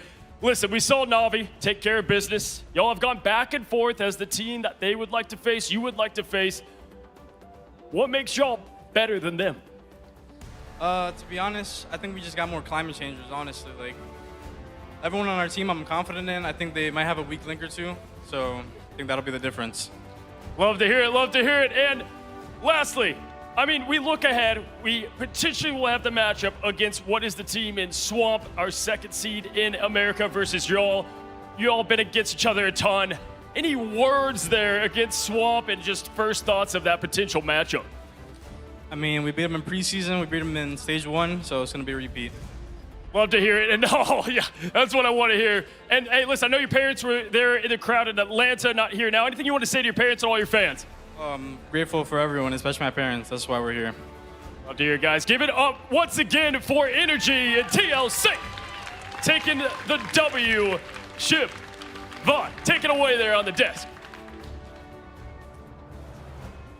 For the throw there, and what an intense series we had, Shib. I think the one thing I could take away from this series and the loss that we saw for Team Liquid Citadel, the second that they've had in all of Ignite so far in 2026, it's crazy to think about. That is crazy. Is that when Cooper is surviving, TLC is thriving, and that's what we saw happen in that last map. That's very much unlike Cooper, for the record. I've never seen Cooper fall that early, that quickly. It seemed like very much a priority target, coming in with the Bucky ults, etc. It was working out well, but I've got to mention, buddy, you asked about Energy, right? Yes, Came I out did. the door like Jake Lockley on Moon Knight and deleted everyone. it was insane to see them actually play the Moon Knight here as well. I mean, we did not expect to see that at all this weekend. A lot of people were saying, you know, Moon Knight F-tier hero at this point in time. Well, Energy proved it's still viable, especially when you have the damage boost here from Storm Cozy. Yes, absolutely. Thank you, 616 Cozy there on the stage. Yeah, fellas, I mean, listen, the confidence it oozes, and I said it kind of like the Hulk. We've seen this time and time again. You wouldn't like them when they're angry, because this team, they go on a second level. Some teams kind of dip down. You'll see they get a little nervous, right? Sure. Not TLC. And Energy is this stud in the making, and we continue to say there's just not a lot of weakness because they have that clutch gene to lock in, Chip. Yeah, I think this is a team that's much like Bruce Banner, right? And we've made this reference to them before. They're like Bruce Banner, incredibly smart, but then when they get mad, they are the Hulk. They lost that map, and then they dominated on map 3. It was not even a contest. But I've got to say, I mean, everybody, VP, Navi, they all say the same team. It's TLC, and you heard what he said, what makes them different. I mean, is it what people are going to expect? Do we expect the expected of Navi and TLC? I think so at this point. I mean, they've proven themselves time and time again. The questions were remaining, you know, is Team Liquid Citadel able to have those performances on land? Because it's a whole new team, right? Sure. They played together in different environments for different rosters out there, but this is the first time as this full amalgamation of Team Liquid Citadel, they are actually at the midseason finals, and the questions remaining, okay, can they have a clutch factor? Can they actually perform like they did in stage 1? Well, I think that's been answered here. I want to say that too. I feel like, Shib, if you're looking at them, this was the match I needed them to win, right? If you're looking at the nerves, what we've seen from some of these players in the past, kind of taking L's early. I know you go back to, what was it, MSF last year, Paulie and the team of Citadel Gaming kind of fell early back when we had that team. So they've been in these positions. All of these players on TLC, what makes them special is almost greatness, right? That's what makes them hungry and want it, Shib. They need something. I mean, we got to talk about, gentlemen, the ban phase, because I think there is some discourse there, right? I think that there was a little overstepping. You mentioned you liked the Ultron ban. I think it was a little too much after the Penny ban. I think there's too many solutions for Speedery that if you do that, it's kind of a wasted throw. I mean, looking at the stats here as well, Speedery really proved that they're not a one-trick pony, right? Very flexible, one of the most flexible players in the game, especially in Americas, and proving it on the big stage once again. Yeah, can we shout out that 30 healing by Energy, by the way? Crazy. No, listen, I mean, it's like, hey, we were sitting together as casters last night, and it's like, who does Energy play? We're like, well, everybody. Yeah. I'm pretty sure that showed it, because even on that mag, just the comfortability, the clutch, what you want from a mag, right? The neutral hits. You know, it's one thing flexing to a duelist, even Adam Warlock as that flex pick, but to be able to rise up and play that triple Vanguard's insane. And that shows why the one-sided mag was so important too. It wasn't just Vest, the best mag in the game, but Energy actually able to pull it out at the end here. Yeah, and of course, getting our MVP Shib here. I mean, just the stats. We always say it. Now, the accuracy 35, don't usually take that into consideration. Usually well above the cut across the board. Sure. I mean, when you're throwing that many onks all around, I mean, there's just stuff all over the place. The accuracy can be lower. But yeah, this team is so versatile. We talked about the one-sided mag and Vest on attack looked disgusting. Obviously, Vest said, all right, if you need to play mag as your Vanguard in this triple comp, that's fine. I'll play whatever. This team is just filling each other. They are a puzzle piece that works together. They fit together, and they find the solution. I mean, what did we say? Was it Jake that was gone in a way as Moon Knight, or maybe Mark? No, it's Moon Knight is still here, completely fine, and that's what you love to see from this team. They bring back that confidence. Fellas, what I want to highlight is if you go to sports, you look at someone like Brady and the Patriots of old, even when they won, they focus on what they did wrong. Small celebration, focus on what they did wrong, fix it to get it right, and I can already tell you right now, we brought up someone like Cooper. There's nerves, there's things there. They're going to get this thing right. That's why they get more dangerous as this thing goes on. Oh, yeah. They get scarier, VOD. Preparation, I think, is the big thing for a lot of these teams, too. We even heard from some of the players saying that they had lost most of the scrims for Team Liquid Citadel. Yeah. And scrims don't really matter too much in the big stage here, proving it. I mean, we even saw VP, who was undefeated in scrims during this competition, take a map loss against a team like Gen G. So now it goes to show it all comes down to the big stage, and the biggest teams are stepping up. Yeah, I think like you're saying, Cozy mentioned it great, the nerves are very prevalent. We rarely see Cooper have that many times going down. They went down 13 times there on map 2, and that is obscene. Yeah. Many times going down. They went down 13 times there on map 2, and that is obscene. Yeah, it's stuff like Gambit ult not connecting in a crucial point, and we had the confidence of them locking it after that. We've only seen them drop one map, really? Yeah. Outside Against of the Swamp. one, against Swamp. And they had one in preseason against, we lost. Guess what? Right after that, you got them angry. They won the whole thing, Chip. It's worth noting as well, 25 dominations in a row. Guys, what? Are you kidding me? Is that that's got to be a record? There's Has no to way. be. Yeah. Listen, when you assemble the super team, we expect to be shocked by a lot of what they continue to do. And their story is just getting started. And on the other side, Rad, I mean, what a hell of an effort. Yeah. Can't wait to see him. And honestly, if I was lower bracket, would not want to see them in that lower bracket. This has been an awesome death segment. TLC taking the win, but we are still going, folks. We've got elimination matches and more, but it's Swamp Gaming. OUG next. Don't go anywhere. We're going to see you on the other side of this break. When it's make or break, the Razer Black Shark V3 Pro is a real difference maker. Its wireless connection is so fast, there is zero delay to how I play. With the best mic in the business, my shot calls are always on point. To top it all off, active noise cancellation, so that I can focus on what matters most, winning.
Inevitable.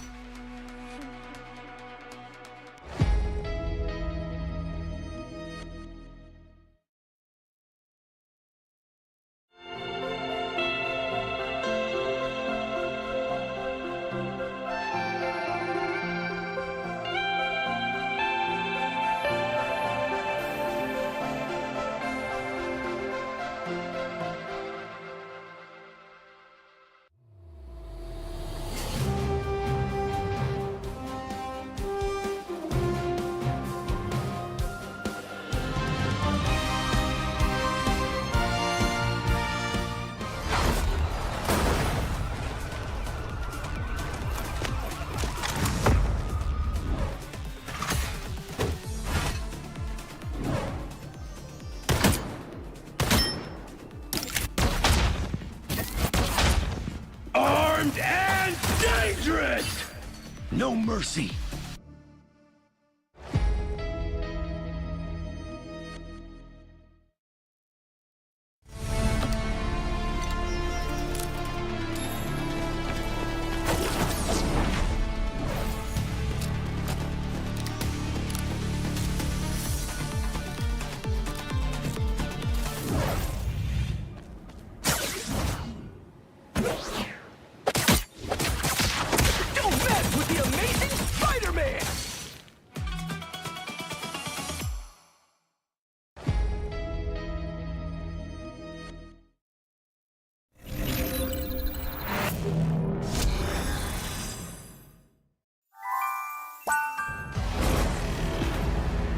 There is only one path to peace, the Avengers' extinction.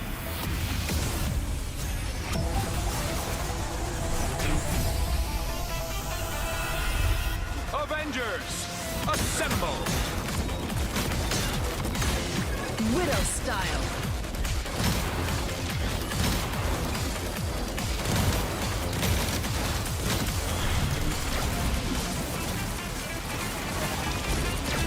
Friday, lock and load.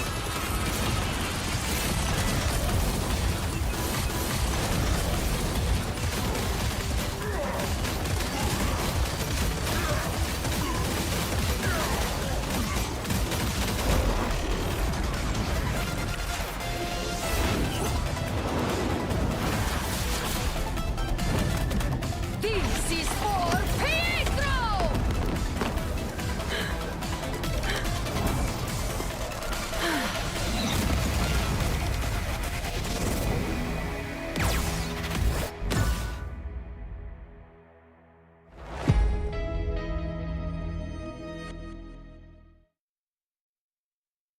Everybody's afraid of something, but true legends rise above the nightmare.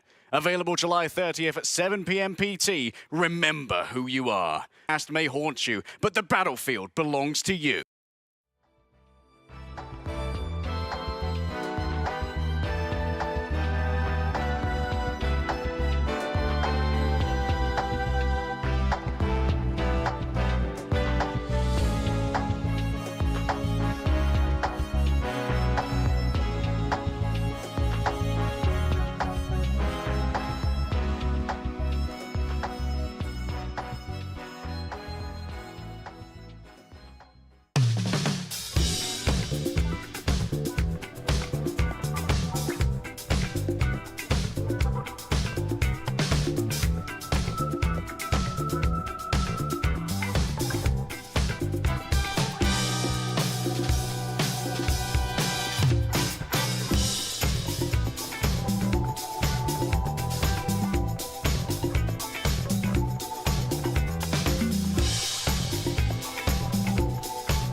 Ladies and gentlemen, welcome to round 4, our last match of today in the upper bracket. And let me tell you, the games have been nothing but excitement, and we're still going. We're not even close to being finished because we have another heated matchup right here, right now. Let's go ahead, LA viewers. Let's meet our contestants in our first team. Now, you wouldn't know it, but this is their first time at LAN with how dominant they were through stage 1. Your second seed from America, it's Swamp Gaming. Be ready to get dirty no matter how clean your gameplay is. They'll drag you through the mud. From Scatter and Craftsman to the Vanguards to Melophobia and Days taking on the Duelists. Valentina and Forky Dog representing Swamp Gaming. And can I say, it's great to finally see y'all on LAN. How y'all doing? Great, how are you? I mean, I'm electric. I'm ready to go. Let me tell you, you've been through so many trials and tribulations to get to this moment. And again, not a lot of people would even know with how good your gameplay is as a team that this is your first LAN. How does it feel as a unit to finally be here? It feels so exciting. I think we're ready to prove what we can do, and I'm here to have a great time. Now, if there's one thing we know, you can never underestimate any opponent that you go up against here, especially on the biggest stage with bros. OUG, unfamiliar territory. At all any worry? What's your emotions? I'm just ready to come. I think we just got to play our game, and if we do that, I think we'll win. Love it, everybody. Can I hear it for Scatter in the crowd? Best of luck to y'all, but let's meet the other side. We've got ourselves a great team. The Beast from the East representing China. We have Team OUG.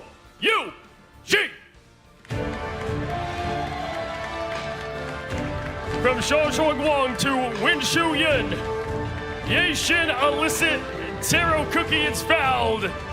OUG looks to upset. Don't call them underdogs. They are ready, and we're ready to find out a little bit more of this great team.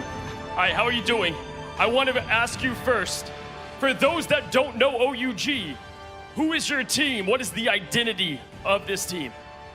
我就想问你个问题哈，我们在这儿坐的人呢，我们并不认识 OUG， 你是怎么样描述一下这个 OUG 是什么样的一个身份，什么样一个描述它一下是什么样的团队？我们是一个比较团结的团队，然后并且代表中国的1号种子。So we're a team very close, very united. So we're the #1 of Chinese team. That's so perfect. We got a united team on this side, a united team on this side. Last question for y'all. We hear so much about American teams, how great they are. Are you worried at all, or is this team going to take home the victory? 那么就是说，你现在有没有担心，你能不能就是把这个胜利能够带回去？担心吗？担忧？上了比赛场上就没有什么好担忧的，打就行了。No, nothing to be concerned. Let's just take it to play it. Yes, I'm going to take that as a hell yeah. Folks, we got Swamp Gaming versus OUG. Big action, and of course, the casters bringing it to you. Leg day, Ryan, take it away. Thank you so much, Cozy. 2 united teams on the field, Ryan. We're united, the crowd's united, and the audience at home are united and expecting more top-tier Marvel Rivals action. Yeah, and I'm feeling swampy. I think a lot of people in the audience are feeling swampy today because it is a hot one. But this is already set up to be probably one of the more wholesome matchups. I think we've just had the interviews when I love Sky Genji's like, hey, how are you doing? like he's just like waiting in the queue. Yeah, he's just humble king. It's a normal day, and it's your first time playing internationally on the LAN. Talking to people like Days and stuff, it's like, have you ever played on LAN before? And it's like, yeah, but it was like this very small tournament in comparison. First time on an international stage. We expect a lot because this has been a tremendous 2026 for them so far in the Americas region, right? Yeah, they really have been the breakout team of the Americas. Obviously, there have been these dynasties in America that we've seen from like Sentinels, 100 Thieves, Envy for a while. And of course, everyone on Team Liquid Citadel who came from those disparate teams and were combined into a mega team. Swamp Gaming have always been, in 2026, rising up as that real threat to Team Liquid Citadel. And it's nice to see that whilst we've highlighted one of the major teams from the Americas region being a super team put together, this Nemesis squad basically stayed together at the end of 2025, made a couple of roster moves, brought in Falks as like the head coach, and built up to that point. So this is a team that's really put in the time and effort.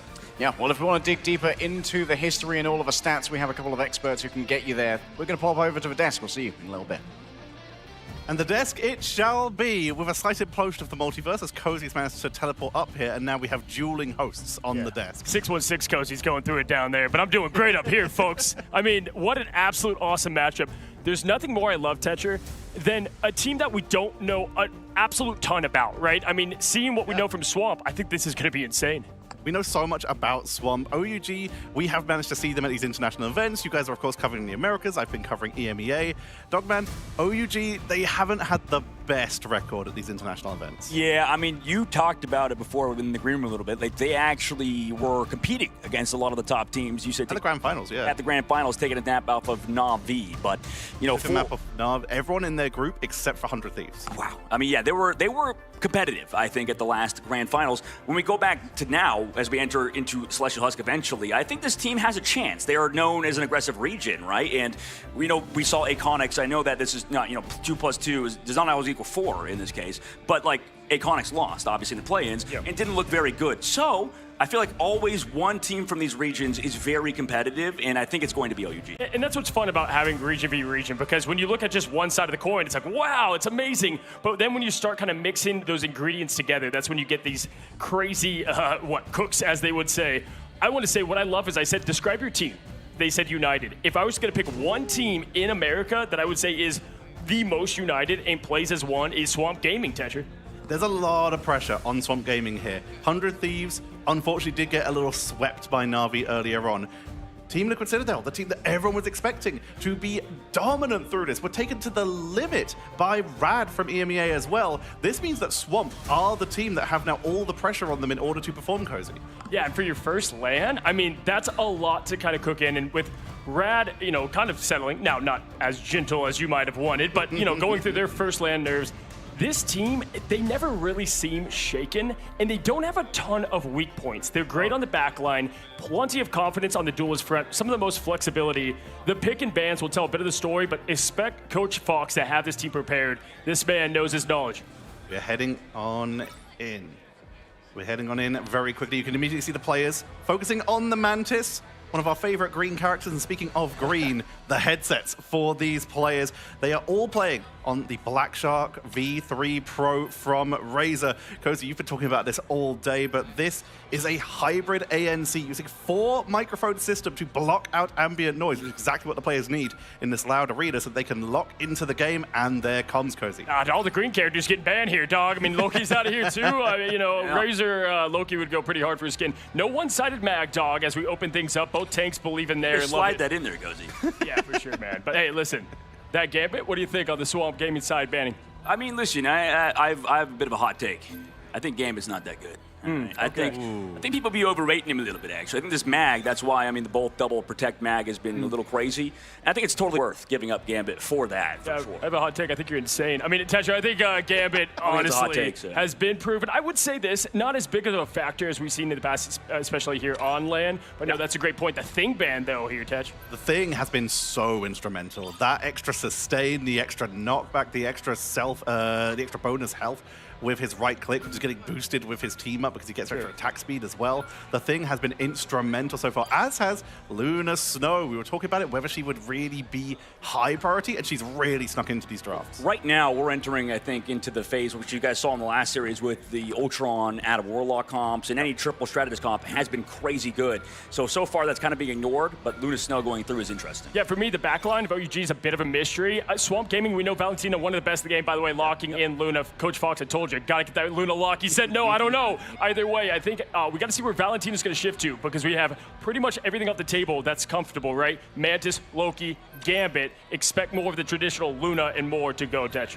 We're going to see that Thing ban from OUG to finish out the draft. OUG, these drafts honestly pretty similar between these two teams. So I'm going to ask you first, Cozy, I feel foolish asking 2 Americans, who do you have? Swamp Gaming. I got OUG all the way. They win the whole thing. We need American Man back. Where is American Man? We'll have to ask later. Got kicked out, I think. But for now, who we do know where they are is, of course, our casters. So let's send it over to our last opening series of the day with Ride Central and Leg Day. Thanks, Tetcher. I, for one, hope to not have American Man show back up, but getting straight back into this one. Over Ultra Gaming, even though the China region, you could say, is maybe the weakest of the 4, it's a dominant map in Over Ultra's tenure, I suppose. It's only losing against Iconics in that grand final of stage 1 when both teams had qualified leg day. Yeah, after both teams were already in. Swamp Gaming versus OUG. This is very much going to be a litmus test of the power of the Americas in the international scene, because obviously we're expecting the TLC to have a pretty handy victory over Rad, but they dropped a map here. So now it's time for Swamp Gaming to really shore up those Americas stocks and have a dominant performance over China. Yeah, sort of looking at the roles and what it's going to be, because we do have some substitutes coming in. Alyssa is the newest player on this roster for Over Ultra Gaming, but they are missing out a couple of other players similar to Grand Finals. So Swamp Gaming, it's a great opponent to go up against as your debut on an international stage, but you can never underestimate how mechanically gifted these OUG players are. We're looking at an honest-to-goodness fastball special here. Days off of both of the leaps, doesn't actually grab anyone, and in fact loses their passive as well as Krasmang losing the Hulk form. This is a disastrous beginning. It feels like Swamp Gaming just a little bit nervous. They threw out the Wolverine long before the remainder of the team were in any position to follow up. And just onto the low ground, Menda, it's a little bit more of an easy area to go in onto these fights. Is the Penny Parker that does go down as Days does find the target that he wants, just a little bit late to the party overall. But nobody's contained or captured the point just yet. It was a bait the whole time. Somehow Krasmang managed to survive as Bruce Banner. Over Ultra Gaming, and essentially a 4v6, failing to get rid of Bruce Banner is going to be a mark on their legacy, that much is for sure.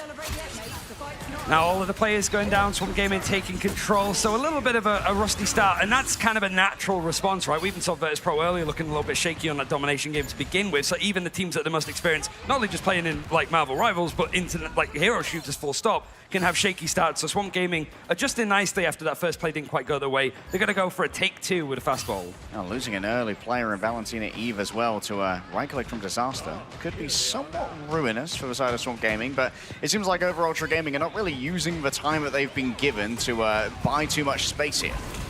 There he goes, launched in, finds the target Wen Shuan, who's going to be over on that Deadpool Vanguard, and an easy pickup. It might be a staggered, so OUG actually still wanted to engage on this, and actually do find the pick onto Mello. Yeah, Melophobia taken down. Alyssa still in the mix to try and make something happen towards the bank, but Skelly Genji almost has access to that Meteor M.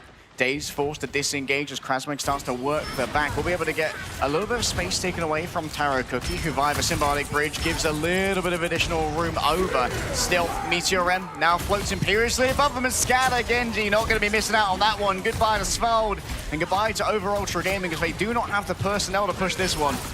Alyssa is so low HP and is trying to disengage for the rest of his team, but Melophobia has absolutely cut through everybody. Multiple picks and 3/4 progression already on the point. Both strategists having these ultimates, not really being in any need or rush to actually go and use them. And Krasmang is very close to getting the Hulk ultimate ready and waiting.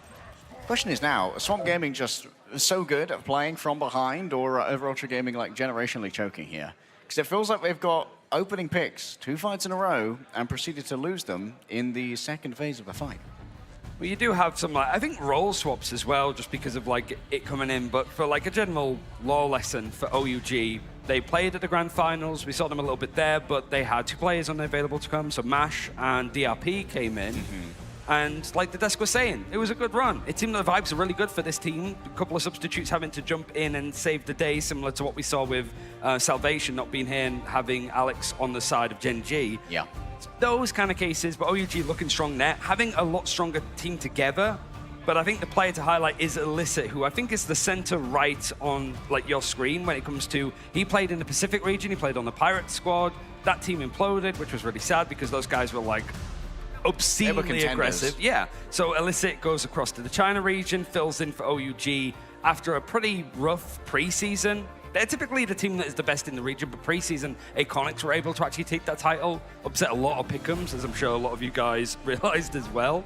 So bringing in Alyssa did change up stuff. You lose the likes of Molanran, who was certainly one of the players to be watching on OUG, but you're sort of replacing one generational player to keep an eye on for another.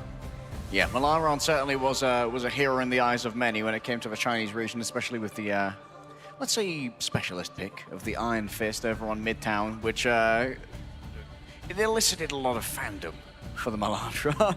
And OUG, like, we're looking at the post-Molanran identity for them, where they've managed to import another flex duelist and elicit, like you said, like, it was a pretty high-tier player over on Pirates. Very good at these melee duelists who are very good at closing up those gaps.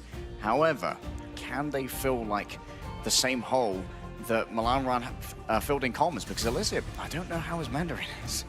Yeah, it's whether it's also like how much of a communication thing it's going to be, because Illicit is Korean as well. So it's like you're jumping into a team that is most likely speaking like full Mandarin. But then again, like I mentioned, OUG playing with 2 Europeans before.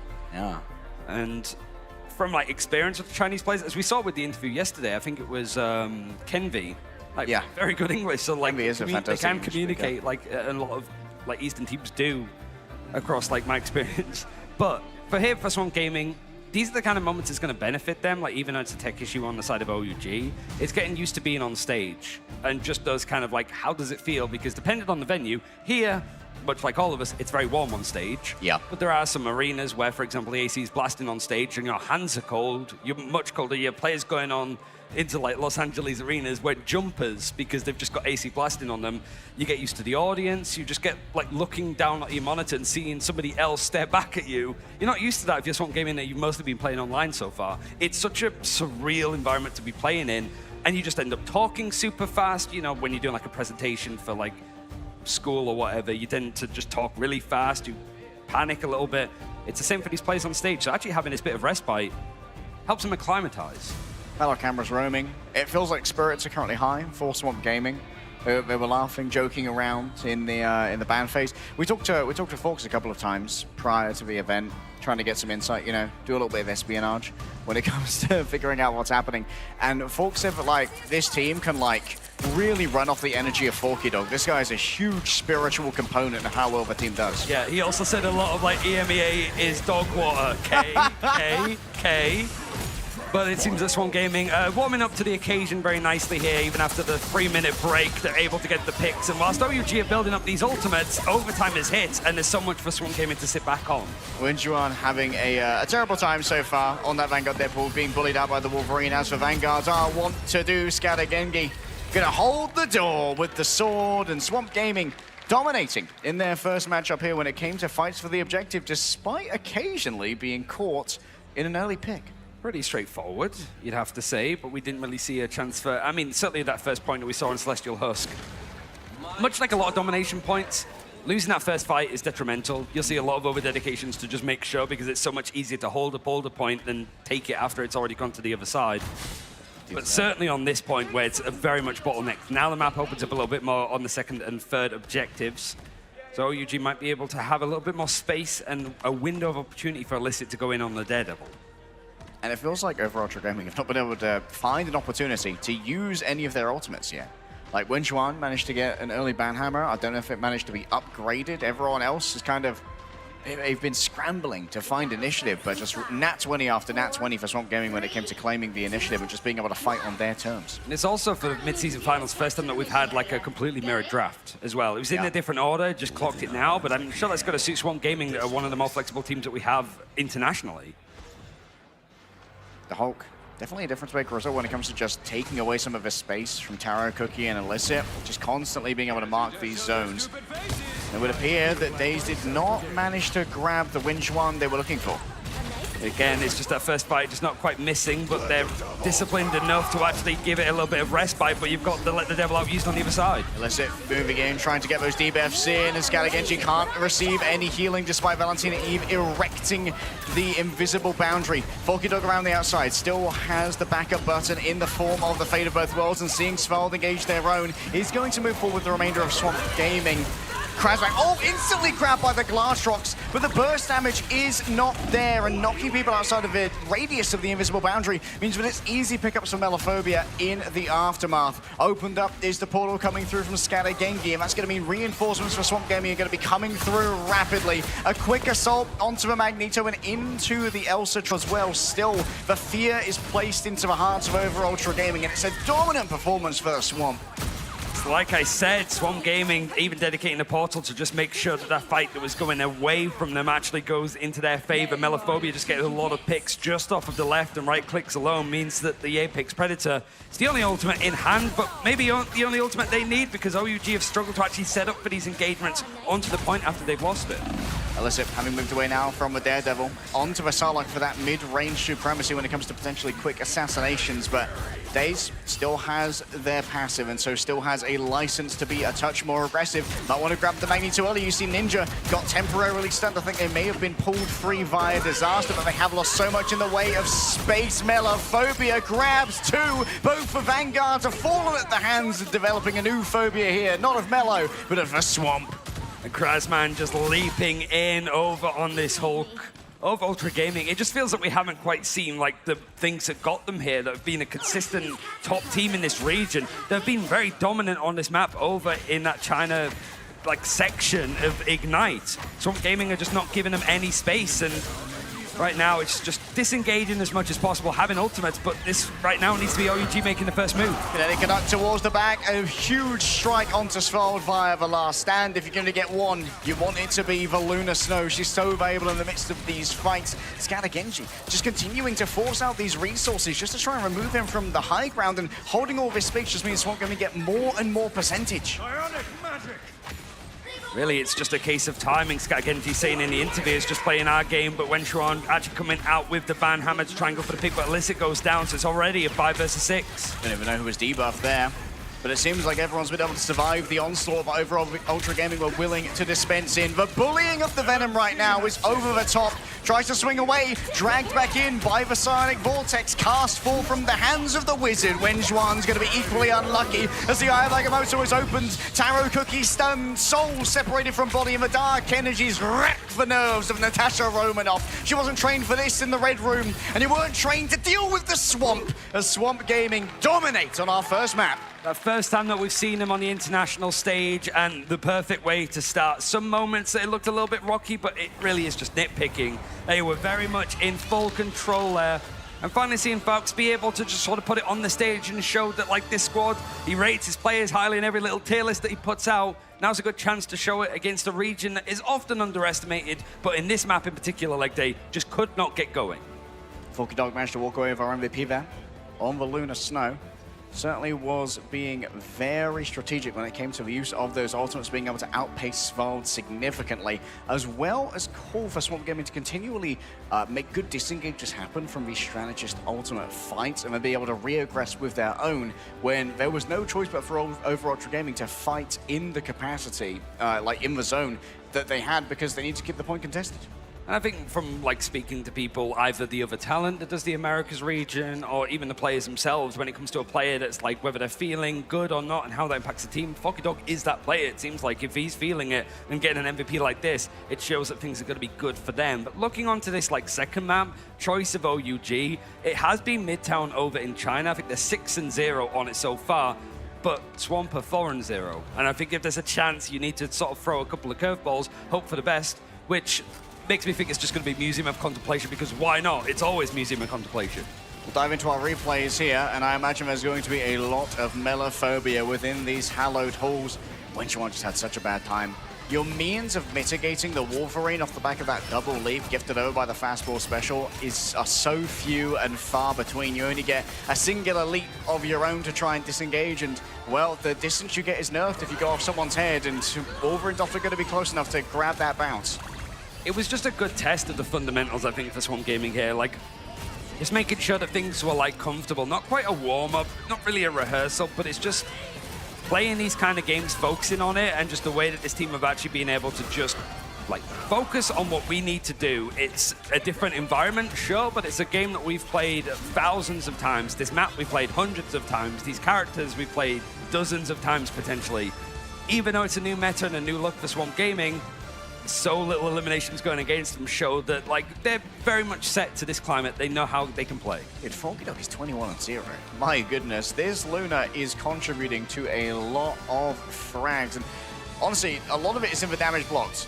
2.4k from a Luna? Like, barely touched. I don't know if Taro Cookie and Alyssa even registered the existence of Forky Dog on the map until he was taking them down with her light and dark ice. Well, he's mostly known for like rocket and stuff, so he's elusive to say the very least. So I imagine that even though it's a Luna, she's probably just up on the ceiling, just skating across the railings here in the arena. But as you see behind me, Midtown is going to be the choice. Like I said, undefeated for OUG across this year in the China region. But now that we're going internationally, you're going up against another team that's undefeated here, probably feeling and expecting this was the map going to come up.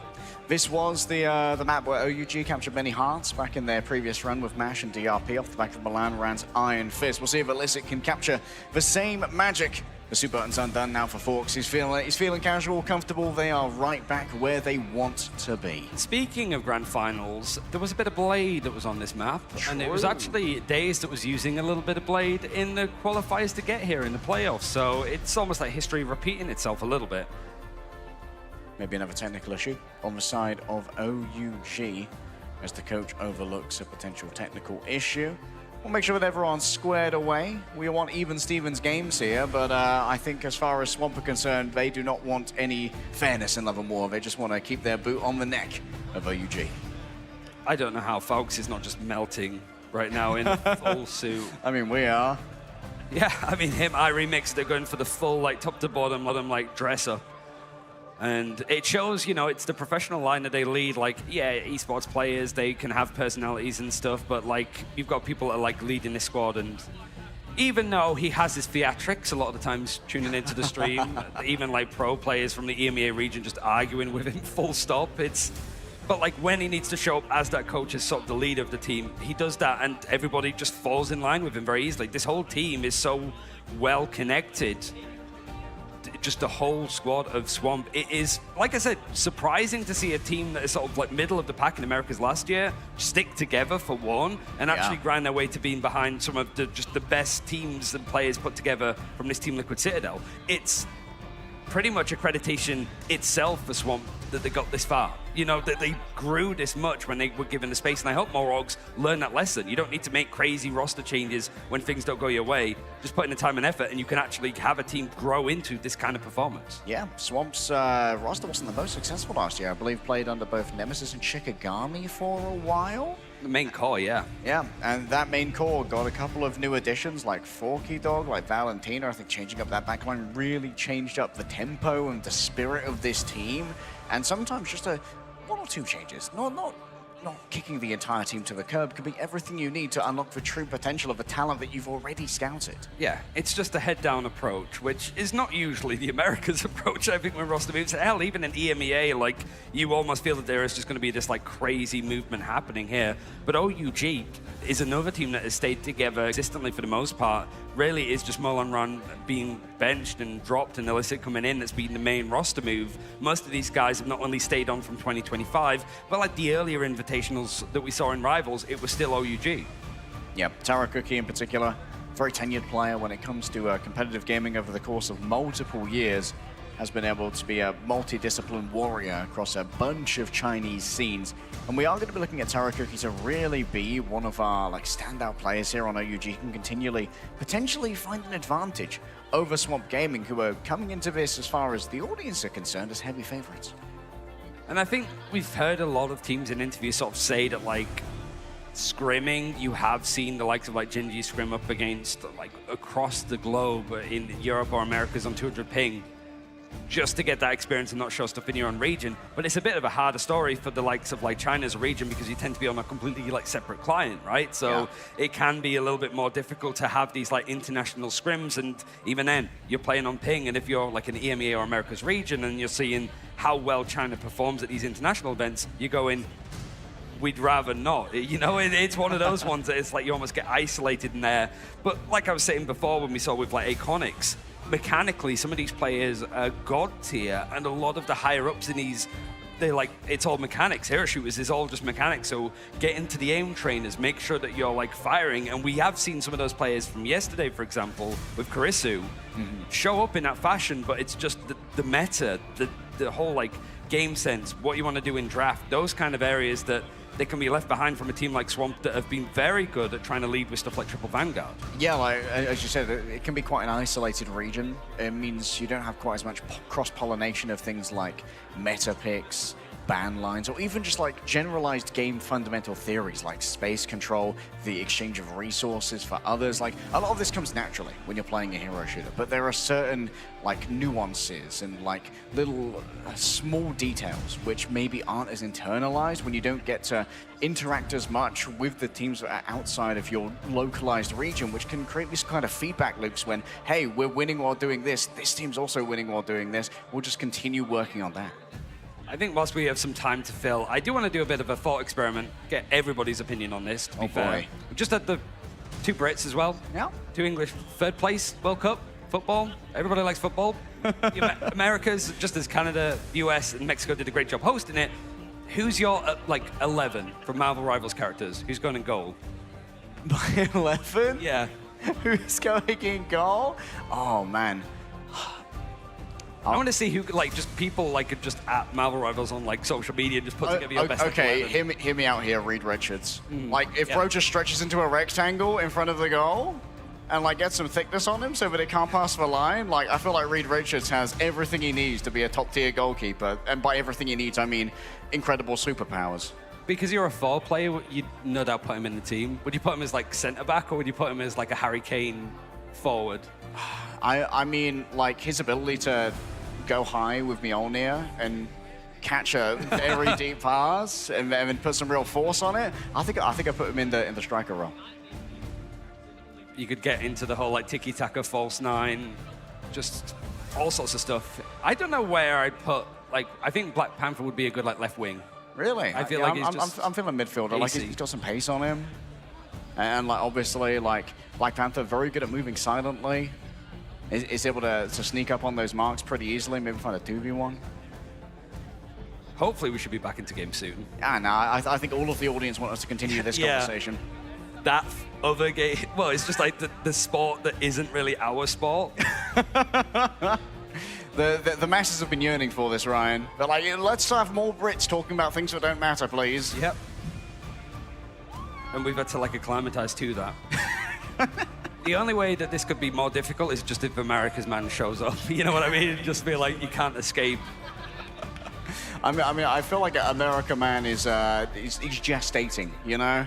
Yeah. With every victory, he grows stronger. It's like a full moon, but it starts to pass faster and faster as things start to heat up here at mid-season finals. He is my sleep paralysis demon as of right now, but we are igniting the time stream and getting into the game very soon, so it seems that everybody is set up and ready to go. And as a reminder, it is Midtown for OUG. It's their choice to take us into the streets of New York, which is on the East Coast. We're on the West Coast in Los Angeles, and Swamp Gaming have never lost here so far this year. Mostly because I don't think they've ran into Team Liquid all that much.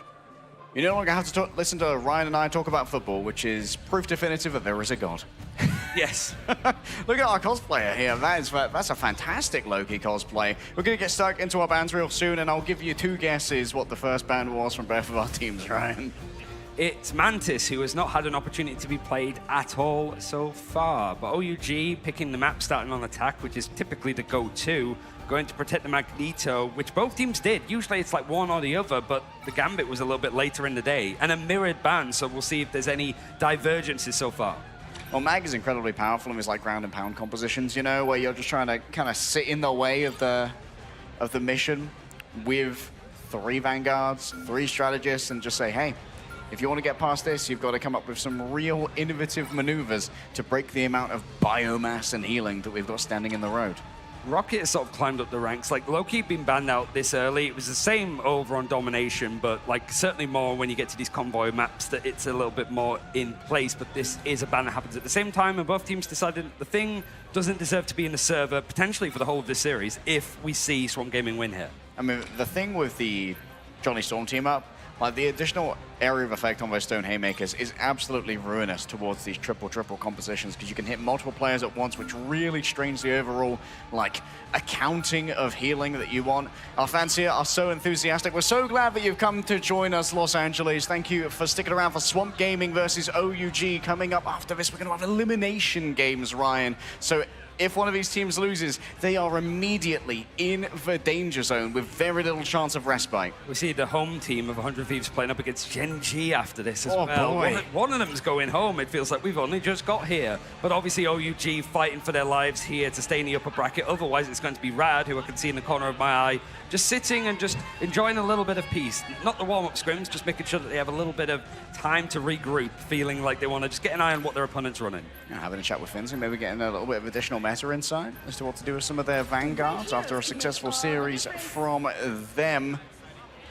Over Ultra Gaming, they will complete their phase here. Seems like Groot and Mag are going to be available for both teams, so we might just want to slow it on down, Ryan. Yeah, so the main difference is one team of Swamp gets Gambit, and OUG gets Invisible Woman, so it feels a little bit... This is the worst trade deal in the history of trade deals. It feels like, hold on a second, we're better than this. Left it out in the day, but I am interested to see what Swamp Gaming are running here. We've seen a lot of the Penny Ultron, both are available, and I'm already seeing Krasmang hovering over it on this defense. Everybody's going to be setting out and going, but I don't quite see the Ultron on this team just yet. And maybe just preferring the continuous cycle of the Mortal Coil that is given over by the Battle Recall Beacon and the Cocooned Revival, as well as the Karmic Revival of Days. Of course, this is one of the reasons why Loki was such a high priority ban in this phase, to avoid that triple res composition where Loki can be like, oh, you know what, I fancy yet another phase to this fight. The attack is the 2-2-2 setup with Illicit going over to the Wolverine, has the other melee options available. Seeing if he could just leap out and pull somebody out of position, but Swamp Gaming haven't lost here neither of OUG across the year. That's going to change for one of these teams. All right, who goes close to the bumper and gets bumped? It's already been laden up with mines by Krasmang, but it would appear that Magneto is going to be the one who's the primary victim of that, and he has the health bar to absorb all the incoming damage. Just churning up these ultimates, but already Dazed and Sky Genji taking a lot of damage. Sorbonne having to be used to just make sure that it's divvied out a little bit more, but Melophobia in the high ground means that he's pretty comfortable. Even though OUG are making good headway, you have to be able to contest this, otherwise it's free damage, certainly with that team up with Scarlet Witch. Okay, so this is where you can really get value from having that one-sided Invisible Woman, being able to pull someone off the high ground who does not have the mobility to get back up like Melophobia, and that's one of the reasons why Melophobia self-bubbled when going for that wide peak. Illicit going over to the Storm, deciding to go for something that is just putting out that damage. We've seen how much success the earlier teams got. Melophobia finds that pick onto Illicit though, so the attackers maybe have to reset. There's the team up with Black Panther that we sort of expect to be seen consistently, and that's exactly why. When Shion gets absolutely decimated and sent back to spawn.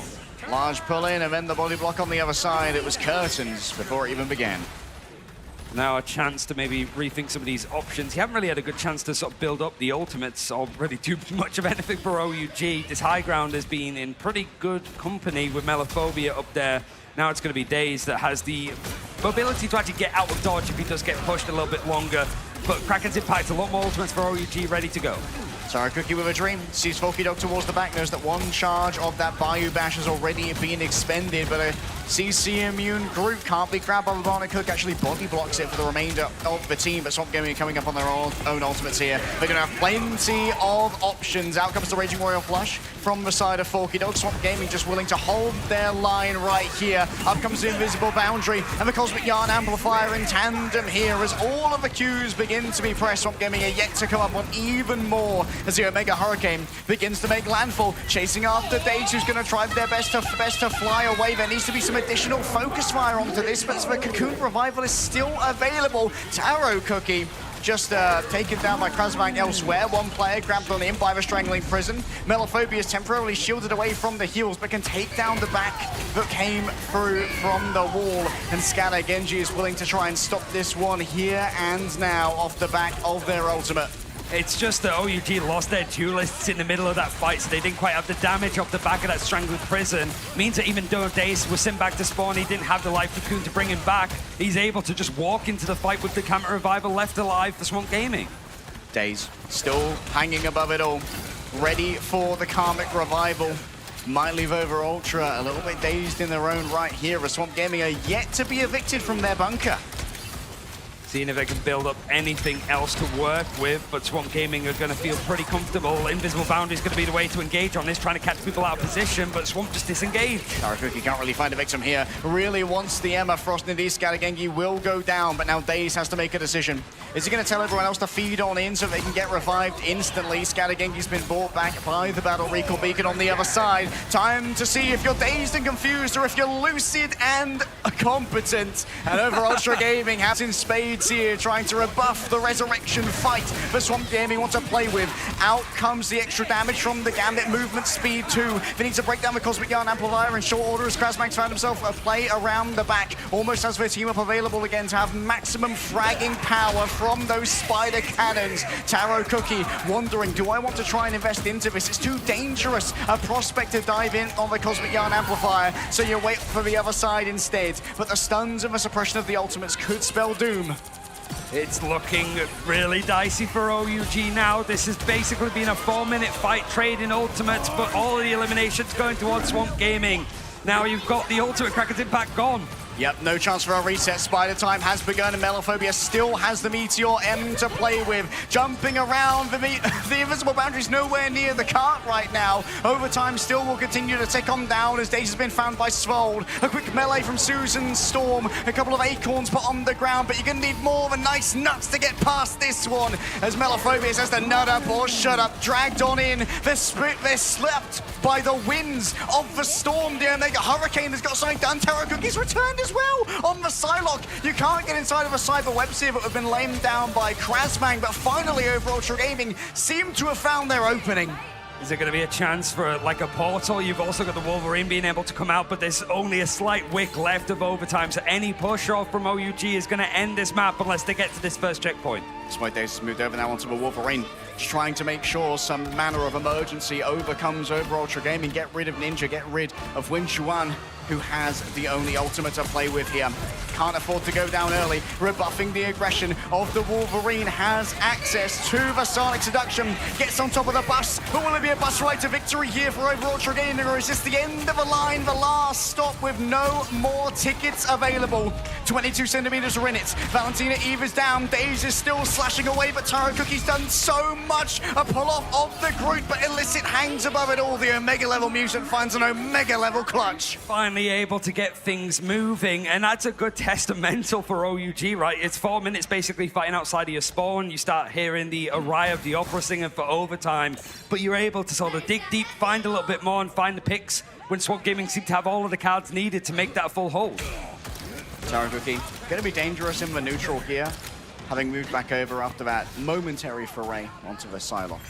Maybe feeling a little bit more comfortable with a double hit scan. You got some high ground to work with, but this is a point where things could get held. The last stand is going to come in from Daze to find exactly what they needed for Swamp to regain control of the payload. Poor Ninja just gave over a backboard for Daze to slam their team into there with the Ironwood wall. That's going to come up in VOD review. Yeah, I didn't mean to, guys. I'm sorry. He's just looking, expecting Daze to just jump in for that fight. You'd expect this one Gaming might just give it a little bit more of a window, but similar to what I was saying about Yggdrasil, I think it's worse on Midtown. Once you lose control of the payload here, it is incredibly hard to get control of this horseshoe, especially if Swamp Gaming gets set up on the high ground. Daze bubbled, used for team up 2, still has a regenerative healing factor if they need it. And when Juan can't get value off the fully charged mag cannon, that's going to be the triage given over. Goodbye to Svold. Svadagengi says, absolutely not. Your aggressive invisible boundary is rejected. I just like that when Xion is just like stood in the hallway, sees the Wolverine, it's very much the I'm in danger, just gets instantly like just bottled down. And it's usually in New York when it comes to always, it's Daredevil being the strong one, but Apex Predator means that this is a nice counterattack, and that is the most climactic pause I've seen in my history. Dude, look at Forky Dog and Valentina Eve. Both of them popping out their ultimates here. We're seeing the Raging Royal Flush come out to cleanse the CC on the Magneto and free them from the Glartrox, but there may have been a slight hiccup in comms here because not only are they using the Gambit ultimate, but they're using the Luna ult. Fate of both worlds in tandem. That should have been the triage that was needed to save Scattergengi. And this might be something that has some long-term consequences for Swamp. I know Falks was saying like he expected this to be a fast series, but I think the technical pauses have ruined that at the very least. But yes, just it feels like one of those things like what happens next? A, Swamp are able to survive. B, Ultra Gaming actually push this and win mid-season finals. Just the whole thing. Join us next time on Marvel Rivals mid-season finals to see if Scattergengi survives the onslaught of over Ultra Gaming. But first, we have Danny Koo to talk more about Luna Snow. Now, more skins aplenty. I mean, there's like, what I like about this as well is like Saturday, like Danny mentioned on the desk, a lot of voice actors in, musical performances. It's nice to see like the esports scene isn't just on its own little bubble. It is just a celebration of Marvel Rivals in Los Angeles. We get to see a lot of stuff on that final day, as well as crowning who's going to be the mid-season finals winner and getting the fair share chunk of that $500,000 prize pool. Yeah, Marvel Rivals has been a great opportunity to tell a bunch of new stories for some of these beloved characters, and we are ready to tell stories of our own, Ryan. So we have our own assortment of heroes in this lobby, and Swamp Gaming, having come from just maintaining this core, believing in themselves and believing in each other, I think are just an apotheosis of a hero's tale. As we get back in, Scattergengi double rescued. Both Valentina and Forky Dog said, no, I will save you. One of those like unfortunate pause timings for OUG, because it means that Swamp Gaming have a bit of a chance to work out what they want to do in this fight. But it is now the attack in from the Strangler Prison and Kraken's Impact. That common combo is working out nicely for OUG. And as we said, there were some consequences from that overlay. Valentina going to be reset upon here. Another yelling of again, but before Melophobia can even be reset upon, they've fallen to the pack. Yeah, don't you know your actions have consequences? But you've also got, again, the Opera Singers coming in. It means that overtime is looming, and at least the payload is moving to a good opportunity, but this is where things can stand still if OUG can't find the win over here in Swamp Gaming in this next fight.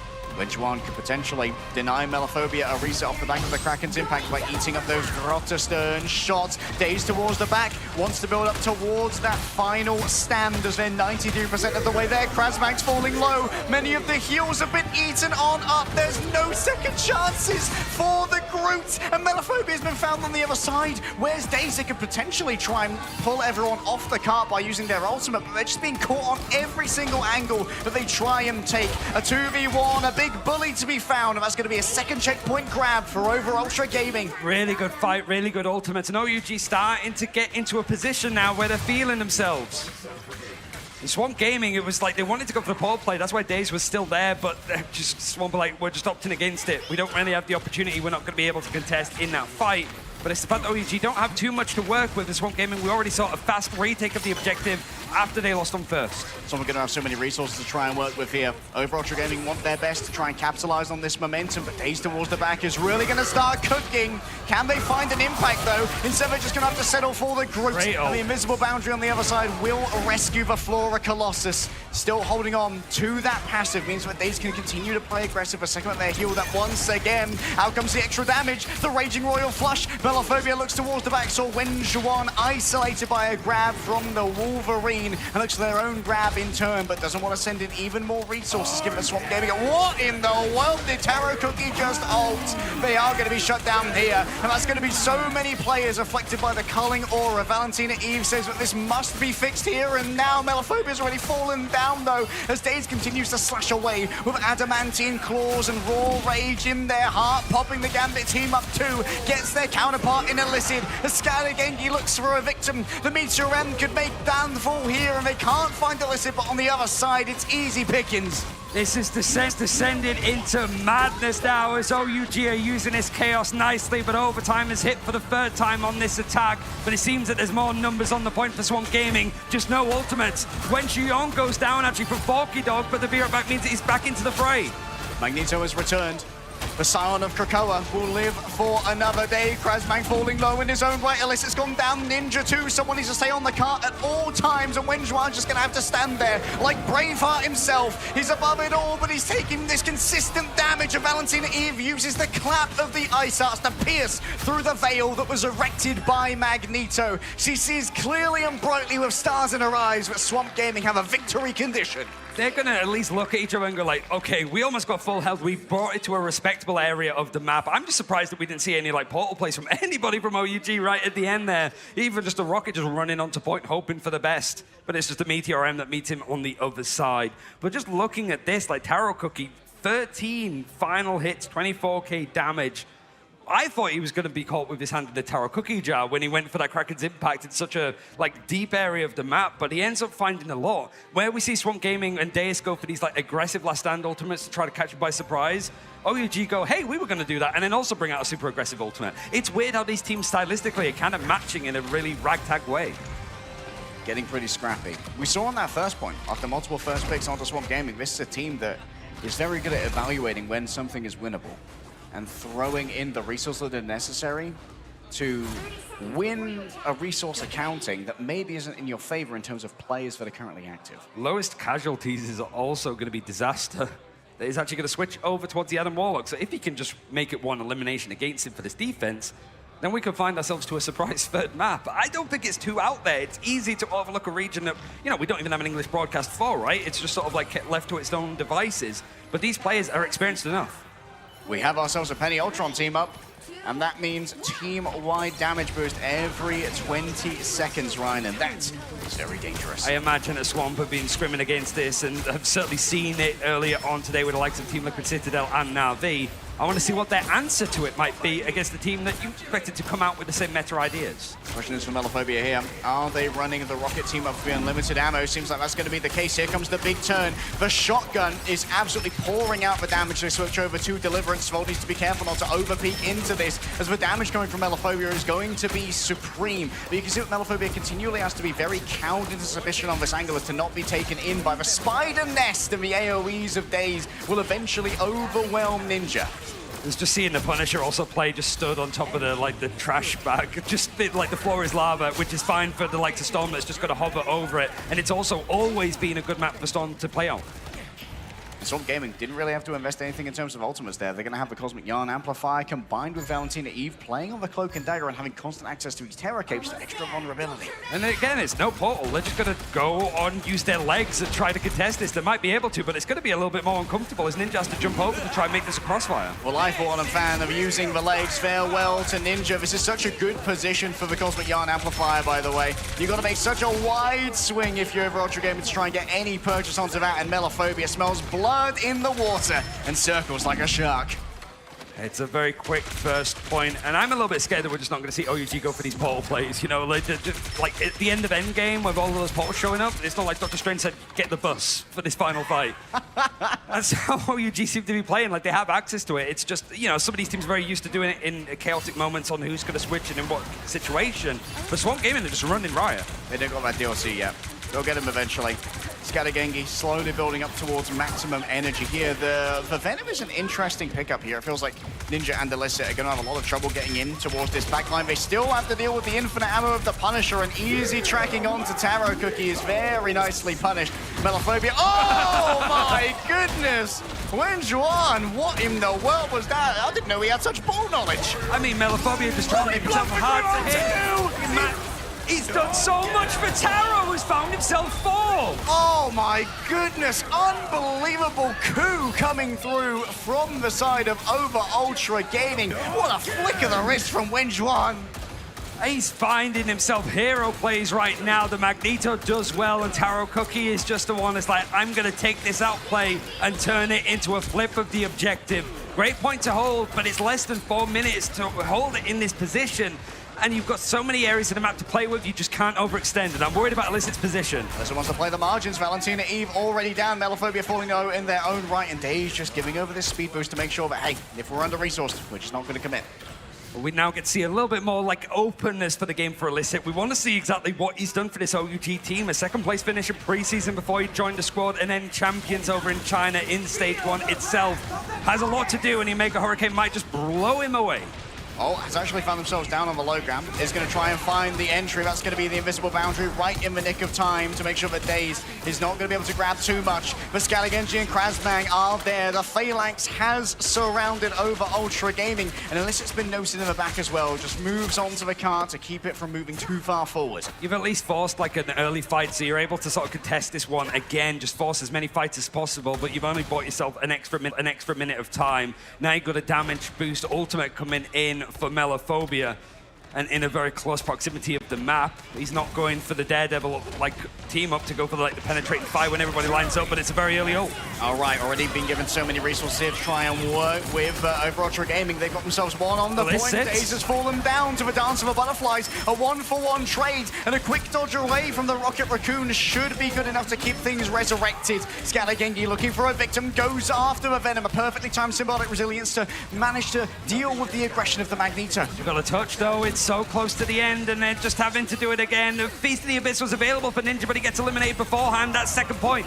And now they don't have much breathing room to work with over Ultra Gaming. They could have their winners bracket run already finished here and now by Swamp Gaming. There's one fight worth of give. And so much time to waste and fight here in the day. We sort of said it before, like one-sided Gambit versus Invis. It's not a good trade, but Svalda's found some major moments, and he's 2/3 of the way of having another invisible boundary. These force physics pulling people out of position is key, but Deus on the Wolverine again, the Strangling Prison, and the Royal Flush from Valentina, that's a lot to bargain up. The Gambit ult here could be everything. Valentina sees the opening when Joao wants to shut it down. Can they find the ball knowledge once again? Looking towards the back. What a jump from Skalageki! Using the extra momentum from the Gambit to take to the skies and get the blocking shot. And Forky Dog wants to be the last note in this one. The Cosmic Yarn Amplifier means there's so much damage to try and deal with. Over Ultra Gaming dreamed of draining the swamp, but instead they will drown before the swamp tsunami that flows over them. And Americas claims yet another win. And it just means in the upper bracket now, it's Americas and Europe. Head-to-heads from each of the regions. Swamp Gaming will be playing Team Liquid Citadel tomorrow, whereas OUG facing off against Rad, who sat and watched all the way through this one. Maybe have a couple of ideas on how to go in their opponent. We at least saw OUG warm up a bit, but you have to say, Swamp Gaming's first debut on stage, they look like they're made for it. Yeah, this team couldn't tell there were many nerves to play with here.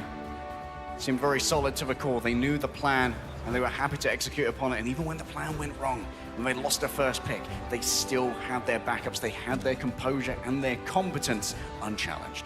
And Valentina getting the MVP, sort of said that that was the thing that unlocked this Nemesis team to be a top 2 American Leviathan, right? As a squad, just that backline with Forky Dog getting it in the first map. Looking like they were really always in contention of this one, but they have to play up against that bogey team from their region in the upper bracket, which is a scary look for them, but at the very least, you make sure that that first game on stage is a win, and a straightforward win nonetheless.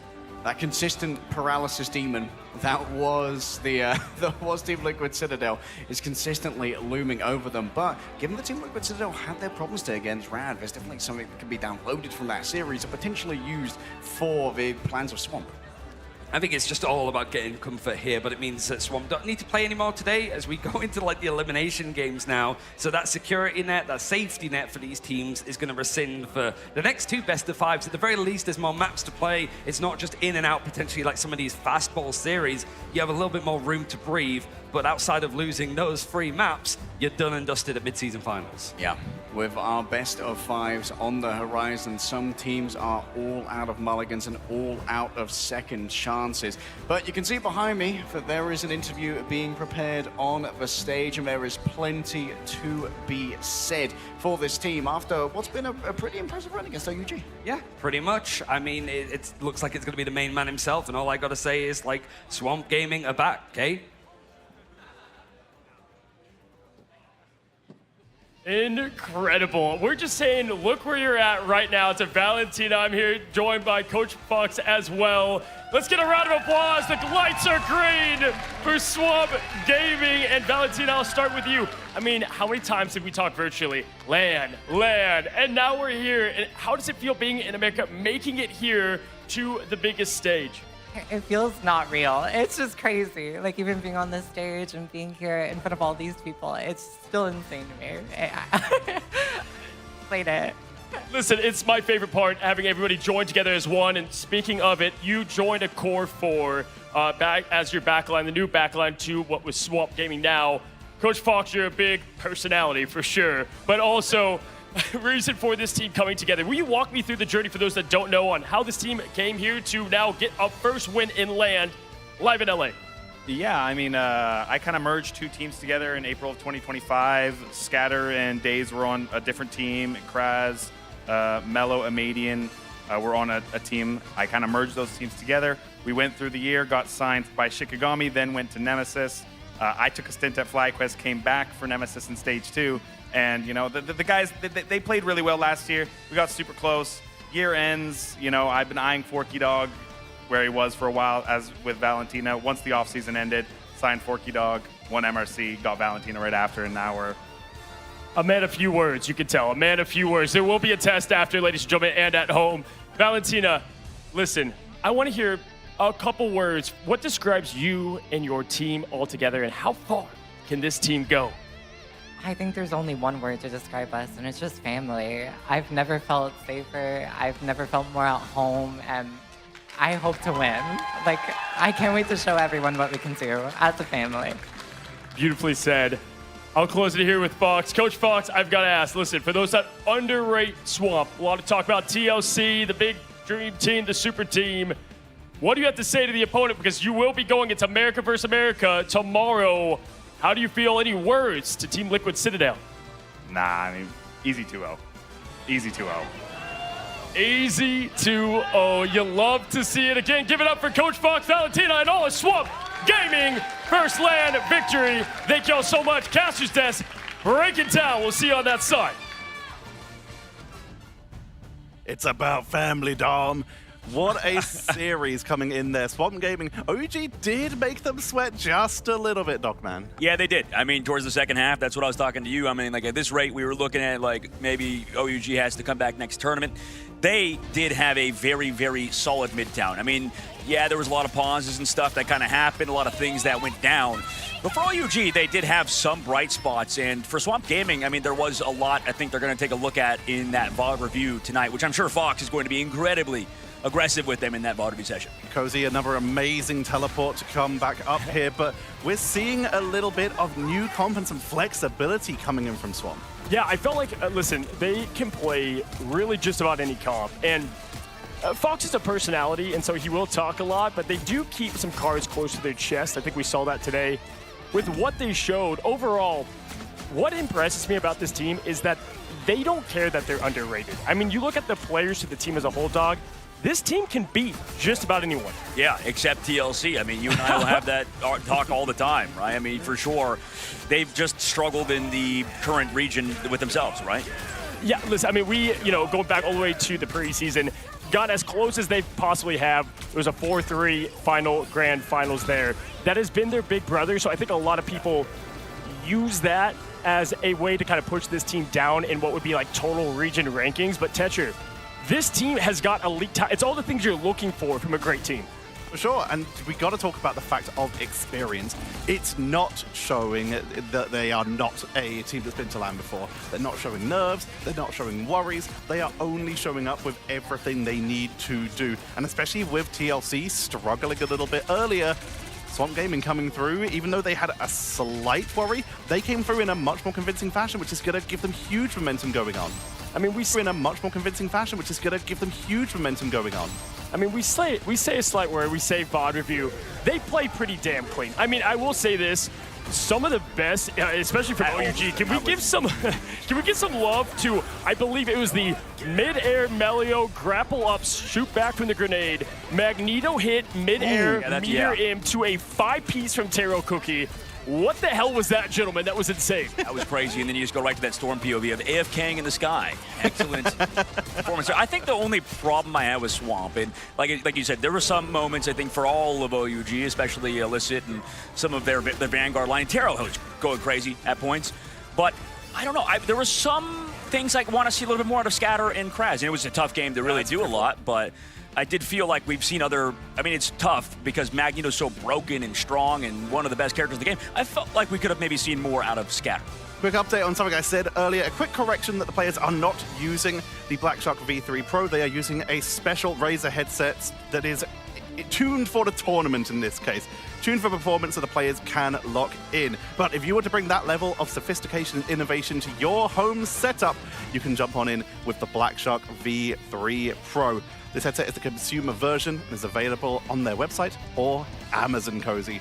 But OUG, Dogman, this is another lower bracket run for them. They're familiar with this now. They are at this point, and I'm curious to see how they do. Yeah, no, for sure. I mean, listen, we're obviously going to see more of OUG in just a moment here pretty soon today. This is the end of Swamp of what is today. Obviously, TLC, the big brother, is who they'll be going against tomorrow. I'll say this, gentlemen. I think you brought up a good point. Vanguard line has some things to clean up. For me, the two things you want to look for in a championship team is a backline that kind of separates themselves from the rest, and then the one clutch factor player. And Melophobia has just proved time and time again he's just that Tetcher.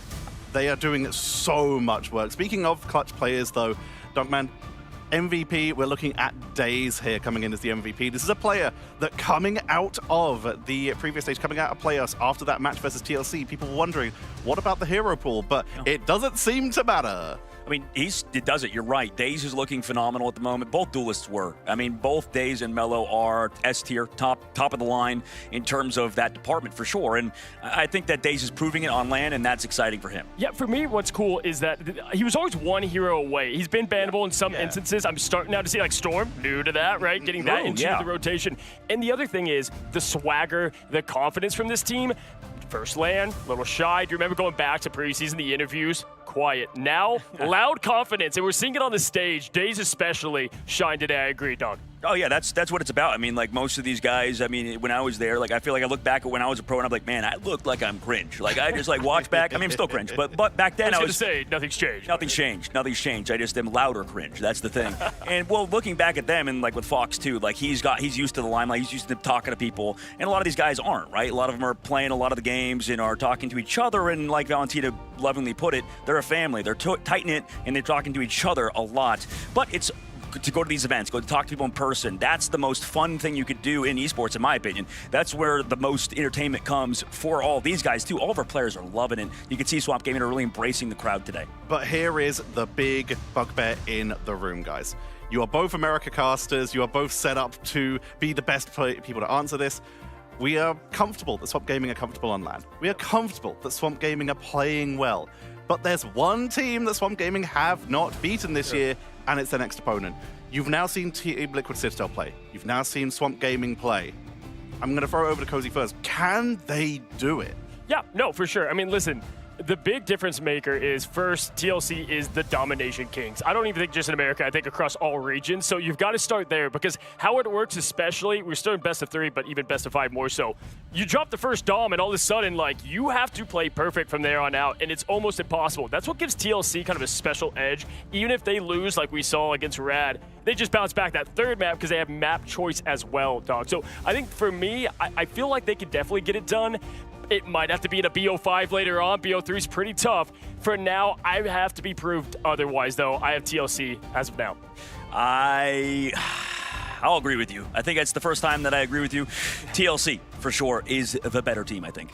We'll have to find that out. We have a bracket, so we can have a look at where we are sitting for these games. We have lower bracket games coming up today. These are the elimination games, and they are best of 5. Coming up next, the third America team sent down to that lower bracket, 100 Thieves versus the last remaining Pacific team, Gen G, are waiting to try for their survival. Then we have the third EMEA team, Rad, in that lower bracket versus the last remaining China team over Ultra Gaming. Tomorrow, we have those epic matchups as the EMEA versus EMEA, Na'Vi versus Virtus Pro, and the Americas versus Americas, Swamp Gaming versus TLC. But quite frankly, those elimination games, there's a lot of pressure on these teams, especially for the two regions who are the two teams that are the survivors for their regions, Cozy. Can I say those are some banker lower finals? Because if you look at both of them, first of all, 100 Thieves and Gen G, I'm sad to see either of them go. It's tough to say goodbye to one. And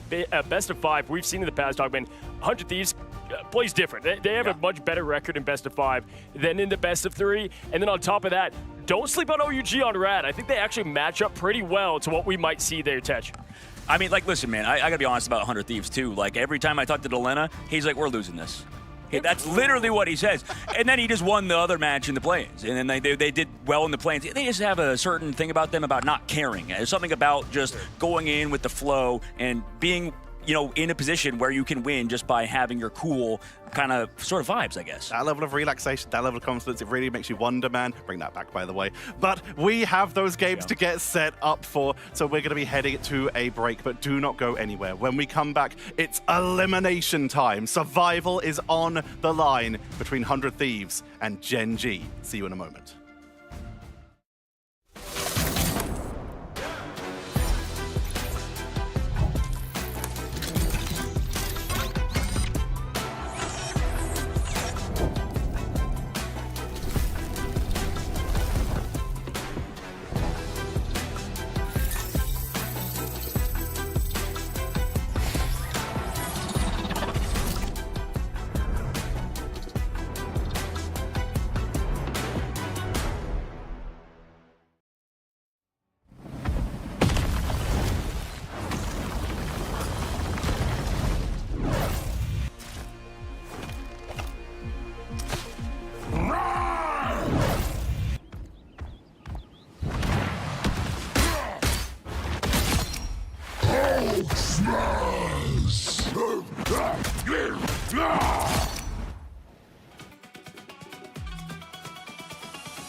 There is only one path to peace, the Avengers' extinction.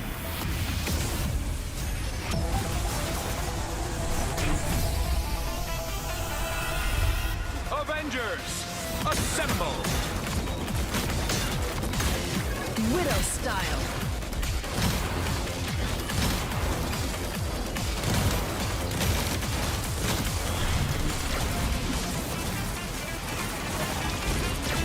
Friday, lock and load.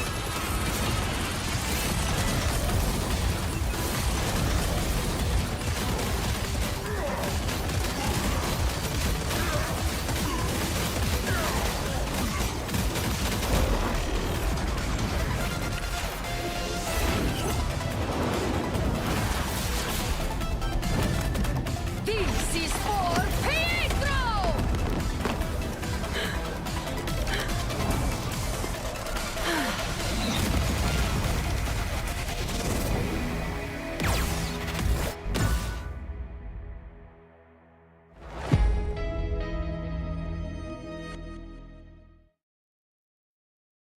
More matches, more rewards. Earn exclusive rewards throughout the mid-season finals via Twitch drops, in-game missions, and in-game prediction.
Welcome back, ladies and gentlemen, Los Angeles and viewers around the globe. We have ourselves, in my opinion, gentlemen, the match of the day, the lower bracket elimination stakes to the maximum. 100 Thieves, my man, Gen G. Ship, you saw them both, casted them both. Thoughts?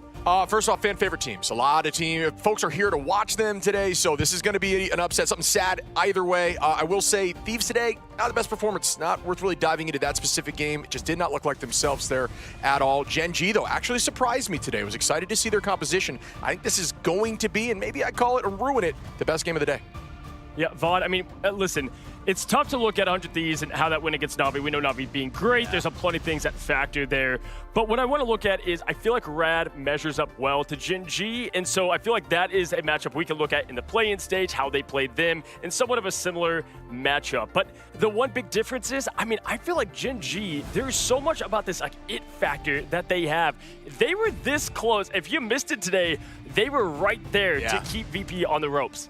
One meter almost, it felt like at that point. One breath of air or hair length that they could have gone to make it all the way to it. But Hell's Heaven, I want to talk a little bit about this real quick before we get more into the matchup. 6-0 for Gen G. They have never lost on Hell's Heaven. 100 Thieves 2-3. Domination not the strong suit, of course. And Domination, the first time we saw a map drop by VP, Gen G took that earlier, so they gotta feel confident. I'm just telling you, Ship, right away. I mean, if we don't see an Angela ban here, this is the TTK Angela One Wing Angel off the map. Yeah, and it's also pretty brawly too, so we could see things like Thing taking some serious prevalence. Groot's not bad here. There's a lot of option. So I'm looking forward to seeing some of this more brawly stuff. It's a meta that favors Thieves a lot right now. And I think with Gen G, I mean, we got our first eyes on just how they play. They are aggressive the way they play. And so I think, funny enough, they match up very interesting and well. I think this is going to be some fast games in the best way possible, but I don't think we're going to see anything close to a sweep. Remember, best of 5, Audible. Yeah. That's true. I mean, this is also the first time we're seeing Hell's Heaven. We've had every other map in the rotation for Domination, so we haven't seen the strategies that these teams have been hiding for this one. Specifically, anything can happen. Yeah, and listen, Chip, we say calm, cool, collected as Thieves. We've talked to these players in the hotel. I mean, they want this thing bad because, yes, this could be the lowest that they finish, and they don't want to go out against a team they think they are much higher than in the tier list. Yeah, I mean, historically, actually, they're doing worse each land, so they need to break that chain right now. This is going to be, we talked about this in the green room. These teams are very similar in playstyle, very similar across the board. You know, they have the TTK, Duep, both going to be able to run that mag should there be there. Vinny's going to be up there on the thing, he can match right back. So I do think duelist line similar. Bobo, I am excited to see the Widow. Bobo versus Delena could be insane. I mean, there's so much back and forth. Looking forward to see who comes out on top. Yeah, and if they win this, right, and things go how we think they're going to go, the rest of that lower bracket's looking a bit more doable for 100 Thieves. But speaking of, listen, as we will hear pretty shortly, iRemix locked in, by the way. And man, let me tell you, this man, I feel like Remix doesn't get enough love as well for what he's done for this Thieves team. Taking a team with Terra and the craziness that was there, right, and having all those personalities and kind of reinventing their identity, Vaughn. I think there was a big question for a lot of people. I mean, we even joked about it on stage during the interviews, talking about, the ban draft for 100 Thieves. Terra was talking about that as well, saying, oh, they're going to ban Loki or something like that. But I think the big thing is that they have taken their time. They've figured out and analyzed their opponents pretty well, especially YWO, when they qualified off of that. So I think they know the key to victory, make sure you have one-sided Thing against this Gen G team, and you'll be a lot more confident. I also think that there's some conversation to say that the Groots could come out. I think Vinny's not a bad Groot, and Starry's a very good Groot. Again, we talked about this being a strong map. That is on the table for the ban phase as well.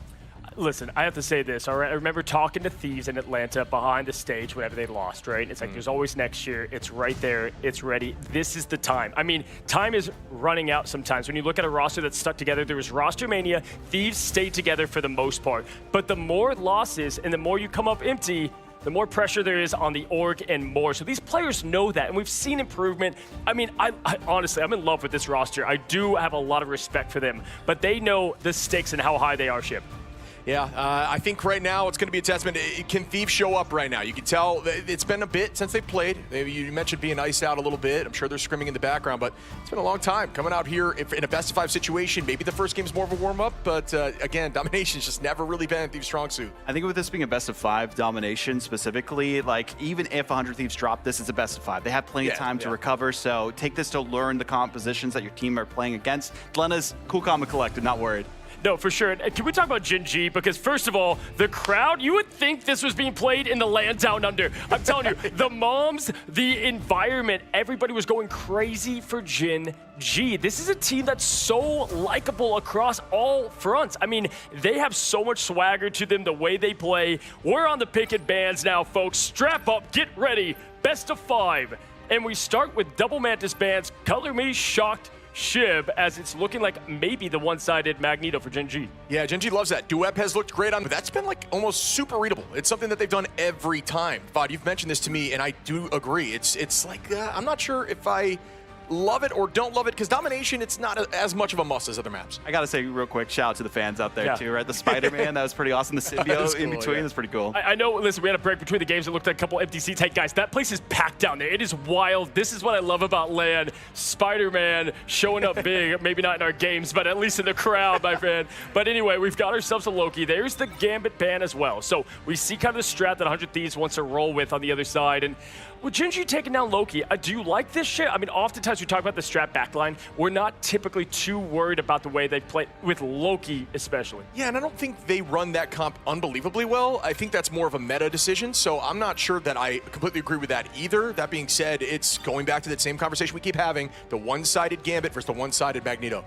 The things say Vaudible? I mean, yes, that's huge. Yes. That it just leans to the gameplay. Yes, so I would say the thing, it was one-sided for Virtus Pro in the 2 maps that they won against Gen G. They are shell-shocked from that. They do not want that to happen again, and that's why they secured it this time. I mean, fellas, as it wraps up here in that last stage going to go, they've used this on Luna Snow in the past. They've liked that backline support, and they kind of let the other gifted just kind of roll their course from there. Chip, who do you like in the pick ban phase better here as it wraps up? I've been thinking Magneto's been moving up and up for me, so I think I like Gen G's Magneto play. I don't love the Loki ban, so one thing I'm not sure of. And Vod, we get that Luna Snow protect. Again, listen, 100 Thieves, if you look at their whole team, I would say slightly disadvantaged with their backline against some of the other teams out there. So, hey, make them comfortable. Give them what they want, Vod, and they'll go from there. The Luna Snow for Millennia, we see it every time. That is a TTK ban if I've ever seen one. Yeah, and it's not an Angela, so I guess we can guarantee some off maps with Emma Snow off the board. Emma Snow, I can't even. This is crazy, guys. Emma Frost, we've got ourselves a show. It's 100 Thieves, Gen G, take it away, Gasket and Tetcher. Thank you very much, Cozy. It is time for eliminations. Who is going to come out on top between the last remaining Pacific team and the Hope of America and the hometown favorites, Gaskin? Yeah, there's a lot of stuff on the line for these guys, right? Elimination, of course, is a huge prospect, but the fact it's a best of 5, you have that elongated amount of time here. There is a little bit more leeway for failing in a couple of these maps, but that being said, how many times have we had best of 5s and see them go 3-0s and just get completely wiped? It's true, we have had sweeps in the past, and we could very feasibly have them here. Both these teams, though, are fighting for that survival. We're going to be heading into our first map, Hell's Heaven. We already had our wonderful desk talking about the draft, but this is the highest pressure you can have outside of those grand finals. Every single game that your life is on the line. We're starting a little bit with the Rockets packed lunch on the side, on the other side here, so they can get a little bit of that bonus health coming in. Gen G, really trying to min-max this. I do like the setup. So Gen G, they are 6-0 in their last matches on Hell's Heaven. 100 Thieves have kind of faltered a little bit. They're 1-3, so it definitely favors Gen G just in terms of statistics. And I love getting to see this map overhead about how people are starting this one off. Bobo's going to be a big focus for this game. Has been an incredible flex here for Gen G, and I think they're going to need to rely on him a lot if they are going to topple 100 Thieves here. Also very worth paying attention to FMCL here. Self on that Black Cat, and we have been seeing a lot of Daredevil as a counter to Black Cat. Try and track her, but she turns invisible and pick her off. It's something that came in from those grand finals last year. Got Moxie pointing that out very early, and already Bobo with the extra tracking and the help, they're able to take out Self. As Gen G, they pick up the first blood, and they're going in deep, looking for Winnie on the backside, trying to pick off, but Bobo doesn't want to get caught out of position, gets jumbled by the thing, but is able to stay in control. But Vinny is getting bullied here. Bubble Pop and Gen G take first fight. Yeah, they capitalize on getting that 6 versus 5. They had to, really. If they had been able to elongate that one, 100 Thieves, maybe they could stall. But I like that the desk were pointing out the group could come out here for Vinny, which it has. I do agree with them that I feel like it's a wasted lock on the fact that you have to protect this Lunar Snow over and over again for 100 Thieves. Millennia, you've got to make it count now and prove to us why it's so important to this team. So much pressure onto the board here. Skittles has set up the Battle Rebirth Beacon, so they have the Heal of Need. You can see the traps set by Bobo, looking for Self or Delena or Vinny, anyone who steps up to try and get into position. The Gambit card bubble for a little bit of extra healing with that mag team up. But right now, Gen G, they have all the positioning they need, using that extra damage bonus on the shield with the Invisible Woman Torch team up. Invisible Woman is an interesting one because they don't have the Gambit. Of course, it's a one-sided Gambit game as Bobo, under a little bit of pressure, does have the help, but TTK in the KO feed is able to get one onto Duet. And it looks like now they're going to have to use ult here to try and stay alive, Gen G. Zenstarry went down as well, but came back at the Battle Rebirth Beacon, so they only have a single Vanguard on the board, but they're making the most of it as Zenstarry puts the pressure onto the assaulting members of Thieves. But in the meantime, Delena on the high ground takes out FMCL. The Rebirth Beacon comes out, but Skittles is eliminated from the board, and suddenly Thieves, with the Strangling Prism setup, are piling onto the point for the flip. Yeah, it's an ult fest now, isn't it? Millennia had to pop Fate to both words as well to keep people alive, as Delena, again, is just tearing through these back lines, as maybe Meteor M can and will connect here as Vinny and Self go down. Gen G, despite being staggered, they use the portal to come back, bringing back FMCL to set up for the team. But Gen G, they never even let it get flipped. They delayed just long enough, and Thieves are forced back to the choke point. But with portal down, FMCL just letting his team come through and then potentially planning on swapping off by the looks of it, just making sure they reinforce. But with Bobo down, Battle Rebirth Beacon brings them back, and FMCL's coming back on the Daredevil. But TTK taking the most of the opportunity to try and make a move. It's a huge fight. It's a must-win fight here for 100 Thieves. You feel if they lose this one, they'll probably lose this round, but they are fighting tooth and nail at the moment. But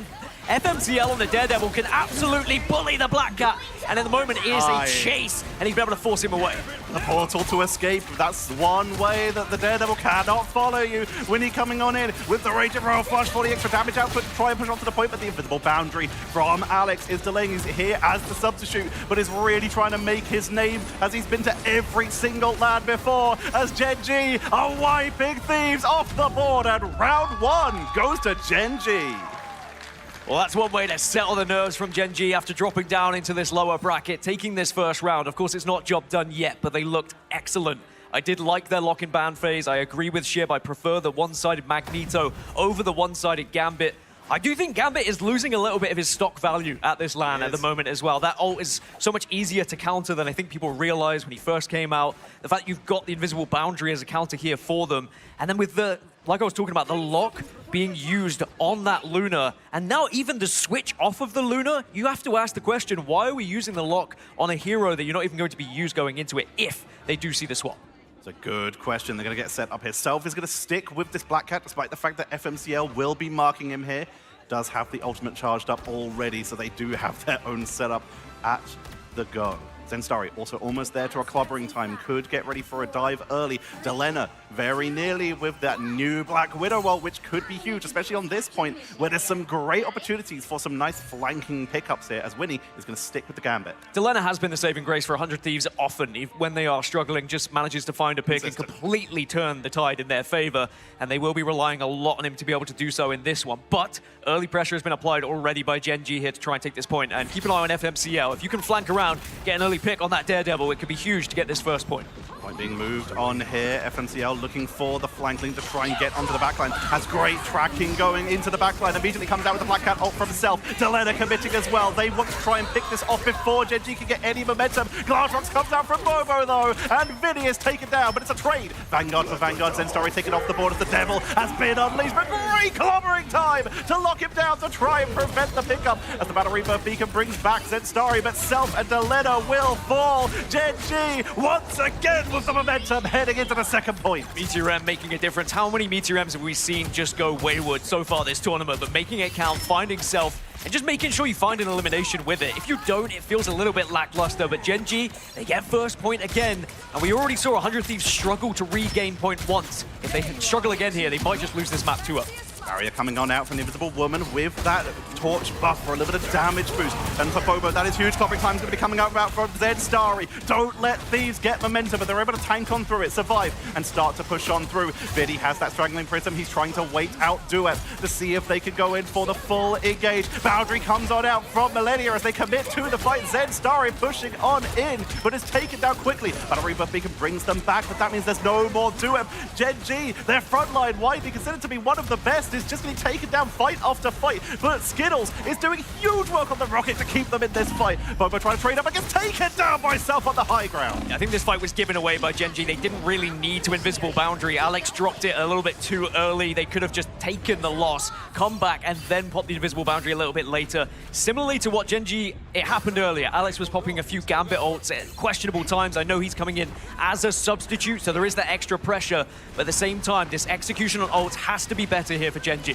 Bobo's onto the Punisher, FMCL onto the Storm. They're going just for maximum damage output with Battle Rebirth Beacon, Cosmic Yarn Amplifier for damage, and of course that Storm damage boost with that Thor to team up and the movement speed boost if need be, but Bobo's already taken down. Battle Rebirth Beacon brings them back into the fight as the Yarn Amplifier allows the possession to come on through, but Glatrox to try and split the team in two. FMCL is taken off the board again on the Storm, removing that damage output, and Thieves are dealing with this beautifully, but Delena is taken down a second time after that Glatrox. Yeah, we'll see. Alex makes up for the ult earlier, as now you will see Strangling Prison does come out here. Doesn't really connect with anything, and now Meteor M, a chance to turn the tide in your favor if you can hit something here, anything, but no damage done. Maybe a little tickle onto Vidi, but it evens things up as Zenstarry's gone down, and suddenly 100 Thieves are going to get the wipe.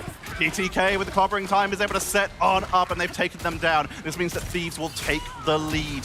Gen G forced to reset. They're very staggered on those takedowns, meaning that they are forced to wait this out and give Thieves even more charge. Thieves have Kraken Impact, Invisible Boundary, and they're getting set up to try and prevent Gen G from moving in. But Gen G, Omega Hurricane, Final Judgment, and the clobbering time, Invisible Boundary, they are about to have a huge ult economy advantage. They want to make the most of it. Charge coming on in from Zenstarry. Omega Hurricane to try and force out the defensive tools, and they do so, but they lose FMCL for it. How do you go down there? TTK able to get a big KO, but of course it is going to be brought back from the BRB, as now again and again we go from Self here. This is a huge fight for the chances of 100 Thieves, but can you avoid the Final Judgment? That's the real question. Bubbles coming out left, right, and center. He's able to avoid it, using the terrain for the protection, but Vinny will finally fall, but they burnt so much for that. Delena falls. They're pushed off the point, but they're not giving it up. They still delay. They're still holding as Thieves take us to the overtime. Gen G trying to push on in. They have both their strategist ultimates for the sustain, and that is going to be Thieves backing up, realizing they can't force it. They're only going to put themselves in danger of being staggered. They're just going to back up and let it reset. Good decision from Thieves, though. You want to be able to give yourself at least 2 attempts at trying to take this point. Yes, you will get 1 natural walk up here, and you do have the Raging Royal Flush to use, which could give you a significant advantage, but there is the Seer on the other side and the Invisible Boundary, and this is what I was talking about earlier, Tej. You have counters for that Raging Royal Flush, depending on when 100 Thieves pop this one. They are at the ready. They just need to be prepared for it. Here comes that Raging Royal Flush. Boundary is going to be the first counter, which means they have Cosmic Yarn Amplifier for the turnaround with the damage boost. Duet about to have Meteor M as well, because they force the Boundary out, and then immediately the Cosmic Yarn Amplifier a little bit before the Boundary expires, meaning that Gen G kind of have to make the move now and need to be careful of Vidi. A Straggling Prism is at the ready for now. Duet is just keeping them zoned in the choke point, burning a lot of time as we're at 95, 96. Gen G just need to clean out Thieves here and do it before a portal comes back in as Boundary for Thieves to try and commit to the point, waiting for the bubble to pop to try and snipe. Good dash, Straggling Prison for the turnaround with the Invisible Woman shield, but it's the backline of Gen G that's getting targeted down as Self is popping off. Strange portals can definitely make a difference here on both sides, and now you can see Clobbering Time just try and generate a little bit of space here. Vinny's fallen, Millennia goes down, and Winnie as well. The portal comes on in from Delena to reinforce, because overtime ticks down. They stun him out and block him! Gen G! What a performance! They're able to take map number 1. That is a statement performance from Gen G. If you ever doubted them, if you had any sort of worries about how they were going to be into this series against 100 Thieves, it is answered immediately. Great ult usage, chemistry was perfect throughout. And I love the execution on some of those pushes as well. They thought completely how they wanted to approach them. They always had the answer to some of the ults on the other side. Great counters all around. And Gen G will take the first map relatively comfortably if you look at it as a 2-0. The biggest threat to them was 100% Self, just being able to put pressure on the backlines, but sticking to the Black Cat, even when he was being tracked in the first round. And then when we started to see the extra protection on the backline from Gen G in the second round, they were still sticking it to it. It was 9 pickups for Bobo, 8 for Self. They really competed with each other there. And seeing the solo mag against the solo Gambit, yet again, it is the one-sided mag that is able to take advantage of that one and actually do up getting 9 final hits as well. And some of them being Meteor M. We've seen some pretty bad Meteor M so far this tournament, but now finally people are finding those final hits. Zoning ultimates, as we shall call them. Yeah, we'll take that. Yeah. What a show so far. Remember, this is a best of 5. We're not in that same hyper danger situation where every single loss is a full elimination. But whoa, Gen G.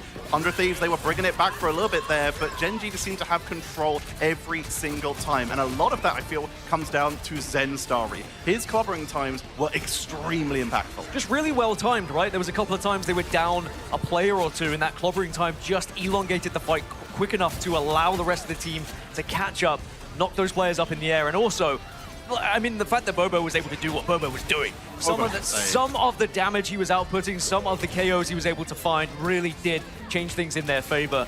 And Gen G, I'm sure they're going to be full of confidence going into the second, which I wouldn't be surprised if we end up at Museum of Contemplation, as we so often do, and 100 Thieves often are very good at Museum of Contemplation, but we'll wait for that decision to be made. Quick history on Bobo. He has also been to every single LAN so far we have had for Marvel Rivals Ignite, qualifying for mid-season finals last year with Team Nova from China. Got knocked out by a team called Gen G. Different team, an Asian roster this time. Came back for the grand finals on Chopper Mag, an OCE team, joining a very strong selection of Aussie players. And then finally, for this event, Gen G, the team that knocked him out last time, picked up Chopper Mag and are bringing it in here with the substitute Alex from Heretics, really putting on a show. And now on the other side for 100 Thieves, this is where it starts to get a little bit worrying, right? You look at their history of LANs, 3rd place, then 4th place. Now they're at the risk of a top 8 finish if they were to lose this series. I mean, even trying to get into the top 4 from here, they would likely have to beat someone of Swamp Gaming or TLC. So again, this is a very difficult route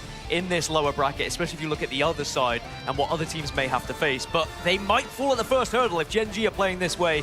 And looking at the stats again, Bobo is a huge standout, not only with the amount of eliminations, but also, of course, those final hits were hugely influential. 23,000 damage, putting on such a show for the audience here live in Los Angeles, whereas Self was just trying to burst people down. You got a good comparison. It's going to be Delena. 18,000 damage, was keeping up. It was just trying to stick on that Widow for a while, just trying to snipe him from a distance. But the mobility of Bobo when he was on that Elsa was proving too hard to deal with. I do like the Punisher over the Black Widow at times. I think the Final Judgment can be so much more impactful if timed correctly, because you can just delete those Vanguards in such a speed that they don't really have a chance to answer back. Sure, on the other side with the Black Widow, it's about trying to target those strategists at time, see if you can catch some of those backliners, and then you will naturally win the fight from front to back. But I do think that Momo was the difference maker here. Bobo, excuse me. That Storm team up as well, it does have an effect. It's something that we did see a little bit last year, almost at mid-season finals time. It was just a little bit out of phase with that.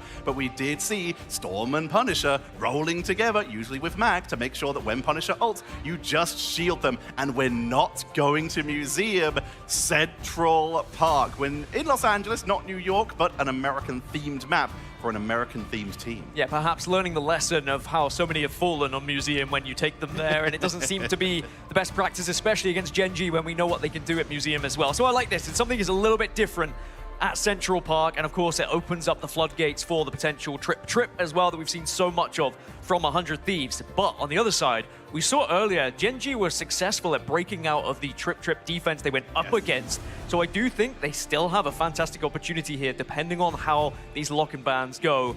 Now, this is where, do you try and get rid of a Penny, for example? Do you just get rid of the Ultron so that you don't have to worry about it as well? I'm so glad you brought that up, because, of course, this map has one main entrance point, one very small wraparound route, and one aerial wraparound route. It makes it incredibly difficult to frontline push, and someone who's great at dealing with frontline pushes is the Penny. So if they can keep those side lanes covered, that front entrance could be completely zoned off by a good Penny Parker player as, wow, what a surprise. Shocking news! Mantis gets banned first. Someone, please. Let me just see it. I want to see it once. Magneto is going to be the protect on the other side. 100 Thieves have learned their lesson. By the looks of it, they said, okay, yeah, we can't let that one go through. Cannot get our Magneto banned away. And it will open things up for Gen G to take away Thing. And there we see Thing gets banned. This gives FMCL a little bit more freedom if he wants to stick with that Daredevil, removing that grounded ability from the Thing. Means he can dive in, or even opens him up for a Black Cat, if that's something that Gen G do wish to play. And they will, of course, have secured themselves a Magneto as well. We've been talking about it. Mag is just, the stocks are high in Magneto Inc. right now. I mean, especially even with Trip coming into effect, you put one of your flex DPS onto that Vanguard, and suddenly they turn into a beast as well. The Chaos Sword just outputs far too much damage to deal with. and someone who is good at targeting that backline, you can completely turn a fight in your favor. Loki is going to be banned on one side. Again, I don't hate getting rid of Loki. We know that sometimes he can be the difference maker from the backline as well. Potential for the damage boost, the invulnerability from the regeneration domain, and of course, any ult you have is also now mine. So taking that away is a good strat. Thieves also going to remove the thing. Zenstari a little bit too scary. And another Zenstari classic here. The Groot is banned in the form of Genji, and they protect it for Zenstari themselves. Wow, a solo-sided Groot as well. I mean, 100 Thieves, they looked pretty good on the Groot previously, so I don't hate getting rid of it and taking it away from Vinny. And there has been a lot of bans against 100 Thieves targeting that Vanguard frontline as the Adam Warlock gets removed on one side. And again, I think this is pretty good. We've seen the one-sided Adam Warlock can be very beneficial. We've been talking about this Ultron team up with the Penny and with the Adam. We've been looking at teams banning out the Ultron as the anchor for it because it nerfs Adam a little bit, but the best part about Adam isn't the Ultron team up, it's the res. Karmic Revival is so impactful for these big defenses. Genji have to go for an Adam Warlock ban and try and counter this one, I think, and they will. Because again, yeah, one-sided, it just would have been unfair. It will be, however, a one-sided Loki, so that is something that 100 Thieves can work on, but is it going to be better than the one-sided Groot? I guess only time will tell. Something has to be played by 100T, though, to answer these Groot walls. They can be such a nuisance to try and deal with, especially when you're trying to push into this first point as well. When you see that, traditionally, we've seen a couple heroes who have been good counters to it. We've actually seen Ultron used very effectively, because if you can't shoot through a wall, you might as well shoot over it. But the main ones we've seen are people who can either benefit from the walls or take them down quickly. This has been Punisher, who has been very popular these days, and of course, the Moon Knight, who we did see earlier coming in from TLC as a potential way to deal with the group walls. Otherwise, your main objective is just to damage through as quickly as possible and take him out. It used to be Winter Soldier until Ironwood Wall was added for the group, which gave him the invulnerability aspect to it. This map sometimes does traumatize me a little bit as well. I think back to the online season, we had our first draw of the season on Central Park as well, with neither team able to take the first point, not even a notch on it. But I'm sure these teams now are a little bit more well-drilled and well-practiced, well-versed, as Genji will be on the defense to start things off here, and it looks like they're going to go for something that's a little bit more traditional. They're not going for a trip or anything silly. Instead, they're going to try and utilize that Daredevil that you had mentioned earlier. About as standard as you can get. Daredevil, well, he did get a little bit of a nerf to his scouting capabilities in a patch recently. He does still offer a lot of scouting potential, especially if anyone wants to go on the flank, and he is great at tracking down people like even the Storm. Daredevil's able to get up to that high ground very easily. But overall, JG just sticking about as standard as you could possibly get. 2 Vanguards, 2 Duelists, and 2 Strategists. Self realizing that the Storm isn't doing a lot of work here. Looks like they're going to swap off. Yeah, an instant swap over to Elsa after you see what the composition is on the other side. I think there was a little bit of a speed boost just to get them closer, see what was going to happen on the flip side of Genji. Now we'll just be holding this natural point that everyone seems to hold, and at the moment a lot of damage going over towards Duet, who was incredible on Mag last time. But you can see what happens when you do get caught. Winnie brings back Vinny. How many times have we seen that so far, as FMCL again taking down Delena, who has not had a great time when having to go over to that Bucky. Genji take a little bit of space. They push back up to trap them in that main entrance archway, but they're not going to overcommit. They're just staying near the wall, ready to back up with Skittles, with a great setup for them here. You can see them holding on to that damage boosting shield with that signing projection for a little bit of extra burst, and of course that survivability in case anyone gets picked off. Self looking for a hook here, but for now just pinging in with the Tainted Voltage. One bonus for 100 Thieves, they do have the Emma Frost. I think TTK not having that in the previous did hurt them. We know how good TTK can be on this Emma. If you can get a good grab, it can make the difference. You could actually get the push onto the point with one successful grab here. Another hero who's very good into the Groot as well. You can just keep your charge up, and right now already at 100%, committed to the Psionic Seduction, and the high ground is dove onto by Valence to try and set up here. They're not going to find a pickup. Skittles' boundary keeps the team topped up, but Thieves have taken space, trying to push them off the point here, and they're getting a little bit of charge onto the ball. Good lockdown. Delena looking for the flank, trying to force them into that choke point to keep the pressure on, but with the Cosmic Yarn Amplifier, Genji looking for the turnaround. Zenstari trying to just lock them in. You can't leave! You can't leave! Pushing them off the point as the Meteor M to try and get a turnaround. Fights nothing. The invisible boundary stock has gone up so much this tournament, as well as Zenstari takes down Millennia. And it looks like 100 Thieves are going to have to just back out of this one. They've lost too much. They will have to go again. They committed a lot to that fight as well. The Sia plus the Psionic Seduction, and they still couldn't find success in that fight, as FMCL will just clean up the final pieces here. There'll be a chance to breathe. The only positive here for 100T, they did get 2 notches on this point. so there's slightly less to do. If they can wait and do exactly what they did previously, force Gen G off that point, maybe they can break it here with 1:27 left on the clock. They have Portal, they have time, and they have Ultimates. Galactic, the Apex Predator, and here comes the Raging Royal Flush. This is the commitment. Meteor to absorb as many of those hits as possible. The Apex Predator takes out Delena, though, as it was countered by Bobo, meaning Millennium just can't use their ult as they're stuck in the spawn, and immediately all that momentum from 100 Thieves is getting zoned away by Gen G. Duep keeping the pressure onto the backline, looking to try and take out those regeneration domain lamps. High ground being taken by the members of Thieves. The Stealth looks to the high ground to try and take anyone out that they can, but they're taking a lot of damage. The healing from Loki is good, but boundary from Skittles. Another boundary already. Yes, the Galatron comes out, but it doesn't actually find enough. Winnie has fallen. FMCL does go down, but with TTK going down as well, 100 Thieves may just have to back away slightly once more. Self has not been able to hit this Kraken impact yet. Has been waiting for the right time, but no one's been low enough to even engage here as 100 Thieves running out of time. They are building ultimates, though. TTK will have Psionic Seduction again going into this next fight. 25 seconds on the clock. Gen G are doing very well at holding. It's about to have Cosmic Yarn Amplifier. It's their only defensive tool at the ready, meaning that Thieves have their old advantage here. They're going to come in with the Psionic Seduction into the choke point, diving huge into the backline. The Amplifier comes on out to try and keep them topped up as TTK is brawling back here. Kraken Impact takes down one. Self with the reset, looking for the second. There's a lot of people on the point and a lot of pickups to get. First point goes down and Thieves push on through. Gen G tried as they might, but in the end, 100 Thieves, they just built up too much pressure. Again, the two notches were such a big difference, and was that a misclick from Vinny? Vinny is extra hungry. Couldn't have even waited for the meal there, but that's a big ult to build back up. Yeah, it is. That's a shame from Vinny, but 100 Thieves, all that matters is they get that point. Now, though, they only have 2 minutes to get to the second, and Gen G do have the advantage when it comes to the ult economy. FMCL still holding on to let the devil out. You combine that with Bobo's Glatrox here, there is a big opportunity to win this fight quickly. There's 2 minutes on the board, so if you can zone them here, it's a big setup here. FMCL trying to dive on him, but Self is tracking them now on the Daredevil of their own. Looking for a wrap on, you can see the chase coming on in. Zen Starry trying to force them back into their own choke point. You can see the upgraded regeneration domain from the Loki. Meteor Ram, backline! Self is taken down as Duep keeps the pressure on the board, set up to the high ground by the rebuilding map. Gonna go with the magnetic descent down to the low ground, heals their team up, and FMCL has fallen. Bobo has fallen, the damage is off the board, but they're still delaying. They're still holding Gaskin. This is really good time wasting at the moment from Gen G. As 100 Thieves, they will eventually regain control of this cart. They do have the Raging Royal Flush, but on the other side, there's not too much of an answer. You've got a Strangling Prison if you really wanted to use it, but of course you have to be very careful and time that correctly, perhaps to try and use it alongside the Galactrox a little bit later, but Skittles also going to have Luna ult as well.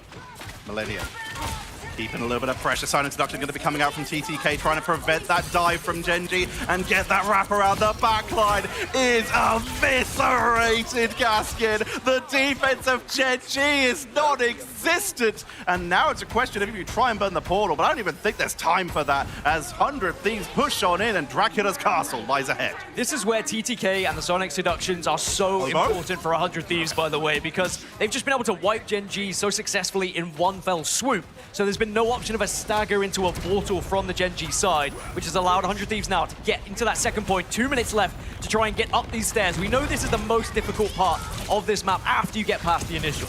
Starry moving over to the Angela, wants to try and take advantage of the environmentals here and keep some pressure onto that backline. Here comes the Fate of Both Worlds mirrored against that Raging Royal Flush for the extra pressure onto the board as Thieves taking it slow and steady, just trying to keep the pressure on and wipe out the Ultra Skittles here. And with Alex at 90%, if they can take him down early, that could be huge. 97, 98. Raging Royal Flush at the ready as Gen G pull back, but they've lost 2. They might as well just reset at this point, but that allows Thieves to take a huge position. This is one reason why you don't allow Gambit plus Loki. The back-to-back Raging Royal Flushes are just too difficult to deal with. 100 Thieves taking full advantage of their lock-in ban phase here as now Gen G have to reset. They do have the Gambit of their own now, though.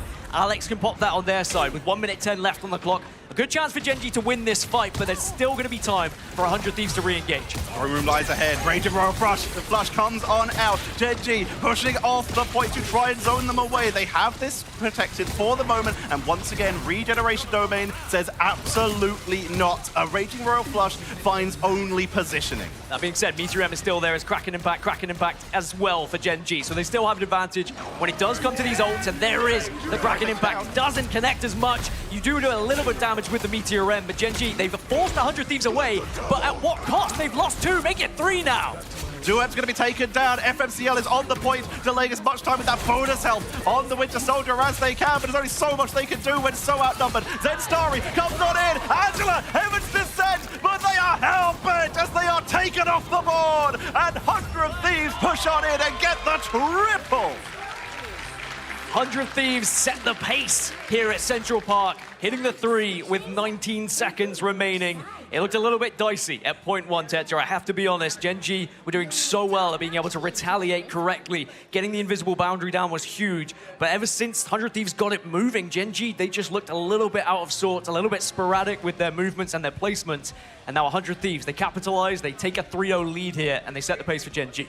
10 finals for Delena. 10 and 3 total, with 21 of those being eliminations. The pressure they are doing is huge. And here it comes, Gaskin. The penny is being hovered. It is time for 100 Thieves. While Gen G go for standard, 100 Thieves now know that all they have to do is to stop Gen G at any single point. If they can delay, if they burn through time, throwing bodies at the point, every single sacrifice is worth it now if they can just stop Gen G. Well, this is where 100 Thieves are well versed. This is where they're well practiced, right? This trip is, it screams 100 Thieves. I know that we're starting to see a lot of these other teams using this style of composition as well, but 100 Thieves always look at their very best when they have this structure of the triple Vanguard into the triple Strategist. And again, that penny is going to be such a nuisance to try and deal with for Gen G. That's where we look over towards Bobo. Your job, delete those nests if you can, or single nest, depending on what upgrade we have. And of course, we do have the Panther team up, which is going to allow the shield to come through.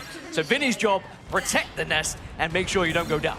Love this spot as a penny player myself. It's a little bit hard to place the nest, but it's so good. Of course you are. You get a huge line. I knew you were a penny man. You can tell. FMCL is going to be sticking it with the Storm here to give that damage boost to Bobo. And with that hit scan Thor team up, they can put a lot of pressure on. You can also see the webs spread out. They have a 2-meter leash range for those extra points from the Biotic Spider Nest to get a little bit of extra leap forward and cover more area. FMCL piling onto the board. They've already got them zoned all the way off to that right-hand side as Thieves look for an opportunity to try and punish Gen G as they step forward, but Alex is able to stay up and keep the team pushing forward. Look at this positioning for 100 Thieves though. Self staying on the high ground, noticing the Storm is going to be there, trying to counteract it. Those Chaos Swords, you could delete a Storm very quickly from high ground if you find the right spot, but they are having to back away. TTK just holding that front line right now on the Emma, as Duet maybe seeing if you can do something with those Chaos Swords. It's straight to the nest, and the nest is down. Nest is down, which means a lot of ground just opens up for Gen G as they push on forward. Bobo taking a lot of damage, but the healing is good as the Cosmic Guard Amplifier is dropped and immediately destroyed. Thieves on the board there with that quick reaction time, but now we have the choke point with the infinite ammo as Bobo unleashes a shotgun into the choke point as the point ticks on higher and higher. Thieves have to step up, the walls are splitting them in two, the health bar's dropping down, but the web is keeping them topped up. Finally, we see an ultimate. Millennia is able to build one up just about quick enough. They were bullied into the back, similarly to what we saw previously. But 2 minutes and 25, that is a good amount of time still here for Gen G. And they're able to get those first 2 notches, with a lot of it being in neutral in the end. 71% for Winnie on that God of Mischief. And Delena is charged up with the Rage of Ultron. A lot of damage, a lot of healing. Great protection onto the point. If they could just track onto Bobo, burst through that Magneto shield, that's going to be a huge amount of damage removed from the board. Right now, though, just don't get caught by Zenstarry. Well, we see the same commitment from Gen G as well to try and eliminate that nest. It gives you so much more freedom breaking into this point. But TTK having Psionic Seduction, Rage is going to be there. The Rage of Ultron from Delena as well just applies that extra pressure. Vinny now pops the ult as well. It's all come out, but Millennia's gone down.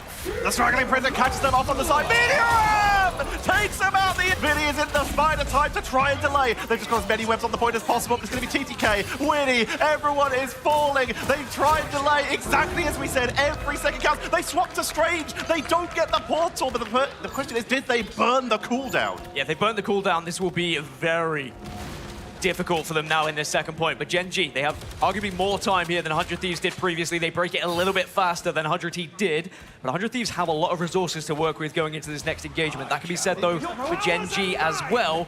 because they still have so much to play with. Sia's going to be the first thing to go down.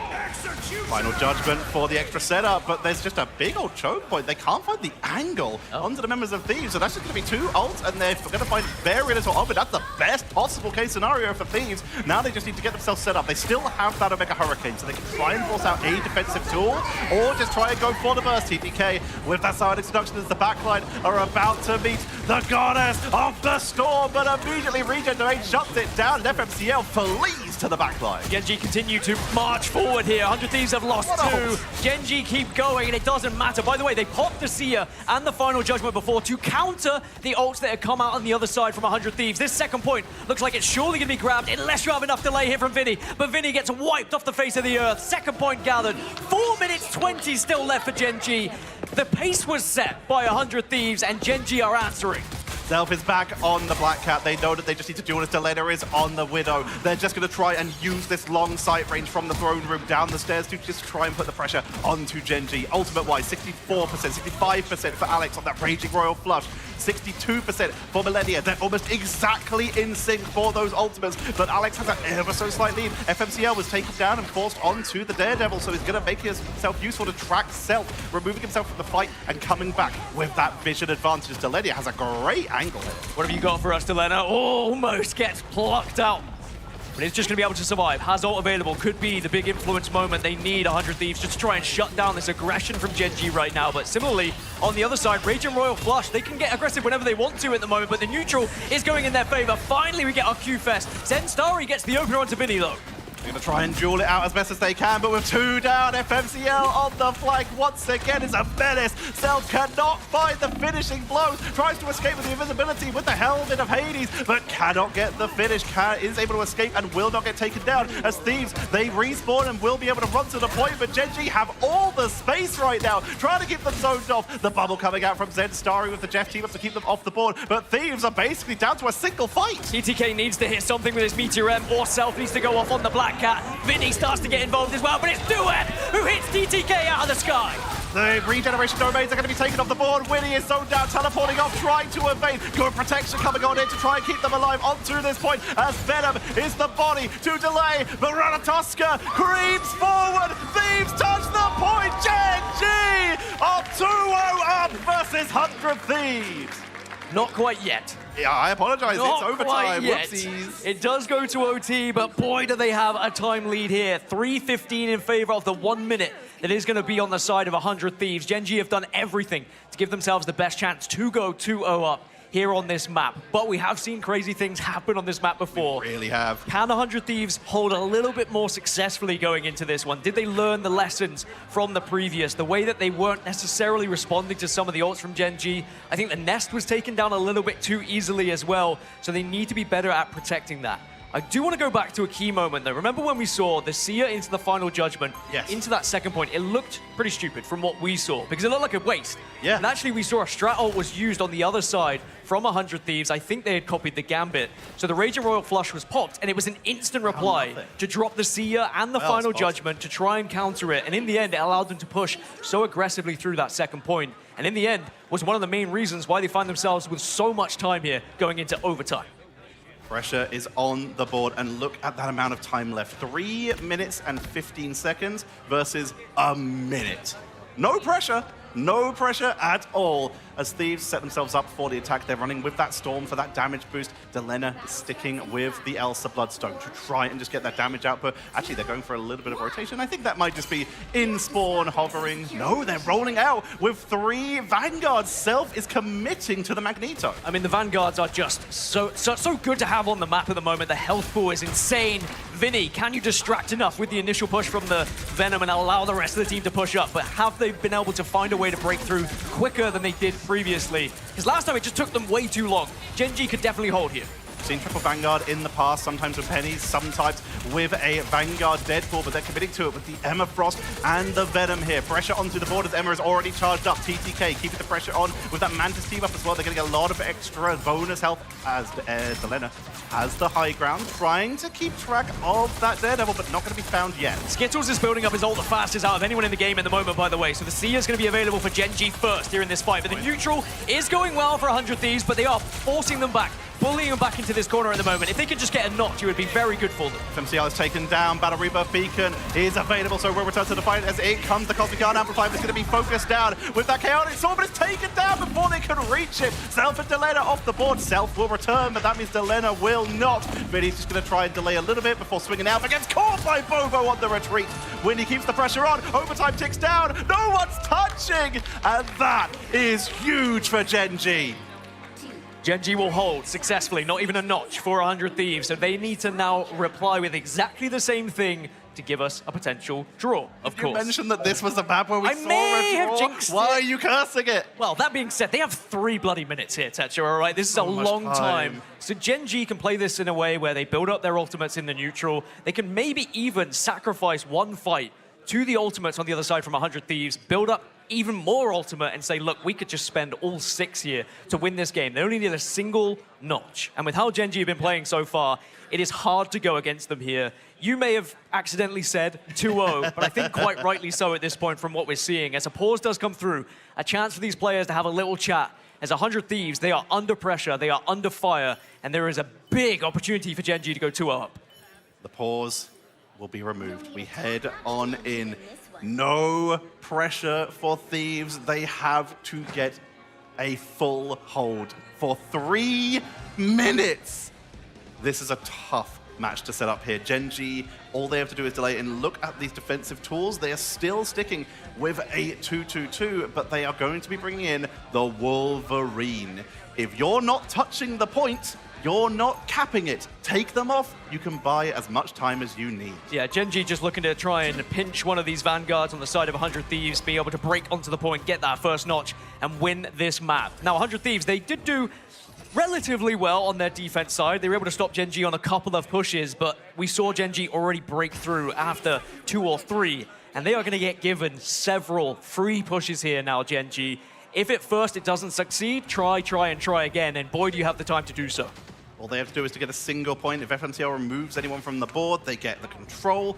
They have the Media M. They have the Strangling Prison. If they can zone Thieves for long enough, they cap. If they remove people from the board for long enough, if they cap. If they KO them and send them back to spawn for long enough before a portal comes out, they cap. Gen.G have so many win conditions here. All Thieves can do right now is bunker up and hold. And boy, better you be ready to switch to Strange if you do go down first here on 100 Thieves, by the way, just for the chance of getting that portal to re-engage. As here comes Gen.G. A single notch is needed here to win this map.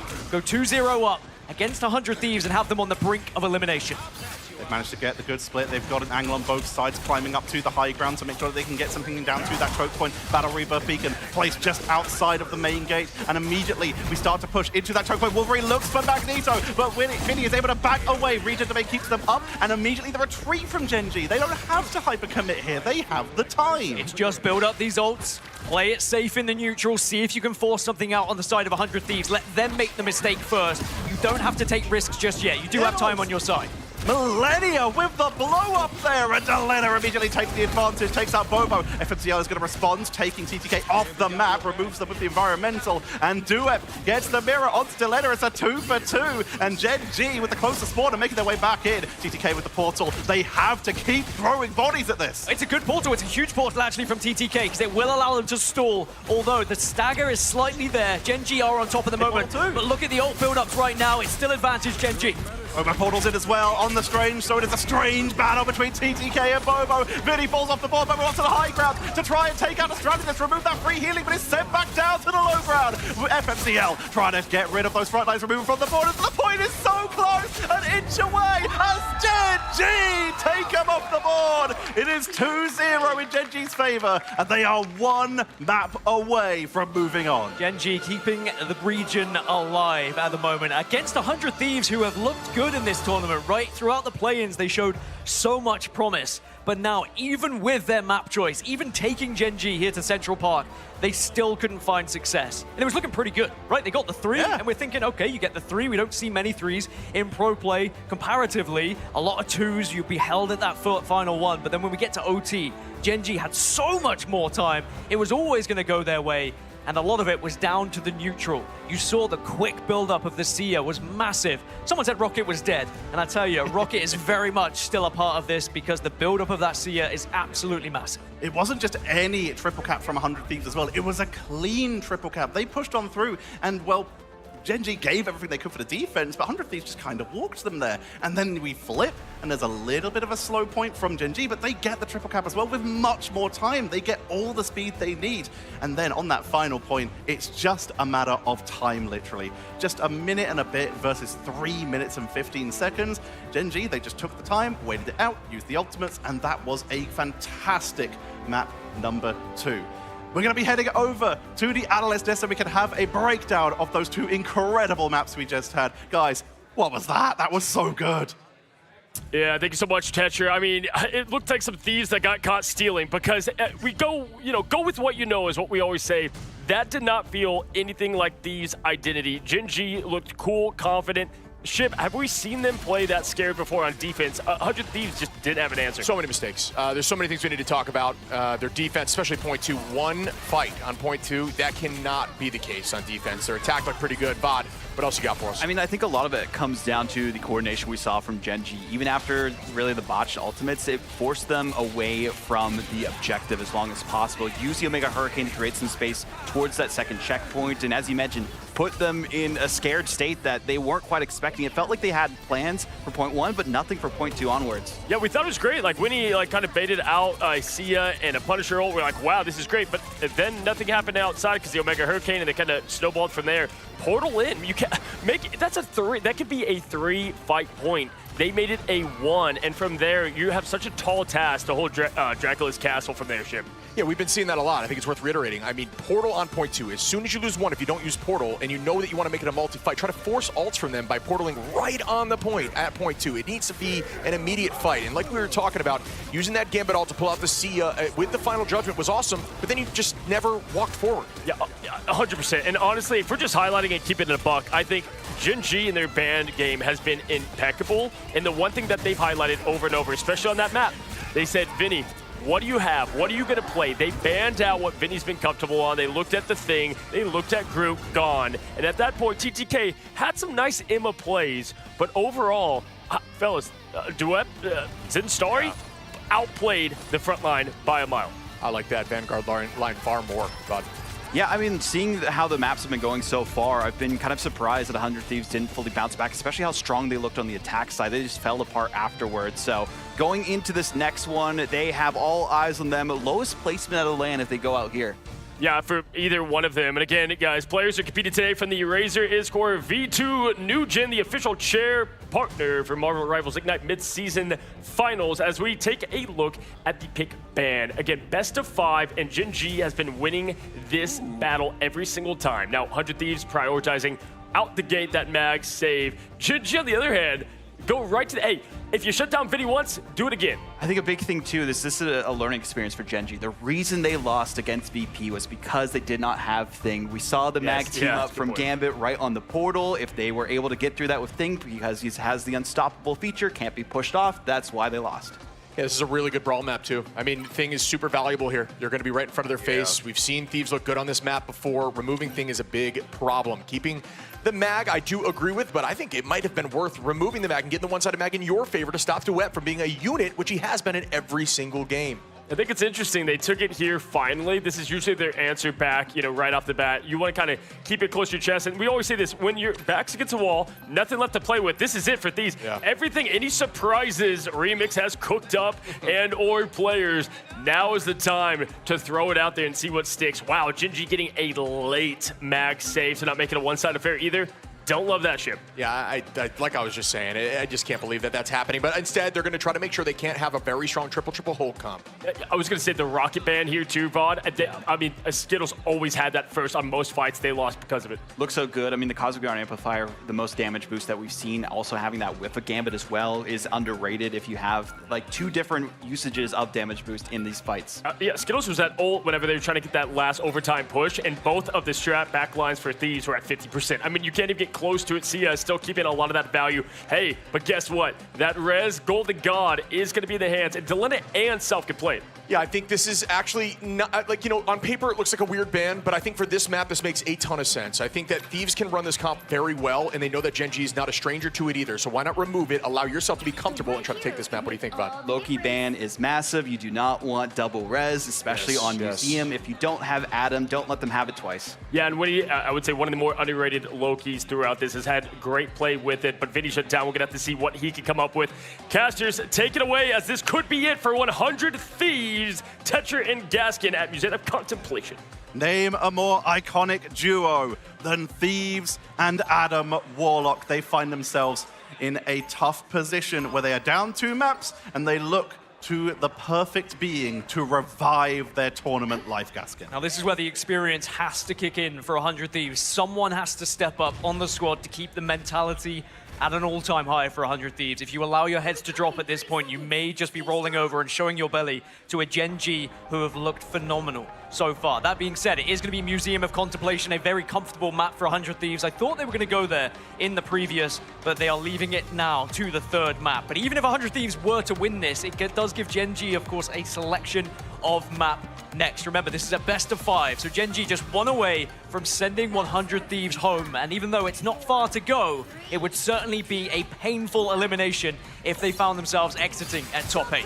Gen G still not going to be going for a triple setup for the strategist. They still want to just go for that extra duelist potential, but the front line is going to be beefy. FMCL is going to be taking over Zenstari's job on the Groot because Zenstari is sticking with the Thing, and Duep is, of course, back on mag duty. Thieves, though, expecting that hyper delay, they go for the Storm and the Winter Soldier. If you need to push and you need to get through a hyper defensive composition, you make sure that when you finish it off, it goes down as fast as possible, and Kraken Impact with damage boost is the perfect tool for this. A lot of eyes on Thing as well. Can you get those fists into the faces of 100 Thieves? But they've been able to force them back so successfully from that damage boost. Delena overstepping to see if you can get that pick, but 100 Thieves, they've done the job. They break that first push forward, and you already see an invisible boundary coming out from Gen G, by the way. That's ridiculous. Boundary comes on out from Skittles. They're trying to make the most of it, but Thieves with a very good retreat. Vinny will finally fall, as does TTK. Battle Rebirth Beacon brings back one, but not the other, meaning that Gen G will retake that defensive position, and Thieves will be forced to reset, but they are building up towards take that defensive position, and Thieves will be forced to reset, but they are building up towards their first set of ultimates, and with Skittles already using one of their big defensive tools, what does Gen G have to deal with it? I mean, how many times have you seen Gen G win the race to ultimates? Well, this is what they're going to try and deal with it. Alex does commit to the Raging Royal Flush, but now you'll see the Kraken Impact comes out alongside the Psionic Seduction as 100 Thieves. They need to win this fight. They're able to take down one, but they turn it round! Gen G finish them off the board. TTK's trying to brawl, but is trying to retreat back to spawn as well. They burned almost all their available tools there, and Gen G, despite losing their first setups there, they still turn it round. I very much worry for us now. Heads feel like they're in the gutter. Mistakes starting to be made. Pressure is on their shoulders, but Gen G are in the ascendancy at the moment, and they're starting to build up even more ult. Strangling Prison is going to be there to contain alongside the Meteor M if Gen G want to use it. They almost have the Apex Predator as well available for Bobos. They're at 88% towards the Glass Rocks, trying to look for Thieves to be open. Gun Amplifier comes on out, Meteor M to potentially just take it down. Good shield with the Mind's Aegis. That will keep the Amplifier up and allow Thieves to try and keep the momentum going, forcing out the boundary from Skittles. Dragon and Prism for the turnaround, but Vinny is absorbing so much of that damage as it's just going to attempt to be a 1v1 to chase down the Storm, but Self is deleted from the board. Self goes in, but Self gets wiped out. Will get brought back from the BRB though, but is the Storm the right answer here? Because at the moment, Gen G are very much weathering it. Zenstar pops the clobbering time. Duep gets the pop onto Self as well, and 100 Thieves once more find themselves bullied back to spawn as Gen G are dominating them here. But they do have another push coming with 1 minute left on the board. We have Raging Royal Flush. Kraken Impact is just around the corner. Psionic Seduction for the setup. That is more than enough to wipe Gen G off the board. But the last time they tried it, Alex had his own Raging Royal Flush, and he's close to it again. He has the potential to just wipe them and turn this again. But it's all up to Gen G to make sure that they don't get caught in the initial onslaught. Who steps up for 100 Thieves? Who makes that big moment to keep them in this series? Will it be Delena Delena with the cracking impact. Initial damage is done, but it's flipped around. Winnie's going to be the one who gets that first pick. FMCL goes down as well as 100 Thieves finally break through. There's a little bit of fight back from Gen G, but it looks like 100 Thieves will do enough to get around this corner. It took far too long, Tetra, but at least it's job one done, but there is still more to do. They just burned everything. Let's hear the celebration with the listens in by Razor. Really safe. Down, breaking out. Yeah. I'm ready whenever. Can you throw it deep? I can go whenever. I can go. We don't have 95. It's a one. Nice one. Are they right? Are they right? Or they're left. There we can go. 3, Yeah. 2, 1. All cutting. All caddy. All caddy. Yeah, all the six. All one. I'm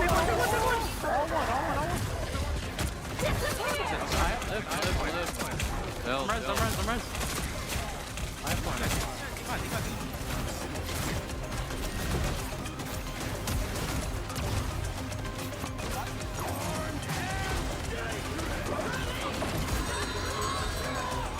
Push it on to the point for the last bit of overtime here as Gen G, Media Rem to absorb as much damage as possible and try and remove TTK. Taken off the board. Vinny with the Symbiotic Resilience for at least a little bit of extra play, but they're not touching the point.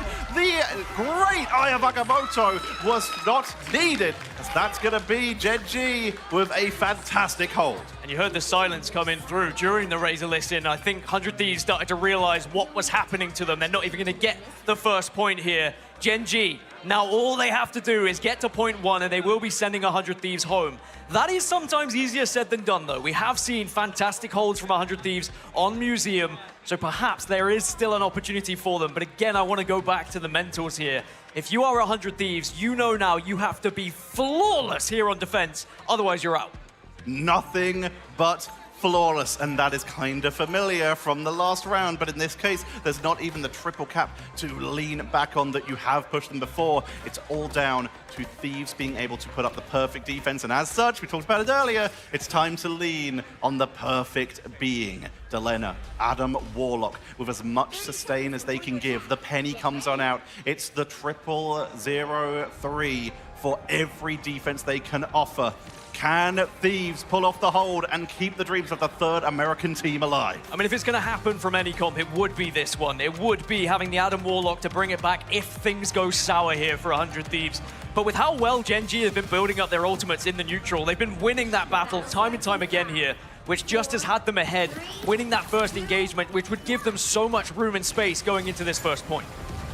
They've swapped over to the Storm.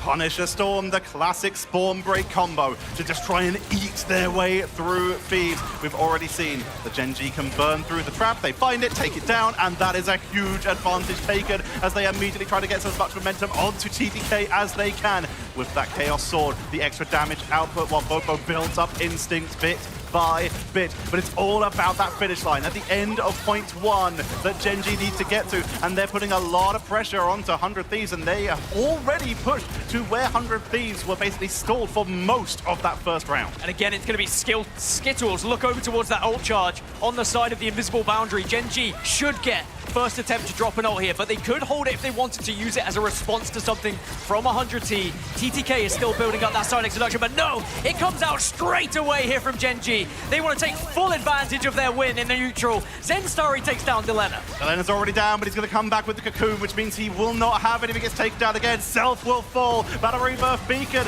not going to bring them back on the Guard Amplifier because suddenly Thieves are in the danger zone. They've got everything to throw at the wall, but they're losing members. Self is going to swap over to the Strange to make sure they can come on back. Delena's at 95% towards the Karmic Revival, but he's got to stay alive through it. Valenia with a great invisible boundary. Counter with a Sonic Seduction as Gen G are routed. TTK takes out Alex, and suddenly Gen G are forced off the point as Thieves will hold. Thieves will hold. Karmic Revival is going to be there now for Delena. That's what's important here for 100 Thieves. A successful hold which gives them the backup plan of Karmic Revival into that next engagement. It looked dicey, But at the first test, 100 Thieves, they had the answers, and now they just need to reset, refresh, and make sure they're prepared for this next push, because Gen G have a lot to throw at them here. A minute left on the Adam Cocoon, meaning that he is vulnerable for a large period of time. If he goes down, he is out the fight. He has to fly back and try and make it. So Delena already got close. Spider Time's going to come on out early to make sure they can try and zone the position. They can at least set up webs with this and try and set some of the traps. As many mines being placed down as possible.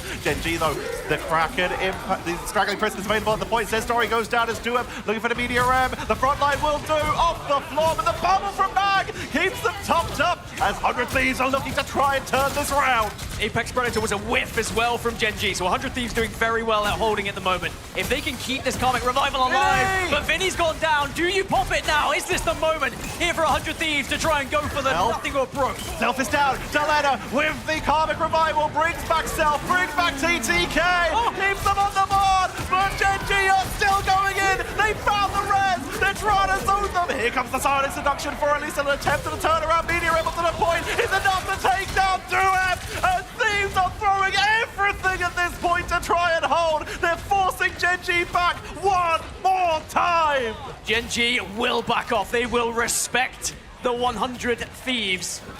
As now 100 T again, they just have to mentally reset once more. They do have Seer available for them, but now with no Karmic Revival, it is do or die. They cannot afford to lose this next fight.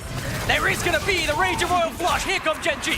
They're pushing in as best as they can, trying to take them down with the anti-heal from Alex. As much burst damage as they can. There's no revive available, meaning it's all down to the Battle Rebirth Beacon and the Cosmic Guard Amplifier to keep the team topped up. Millennia's going to bounce to hit that boundary. And it's all about if Gen G can maybe snipe them with that Glatrox, as they are not built up to any of their Vanguard ults yet. They are so off the board in terms of being able to get and engage here outside of Bobo, who heads up to the high ground, goes for the wraparound, tries to take out the nest with those ricochet shots, but just cannot get it. They cannot find the nest. As you say, Glatrox needs to do something here, but now the invisible boundary is out. On both sides, by the way. It's traded out, but still no KO is found. Bobo, do you get anything with the Glatrox? The answer is no. He's down. Bobo gets removed as Winnie keeps us going. Portal is available for Gen G, and it might need to be used to try and delay this as they are scaled off the board. Bobo's coming back on Winter Soldier. He thinks his team can hold, and that damage might be enough. He's sticking with Elsa. Spider Time comes out from Vinny, though, which means the nest. The webs are spread all across the board. Gen G getting thrown straggling prison into the back line to try and take them down as Gen G are throwing everything at the point. Zed Story is tanking through as best as they can with the Stone Haymakers. Media M from Self to take out anyone they can. It's screwed. It's Thing. The damage of it is huge, but the healing is better. Gen G are still holding. Here comes the clobbering time. Media M from Duep to try and fight the backline, but he finds everyone. Overtime ticks, but you see the revival now. Delena with the last-ditch attempt to try and bring it back, but Skittles and Zendary, they work together. Duep gets another as Gen G push forward. 100 Thieves are clinging on. Don't step off the point. Down goes Self. They're trying to throw bodies at the point. They've got the Cosmic Guard Amplifier for an extra sustain. There's no defensive tools for Gen G. They're all about self-sustain. Everything they have is all they have. Bobo falls. That's a huge chunk of the damage removed as Thieves. Self is ready to move back in. The Psionic Seduction to try and take the back line out as the front line is whittled down bit by bit as Gen G, their assault is silenced and 100 Thieves stay alive. When your backs are against the wall, you need someone to step up. And I have to give so much credit to Delena on the Adam Warlock, surviving, getting everyone back in the game, but finding damage on top of it. And somehow, some way, 100 Thieves will live on in this tournament and keep this series going. 2-1 in favor of Gen G, but Thieves just took Museum of Contemplation, a map that we always talk about teams choosing to take, and often it doesn't go well. But this time they hold, they survive, and 100 Thieves are looking to try and end the Pacific fans' dreams. Well, I said who was going to step up? Who was going to be the man of the moment, the player of the moment? Delena was exactly that. When you do have that much on your shoulders, it's so easy to curl up into a ball, give up, and go out in a whimper at a 3-0 loss, but Delena said, we're not quite done yet. 100 Thieves, they still have so many fans here in LA, and they do not want to disappoint them. And they so far aren't. They are so close. 2 more wins and Thieves will be moving on, but it's only 1 more needed for Gen G. Let's head over to the desk to break down that game. Are you absolutely joking me, gentlemen? That might be the best last-minute fight we have ever seen across the board. And I mean, so 100 Thieves fashion. It really is. What I'm about to have a heart attack, dude. Oh my that was gosh. the craziest game of Marvel Rivals, at least the ending of Marvel Rivals we've seen in this tournament so far. Vaughn, you know, they have, if you get the 100 Thieves bundle, they have the Jeff with the war helmet. That's what that was. Just what just happened on that. If you look at this, actually represents it perfect. The cap in the corner. That's everybody after watching that match, Vaughn. It just felt like Gen G had everything that they needed for the victory in terms of the stop right before the first point. They had the one-sided thing. Yes, you know, they couldn't play Adam, but they were fine without it before. But this go-around, 100 Thieves had a composition in their mind on defense and made up for their mistakes in the last map. The way that 100 Thieves was able to rotate through the strat ults to perfection. Delena, as we always highlight, is just one of the best hide-and-seek. Get the Born again. Just got to give the tip of the cap to Duet for finding him up top. He was looking, hunted, found it. But Millennia and the Rocket able to just go back and forth with Winnie, gave them that edge at the end. I have no words for once, Ship. Yeah, Delena had Cocoon, which was huge there. Yeah, that landed on his forehead, and if he didn't have Cocoon, it was over. But I will say, shout out Winnie, too, on the Rocket. The amount of Sias answering the Gambit, I thought was insane. Really good placement, hiding it behind the wall. They never moved forward with it. God. It felt like the Sias did so much more than the Gambit ults did, just because the extra damage boost from it, the bonus health as well, and they were able to kite just around that corner. Every time Gen G tried to section them off from it, it just didn't work. They played a split push with FNCL flanking from the side, and I don't think that was the best option. Yeah, there was a split there, and unfortunately, too, whenever Bobo, like the Glartroxes weren't there at the end when he needed the clutch to happen the most, there was a moment in time, if the trigger was ready to pull, Millennia was not going to be able to get the invisible boundary. Kind of all went from there. We saw rotations almost 3 times of ultimates, folks, and that is why you come to LAN. That is why you watch greatness unfold. Guys, the questions were ready for Gen G. I was walking up the stage with the microphone, and now we're here at a 1-2 situation, Chip. I could hear all the fans of Gen G from here in the stands losing it. I love it so much. I mean, but then, of course, what do you know? It gets bounced back, and 100 Thieves just lock in. I could just hear the mobs over and over.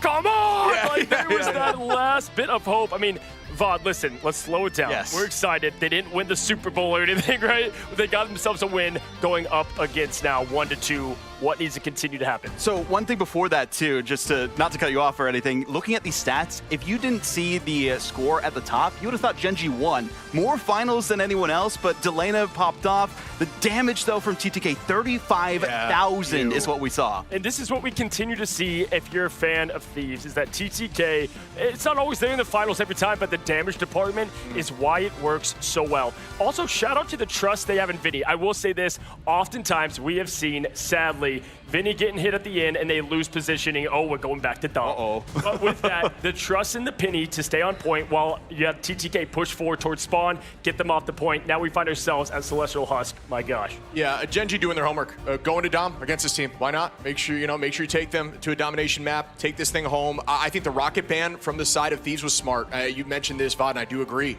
Getting rid of the Sia, the amount of value they've got from the BRB as well, it was too much. So great ban out from Thieves. Zen Starry went down immediately in that first fight right towards the checkpoint, and unfortunately because they didn't have the BRB, they were not able to continue that fight going and had to back off, and it felt like the pace just was not in their favor. And listen, if you missed the first map of domination, you might see obviously that we do have a win in the column for Gen G, but outside of a Portal player too, it was looking towards 100 Thieves getting a bit more momentum, but Gen G definitely looked solid throughout, and so a lot changes from map 1. Just the momentum from going off a loss like that. We're really going to see what kind of players Gen G is to lock down, slow down, get the heart rate calm, because you have the biggest map for them. And listen, man, we start with the big bad face, Shib. Are we expecting more of the same? I think the Thing ban from Gen G's been a mainstay. It's been a smart play. I think we're going to expect to see that. The mag is back on the table for them. I think they didn't do that last time and they lost. That might be the go-around. They're going to go right back to that, Vod. What's also interesting, too, this is even between both these maps. 4-2 is the record on Celestial Husk, but I feel like Venom is a really good pick for this map, especially around the vault. Yeah, and listen, they've kind of targeted Vinny twice now, right? Yeah. Obviously, Museum of Contemplation, the penny works wonders in many ways. And let's call it what it was. They had a great defense against 100 Thieves, but they're going to take a page from the book on the other side. Smart. They saw what they did with the thing, just like the Rocket. I think this is a great thing. If they could get Rocket out as well, big-time ban face Rally Remix in the Thieves ship. No, this is a smart decision-making. This is smart decision-making. I'm assuming they're going to try to lock... actually, we'll see. I think they might lock thing as well at some point. One-sided, yeah. It makes sense for them, but, well, yes, okay. There it is right there immediately. And then lose out on the mag. I would guess GG's going to make it one-sided mag then from there, kind of force some uncomfortableness. But now giving Vinny the thing just allow... Because TTK has a lot of options, right? They tried to go for Vinny previously. Now you can't. TTK is a lot harder to shut down. They have to change their game plan, Vaughn. That's the big thing. It felt like that game plan was working so well for Gen G, and it should have worked in the last map, and that was the struggle last go-around against Virtus Pro. They lost in Museum, then everything fell apart. Gen G have to make sure that they can stay composed under this pressure, especially when things didn't go their way. Momentum is a huge thing. Gen G's got to just stay confident and stay positive. I think that's truly a huge thing for them. So the comms are, oh, wow, and I love the Rocket Band. It's matched back with the Gambit. But I think, that, in mentality, if I'm Gen G, I'm saying we win when we have mag. Let's do this again. Yeah, for sure. I mean, listen, late Gambit, keep in mind, Gambit's still on the board there for Gen G. So that last ban is, I guess, what they're maybe hoping for 100 Thieves to be able to get that off the table. But adjustment-wise, we've seen this last save go to a number of things. The Luna's been the play. The Loki is what I love, though, because they've lost that now in a couple of maps, especially the last one they've on. We've seen a lot of teams, too, just use the Loki to copy the Gambit on the other team and actually have more success from that because they have the Vibrant Vitality, team up the damage boost from using the lamps. It's huge. Honestly, it also kind of forces you to have a quote-unquote better ult like we're talking about. When they Gambit ult, you just patiently wait invisibly, and then you're ready to answer it, giving you a few more seconds. And instinctively, that gives your your team a better ult, and it just seems to work out. But we're going to see the removal of, wow, Groot as well. But I don't love this man. I don't love it. He already has a pick. I don't agree with that. You got to go back to yesterday and how did Vinny play with Thing, and that was obviously TK can play the Thing. Obviously, we saw that rotation as well, but they're much more comfortable when Vinny's on that and allow TTK to do what he does best. You had this last ban slot again, with the save going to the Gambit, which had to happen at this point. It's way too late in the game. This last ban is one of the most curious that Thieves can use, and to see how they wrap this whole thing up, looks like they're going to probably go for a one-sided Loki potentially. I like that. Yes, indeed, they go that direction. Well, Gaskin Tetcher, wow, what a matchup. Bring in the heat for what is our matchup number 4. And it could be the last one in this first elimination game. All Gen G need to do is do what they've done twice before, including already on Domination. And you found a little bit of a stat about this for Thieves in the break. I do like my stats. Yes, we did see 100 Thieves, of course, lose Celestial Husk yesterday. So I think there has been a bit of studying going on. Gen G perhaps looking and analyzing why that didn't go well for 100 Thieves. But remember, it was an iffy portal and a very iffy Gambit ult. The Raging Royal Flush didn't necessarily connect for 100 Thieves. So maybe they get a chance to right their wrongs here in map number 4 of this lower round 1 best of 5. Will we go the distance? 100 Thieves, they find their victory, they keep themselves alive, but now Gen G, in terms of the lock-in bans, they do get that one-sided mag, and we saw what happened with the one-sided mag last time. That being said, the one-sided rocket on the other side here for 100 Thieves, which very much benefited them in the previous, although I do think most of the work was done by Adam Warlock, of course. Yeah. No Adam Warlock to worry about here. We're back to Domination. It's going to be 3 rounds, first to 2. Gen G, 100 Thieves. You might have spoken a bit too soon because Adam rolls out for Gen G. And we've seen them stick almost religiously to this 2 Vanguard, 2 Duelist, 2 Strategist setup. But they have brought out the team that a lot of players are playing at this tournament. The Penny, the Ultron, the Adam. But instead of the Elsa, they're running it with Widow. As a Warlock fan, I will happily eat my words. Now show us what you can do here, Gen G. Show us and everyone at home why Adam Warlock is still prime time here in Marvel Rivals. But 100 Thieves in the neutral in the moment, doing a lot of damage. But Bobo, it'll be eyes on. Can you reply as Delena is the first one to get the pick? Taking out FMCL out of the air, the risk of playing a flyer. Bobo gets stunned out, but the healing output is good. Alex is keeping them topped up as well as Skittles, but Duep is also being targeted on that front line. Vinny is forced to back up a little bit, uses that Yancy Street charge for a little bit of extra sustain, that bonus health that you do get from it, and Self is back on the Black Cat. With FMCL not playing that Daredevil to track them, this gives Self a lot of freedom just to try and put some pressure on. Thank goodness Adam Warlock can fly now, right? Otherwise that would have looked very different indeed. It's a portal already being used, by the way. Gen G do not want to give up this first point over to 100 Thieves, so they are doing everything they can to regain control, because if you have this trip, you do want to have the first point in your hands. Well, we do end up with a triple Vanguard, triple Strategist in the end anyway, as the Strange comes on in, and it's working out. They respawn. Alex goes down. He's already cocooned once, and second portal. Vinny comes in. Both teams are just throwing bodies at this. It's as if it's the last overtime, but it's the first point of Celestial Husk, and no one's even got a percentage yet. Both teams recognizing just how important it is to get these first ticks on this point, as now Raging Royal Flush from Skittles, who again pops that first ult, but there is the response from Millennia. The dance floor comes out, and it means that no trades will happen. Gen G still holding on to the point, but they haven't been able to tick it over, as now we move over to Delena, who does pop that ult, but gets ripped away as Gen G take advantage. Over with the Invisible Woman team up is able to take them out of the sky and prevent them from leaping away. Meteor M to try and track someone, takes out a Loki clone as Vinny is delaying as long as they can, but they're getting focused down. TTK off the board, thanks to Skittles. Then Starry is frozen by the Luna. As they keep the pressure onto the bottom, the Spider Type is going to heal them back up, but Ayamoto locking them down, but then Starry keeps healed up. Alex is already built up to that Karmic Revival, so they're ready for a res if needed, but Thieves cannot find space yet. 100 Thieves, if they use ult, it will just benefit Gen G here, as now that Karmic Revival could be popped, of course. If Alex would like to, he will bring back FMCL, as Gen G now re-engage with this. Still, no one has been able to grab this point. TTK does have ult, will use ult as well, but can you find anyone? It's a reverse! Ayamoto as well, alongside the bubble, is huge from Gen G. They're able to push Bobo off the point, though, with the help of that Angela, but Millennia is taken down in the backline, removing a lot of healing from the side of 100 Thieves. It's still the first Kapka skin as they throw everything at the point. Skittles has the Raging Royal Flush charged up again, and that could be what Gen G need as they commit. They don't even use their range of Ultra, but it's picked out the sky by Delena. But the momentum was in Gen G's favor. They took down 3, make it 4. Thieves are forced off the point, and finally, after several minutes, Gen G are 2%. Like Thanos, everyone breathe, take a moment, because what did we just see for that first point? Gen G do eventually close out the first, as they get the chance to reset now. Skittles will still have Raging Royal Flush. Delena's just built up ult as well on that Black Widow. If you could maybe pick off Skittles before it's popped, or when it's popped, could be highly beneficial to your squad. As much healing onto the board as possible. You can see that Nessus set up nice and low. TTK looking for a wraparound. Delena gets stunned out once again. They're tracking them so well. Dropped low, but the healing output is good. Winnie and Millennia putting on quite a clinic here as Millennia builds up towards that fate of both worlds. Skittles frozen, but there's no follow-up. Stays topped up here. Topped up and okay, but now Delena trying to take that angle, but you are going to get caught out. Gen G will find 3 on the bounce here, and 100 Thieves are just going to have to back away. A 4th will be found, and now suddenly we're ticking over to over 50% here for Gen G, and they do have still Raging Royal Flush available to them.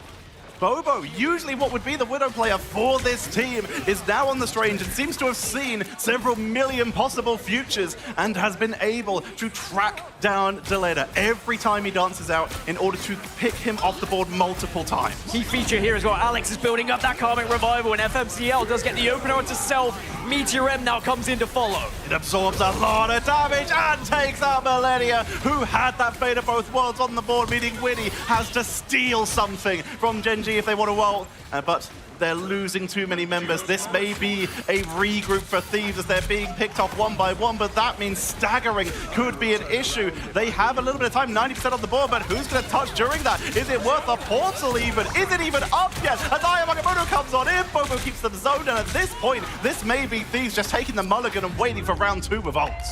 Gen G take the first round and again put themselves on round point, map point, and match point here in the lower round 1. And again, put 100 Thieves just moments away from being eliminated from this tournament.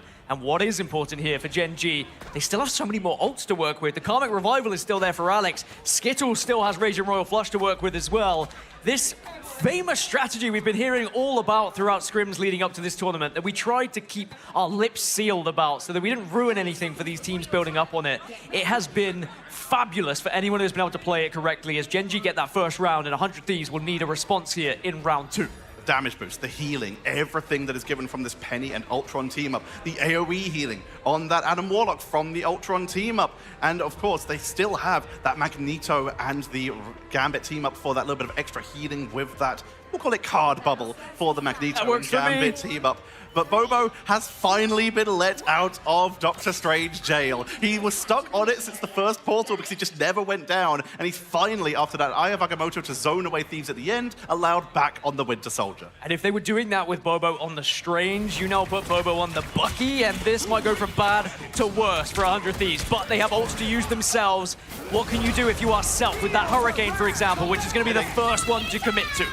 But there's Spider Time on the board. They need to be careful of the webs. If they do this into that, they could get picked off. Trying to go into the backline, quick dash away from Skittles. Self gets caught in the terrain. He's just going to back away to not get caught out of position, but his drops low, picked off, and immediately Gen G take control. And already we are starting to look towards back against the wall moment again for 100 Thieves, where someone is going to have to be the hero for them, as that first point has gone in favor of Gen G. They still have Karmic Revival as well. But on 100 Thieves, they've been able to build up plenty to work with. And remember, Winnie on the Loki could, in theory, use those ults in his favor too. So we'll have to see whether 100 Thieves can get this first pick. Lenia and Winnie have been holding on to these ults since the last round, but they need to be up to use them. Winnie goes for the steal, goes for that Raging Royal Flush that they try and commit, even though Millennia is taken down for the second time. Karmic Revival comes on out from Alex. Can't seem to get to Skittles, though, as more members go down. Alex just can't find the reses here. It's going to be a Karmic Revival that just gets zero value on the board. Skittles swaps to Strange. They don't want to give a single percentage to Thieves. That is a huge shame for Gen G. A massive win, of course, for 100 Thieves, being able to take advantage of this one, but they still haven't got the point. Now we'll see the Strange Portal come out from Skittles, who quickly shifts over as Rage of Ultron starts to rain down 100 Thieves. They need something to reply themselves. You do have Dance Floor available from Millennia. That Fate of Both Worlds can certainly keep them alive, but it is still percentages going to Gen G. Maybe finally 100 Thieves get the break. EDRM comes on out, but it's not enough for a finishing blow as Vinny takes down Bobo. Zed Story off the board as well, and it looks like Gen G will finally be halted after so much effort. Thieves are able to repel the heroes of the Pacific. Curious now, do Gen G switch things up, or do they try and stick with what's worked so far? Of course, it's only 50% on the Karmic Revival, so you could switch now if you wanted to, but it looks like they are happy to roll out. They said it's been working thus far. All we need is one successful push here, and we should be able to hold out once more to win this entire game. But 100 Thieves, they've got plenty to work with here, and I think clobbering time in particular is going to be a huge chance for them to win this engagement. It's a huge engaged tool. They also have that Heaven's Retribution from TTK as it starts to slow down a bit as Gen G just look to posture. But the commitment comes on out. Bobo not wanting to give them a chance to hesitate. Kraken Impact comes on in, gets a reset. Off the Loki Go, gets caught by the Assassin's Charge. Versus Bobo keeps the resets going, but he's only taken out Loki Clones so far. No finishing blows, nothing that's stuck, but wants to try and commit. But a great dodge from Self escapes, meaning that Bobo will find no more resets this day. And Gen G burn their first engage. Heaven's Retribution comes on in as TTK from the top rope is taking down Gen G. Fantastic positioning from 100 Thieves to be able to avoid all of the damage that was coming out from Gen G, and especially from that Kraken Impact, and they get the chance to reset and will probably gain the lead here on this point now as Gen G once more look over to what they could possibly change. Karmic Revival is very close, so again, I think they will probably hold on to this for at least one more push before they potentially change things up. It's not just Karmic Revival either. Raging Royal Flush is going to be there for them too, and Zenstar is starting to build up that Penny ult to work with. And then it tries a blind bionic hook. If they could get a pick or a stagger, that would have been huge. But now he's forced to back up. Zed Starry has the spider type. Self is going to be the one committing into the backline, trying to force out defensive tools, but there were none to force out here. So Gen G just avoid. In comes the Raging Royal Flush as they commit to the backline. Winnie gets the steal onto the Fatal One, but he goes down before he can use it. That is a huge pickup for Gen G. But at 89%, 90%, Thieves are close to a victory if they can get a turnaround. But with members falling left, right, and center, Gen G get the flip. Can Alex get the pick? This would be massive as again it's Alex and Bobo working together. Alex, the substitute coming in for Gen G, still has Karmic Revival eventually, and they will still take this point now. They didn't even need to use it from that push, and they still have Spider Time available to them as well alongside Meteor M.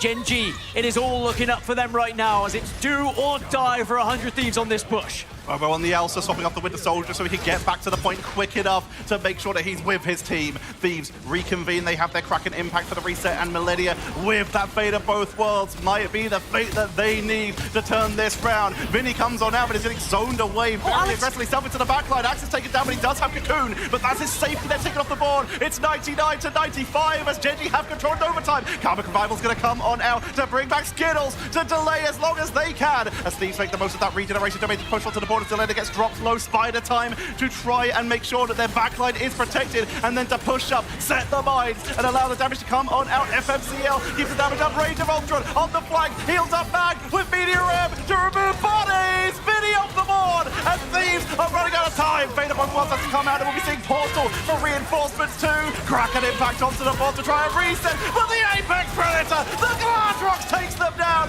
and now they just have to delay with TTK. Vinny's coming with the Portal, but they're running out of time, Gaskin, as TTK just runs for their life. Portal comes in, but they can't reach! Gen G take out 100 Thieves, and they will continue their run through the bracket. Gen G keep their region alive here at the Marvel Rivals Ignite mid-season finals. It is 100 Thieves eliminated at top 8, their worst LAN placement so far here in Marvel Rivals Ignite. From 3rd to 4th to top 8.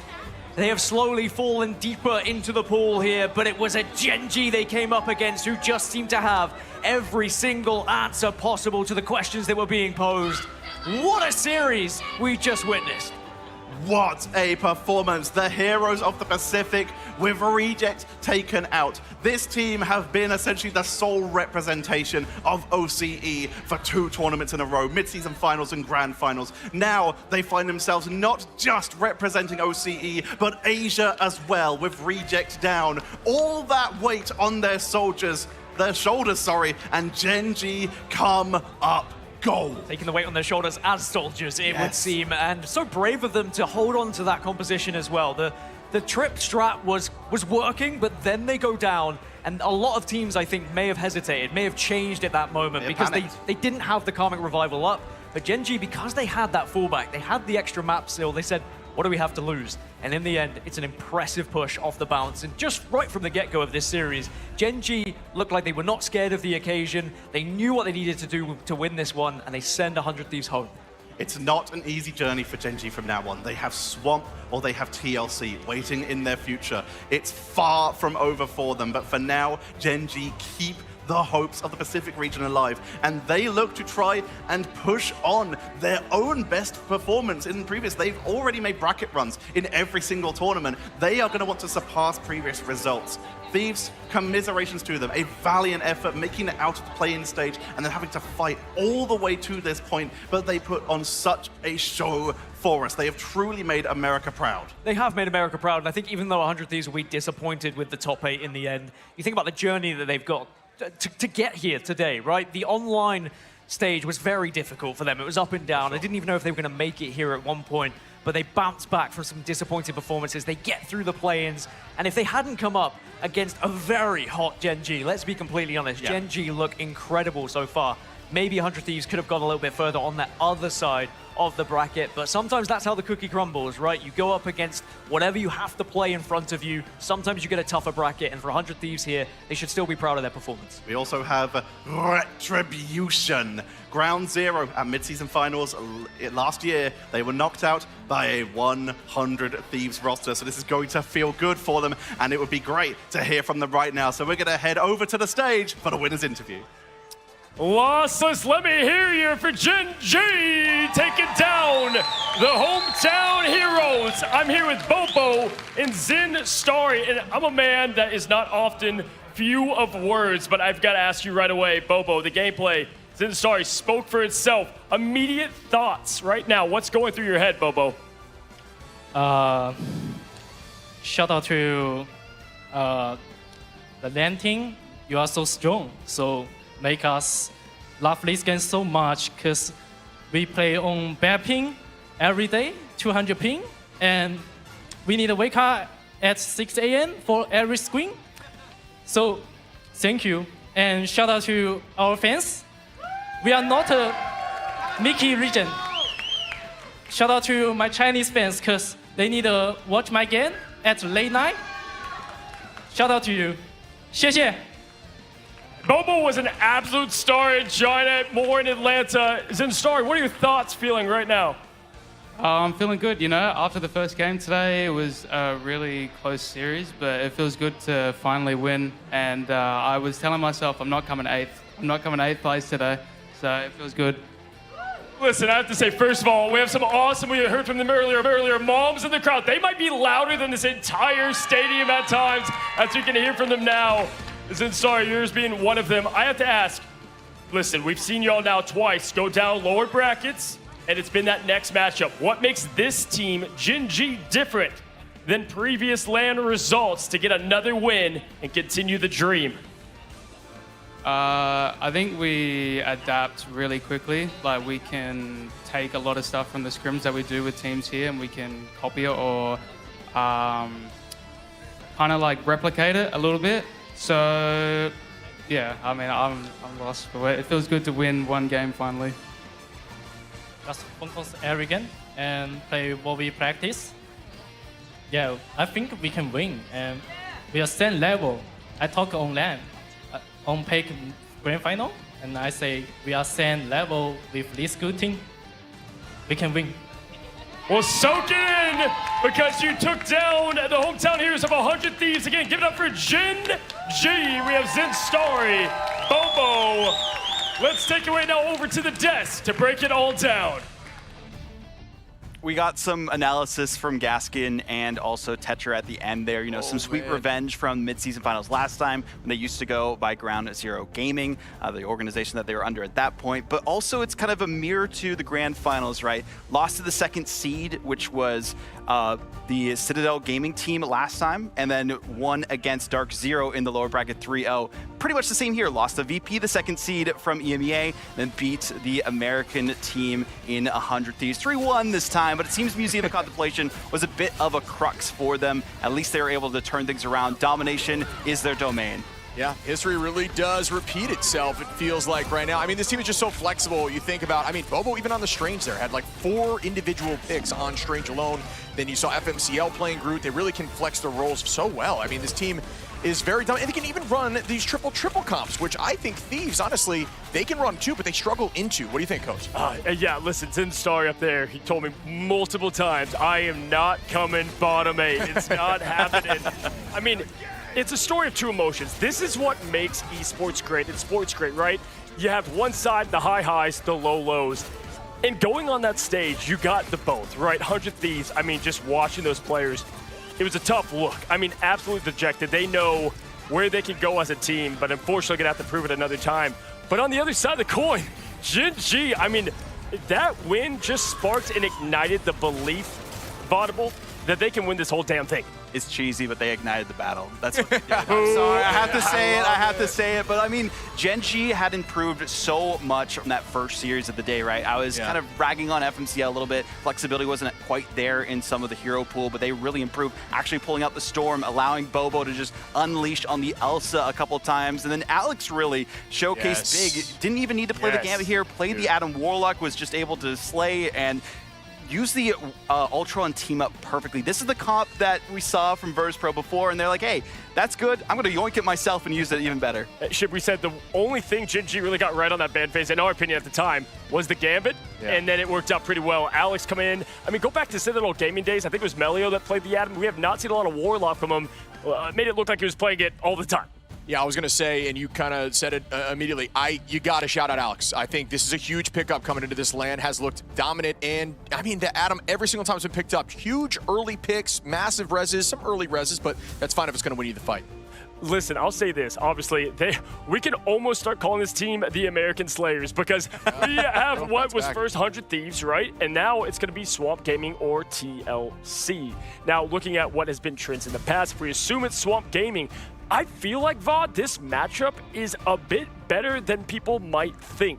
Potential grudge match as well. I mean, Fox has been, talking a little bit of smack about the region. They're good friends with Gen G too, but, it would be a good way for them to prove themselves. They've gotten the same placement every time at LAN for OCE, 5th through 6th. So we'll see if they can actually improve this time. Let's take a look at our MVP right now, folks, because one thing Bobo said in general is that this team has to practice on crazy amounts of ping, right? Doesn't allow them to scrim as well. Like, the cards are kind of stacked against them.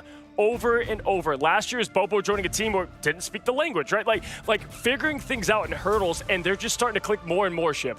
Yeah, I talked about Alex, but it's also worth mentioning Duep. I have no doubt that Duep's going to be on the screen here in just a moment. That guy is a problem on mag. They prioritize the mag, and they win with the mag. Do not change the winning formula. They're not going to change it. Every single time they have played a series, it has been saved for Duep, and this is exactly why 21 average KOs on mag is insane. Duep did not want to do the interview with me, and I said, you know what, man, you're a star now. I'm going to get you on that stage soon, Duep. I'm calling you out. But yes, one thing I love about him on mag is lots of mags. It's the defensive Meteor M, right? It's the power.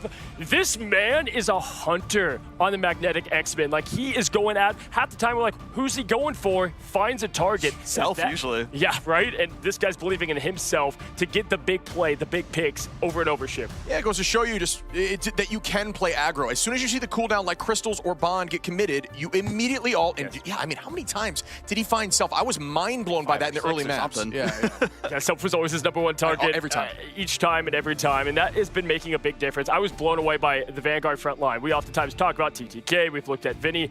But for them, as we continue to hear the moms cheer down there, literally we are far away and can still hear the absolute delight in the crowd. They're louder than that whole stadium. And that's what, you just need the belief, right? You need a couple people to believe. Point to the sign, as you guys know Ted would say, to get it done. We promised y'all a banger. Obviously, we didn't go the full series, but it somehow felt like it, Shib.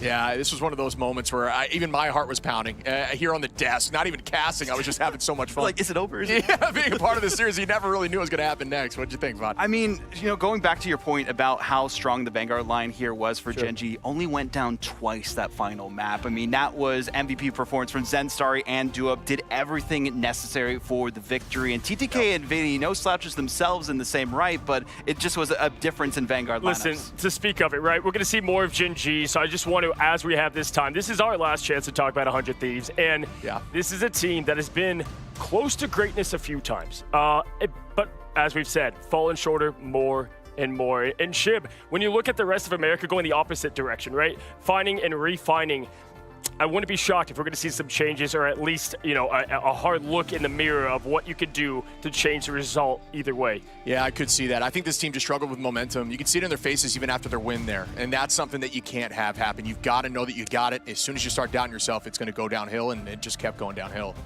Yeah, thoughtable. Either way, all I know is Gen.G fans, they are celebrating, and we have ourselves and continue to have ourselves, as all lands do, Cinderella stories, folks. We're not done yet. We have one more elimination match today, and it's a battle of the regions. China, EMEA, OUG, RAD. Don't go anywhere. Reset, reload. We'll see you on the other side of this break. When it's make or break, the Razer Black Shark V3 Pro is a real difference maker. Its wireless connection is so fast, there is zero delay to how I play. With the best mic in the business, my shot calls are always on point. To top it all off, active noise cancellation, so that I can focus on what matters most, winning.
Inevitable.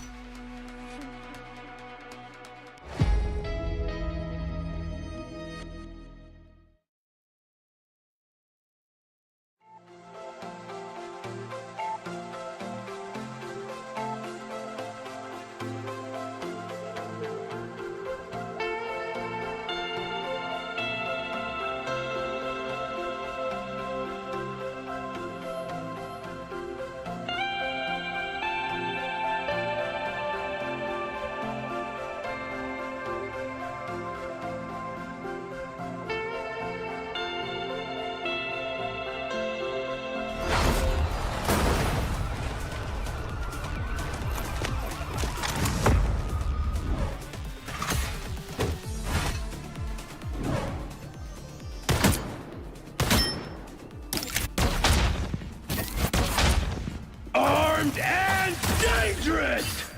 No mercy.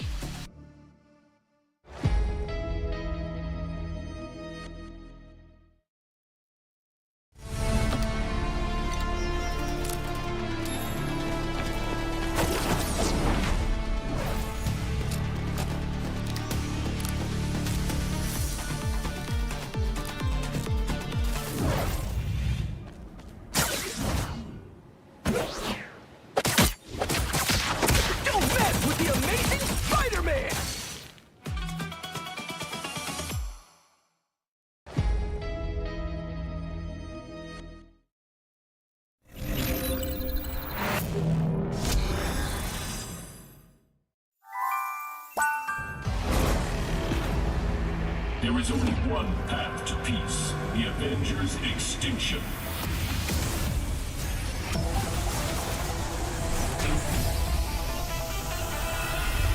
Avengers, assemble!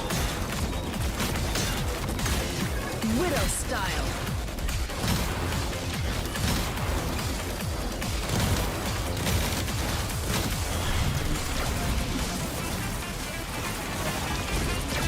Friday, lock and load.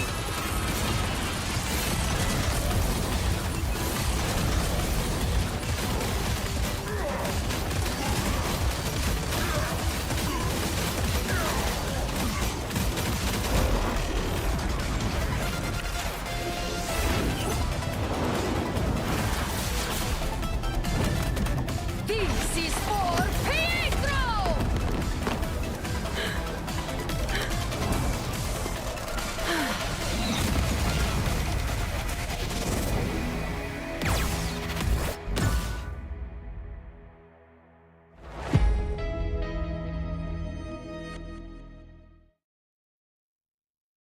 Everybody is afraid of something, but true legends rise above the nightmare. Available July 30th at 7 p.m. PT. Remember who you are. The past may haunt you, but the battlefield belongs to you.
What is going on, ladies and gentlemen, and welcome back to what is our last match of today, folks. It is OUG representing China versus Team Rad EMEA.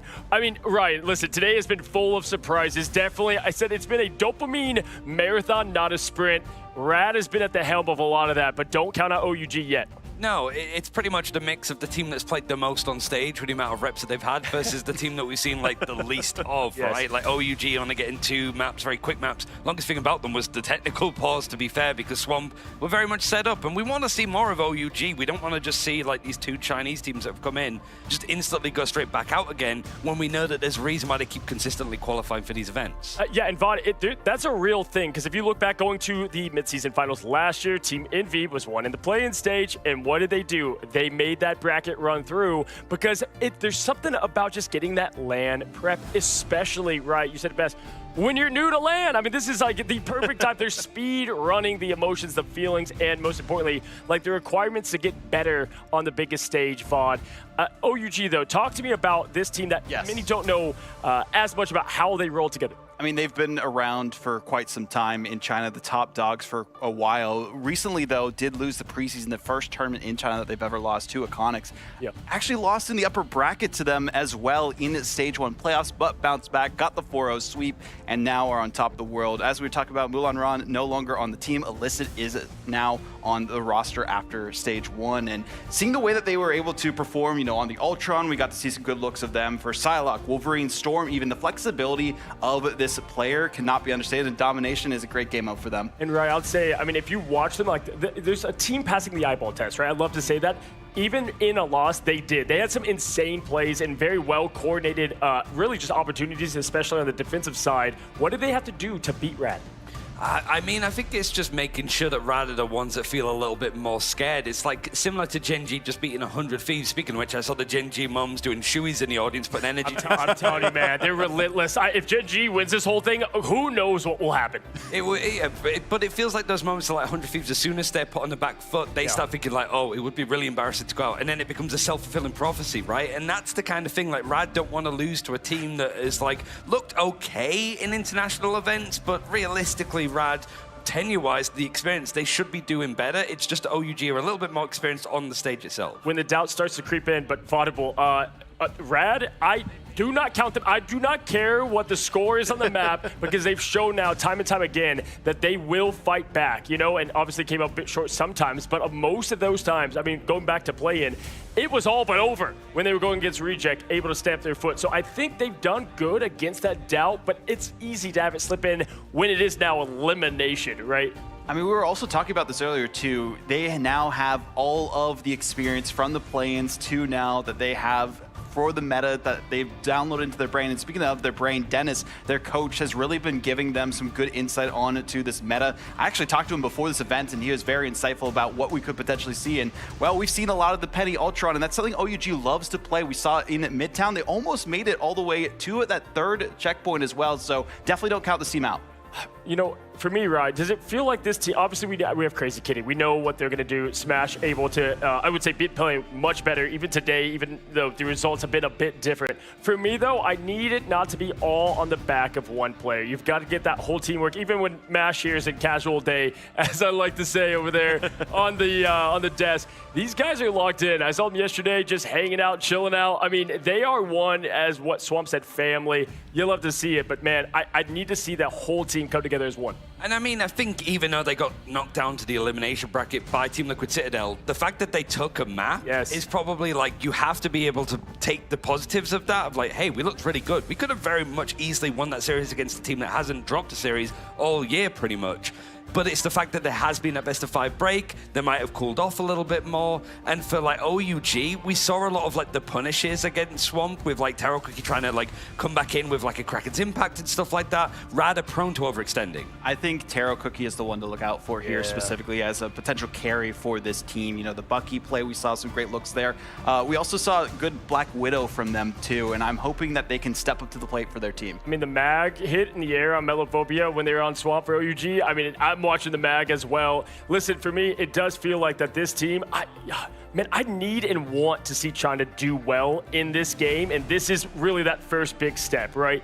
OUG eliminating a team that a lot of people had. I mean, Rad, yes, the story here has been different, but Rad, going into this, Rad was a team that a lot of people circled as could win this whole thing quite convincingly. Yeah, I mean, I think it was Falks that said that they're like a dark horse just for the whole event because they have so much like ability. It's been a good year for them, eliminating the likes of Virtus Pro from preseason, being consistently one of the top dogs, beating Shikigami, who's like another contender, probably like a year we lost kind of situation for like American comparisons. Sure. So it's like Rad, yeah, they came through like the MRC, but it was basically to just kind of earn their spot. Instead of taking the invite, just go for it, make sure that this team that's built of two of the strongest unsigned teams from last year that can actually do work, and they have done. They're here for one. Yeah, for me, when they win against, when Swap win against OUG, for me, yes, Daze can play Black Cat. We saw a lot of that pestering in the back. When you have a great Black Cat player, it's tough because you have to have eyes on the prize, but also deal with the chaos and the constant distraction, right? OUG, that's what I need to see, and I think we're going to find out a lot from even game one off the dot if they're able to handle that. There's some great teams that I've seen. Go back to someone like, yeah, we lost in America. Like, they could have rattle on some teams because it's a lot to deal with at once, Vaughn. It really is a lot to deal with at once, and I'm really interested on what they're going to focus on for the ban draft once we get into that as well. We saw, a lot of mag prioritization throughout the tournament so far. Sometimes teams going for the Gambit instead if they're feeling a little bit more confident, depending on that Vanguard lineup. But seeing how the mag plays, as you talked about, Ryan, were popping off on Midtown with the dunks with the Meteor M. That could be the win condition here for the side of OUG, but we also saw a lot of mag saves from Rad, and those worked out pretty well. I mean, right, moving forward, they win this one. Rad wins this one, they move on, and listen, the rest of that lower bracket becomes a bit more possible. Yeah, and it almost sets up like if we see Rad win here, Virtus Pro versus Na'Vi in the upper bracket, say Virtus Pro lose that because they've lost like the first couple. Sure. You have Rad versus Virtus Pro in the losers bracket. Again. Which Virtus Pro are just feeling like, oh, can we not go for this PTSD again? Because it is this squad, not necessarily like this team, but the organization of Rad that constantly just gets these wins over VP. And then you keep moving it forward in another situation. They just took a map off TLC. Not an easy thing to do. Let's say Swap comes down. Okay, they're handling TLC okay. If G loses to that, they move forward. I mean, the sky's the limit. This is the game that could separate them from really making a lower bracket tear. And listen, right now, I've said it 100 times, EMEA, they own these lands. I mean, y'all have been doing an insane job. We just said goodbye to our first American team. Will this be the first goodbye to the EMEA side of things? Now, either way you look at it, I think the big position players on OUG can step up to it. And right, for you, does it feel like... I mean, we said it best. I felt like the duelists of OUG are cut above what we thought they were coming in. Yeah, but you still want to see a little bit more about Illicit, right? He was the player that came in, second place finish, like Vodable mentioned, behind Iconics that brought Illicit in, Korean player that was on Pirates in the Pacific region. You want to see what difference he made in particular. Well, ladies and gentlemen, we get to our ban phase, and right off the bat, we said, how will they handle the backline distraction of Black Cat? Well, I'll tell you how, folks. They just get rid of Felicia. No more going to be had here on Domination. Again, tip of the cap to our craziest kitten, and it is the mag. So we're not going to have a one-sided mag ban, right? Yeah, I mean, also we got Dennis coming in. Like, I think this is the key area of the game. Drafts, it is, and he's sort of familiar at the very least. Like, Dennis is just around the world internationally, like Mr. Worldwide, if you will, when it comes to like playing for teams. But he is well aware of what these Rad players can do because he did work with some of the chopped roster last year.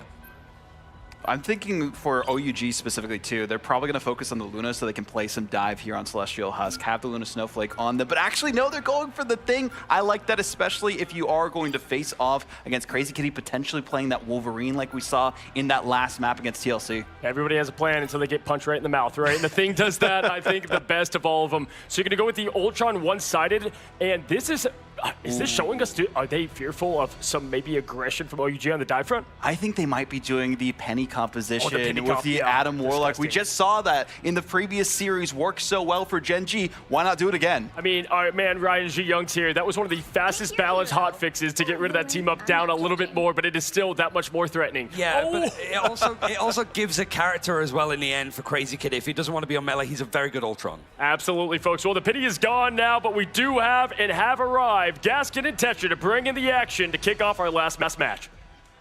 One more match. One last chance at survival for these two teams. One best of 5.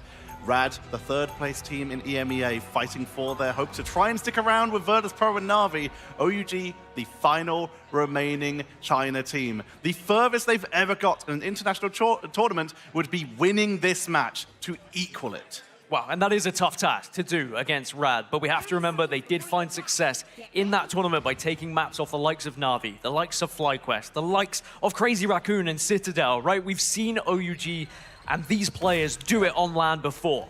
However, we do have to call a spade a spade. This Rad roster has looked pretty rad, to put it simply. Crazy Kitty has been unbelievable, but the Black Cat is banned going into this first one. They've tried to go for the strategy of going on along the lines of the Ultron and the Penny, but we saw the Penny ban come out right at the end. But they are looking like they might still go along the lines of using that Ultron to their advantage alongside the Adam Warlock, just as we saw in the previous matchup. Well, we know from Over Ultra Gaming in their region, Illicit coming over from the Pirates roster from Asia, and he is filling some heavy shoes of Molan Ram, but has shown that aggression can do so much work. And you can see with that very solo wraparound that they are looking to try and focus on some of these backliners, especially with the triple strategist coming in for Rad. Even without the Penny, they do stick with this Ultron and Adam Warlock team up. Well, if someone is going to be aware of a Black Cat position, it's going to be Crazy Kitty, so I'm sure he's going to have his eyes out for Illicit, but it's Svaldo who gets the opener onto Smash, as you mentioned, and Over Ultra Gaming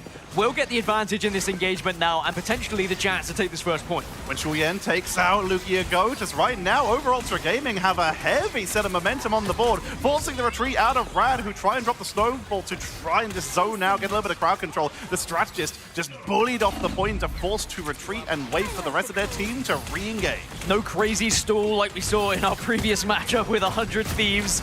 No portal to try and keep this one going. Rad are happy to back off, retreat, and give it one up to OUG, who have been able to build up the Seer, but on the other side, Rad are also doing very well, building up to their ultimates as well. As at the moment, Taro is just going to be able to hold down this point alongside the rest of the squad, but now Extermination gets blasted, but maybe Crazy Kitty gets ripped out of the sky. Crazy Kitty was able to track Illicit, but is picked off themselves, making it a 1-for-1. But it's Over Ultra Gaming are absolutely cleaning up Rad, pushing them off the board here. We will lose Taro Cookie as he pushes a little bit too far. Will get taken down by Mash. Mash has a little bit of experience, not just in international events, but on Over Ultra Gaming, subbing in for them at the Grand Finals last year, and is really coming to try and show the lead that they have over them. But for now, Over Ultra Gaming with 55% on the board. That being said, if Rad can take this point at any moment, that's when they should solidify a round victory, because this kind of composition is meant for defense, it's meant for setting up, but they are struggling to break through OUG, and OUG just have so much utility to work with right now. Taro can pop that Gladrox whenever you would like, alongside Meteor M, of course. So much offensive utility to work with.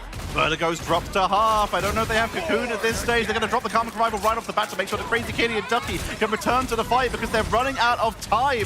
Svaldo, with the fate of both worlds, is going to try and mirror it as they wait for anyone of Rad to step up. Meteor M, Rad are just burning all their cooldowns, looking to try and take out Svaldo. Turns it off to Disaster instead, removing the rocket from the board. Mirror going to be coming out from Wenjuye, trying to get onto Vertigo, takes them down, but the Cocoon is in play, so Vertigo will return to the fight, which they need desperately because numbers are now in favor of Rad, but overtime has already been hit as Over Ultra Gaming have taken us to the 99%. Illicit dives on in, takes out one, but falls with the rest of their team as we get the flip from Rad. It just took so long for Rad, didn't it, to get that point, and even though they do have things to use coming back into this engagement from OUG, was it a little bit too long? Did they underestimate OUG coming into this first round? That would be a big question. I love the switch from Illicit, getting off the Black Cat, moving over to the Daredevil. Perhaps you'll find a little bit more success when attacking here. Just that extra little bit of damage difference maker to try and break. The deflect gives them a little bit of a sustain onto the objectives. They can try and take these longer fights. They can try and scout Vertigo when he tries to move in for a Karmic Revival. He's only at 20%, but if the fight goes long enough, he might be able to build up a second one here. Smashness already charged up with that new Widow ultimate, and it's going to pop it, committing to the fight to try and take out anyone who steps out. But the deflect from Illicit keeps them topped up. They're able to dance away from the fight. Tarucookie does fall, but comes back at the Rebirth Beacon, but drops down a second time, Gaskin, as finally Rad seem to be getting some momentum on their side. And they need it. They need to be holding this point. Allow that Adam Warlock ultimate, the Karmic Revival, to build up as much as possible. Smash gets one. Ninja applies though onto Ducky, and now the Seer comes out from OUG, which may just be enough to give them enough damage to take this point away from Rad. But Rad, they've been able to deflect. They've been able to get around some of this scenery, use the objects in their favor, and now they re-engage. Rage of Ultron is going to force out a Fate of both worlds as well. So Mash coming in as well is going to use the damage bonus to try and allow Crazy Kitty to take something down. You have both strategist ultimates at the same time, but it's enough to take down Tarucookie. And now they're chasing down the rest of the members of Over Ultra Gaming to try and make the most out of using all their defensive tools. And it will be enough to keep the control in favor of Rad, but Over Ultra Gaming only losing one member means they're just holding back in this choke point, waiting for the regroup. We're into the neutral, and the ults are beginning to build up. OUG probably the closest, as outside of Ducky, of course, on that Meteor M, which we already can see on our screens. And Ducky is holding so well, or he was, until he gets obliterated by Ninja and the rest of the squad, as OUG now march forward. Fold with the freeze for the setup there is doing good. Ninja gets frozen themselves. Tarucookie getting dropped low. Vertigo falls, comes back with Cocoon. He knows he needs to stay in this fight with a healing output. Meteor M from Wen Shuyan to find the backline. Won't find any targets, but it gets a little bit of damage absorption here. But the rest of the members of Rad are starting to fall down. Ducky's looking for a portal because they're running low on time. It's a big pickup, and he has to portal solo because his team is staggered. Overtime ticking down. People are coming back one by one, but Vertigo falls another time. No Cocoon as Over Ultra Gaming keep control. What an early setup here. Over Ultra Gaming 1-0 on the first map. Just that first push, that initial point control was so big for OUG, and it took Rad far too long to break. I mean, Ducky at the end having to sacrifice the Meteor M just to switch over to the Strange as well. So they lose on the ult economy race a little bit going into round 2. And perhaps, maybe, some people have been counting out this OUG roster, but that is the perfect way to demonstrate that they very much deserve to be here, and they can go toe-to-toe with one of the best from EMEA. What we have seen, though, from Rad already in this tournament is they're very good at coming back when they lose the initial rounds. I understand that nerves start to come into play. Maybe you're underestimating your opponent a little bit as well. It's starting to get a little bit late here in LA, but Rad need to wake up. Otherwise, if OUG have that same kind of control going into the next, they can very much sweep them here 2-0. It's important to note that on Domination, cooldowns carry over between rounds. This is both a boon and a bane for Rad. Vertigo, this means that they're at 79% towards a Karmic Revival, a huge boon. But also, they used Portal at the end, and it was not enough to secure them the point, so Rad have almost 2 minutes until they can Portal back if need be, whereas Over Ultra Gaming can do it immediately. Speaking of immediately, Fate of Both Worlds is available if they want to go for a hyper-aggressive engage. And this would have been a very different game had Rad have got the penny, by the way. We have to give credit for OUG of spotting out what was attempted in that composition being built. Take the penny away, and suddenly Rad lose so much power away from what they were trying to go for. Smash, though, can maybe take out some of the backline. Disaster gets ripped off the server, and now OUG may decide to back away from this one unless they want to pop an ult of their own. Goldbond comes on out, so it's a commitment from Rad, pushing on to the point, and it works out beautifully, taking down everyone on the side of Over Ultra Gaming. Tarucookie drops his ult as well. He goes down, and Over Ultra Gaming, they'd already lost that fight, but Taro finished off the board as well. Illicit also ults to try and commit to that fight. Illicit goes down, and Rad take the point, take the ults, and come out ahead. Yeah, that's poor decision-making from OUG, and they know it. They didn't need to use those 2 ults. You back away, you give the fight up, and you re-engage afterwards. You would have had 4, make it 5 ults going into this next fight, and potentially stopped this percentage ticking over to Rad, who now gain advantage, and Vertigo is going to have Karmic Revival as well going into the next engagement. Rage of Ultron going to be there as well. Also, notice the switch. Lugia now over to the Magneto with Ducky onto the group.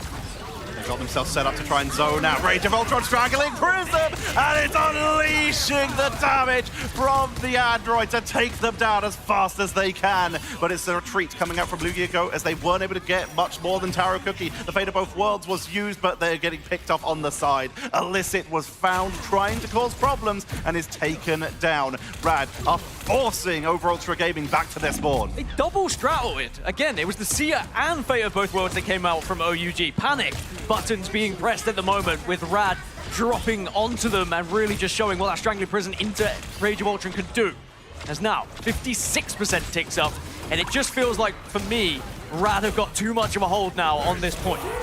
Don't get a little worrying. Clobbering time comes on now, but Meteor M's going to absorb a lot of the damage. Vertigo is taken down. Oh, no. As Cocoon could, in theory, sacrifice it here, but is going to come back. Karmic Revival brings back the team. Meteor M to find the revives, looking for the entrance, finds nothing. That's huge news for Rad, which means they're going to continue this fight as Smashed gets the ultimate on the Widow, trying to go for the wraparound to snipe off anyone on the retreat, finds Illicit. Good damage output, not enough for the finishing blow as Over Ultra Gaming are still in this fight. Rocket barely able to evade it, but the dive onto Smashed goes for the trade and takes out Illicit. Still ticking up towards 100, and now you see Rage of Ultron gets back already here from Crazy Kitty. Let's rip onto OUG, who are out now of ults. It's purely the neutral for them, but they may need someone to go off here to find something special to try and break this setup now from Rad.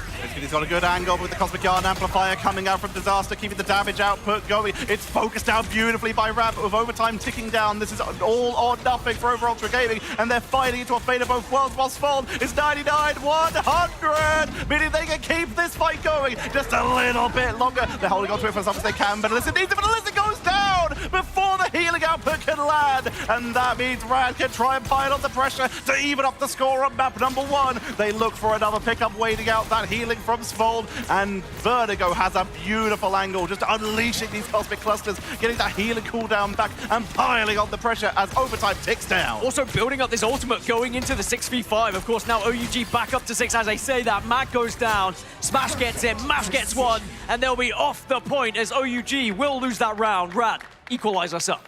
Taro altered at the end of that round as well, thinking they could try and delay a little bit more, maybe pick someone off to allow a duelist to step up, but the round is taken from them, meaning once again, Widow will be getting the round without the ultimate available. We are 1-1 on Celestial Husk, and Rad not going down without a fight. Some bad ultimates there from OUG. I think they know it, you know it, we know it. And they need to be a little bit better at their communication, making sure that you're not popping the double strat ult to try and defend. You're not just throwing away ults when you're already down in the fight as well. They could have had that round. They could have had the map had they planned out these ults a little bit better. But that's also the pressure that's being applied from Rad here as well. That's the kind of, well, that's what can happen when you going up against this kind of composition. When you see a Strand Imprison into Rage of Ultron, it's natural as a strategist to say, oh crap, I need to do something here. I need to get my ult out. But with both of them doing it, Rad were just laughing their way back to the point. Speaking of strategists, Crazy Kitty, once again, usually the dive player was even target banned by Over Ultra Gaming here. Playing the Ultron has been putting on a clinic here, and very importantly, he actually has the most healing on his team, showing the power of that team up with the Petty that isn't even needed in this case, just piling on as much pressure as possible. It is the unupgraded team up coming in here, but they're still getting value and still being able to find pickups. So it doesn't matter if Crazy Kitty is down on the floor with his claws or up in the sky as Ultron still finding value. Mash is the one who gets the opener in the end. Meteor M is, again, just kind of thrown into nothing. In the end, the bubble sucks it all up. And Rad are able to just bully OUG away a little bit as another Rage of Ultron comes through. When Shuyen tries to zone away the healing to allow them to pick up anyone here, Lugia in particular, but it's going to be that Rage of Ultron for Crazy Kitty enough to finish off the members of Over Ultra Gaming and force them off the point. The first objective percentage here is going to be taken by Rad, as Over Ultra Gaming are forced to back up and regroup. Yeah, this is really bad news for OUG. Just giving the first point away when the Adam Warlock and the Trip Strat is on the other side. Very difficult to try and break. That's why they were so successful in the first, because they never allowed Rad to really set up accordingly on that point. And now with that Calming Rival there, waiting just in the wings for Rad if they need it as a backup. OUG do have Invisible Boundary that they can pop if needed as well. But really, in this initial push, they are going to struggle a little bit just from the amount of space Rad have been able to find. Blizzard has abandoned their dive. They're onto the Winter Soldier. They know they need a miracle, and sometimes Kraken impacts directly into an Adam ultimate can be exactly what you need when it comes to that. For now, Tainted Voltage just sitting in a couple shots. Here comes the Invisible Boundary that will directly counter Smashness, who dropped their ultimate at the same time. So it's a good defensive setup for Over Ultra Gaming as they're going to try and take some point control here. There's zoning Crazy Kitty out. Karmic Revival going to be coming out immediately because Ducky was picked off early, as is Crazy Kitty, as is Mash, and Vertigo with the value here. Keeps right on the point, allowing that percentage to build a little bit further, but Illicit has Kraken Impact at the ready, so they just need to try and force out that Fate of Both Worlds from Mash. Ninja pushing forward, Dragon present, Fate of Both Worlds for the defense here as Taro Cookie is picked off beautifully here, and we're starting to see Rad keep the momentum going. Over Ultra Gaming just can't find footing. What a hold of the ult from Mash, by the way, recognizing what could possibly be on the other side, recognizing and tracking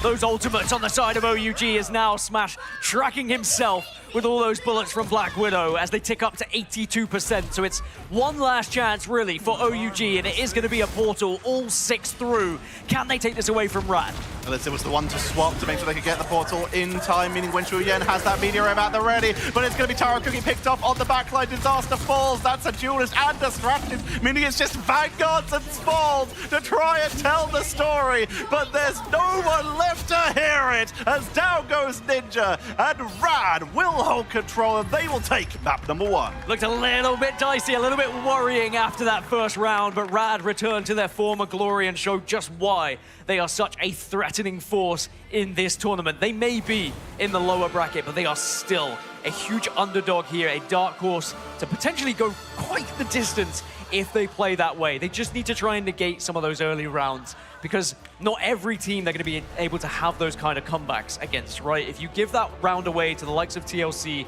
the likes of Swamp, the likes of Na'Vi, they will punish you. But as of now, they are able to overturn that first round loss. Talked about it before, domination is essentially the most important map type because it chooses the momentum. It gives you options later on, because if you win Dom, especially in best of 3s, for example, you get your map choice later on, even if you lose map 2, which can just be a 2-0 right off the bat. But now in these best of 5s, Rad do get that momentum, and OUG, despite what was a magnificent first round performance, found themselves struggling later on. You mentioned it.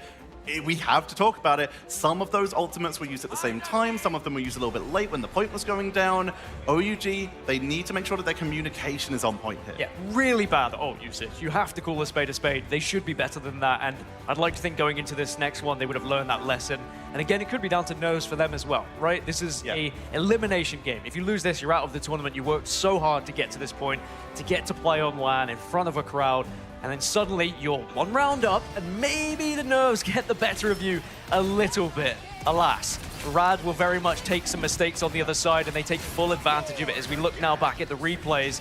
And they needed it, Rad, because the first round looked a little bit shaky on their side. I mean, look at this. Over Ultra Gaming, they land the pickups. Taro Cookie went down for 1 overextend, but otherwise was absolutely dominating. Wen Shuyan landing the Meteor M's to snipe people off the point. Every single thing went in Over Ultra Gaming's favor. The Daredevil, the Black Cat, everything, they kept the pressure on. And the second we get to round 2, it feels like either they got in their own heads or there was just a comm issue. Something went wrong. And Over Ultra Gaming, they've got to fix it before map 2.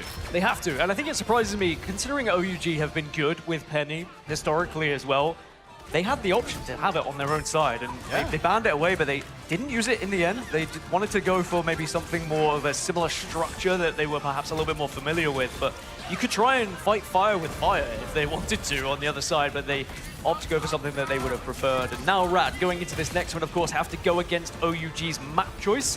So I am intrigued to see where we end up going. Will it be the usual Museum of Contemplation, or do OUG have something a little bit more special up their sleeves? And if it is, do we see similar to these ban phases? The Penny was banned out against Rad, but it was the Ultron that was banned out against Over Ultra Gaming, potentially why they didn't want to pick the Penny, as that upgraded ult is so effective at getting a huge amount of damage bonus and healing for your team. So if we do go to a Museum of Contemplation, where a triple Vanguard, triple Strategist, zero Duelist setup has been so effective for some of these teams, do we start to see that targeted out, and what could that open up for these teams? So it does mean that really for Rad, it was the protect onto the Ultron that really was game-changing here. Otherwise, they wouldn't have been able to play that kind of composition. As we take a look at the stats, anything that stands out to you, apart from the obvious, you look at the big numbers and they go boom here. Well, despite Illicit being one of the most aggressive and effective players for this team, they were marked. I don't know if it's just Crazy Kitty having the instincts to really pick them off, or the fact that Mash only went down 2 times because he was constantly able to freeze and catch people who came for that backline, but Illicit was taken down 11 times along with Taro Cookie here. But the difference is, while Taro Cookie was taken down due to the dive at the front line of Rad, Illicit was picked off while trying to get value in the backline of Rad by going for these flanking positions on these dive characters. I think we're to learn a lot from this OUG team as well, because I think they will be a little bit flustered about how they threw that one away. as we move over to Midtown. By the way, I love Midtown, so I'm excited for this one. The initial point, again, is another opportunity for Penny to come into the fray. We know you've probably seen it in all of your games at home as well. So we'll see what they've got cooking here. Midtown is also where a certain team known as Over Ultra Gaming did decide to bring out a Blade. During previous seasons, they've also brought out Widow pre-nerf to just try and snipe down from range on that first point. There is a lot of flexibility here, and this is where Over Ultra Gaming have traditionally brought teams, along with Heart of Heaven, to try and catch them off guard, including from mid-season and Global Finals last year. This is their opportunity to try and bring it back. They're exactly where they want to be. Can they make something happen? And you do need something in your back pocket here when you're trying to break that initial push, because whether it's a Wolverine, a Blade, like you say, you can just get forced back over and over again here on Midtown. So let's hope, because it is OUG's choice, they will have the possibility to break, because they're going to be the ones who are going to be attacking first here as well. As we go into the lock-in ban phase, and by the Lords, we have Mantis taken away first. I could not have possibly seen this coming, Gaskin, but what is also very predictable is going to be that Magneto going to be protected. Over Ultra Gaming, they don't have the potential to secure it one-sided, as Rad will get a protect before the next ban of Over Ultra Gaming, as we see Loki taken off the board before any Adams, because it gives value to Adam and also Gambit, and also basically anything you want. If you have one of something that you like, why not two of it? I am very happy that, as the God of Mischief, he really has been able to find his place in Marvel Rivals as a very mischievous character indeed, because you can't allow him to go through. Like, how many times have we seen Loki get through today and just run the show for the most part, as it is going to be banned on both sides for good reason. Neither wanted to give up the Magneto either. And again, we've seen the one-sided Magnetos. You just can't let it happen. Adam Warlock taken out by Rad, removing the hyper defense style from Over Ultra Gaming. We'll be playing on screen in just a moment. And they secure it one-sided, so if you want that hyper defense, they currently have the option to do so. And of course, Ultron's still available, Penny is still available, but the thing will be taken away. Over Ultra Gaming not wanting to deal with the brawl. Yeah, what do OUG go with here? Because there's quite a few amazing heroes that are still available, the likes of Ultron, as you mentioned, the likes of Penny, the likes of Gambit as well, that they could try and take away. And what hurts Rad more? They've gone for the Gambit in the end. And OUG say, look, we don't want to allow that to be able to just flood through too much with the extra damage provided. They will get a lock here before Rad get their final ban. This is where all the pressure comes on in for OUG. Okay. They don't choose to remove the Ultron with that Adam team-up. They choose to take out the They choose to secure their own Gambit and get themselves that one-sided Magneto Gambit team-up. Rad, though, one last secure. If they have the Adam, they want to remove the Stormbreak, and it is going to be Storm removed from the board. It's what a lot of teams have been resorting to deal with Adam's sustain comms. Might as well take it out, but Rad just got given the entire comp that we've been considering meta. They have Penny, they have the Ultron, they have Adam, they have essentially everything they could possibly need if they choose to go that direction. Whereas OUG, they just have some very safe frontline here with the Magneto, and of course, that Gambit Raging Royal Flush could be enough to break him. Key factor is Rocket is still available on both sides as well. The BRB plays a huge factor in some of these holds on Midtown, so that could be a consideration for both squads when they get to their defensive side, and, to be honest, their offensive side on the other side of things is now Rad. Can they defend successfully? How many times have we been here at Midtown and watched a team completely dominate in the opening stages here and not allow them to even get close to this first point? This is the map along with Spider Islands where we really started to see teams go for the most aggressive holds they possibly could, including putting Penny Nest in front of doors sometimes, but we're not going to be seeing that this time. While Rad do have access to the Adam, they instead choose to secure themselves with the Rocket for that Battle Rebirth Beacon and the Invisible Woman for the damage bonus with the Torch team up on her barrier, and of course their front line is going to be as sustainy as possible. They think they might just get taken down here. They'd rather just delay as long as they can. So attention turns to Illicit then on the Wolverine. It's against a trip, so can you take one of those Vanguards out and give yourself such a huge advantage on your push? It's a lot of pressure to be put on you, but Wolverine players often will find a way, get that angle, get the steal, and then as long as you get the slam dunk, you can find yourself with a huge advantage in the next fight. Cookie building up towards a Kraken impact. Looks for Bionic Hook will not find much, but it's still piling on the pressure, building ult charge. Those multiple voltages is giving them a lot of pressure and giving them ult charge nice and quickly. Ducky takes a lot of damage here, but Taro positioning is good. Even with the walls being put behind them, they're not getting caught out yet. Not caught out just yet, but that being said, they're still building up these ults. And again, if you can delay this neutral enough that you win the ult race, but we know that the Invisible Woman is a part of this, and sometimes that invisible boundary is just there quicker than anything else. It's going to be a race between that and the Seer with OUG. Mash already built up to 90%, and an engage attempt onto Ducky, but they're able to get to the stain thanks to that bubble from Crazy Kitty, who is playing this Magneto. Can't Amplify going to be dropped immediately. That invisible boundary from Mash. As Smash Des pulls on back, they know they hold on to their Kraken impact into the boundary. A very heavy commitment from Over Ultra Gaming, but they're not finding the reset, but they will find that Raging Royal Flush for the hyper commitment with the clobbering time to try and lock them down, but the shielding is good. Ducky's dropping low, but tanks on through for a couple more seconds, but finally goes down thanks to that feral leap. I mean, so much damage from OUG. Ducky was within the invisible boundary when he first went down. They were still able to just pile on that pressure, and even with the BRB, Rad couldn't hold on. So that is job one done then here for OUG as they break. There will be one more attempt at holding here for Rad where they can just walk up and then potentially a portal later, of course. Early leap into last stand for Illicit means they do not have that Wolverine ult available, but they can still remove people from the point to keep this push going. Meteor M at the ready for Wen Shuyan.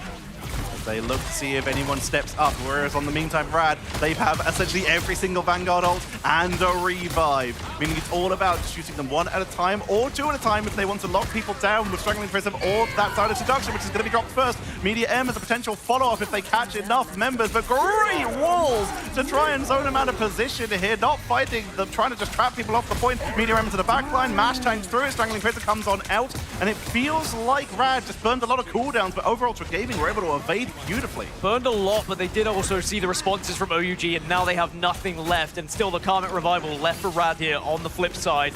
You are going to see the BRB onto the side of Crazy Kitty as well, as Rad will still stay as a 6 now, as OUG have the Kraken impact to use from Taro at the same time, but look at what's available for Rad. They have plenty of answers on their side. Soulbond's going to be utilized to make sure that the team can stay topped up. Vertigo has the res, an invisible boundary at the ready. Taro Cookie, if they want a Kraken impact, it might be worth waiting for Disaster, who's about to hit that Cosmic Yarn Amplifier. If they can get the damage bonus, which here it comes, Yarn Amplifier, Kraken impact into boundary, one reset, and it could be a huge push for overall Gaming, but Taro goes down, comes back to the Battle Rebirth Beacon, but that's no resets available. Huge Meteor M from Crazy Kitty, and by the way, the positioning from Vertigo right now to make sure he stays just far enough away in case they need that Karmic Revival. He's got a good position set up, but Crazy Kitty is getting focused down here, dropped so low, but tanks on through the walls, trying to keep people safe. It's going to be Mash who falls first, Crazy Kitty falls second, Vertigo goes for the revive, but it's taken out as Over Ultra Gaming have found an opening. Lugia not going down without a fight, but go down they will. Just as I was complimenting his positioning, Vertigo cannot get the Karmic Revival off. Massive chance now for OUG off this push.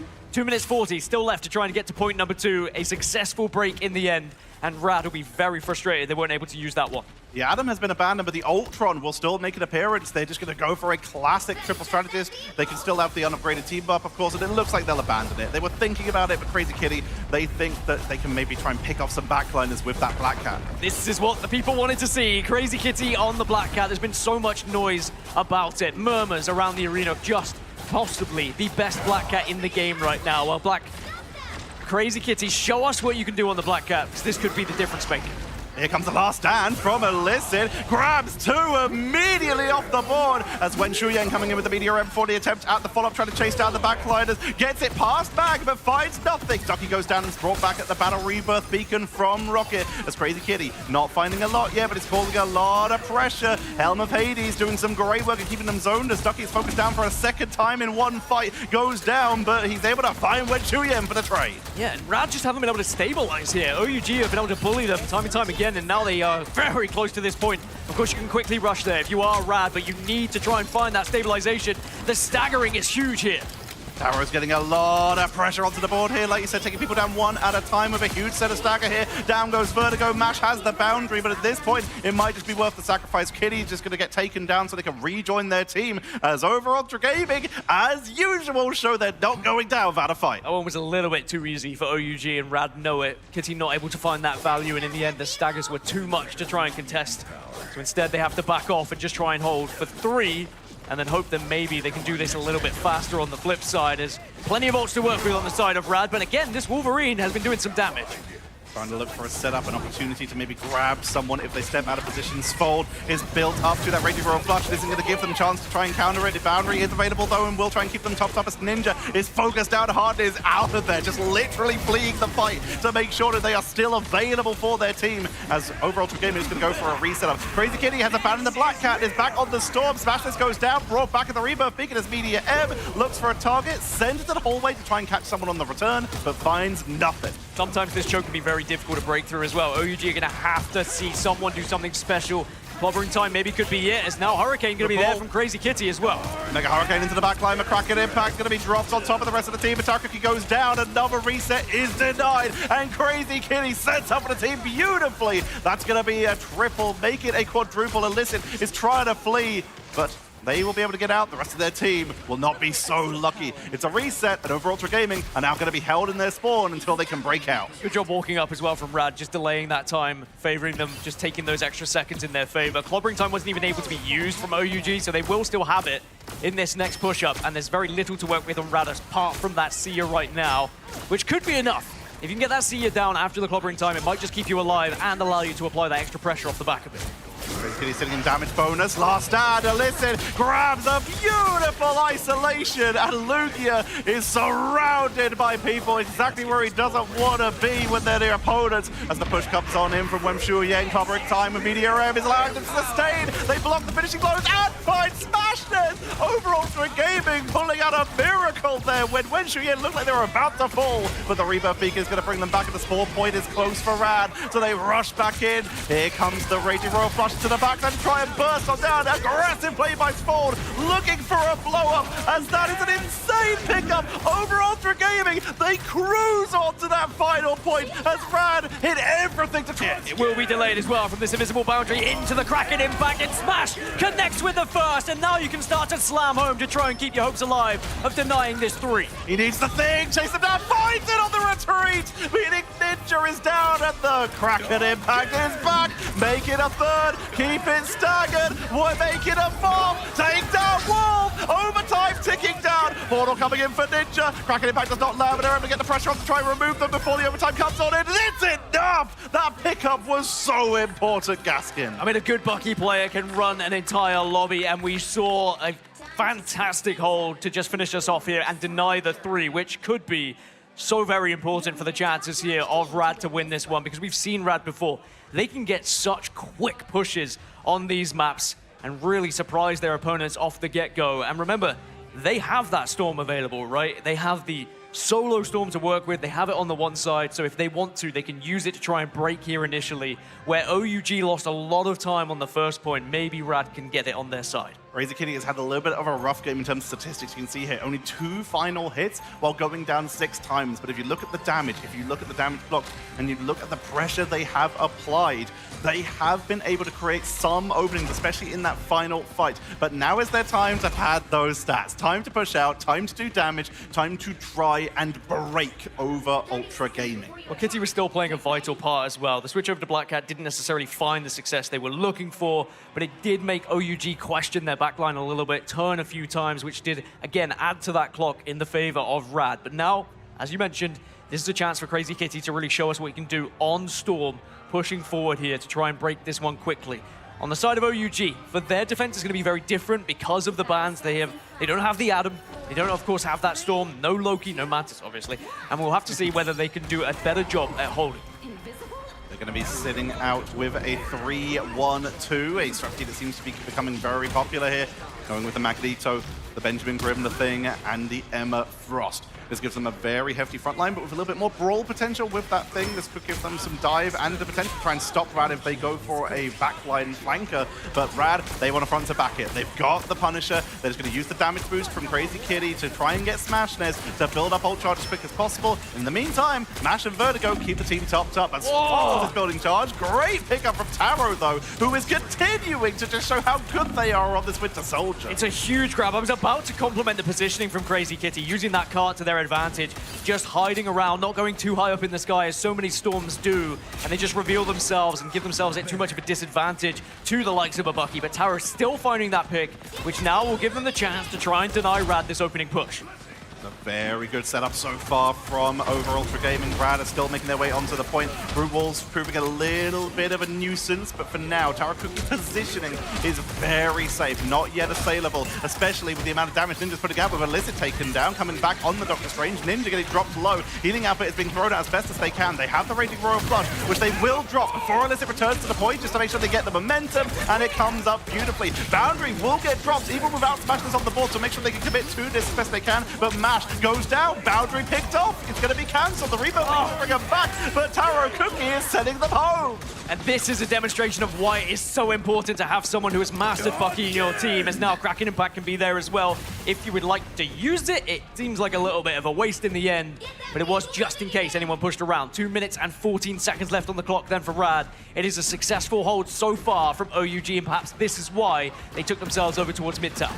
This is where they have been comfortable. We've seen them do some weird stuff here before, but right now it's just standard. Front to back, do as much damage as you can, build up those ultimates, especially on Disaster at Fault, and get as much delay as you can. But for now, as they reset, Rad gets some momentum, and they are about to have an incredible ult set up here. Ninja comes on in and is immediately deleted by Crazy Kitty. Visible Boundary is going to be coming on in, but Smashness pushes forward with that final judgment. It's taken down, though, by Sfold, who continues the duel. Immediately comes the Mega Hurricane into the Strangling Prison that was purified out, but it's enough to take out Sfold and Tarakuki. No portal available, meaning this is basically just throwing bodies at the point to delay. Illicit gonna get juggled here, picked off before they can even ult.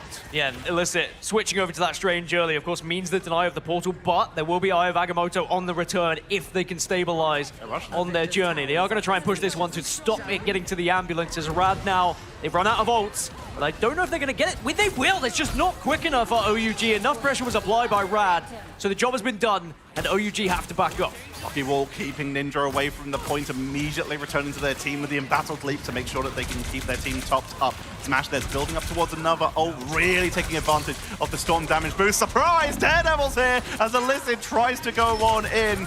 Very TV appropriate here with the Punisher Daredevil meeting up as we see Crazy Kitty pushing onto the point to try and get some damage onto Ninja. Great Groot Roll from Ducky to make sure that they do not get out, isolate from their healers, and Rad have suddenly got all the momentum in the world. Great peeling though from Rad to deny that initial KO from the Daredevil, just making sure Smash stays alive, because Smash has a very important role here, and it is bully Thing. Get as much damage as you can onto that Vanguard and deny Thing's presence from essentially bullying you on the other side. Speaking of Thing, there is going to be a clobbering time available for Ninja in this next engagement if they would like to use it. Taro also has the Kraken Impact to work with as well. Alongside Raging Royal Flush, they should win this fight.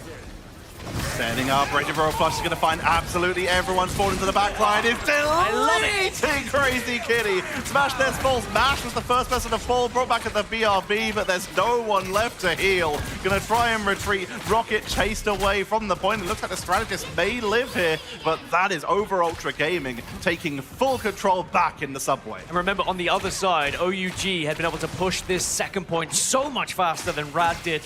And Sfold is a great example of just how to play Gambit as well. Being aggressive at the right time, a strategist, sure, but can also output so much damage alongside that Raging Royal Flush, as now our eyes turn back towards Rad and their push. Smash does have Final Judgment to walk in with, but you need someone to pocket you. The Devil has been unleashed as Elizabeth to the backline, as Fold is picked off early this time by Crazy Kitty, but they fall in exchange, and Over Ultra Gaming trade up again. They are dominating these fights so far. Rad are running out of time here. 1 minute and 40 seconds, but they do have that Final Judgment. Vertigo has swapped over to the Cloak and Dagger. They know they need some hyper sustain. They changed their mind. They're going to keep with the Rocket. They need to keep people in this fight, and with that Daredevil on the board, people are being picked off. Strangling Prison, Final Judgment, and the Omega Hurricane is a fantastic combo, but there is an invisible boundary on the other side to counter it, so If OUG can time this one correctly and kind of suss out what Rad want to do, perhaps they can stabilize and deny this second point. A lot of pressure onto the point. Crazy Kitty keeping the high ground up. Meteor M's going to be sent out by Wen Shuyan into the backline. A lot of damage. It's enough to focus down Mash off the board. Omega Hurricane going to be dropped. Crazy Kitty trying to take out some of the strategies with the healing output and that bonus. The extra armor from the Embattled Leaf of Ninja is enough to help them take him down. Crazy Kitty will be returned at the Battle Rebirth Beacon after falling. And Rad, they're starting to run low on the time. As we've already said, there are 48 seconds here. See plus Final Judgment now available for Rad. It's the wombo combo that we all know and love, but do you want to use it? Do you need to lose it? Because at the moment, they are still applying this pressure. Plenty of ults being built up elsewhere. Invisible Boundary still here for OUG as a response too. It's going to be the Raging Royal Flush this first, though. Smash this just as they drop their ultimate. It's enough to take down Taro Cookie, preventing that Kraken impact from finding resets. And the front, back, and every single line of Over Ultra Gaming is deleted off the board. Svold is going to retreat back up to the high ground. He's trying to play evasive, trying to buy time as Taro Cookie sets up a portal. Great movement, and now the ball gets blocked! It's huge, but they can't get through! What a wall! As the second point is found here from Rad. What a setup from Ducky, keeping their hopes alive. They don't need a triple, they just need to reach the end. It's essentially a triple. It's right at the finish line as Alycid moves over to Psylocke. They need something special here, and they choose to believe that the Psionic Assassin is what it is. There was more time for OUG at this point. We have to remember that. Rad still have a lot to do. We saw how difficult it was for OUG to get through that final choke, and Rad will face the same kind of struggles. I like to switch over to Psylocke as well. We know how the Dance of the Butterfly can impact some of these end games, and perhaps if you can build it up quick enough, maybe, just maybe, could be the difference maker. It's a lot of ult charge, especially on something like a group, which is why Lukiko has moved over to the Venom for a little bit of extra pressure onto the board here as Mash's Invisible Boundary isn't enough to keep Smash Des topped up as Disasters works out a little bit better here. We can see Ninja trying to chase down the aggressive members. Ducky falls. Over Ultra Gaming find themselves in a similar situation to Rad by sending them back to spawn. Sent back to spawn, and not much time to work with here, Tech. Rad now need to kind of look towards who is going to be the difference maker coming off spawn here, because they don't have much in terms of ult economy. Crazy Kitty on Daredevil, can you get that pick just to give you the advantage? They're about to have let the devil out, but they don't have a lot of time to use it. 20 seconds. They are luckily very close to spawn, like you did say, meaning that if anyone goes down, they can try and swap to Rocket for reses. They can try and swap to Adam for the Soul Bunk as they come on in. Does the Butterfly at the ready as BDM's going to come out as his Raging Royal Flush. Over Ultra Gaming with 10 seconds on the board. Say hit all the buttons.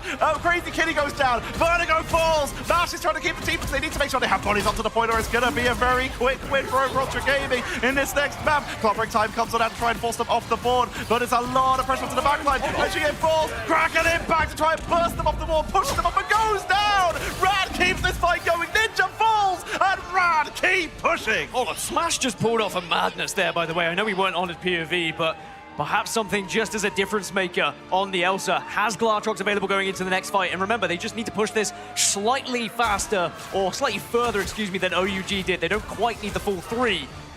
For OUG, they just used everything here, Tech.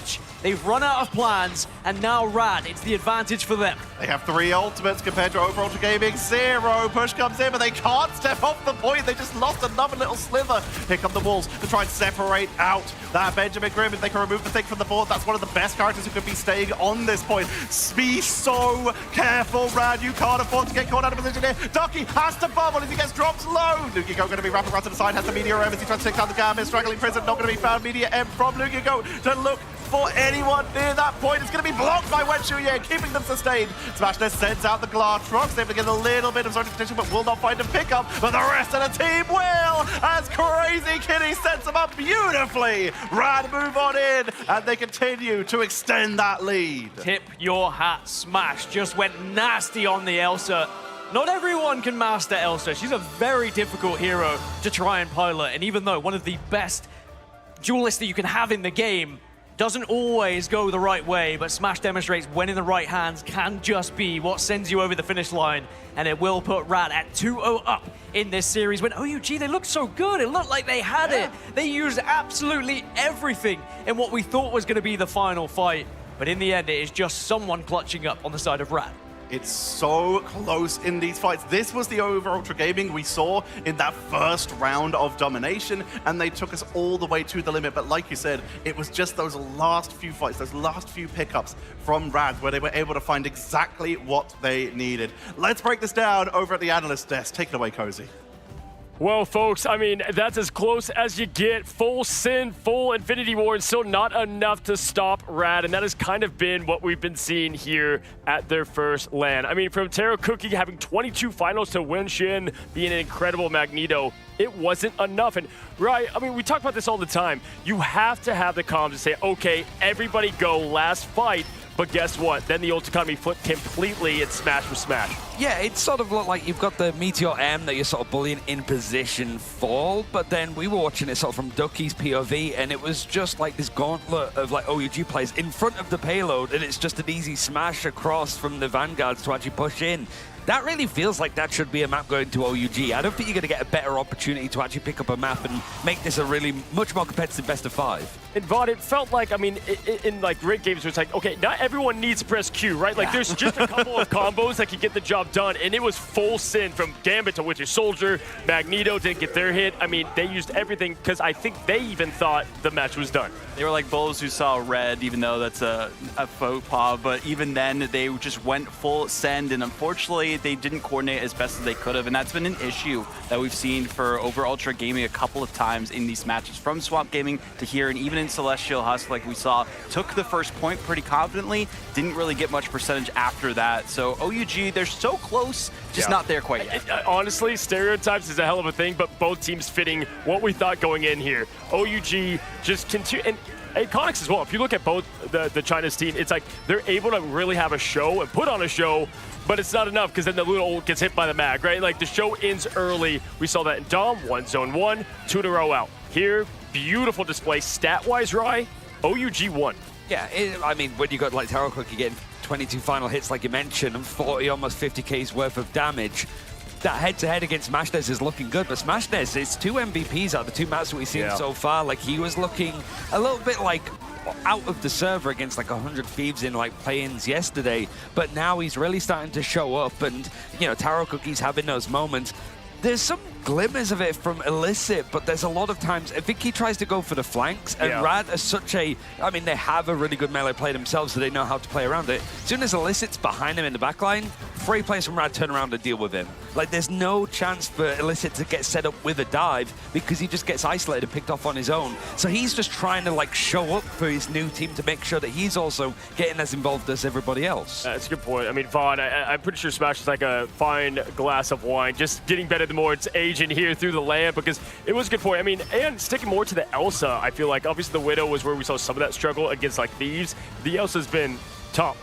I think it's very good against the front line that we see for OUG as well. I mean, how strong the mag is, how strong the Thing is too. Just able to do so much damage with the Monster Piercer. And yeah, the Glartroxes weren't as good as we would have liked, but look at that damage, 35,000. Crazy Kitty as well, doing a great job too. Mash with 55K heals too is absolutely wild.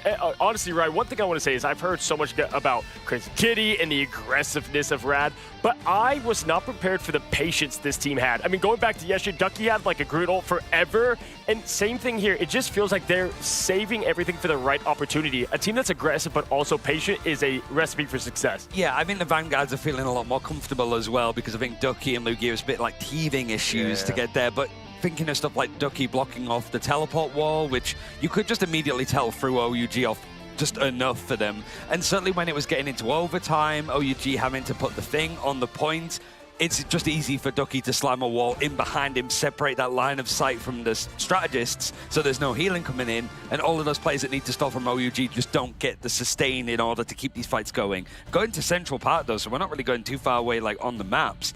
It's not really, I guess, something that's not really gone well for Rad at all. It's like 4 losses in a row, but it is a common map that they do like to pick, right, Vod? Yeah, it really much is, and I think it's a good map for Groot, too. So if you're OUG, you got to get rid of Ducky's Groot. He seems to be one of the best in the game, especially at this LAN. Continues to get better, as we said, with wine. Ages as they go along and continues to improve. So we'll see if Rad can continue this fire that they have lit underneath themselves, going from the last series yesterday to the last series today. They must be tired, but hey, they're still locking in. For sure, and to speak on OUG again, they won the stat war, and I think Disaster staying alive, maybe a disaster. What happened there, it was just one team fight, but did not get eliminated a ton. That was a big recipe for success. But on top of that, when Shein, we need to see the mag that we saw glimpses up there in the upper bracket. I do think OUG at least can come away with some confidence. Like, we've got it. We just have to put all the pieces together. But yeah, to your point, also for Rad, we're staying in New York. This is a map that I would favor a bit of them, but OUG feels, you know, all the same, and that's the beautiful thing of LAN. Well, I mean, the first band's same as every other band that we've seen so far, probably for the rest of the event, maybe outside of some like anomalies, but yeah, you can have the Magneto there. It's going to be protected from Rad, the Loki, so this first phase is probably going to be the same as the other Mantis, Loki, Magneto, like either side. But it does open the map a little bit more for stuff like Daredevil. If Illicit's attacking first, he can go for those sort of flanks. Black Cat can be opened up a lot more. But also Rad can play some sort of flyers. We saw Storm looking really good, so I'm sure Shikigami are at home wishing they could play their comp here. You know what Rad can play here? They can play Penny Ultron, and we might see that come out again. I mean, especially the first point, right? Penny's domain specifically, and especially out of Warlock as well for the res. That's why you see the Loki bans come out here, because they know that's an option for these teams. One of the things I love as we see Gambit will not be folding, gentlemen, as both are going to be banned, is Central Park is one of those very unique maps that you get some heroes that creep in that you might not see in some other maps at play. Love the thing save here from OUG, kind of complements the playstyle as we've continued to say. And listen, I mean, to break into Dracula's Fortress and make this thing competitive at a 2-1, they're going to need every bit of that fist and firepower. Daredevil on the other side. I like this one, Ryan. I mean, making sure that they can target Illicit. They can't go for the flanks. They don't have the vision, especially if they're going to be playing some Black Cat that hasn't been banned yet. And yeah, maybe it does force him to play stuff like the Wolverine, which like isn't looking as good for Illicit. He had some good ways. He was isolating Lugia with the ultimates and stuff, but it's not a bad map for Wolverine at all. It is going to be a thing, Magneto looking like the front lines to just have some bodies to put on the point. I like this look for OUG, but also for Rad, right? We've seen some good looks from them in terms of the Magneto play so far, especially from Ducky and Lugia. Both of them can play it, but still the Groot is on the table if they need to flex to it. So OUG has one last ban, and this is going to have to count. Yeah, I mean, if they go for the cheese, okay, so Adam Warlock off the table, and you know what? Just keep it. And we've saw this a little bit from teams before. It's like, get some meta stuff rolling, get the cheese out, and then just, hey, if it was a stat game last time, well, show it again. And speaking of again, we're going to see plenty of Winter Soldier and our casters again. Tetra Gaskin, wrap this baby up. We got another match here in New York. Cozy talking about letting the cheese out, and I honestly think that might be a good call, as we're going to be heading on in to Central Park, and we're immediately going to be seeing over Ultra Gaming, as we can see in the setup. Of course, while they do have access to the Atom, they have access to the Ultron, and they have access to the Penny, and when in New York, you bunker. Yeah, get down and make sure you protect yourselves, as Over Ultra Gaming now need to have a successful hold here for me if they are going to get back into this series. It would be such a huge confidence lift for them if they can deny Rad even taking this first point. But that's easier said than done, because Rad being successful with their breaks, it looks like they are going to utilize that Storm once more to be able to break through. Storm plus the Sia plus the Bucky. There's a lot of options there for Rad to work with. As for OUG, it will be the one-sided Adam, of course, so they have to make it count here on defense. Over Ultra Gaming, it is literally your last chance. Make it count. As Rad look to try and close this out. They've got the Storm buff, as you've already mentioned, with the Winter Soldier, and there's going to be a lot of very quick ult charges. Volt starting on the Lunar Snow here in case of any dive for a little bit of lockdown. We see that wraparound that we see so common. Everyone wrapping around to this side and then climbing up onto the high ground to try and force people out of this right-hand room. There's a lot of pressure being given here, which is in fact going to force Taro Cookie to retreat from the point here, allowing Crazy Kitty to take control and utilizing that Visible Woman with Human Torch team up. They're getting a lot of extra damage out. Lugia does get brought back by BRB, as now OUG have been able to force them back off of point, and that Spider Nest still there and still a problem. But Crazy Kitty taking down Cookie here means that they've got a chance to push in 6 versus 5, and maybe they've already found their successful break because they're bullying them back in. Ducky gets another, the Atom has gone down, and OUG are fumbling. Disaster is gone. They can Cocoon to bring it back, but do they want to? Yes, they are going to commit to this. Taro Cookie's going to portal in, has to wait for the map to get out the way, but he is going to make sure that they can keep it with 6 people onto the point as the Cosmic Yarn Amplifier will come out from Vertigo. Committing to trying to take this fight, finishes Ninja off the point. Disaster is very far away from getting a Karmic Revival, and fantastic group walls from Ducky, preventing so much of the value of that Rage of Voltron, preventing all the healing, all the damage, and overall gaming are cleaned off the point. Rad already going to be moving on with Ratatoska. What a group Ducky is. If you think back to some of the impactful moments from those walls, every single map he's shown what he can do. Remember, he was playing a little bit of Mag to start with on the first map, switched it over, gave it back to Lugia, been on the group since, and has not looked back for good reason here. Smash keeping the team topped up, already has an invisible boundary. Spolt going to be potentially matching with that fate of both worlds. As Media M going to be coming out nice and aggressively. It's a little bit of damage. Ninja will fall. Fate of both worlds not going to be enough to keep them topped up, but that was dropped with no need for Rad to mirror. They were able to keep all their defensive tools, and now with that expiring, Crazy Kitty with the Hurricane pushing on it to try and take out the backline. Spolt falls, and they look for the duel, but they are going to get taken down by Illicit on that Ultron. Yeah, well survived by Disaster. Does have Karmic Revival now off the back of it, but not going to get to use it. You get shut down immediately by Ducky, and Rad continue to aggressively find themselves pushing forward here. OUG, you're going to have to rethink this one. They are going to have time to re-engage one more time. There are still plenty of ults to use for the side of Rad. That invisible boundary is going to be difficult to break through from OUG. Second point is incredibly open, so Hela was a fantastic choice from Smashnez, able to track down that Ultron, so Illicit is swapped over to the Black Cat. They need to make sure they can put some pressure onto it, and is already trying to get some value. Again, Ducky, though, is creating openings and cutting them off the approach. So Smashnez is finding every single head in the building. The Penta for Smashnez already went off on the Elsa, and now showing what they can do on the Hela instead, and still has the ult available to them as well. They've been able to get that second point so comfortably. 4 minutes and 48 left on the clock. Rad are on a rampage towards victory here. Yes, OUG do have ults to reply on their side, but Rad look like they don't plan on slowing down anytime soon. Crazy Kitty back onto that Daredevil, because now they have moved out of that wide open space and they've moved into a tight enclosed one, so that vision is extra important. Smashnez will stay on the Hela, at least for now, as they do have Ultimate, the Goddess of Death, for that potential early setup. Boundary is forced out as Overwatch Gaming go for a nice aggressive play. Julian with the Meteor M absorbs a lot of damage, looks for Smashnez, but they're able to evade it beautifully. And what happens when Meteor M is used? That Goddess of Death suddenly becomes back on the table once more. It's not going to be absorbed, so Smashnez could use it, but goes down, but still will have it off of spawn. We're seeing most of Rad falling down. The damage boost from that amplifier was fantastic. And overall, Ultra Gaming, not only did they get the cleanups there, they also built ult charge. While they did lose that amplifier, they now have Kraken Impact. They now have that clobbering time, and they are very close to Illicit grabbing their ult as well. As someone who mained Hela for quite some time, I am very much excited to see this Goddess of Death come out, and just seeing what Rad can do alongside it. It could be so detrimental going against it. Kraken Impact, can you find anything if you are Taro here?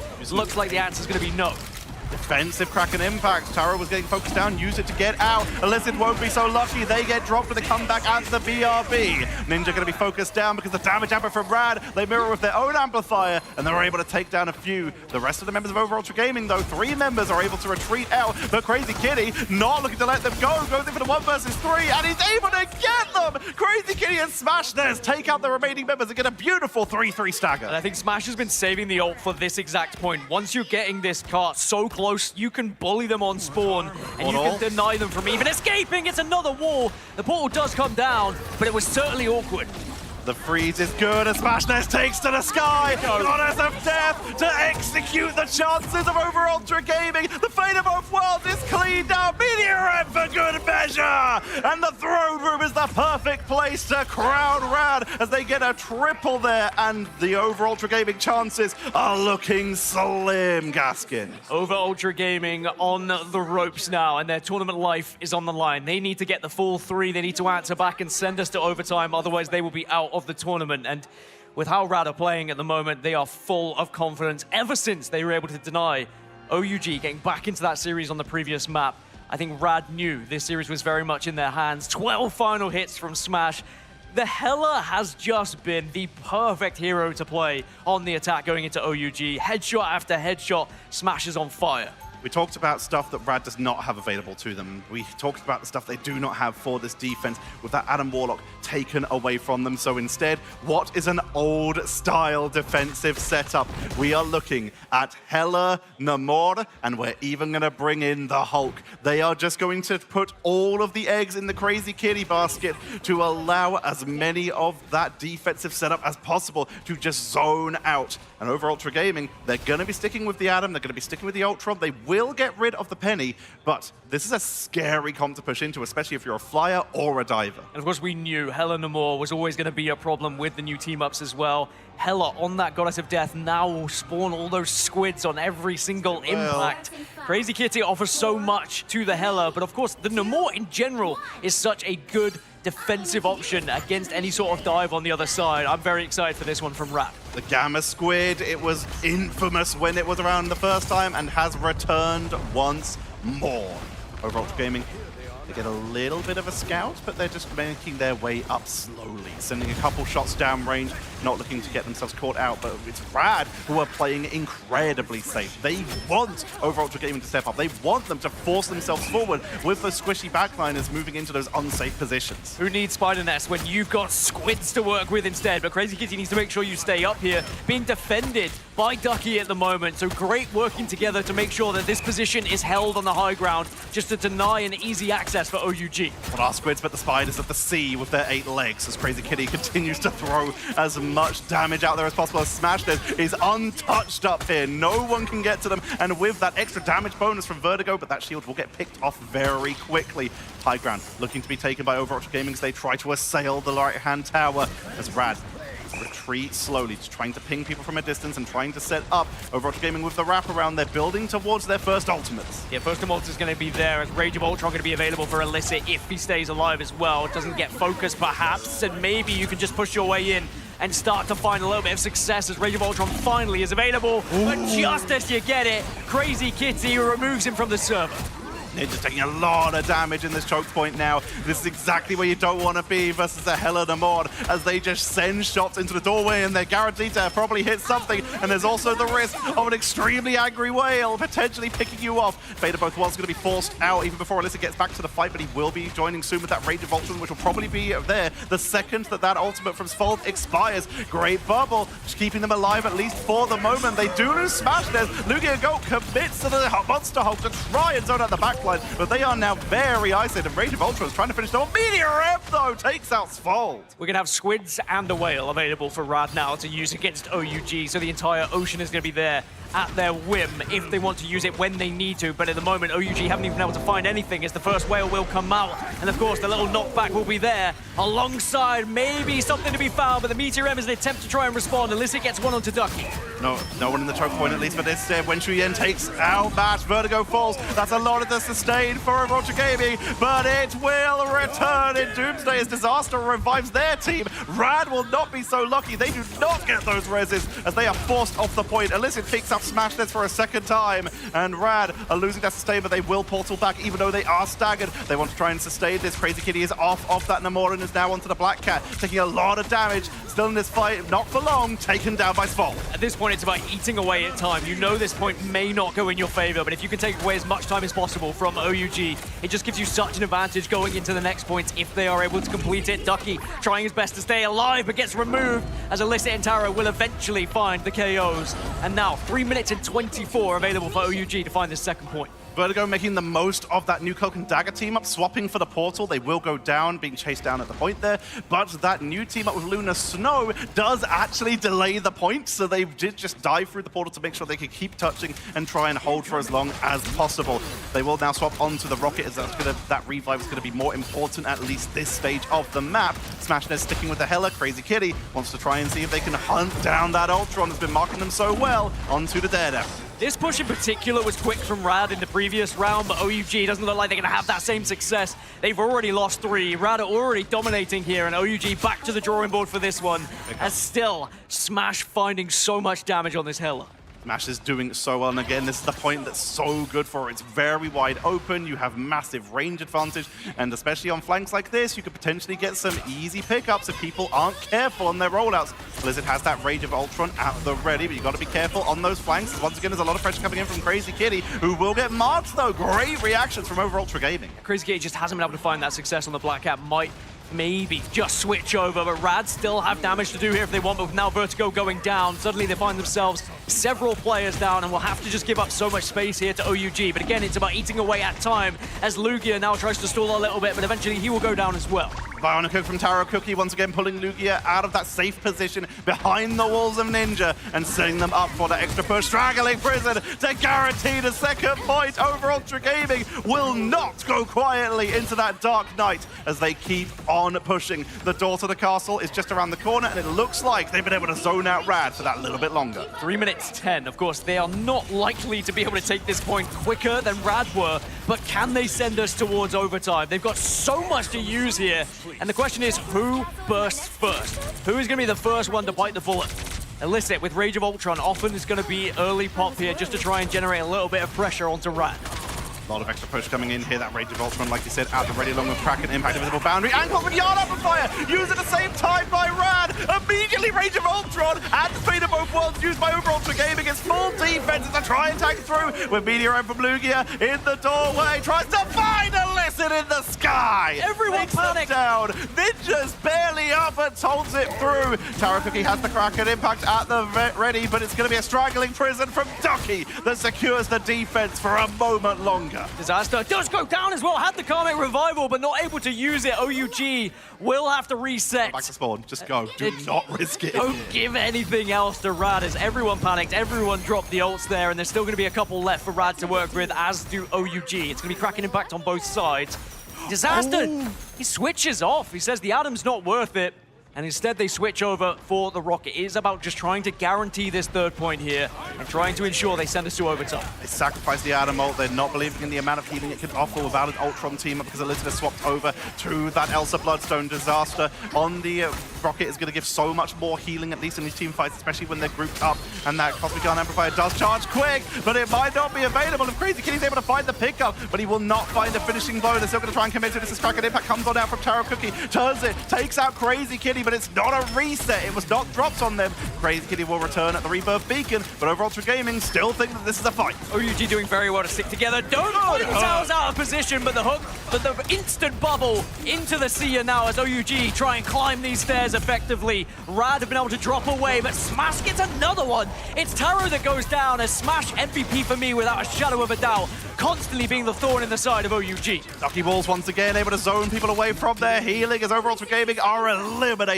from the board. Everyone falls, and it's now time to regroup with a minute remaining. Even if Over Ultra Gaming are able to push on in for this final point, it will almost certainly be overtime. They will only have the basic minute left to try and outpush Rad, who had 2 minutes 43 seconds left at the end of their push. They've got Invisible Boundary and the Kraken Impact. Are you ready to go again and again? Meteor M is going to be there for Lugia to work with too. Ultra Gaming do finally build up some ultimates to go at them here in this final push, but Ducky with a strangling position to start us off, and now you'll see the Meteor M come out. As a reply, you do hit Smash, that's huge.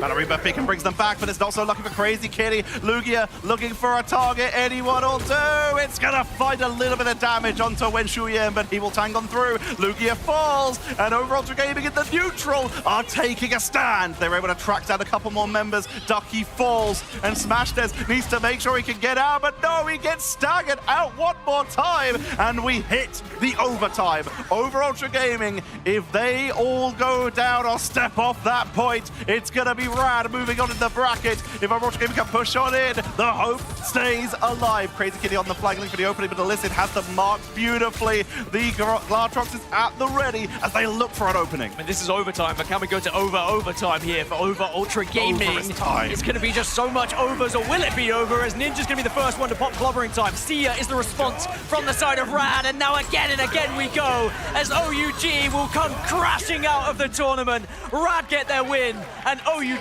go home. Smashness with the Kraken Impact at the end to show that what they've shown repeatedly. Smashness on the Winter Soldier will always clutch up when you need them, and Rad continue their journey through the mid-season finals. Smash was fantastic from start to finish in this series. definitely the difference maker. I know everyone from Rad played a part in that, but some of the individual clutch moments, it was all about what Smash was able to do. It was 18 final hits for him in the end, by the way, alongside the 16 of Crazy Kitty.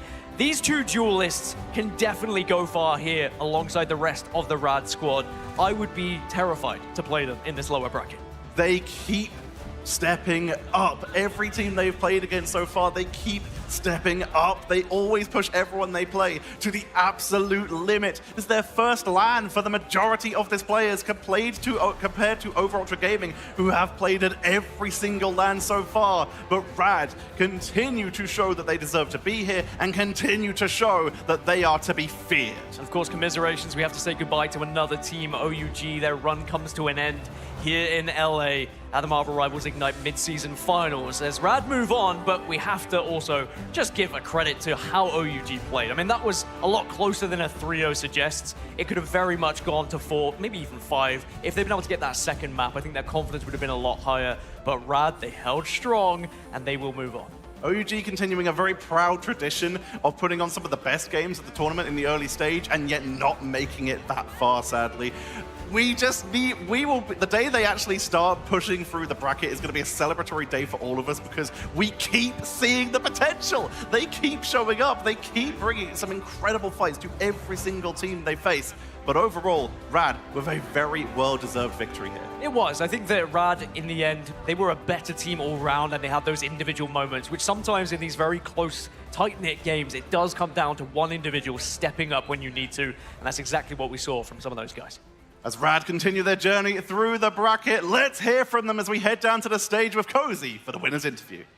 How are you doing, Los Angeles and viewers at home? Of course, we have to welcome to the stage Smash. And Smash, like a championship boxer, you're getting better and better the deeper these rounds go. I have to ask, walk me through the team in general and how you feel, because you seem chill as a cucumber, my man. I feel like we're just getting better as the tournament goes on. We understand the meta like better and better after every match.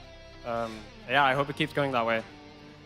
Well, listen, I mean, when you look at it in general, you're going up against either VP or Navi, right? I mean, EMEA versus EMEA. You know these teams very well. Which one are you looking for, and do you think this team can easily run through whoever's coming down? I think both teams are very, very strong. I do think we prefer VP just because of the way they play. Yeah. I have to say, I know this is your first LAN, but at this point, you've sped around the emotions of it. You pretty much have made up for it because you're going just morning to dawn, morning to night. How does it feel going through, seeing crowds, greatness, and everything from it? How is this LAN experience for you and the team? I mean, it just feels surreal to be here. I've been competing for like, what, 8 years? Yeah, it's so crazy meeting everyone and being on stage and actually being the person like playing. Well, thank you so much. Again, give it up for Smash. Throw the emotes in the chat. We appreciate you so much for coming on. Des, break down the action. It's been an incredible day. What do we got?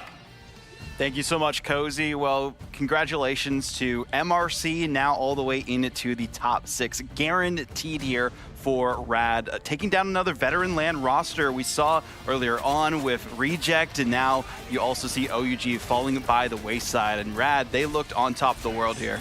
Hey, like Smash Des said, better and better each time that they play. Him in particular, 3 maps, easy 3-0 and 3 MVPs to boot with a 5K on Hella, which even though you've got OUG trying to go to these maps to try and catch out Rad, whose results on this map have not been the best despite it being a map choice for them, it's really just a shame for like OUG, for both them and Dayconics, the China region, not even leaving without a map win, never mind the series, right? These kind of games, you just want to hope to see a little bit more, because we see glimmers, but we haven't quite seen just enough to actually pull a map over the line. Like Askin was saying, that second map really should have gone their way. You know what? I think that makes a great point. This is truly a game of inches each and every time, because when you look at the big picture, someone like Rad that's beaten VP, I mean, OUG took Rad to the limit several times, and I don't think people realize just how close these teams are in talent. It's just having that it factor, that special something that it feels like, at least for now, at least the teams coming from China, we just haven't seen at LAN. So, right, VOD, I mean, OUG, they can go back, they can be proud of the way they play, but ultimately did not show on the win-loss column. Yeah, and it's crazy to think that like Rad is the one taking out the entire Asia region at this point. True, right? yeah. Going down through China for Iconics, then Reject, now OUG.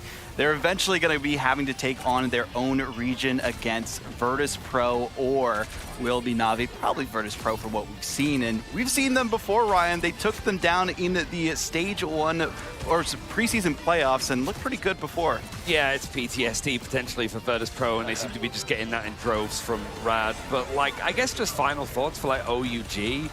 It's nice to see like Taro still be able to perform as well as we've seen. It's just, when we saw them at Grand Finals, even with substitutes taking a map off the majority of teams and just having a really good like way of playing, they're going to be just really sad that the first day that they play, they're out pretty much instantly up against like Swamp Gaming and Rad, who are both dark horses for this event, right? It's hard to get a gauge on how well they play, especially with all of the team-up changes. Yeah, certainly, and sometimes it just comes down to who you end up matching up against. Again, we saw the stats last match. Here they are again, and the stats have shown well for OUG, and ultimately, I think you put it best, Vaughn. Now we can say Jin G is looking to be the American Slayer, and if you look at all the Asia region, that's going to be going over to Rad. So if you're a fan of those two regions, I mean, looking at it, Vaughn, what sticks out to you from this match? I think the big thing is, like, you can't allow Ducky to have Groot on almost any map, right? He is the just prodigy that we've been expecting to perform. We saw it in the Stage 1 in preseason, now here on LAN, the same as before. But Smashnez and Crazy Kitty as a duelist duo is also something to talk about. 18 finals that we saw in that game for Smashnez. 31 average KOs is insane.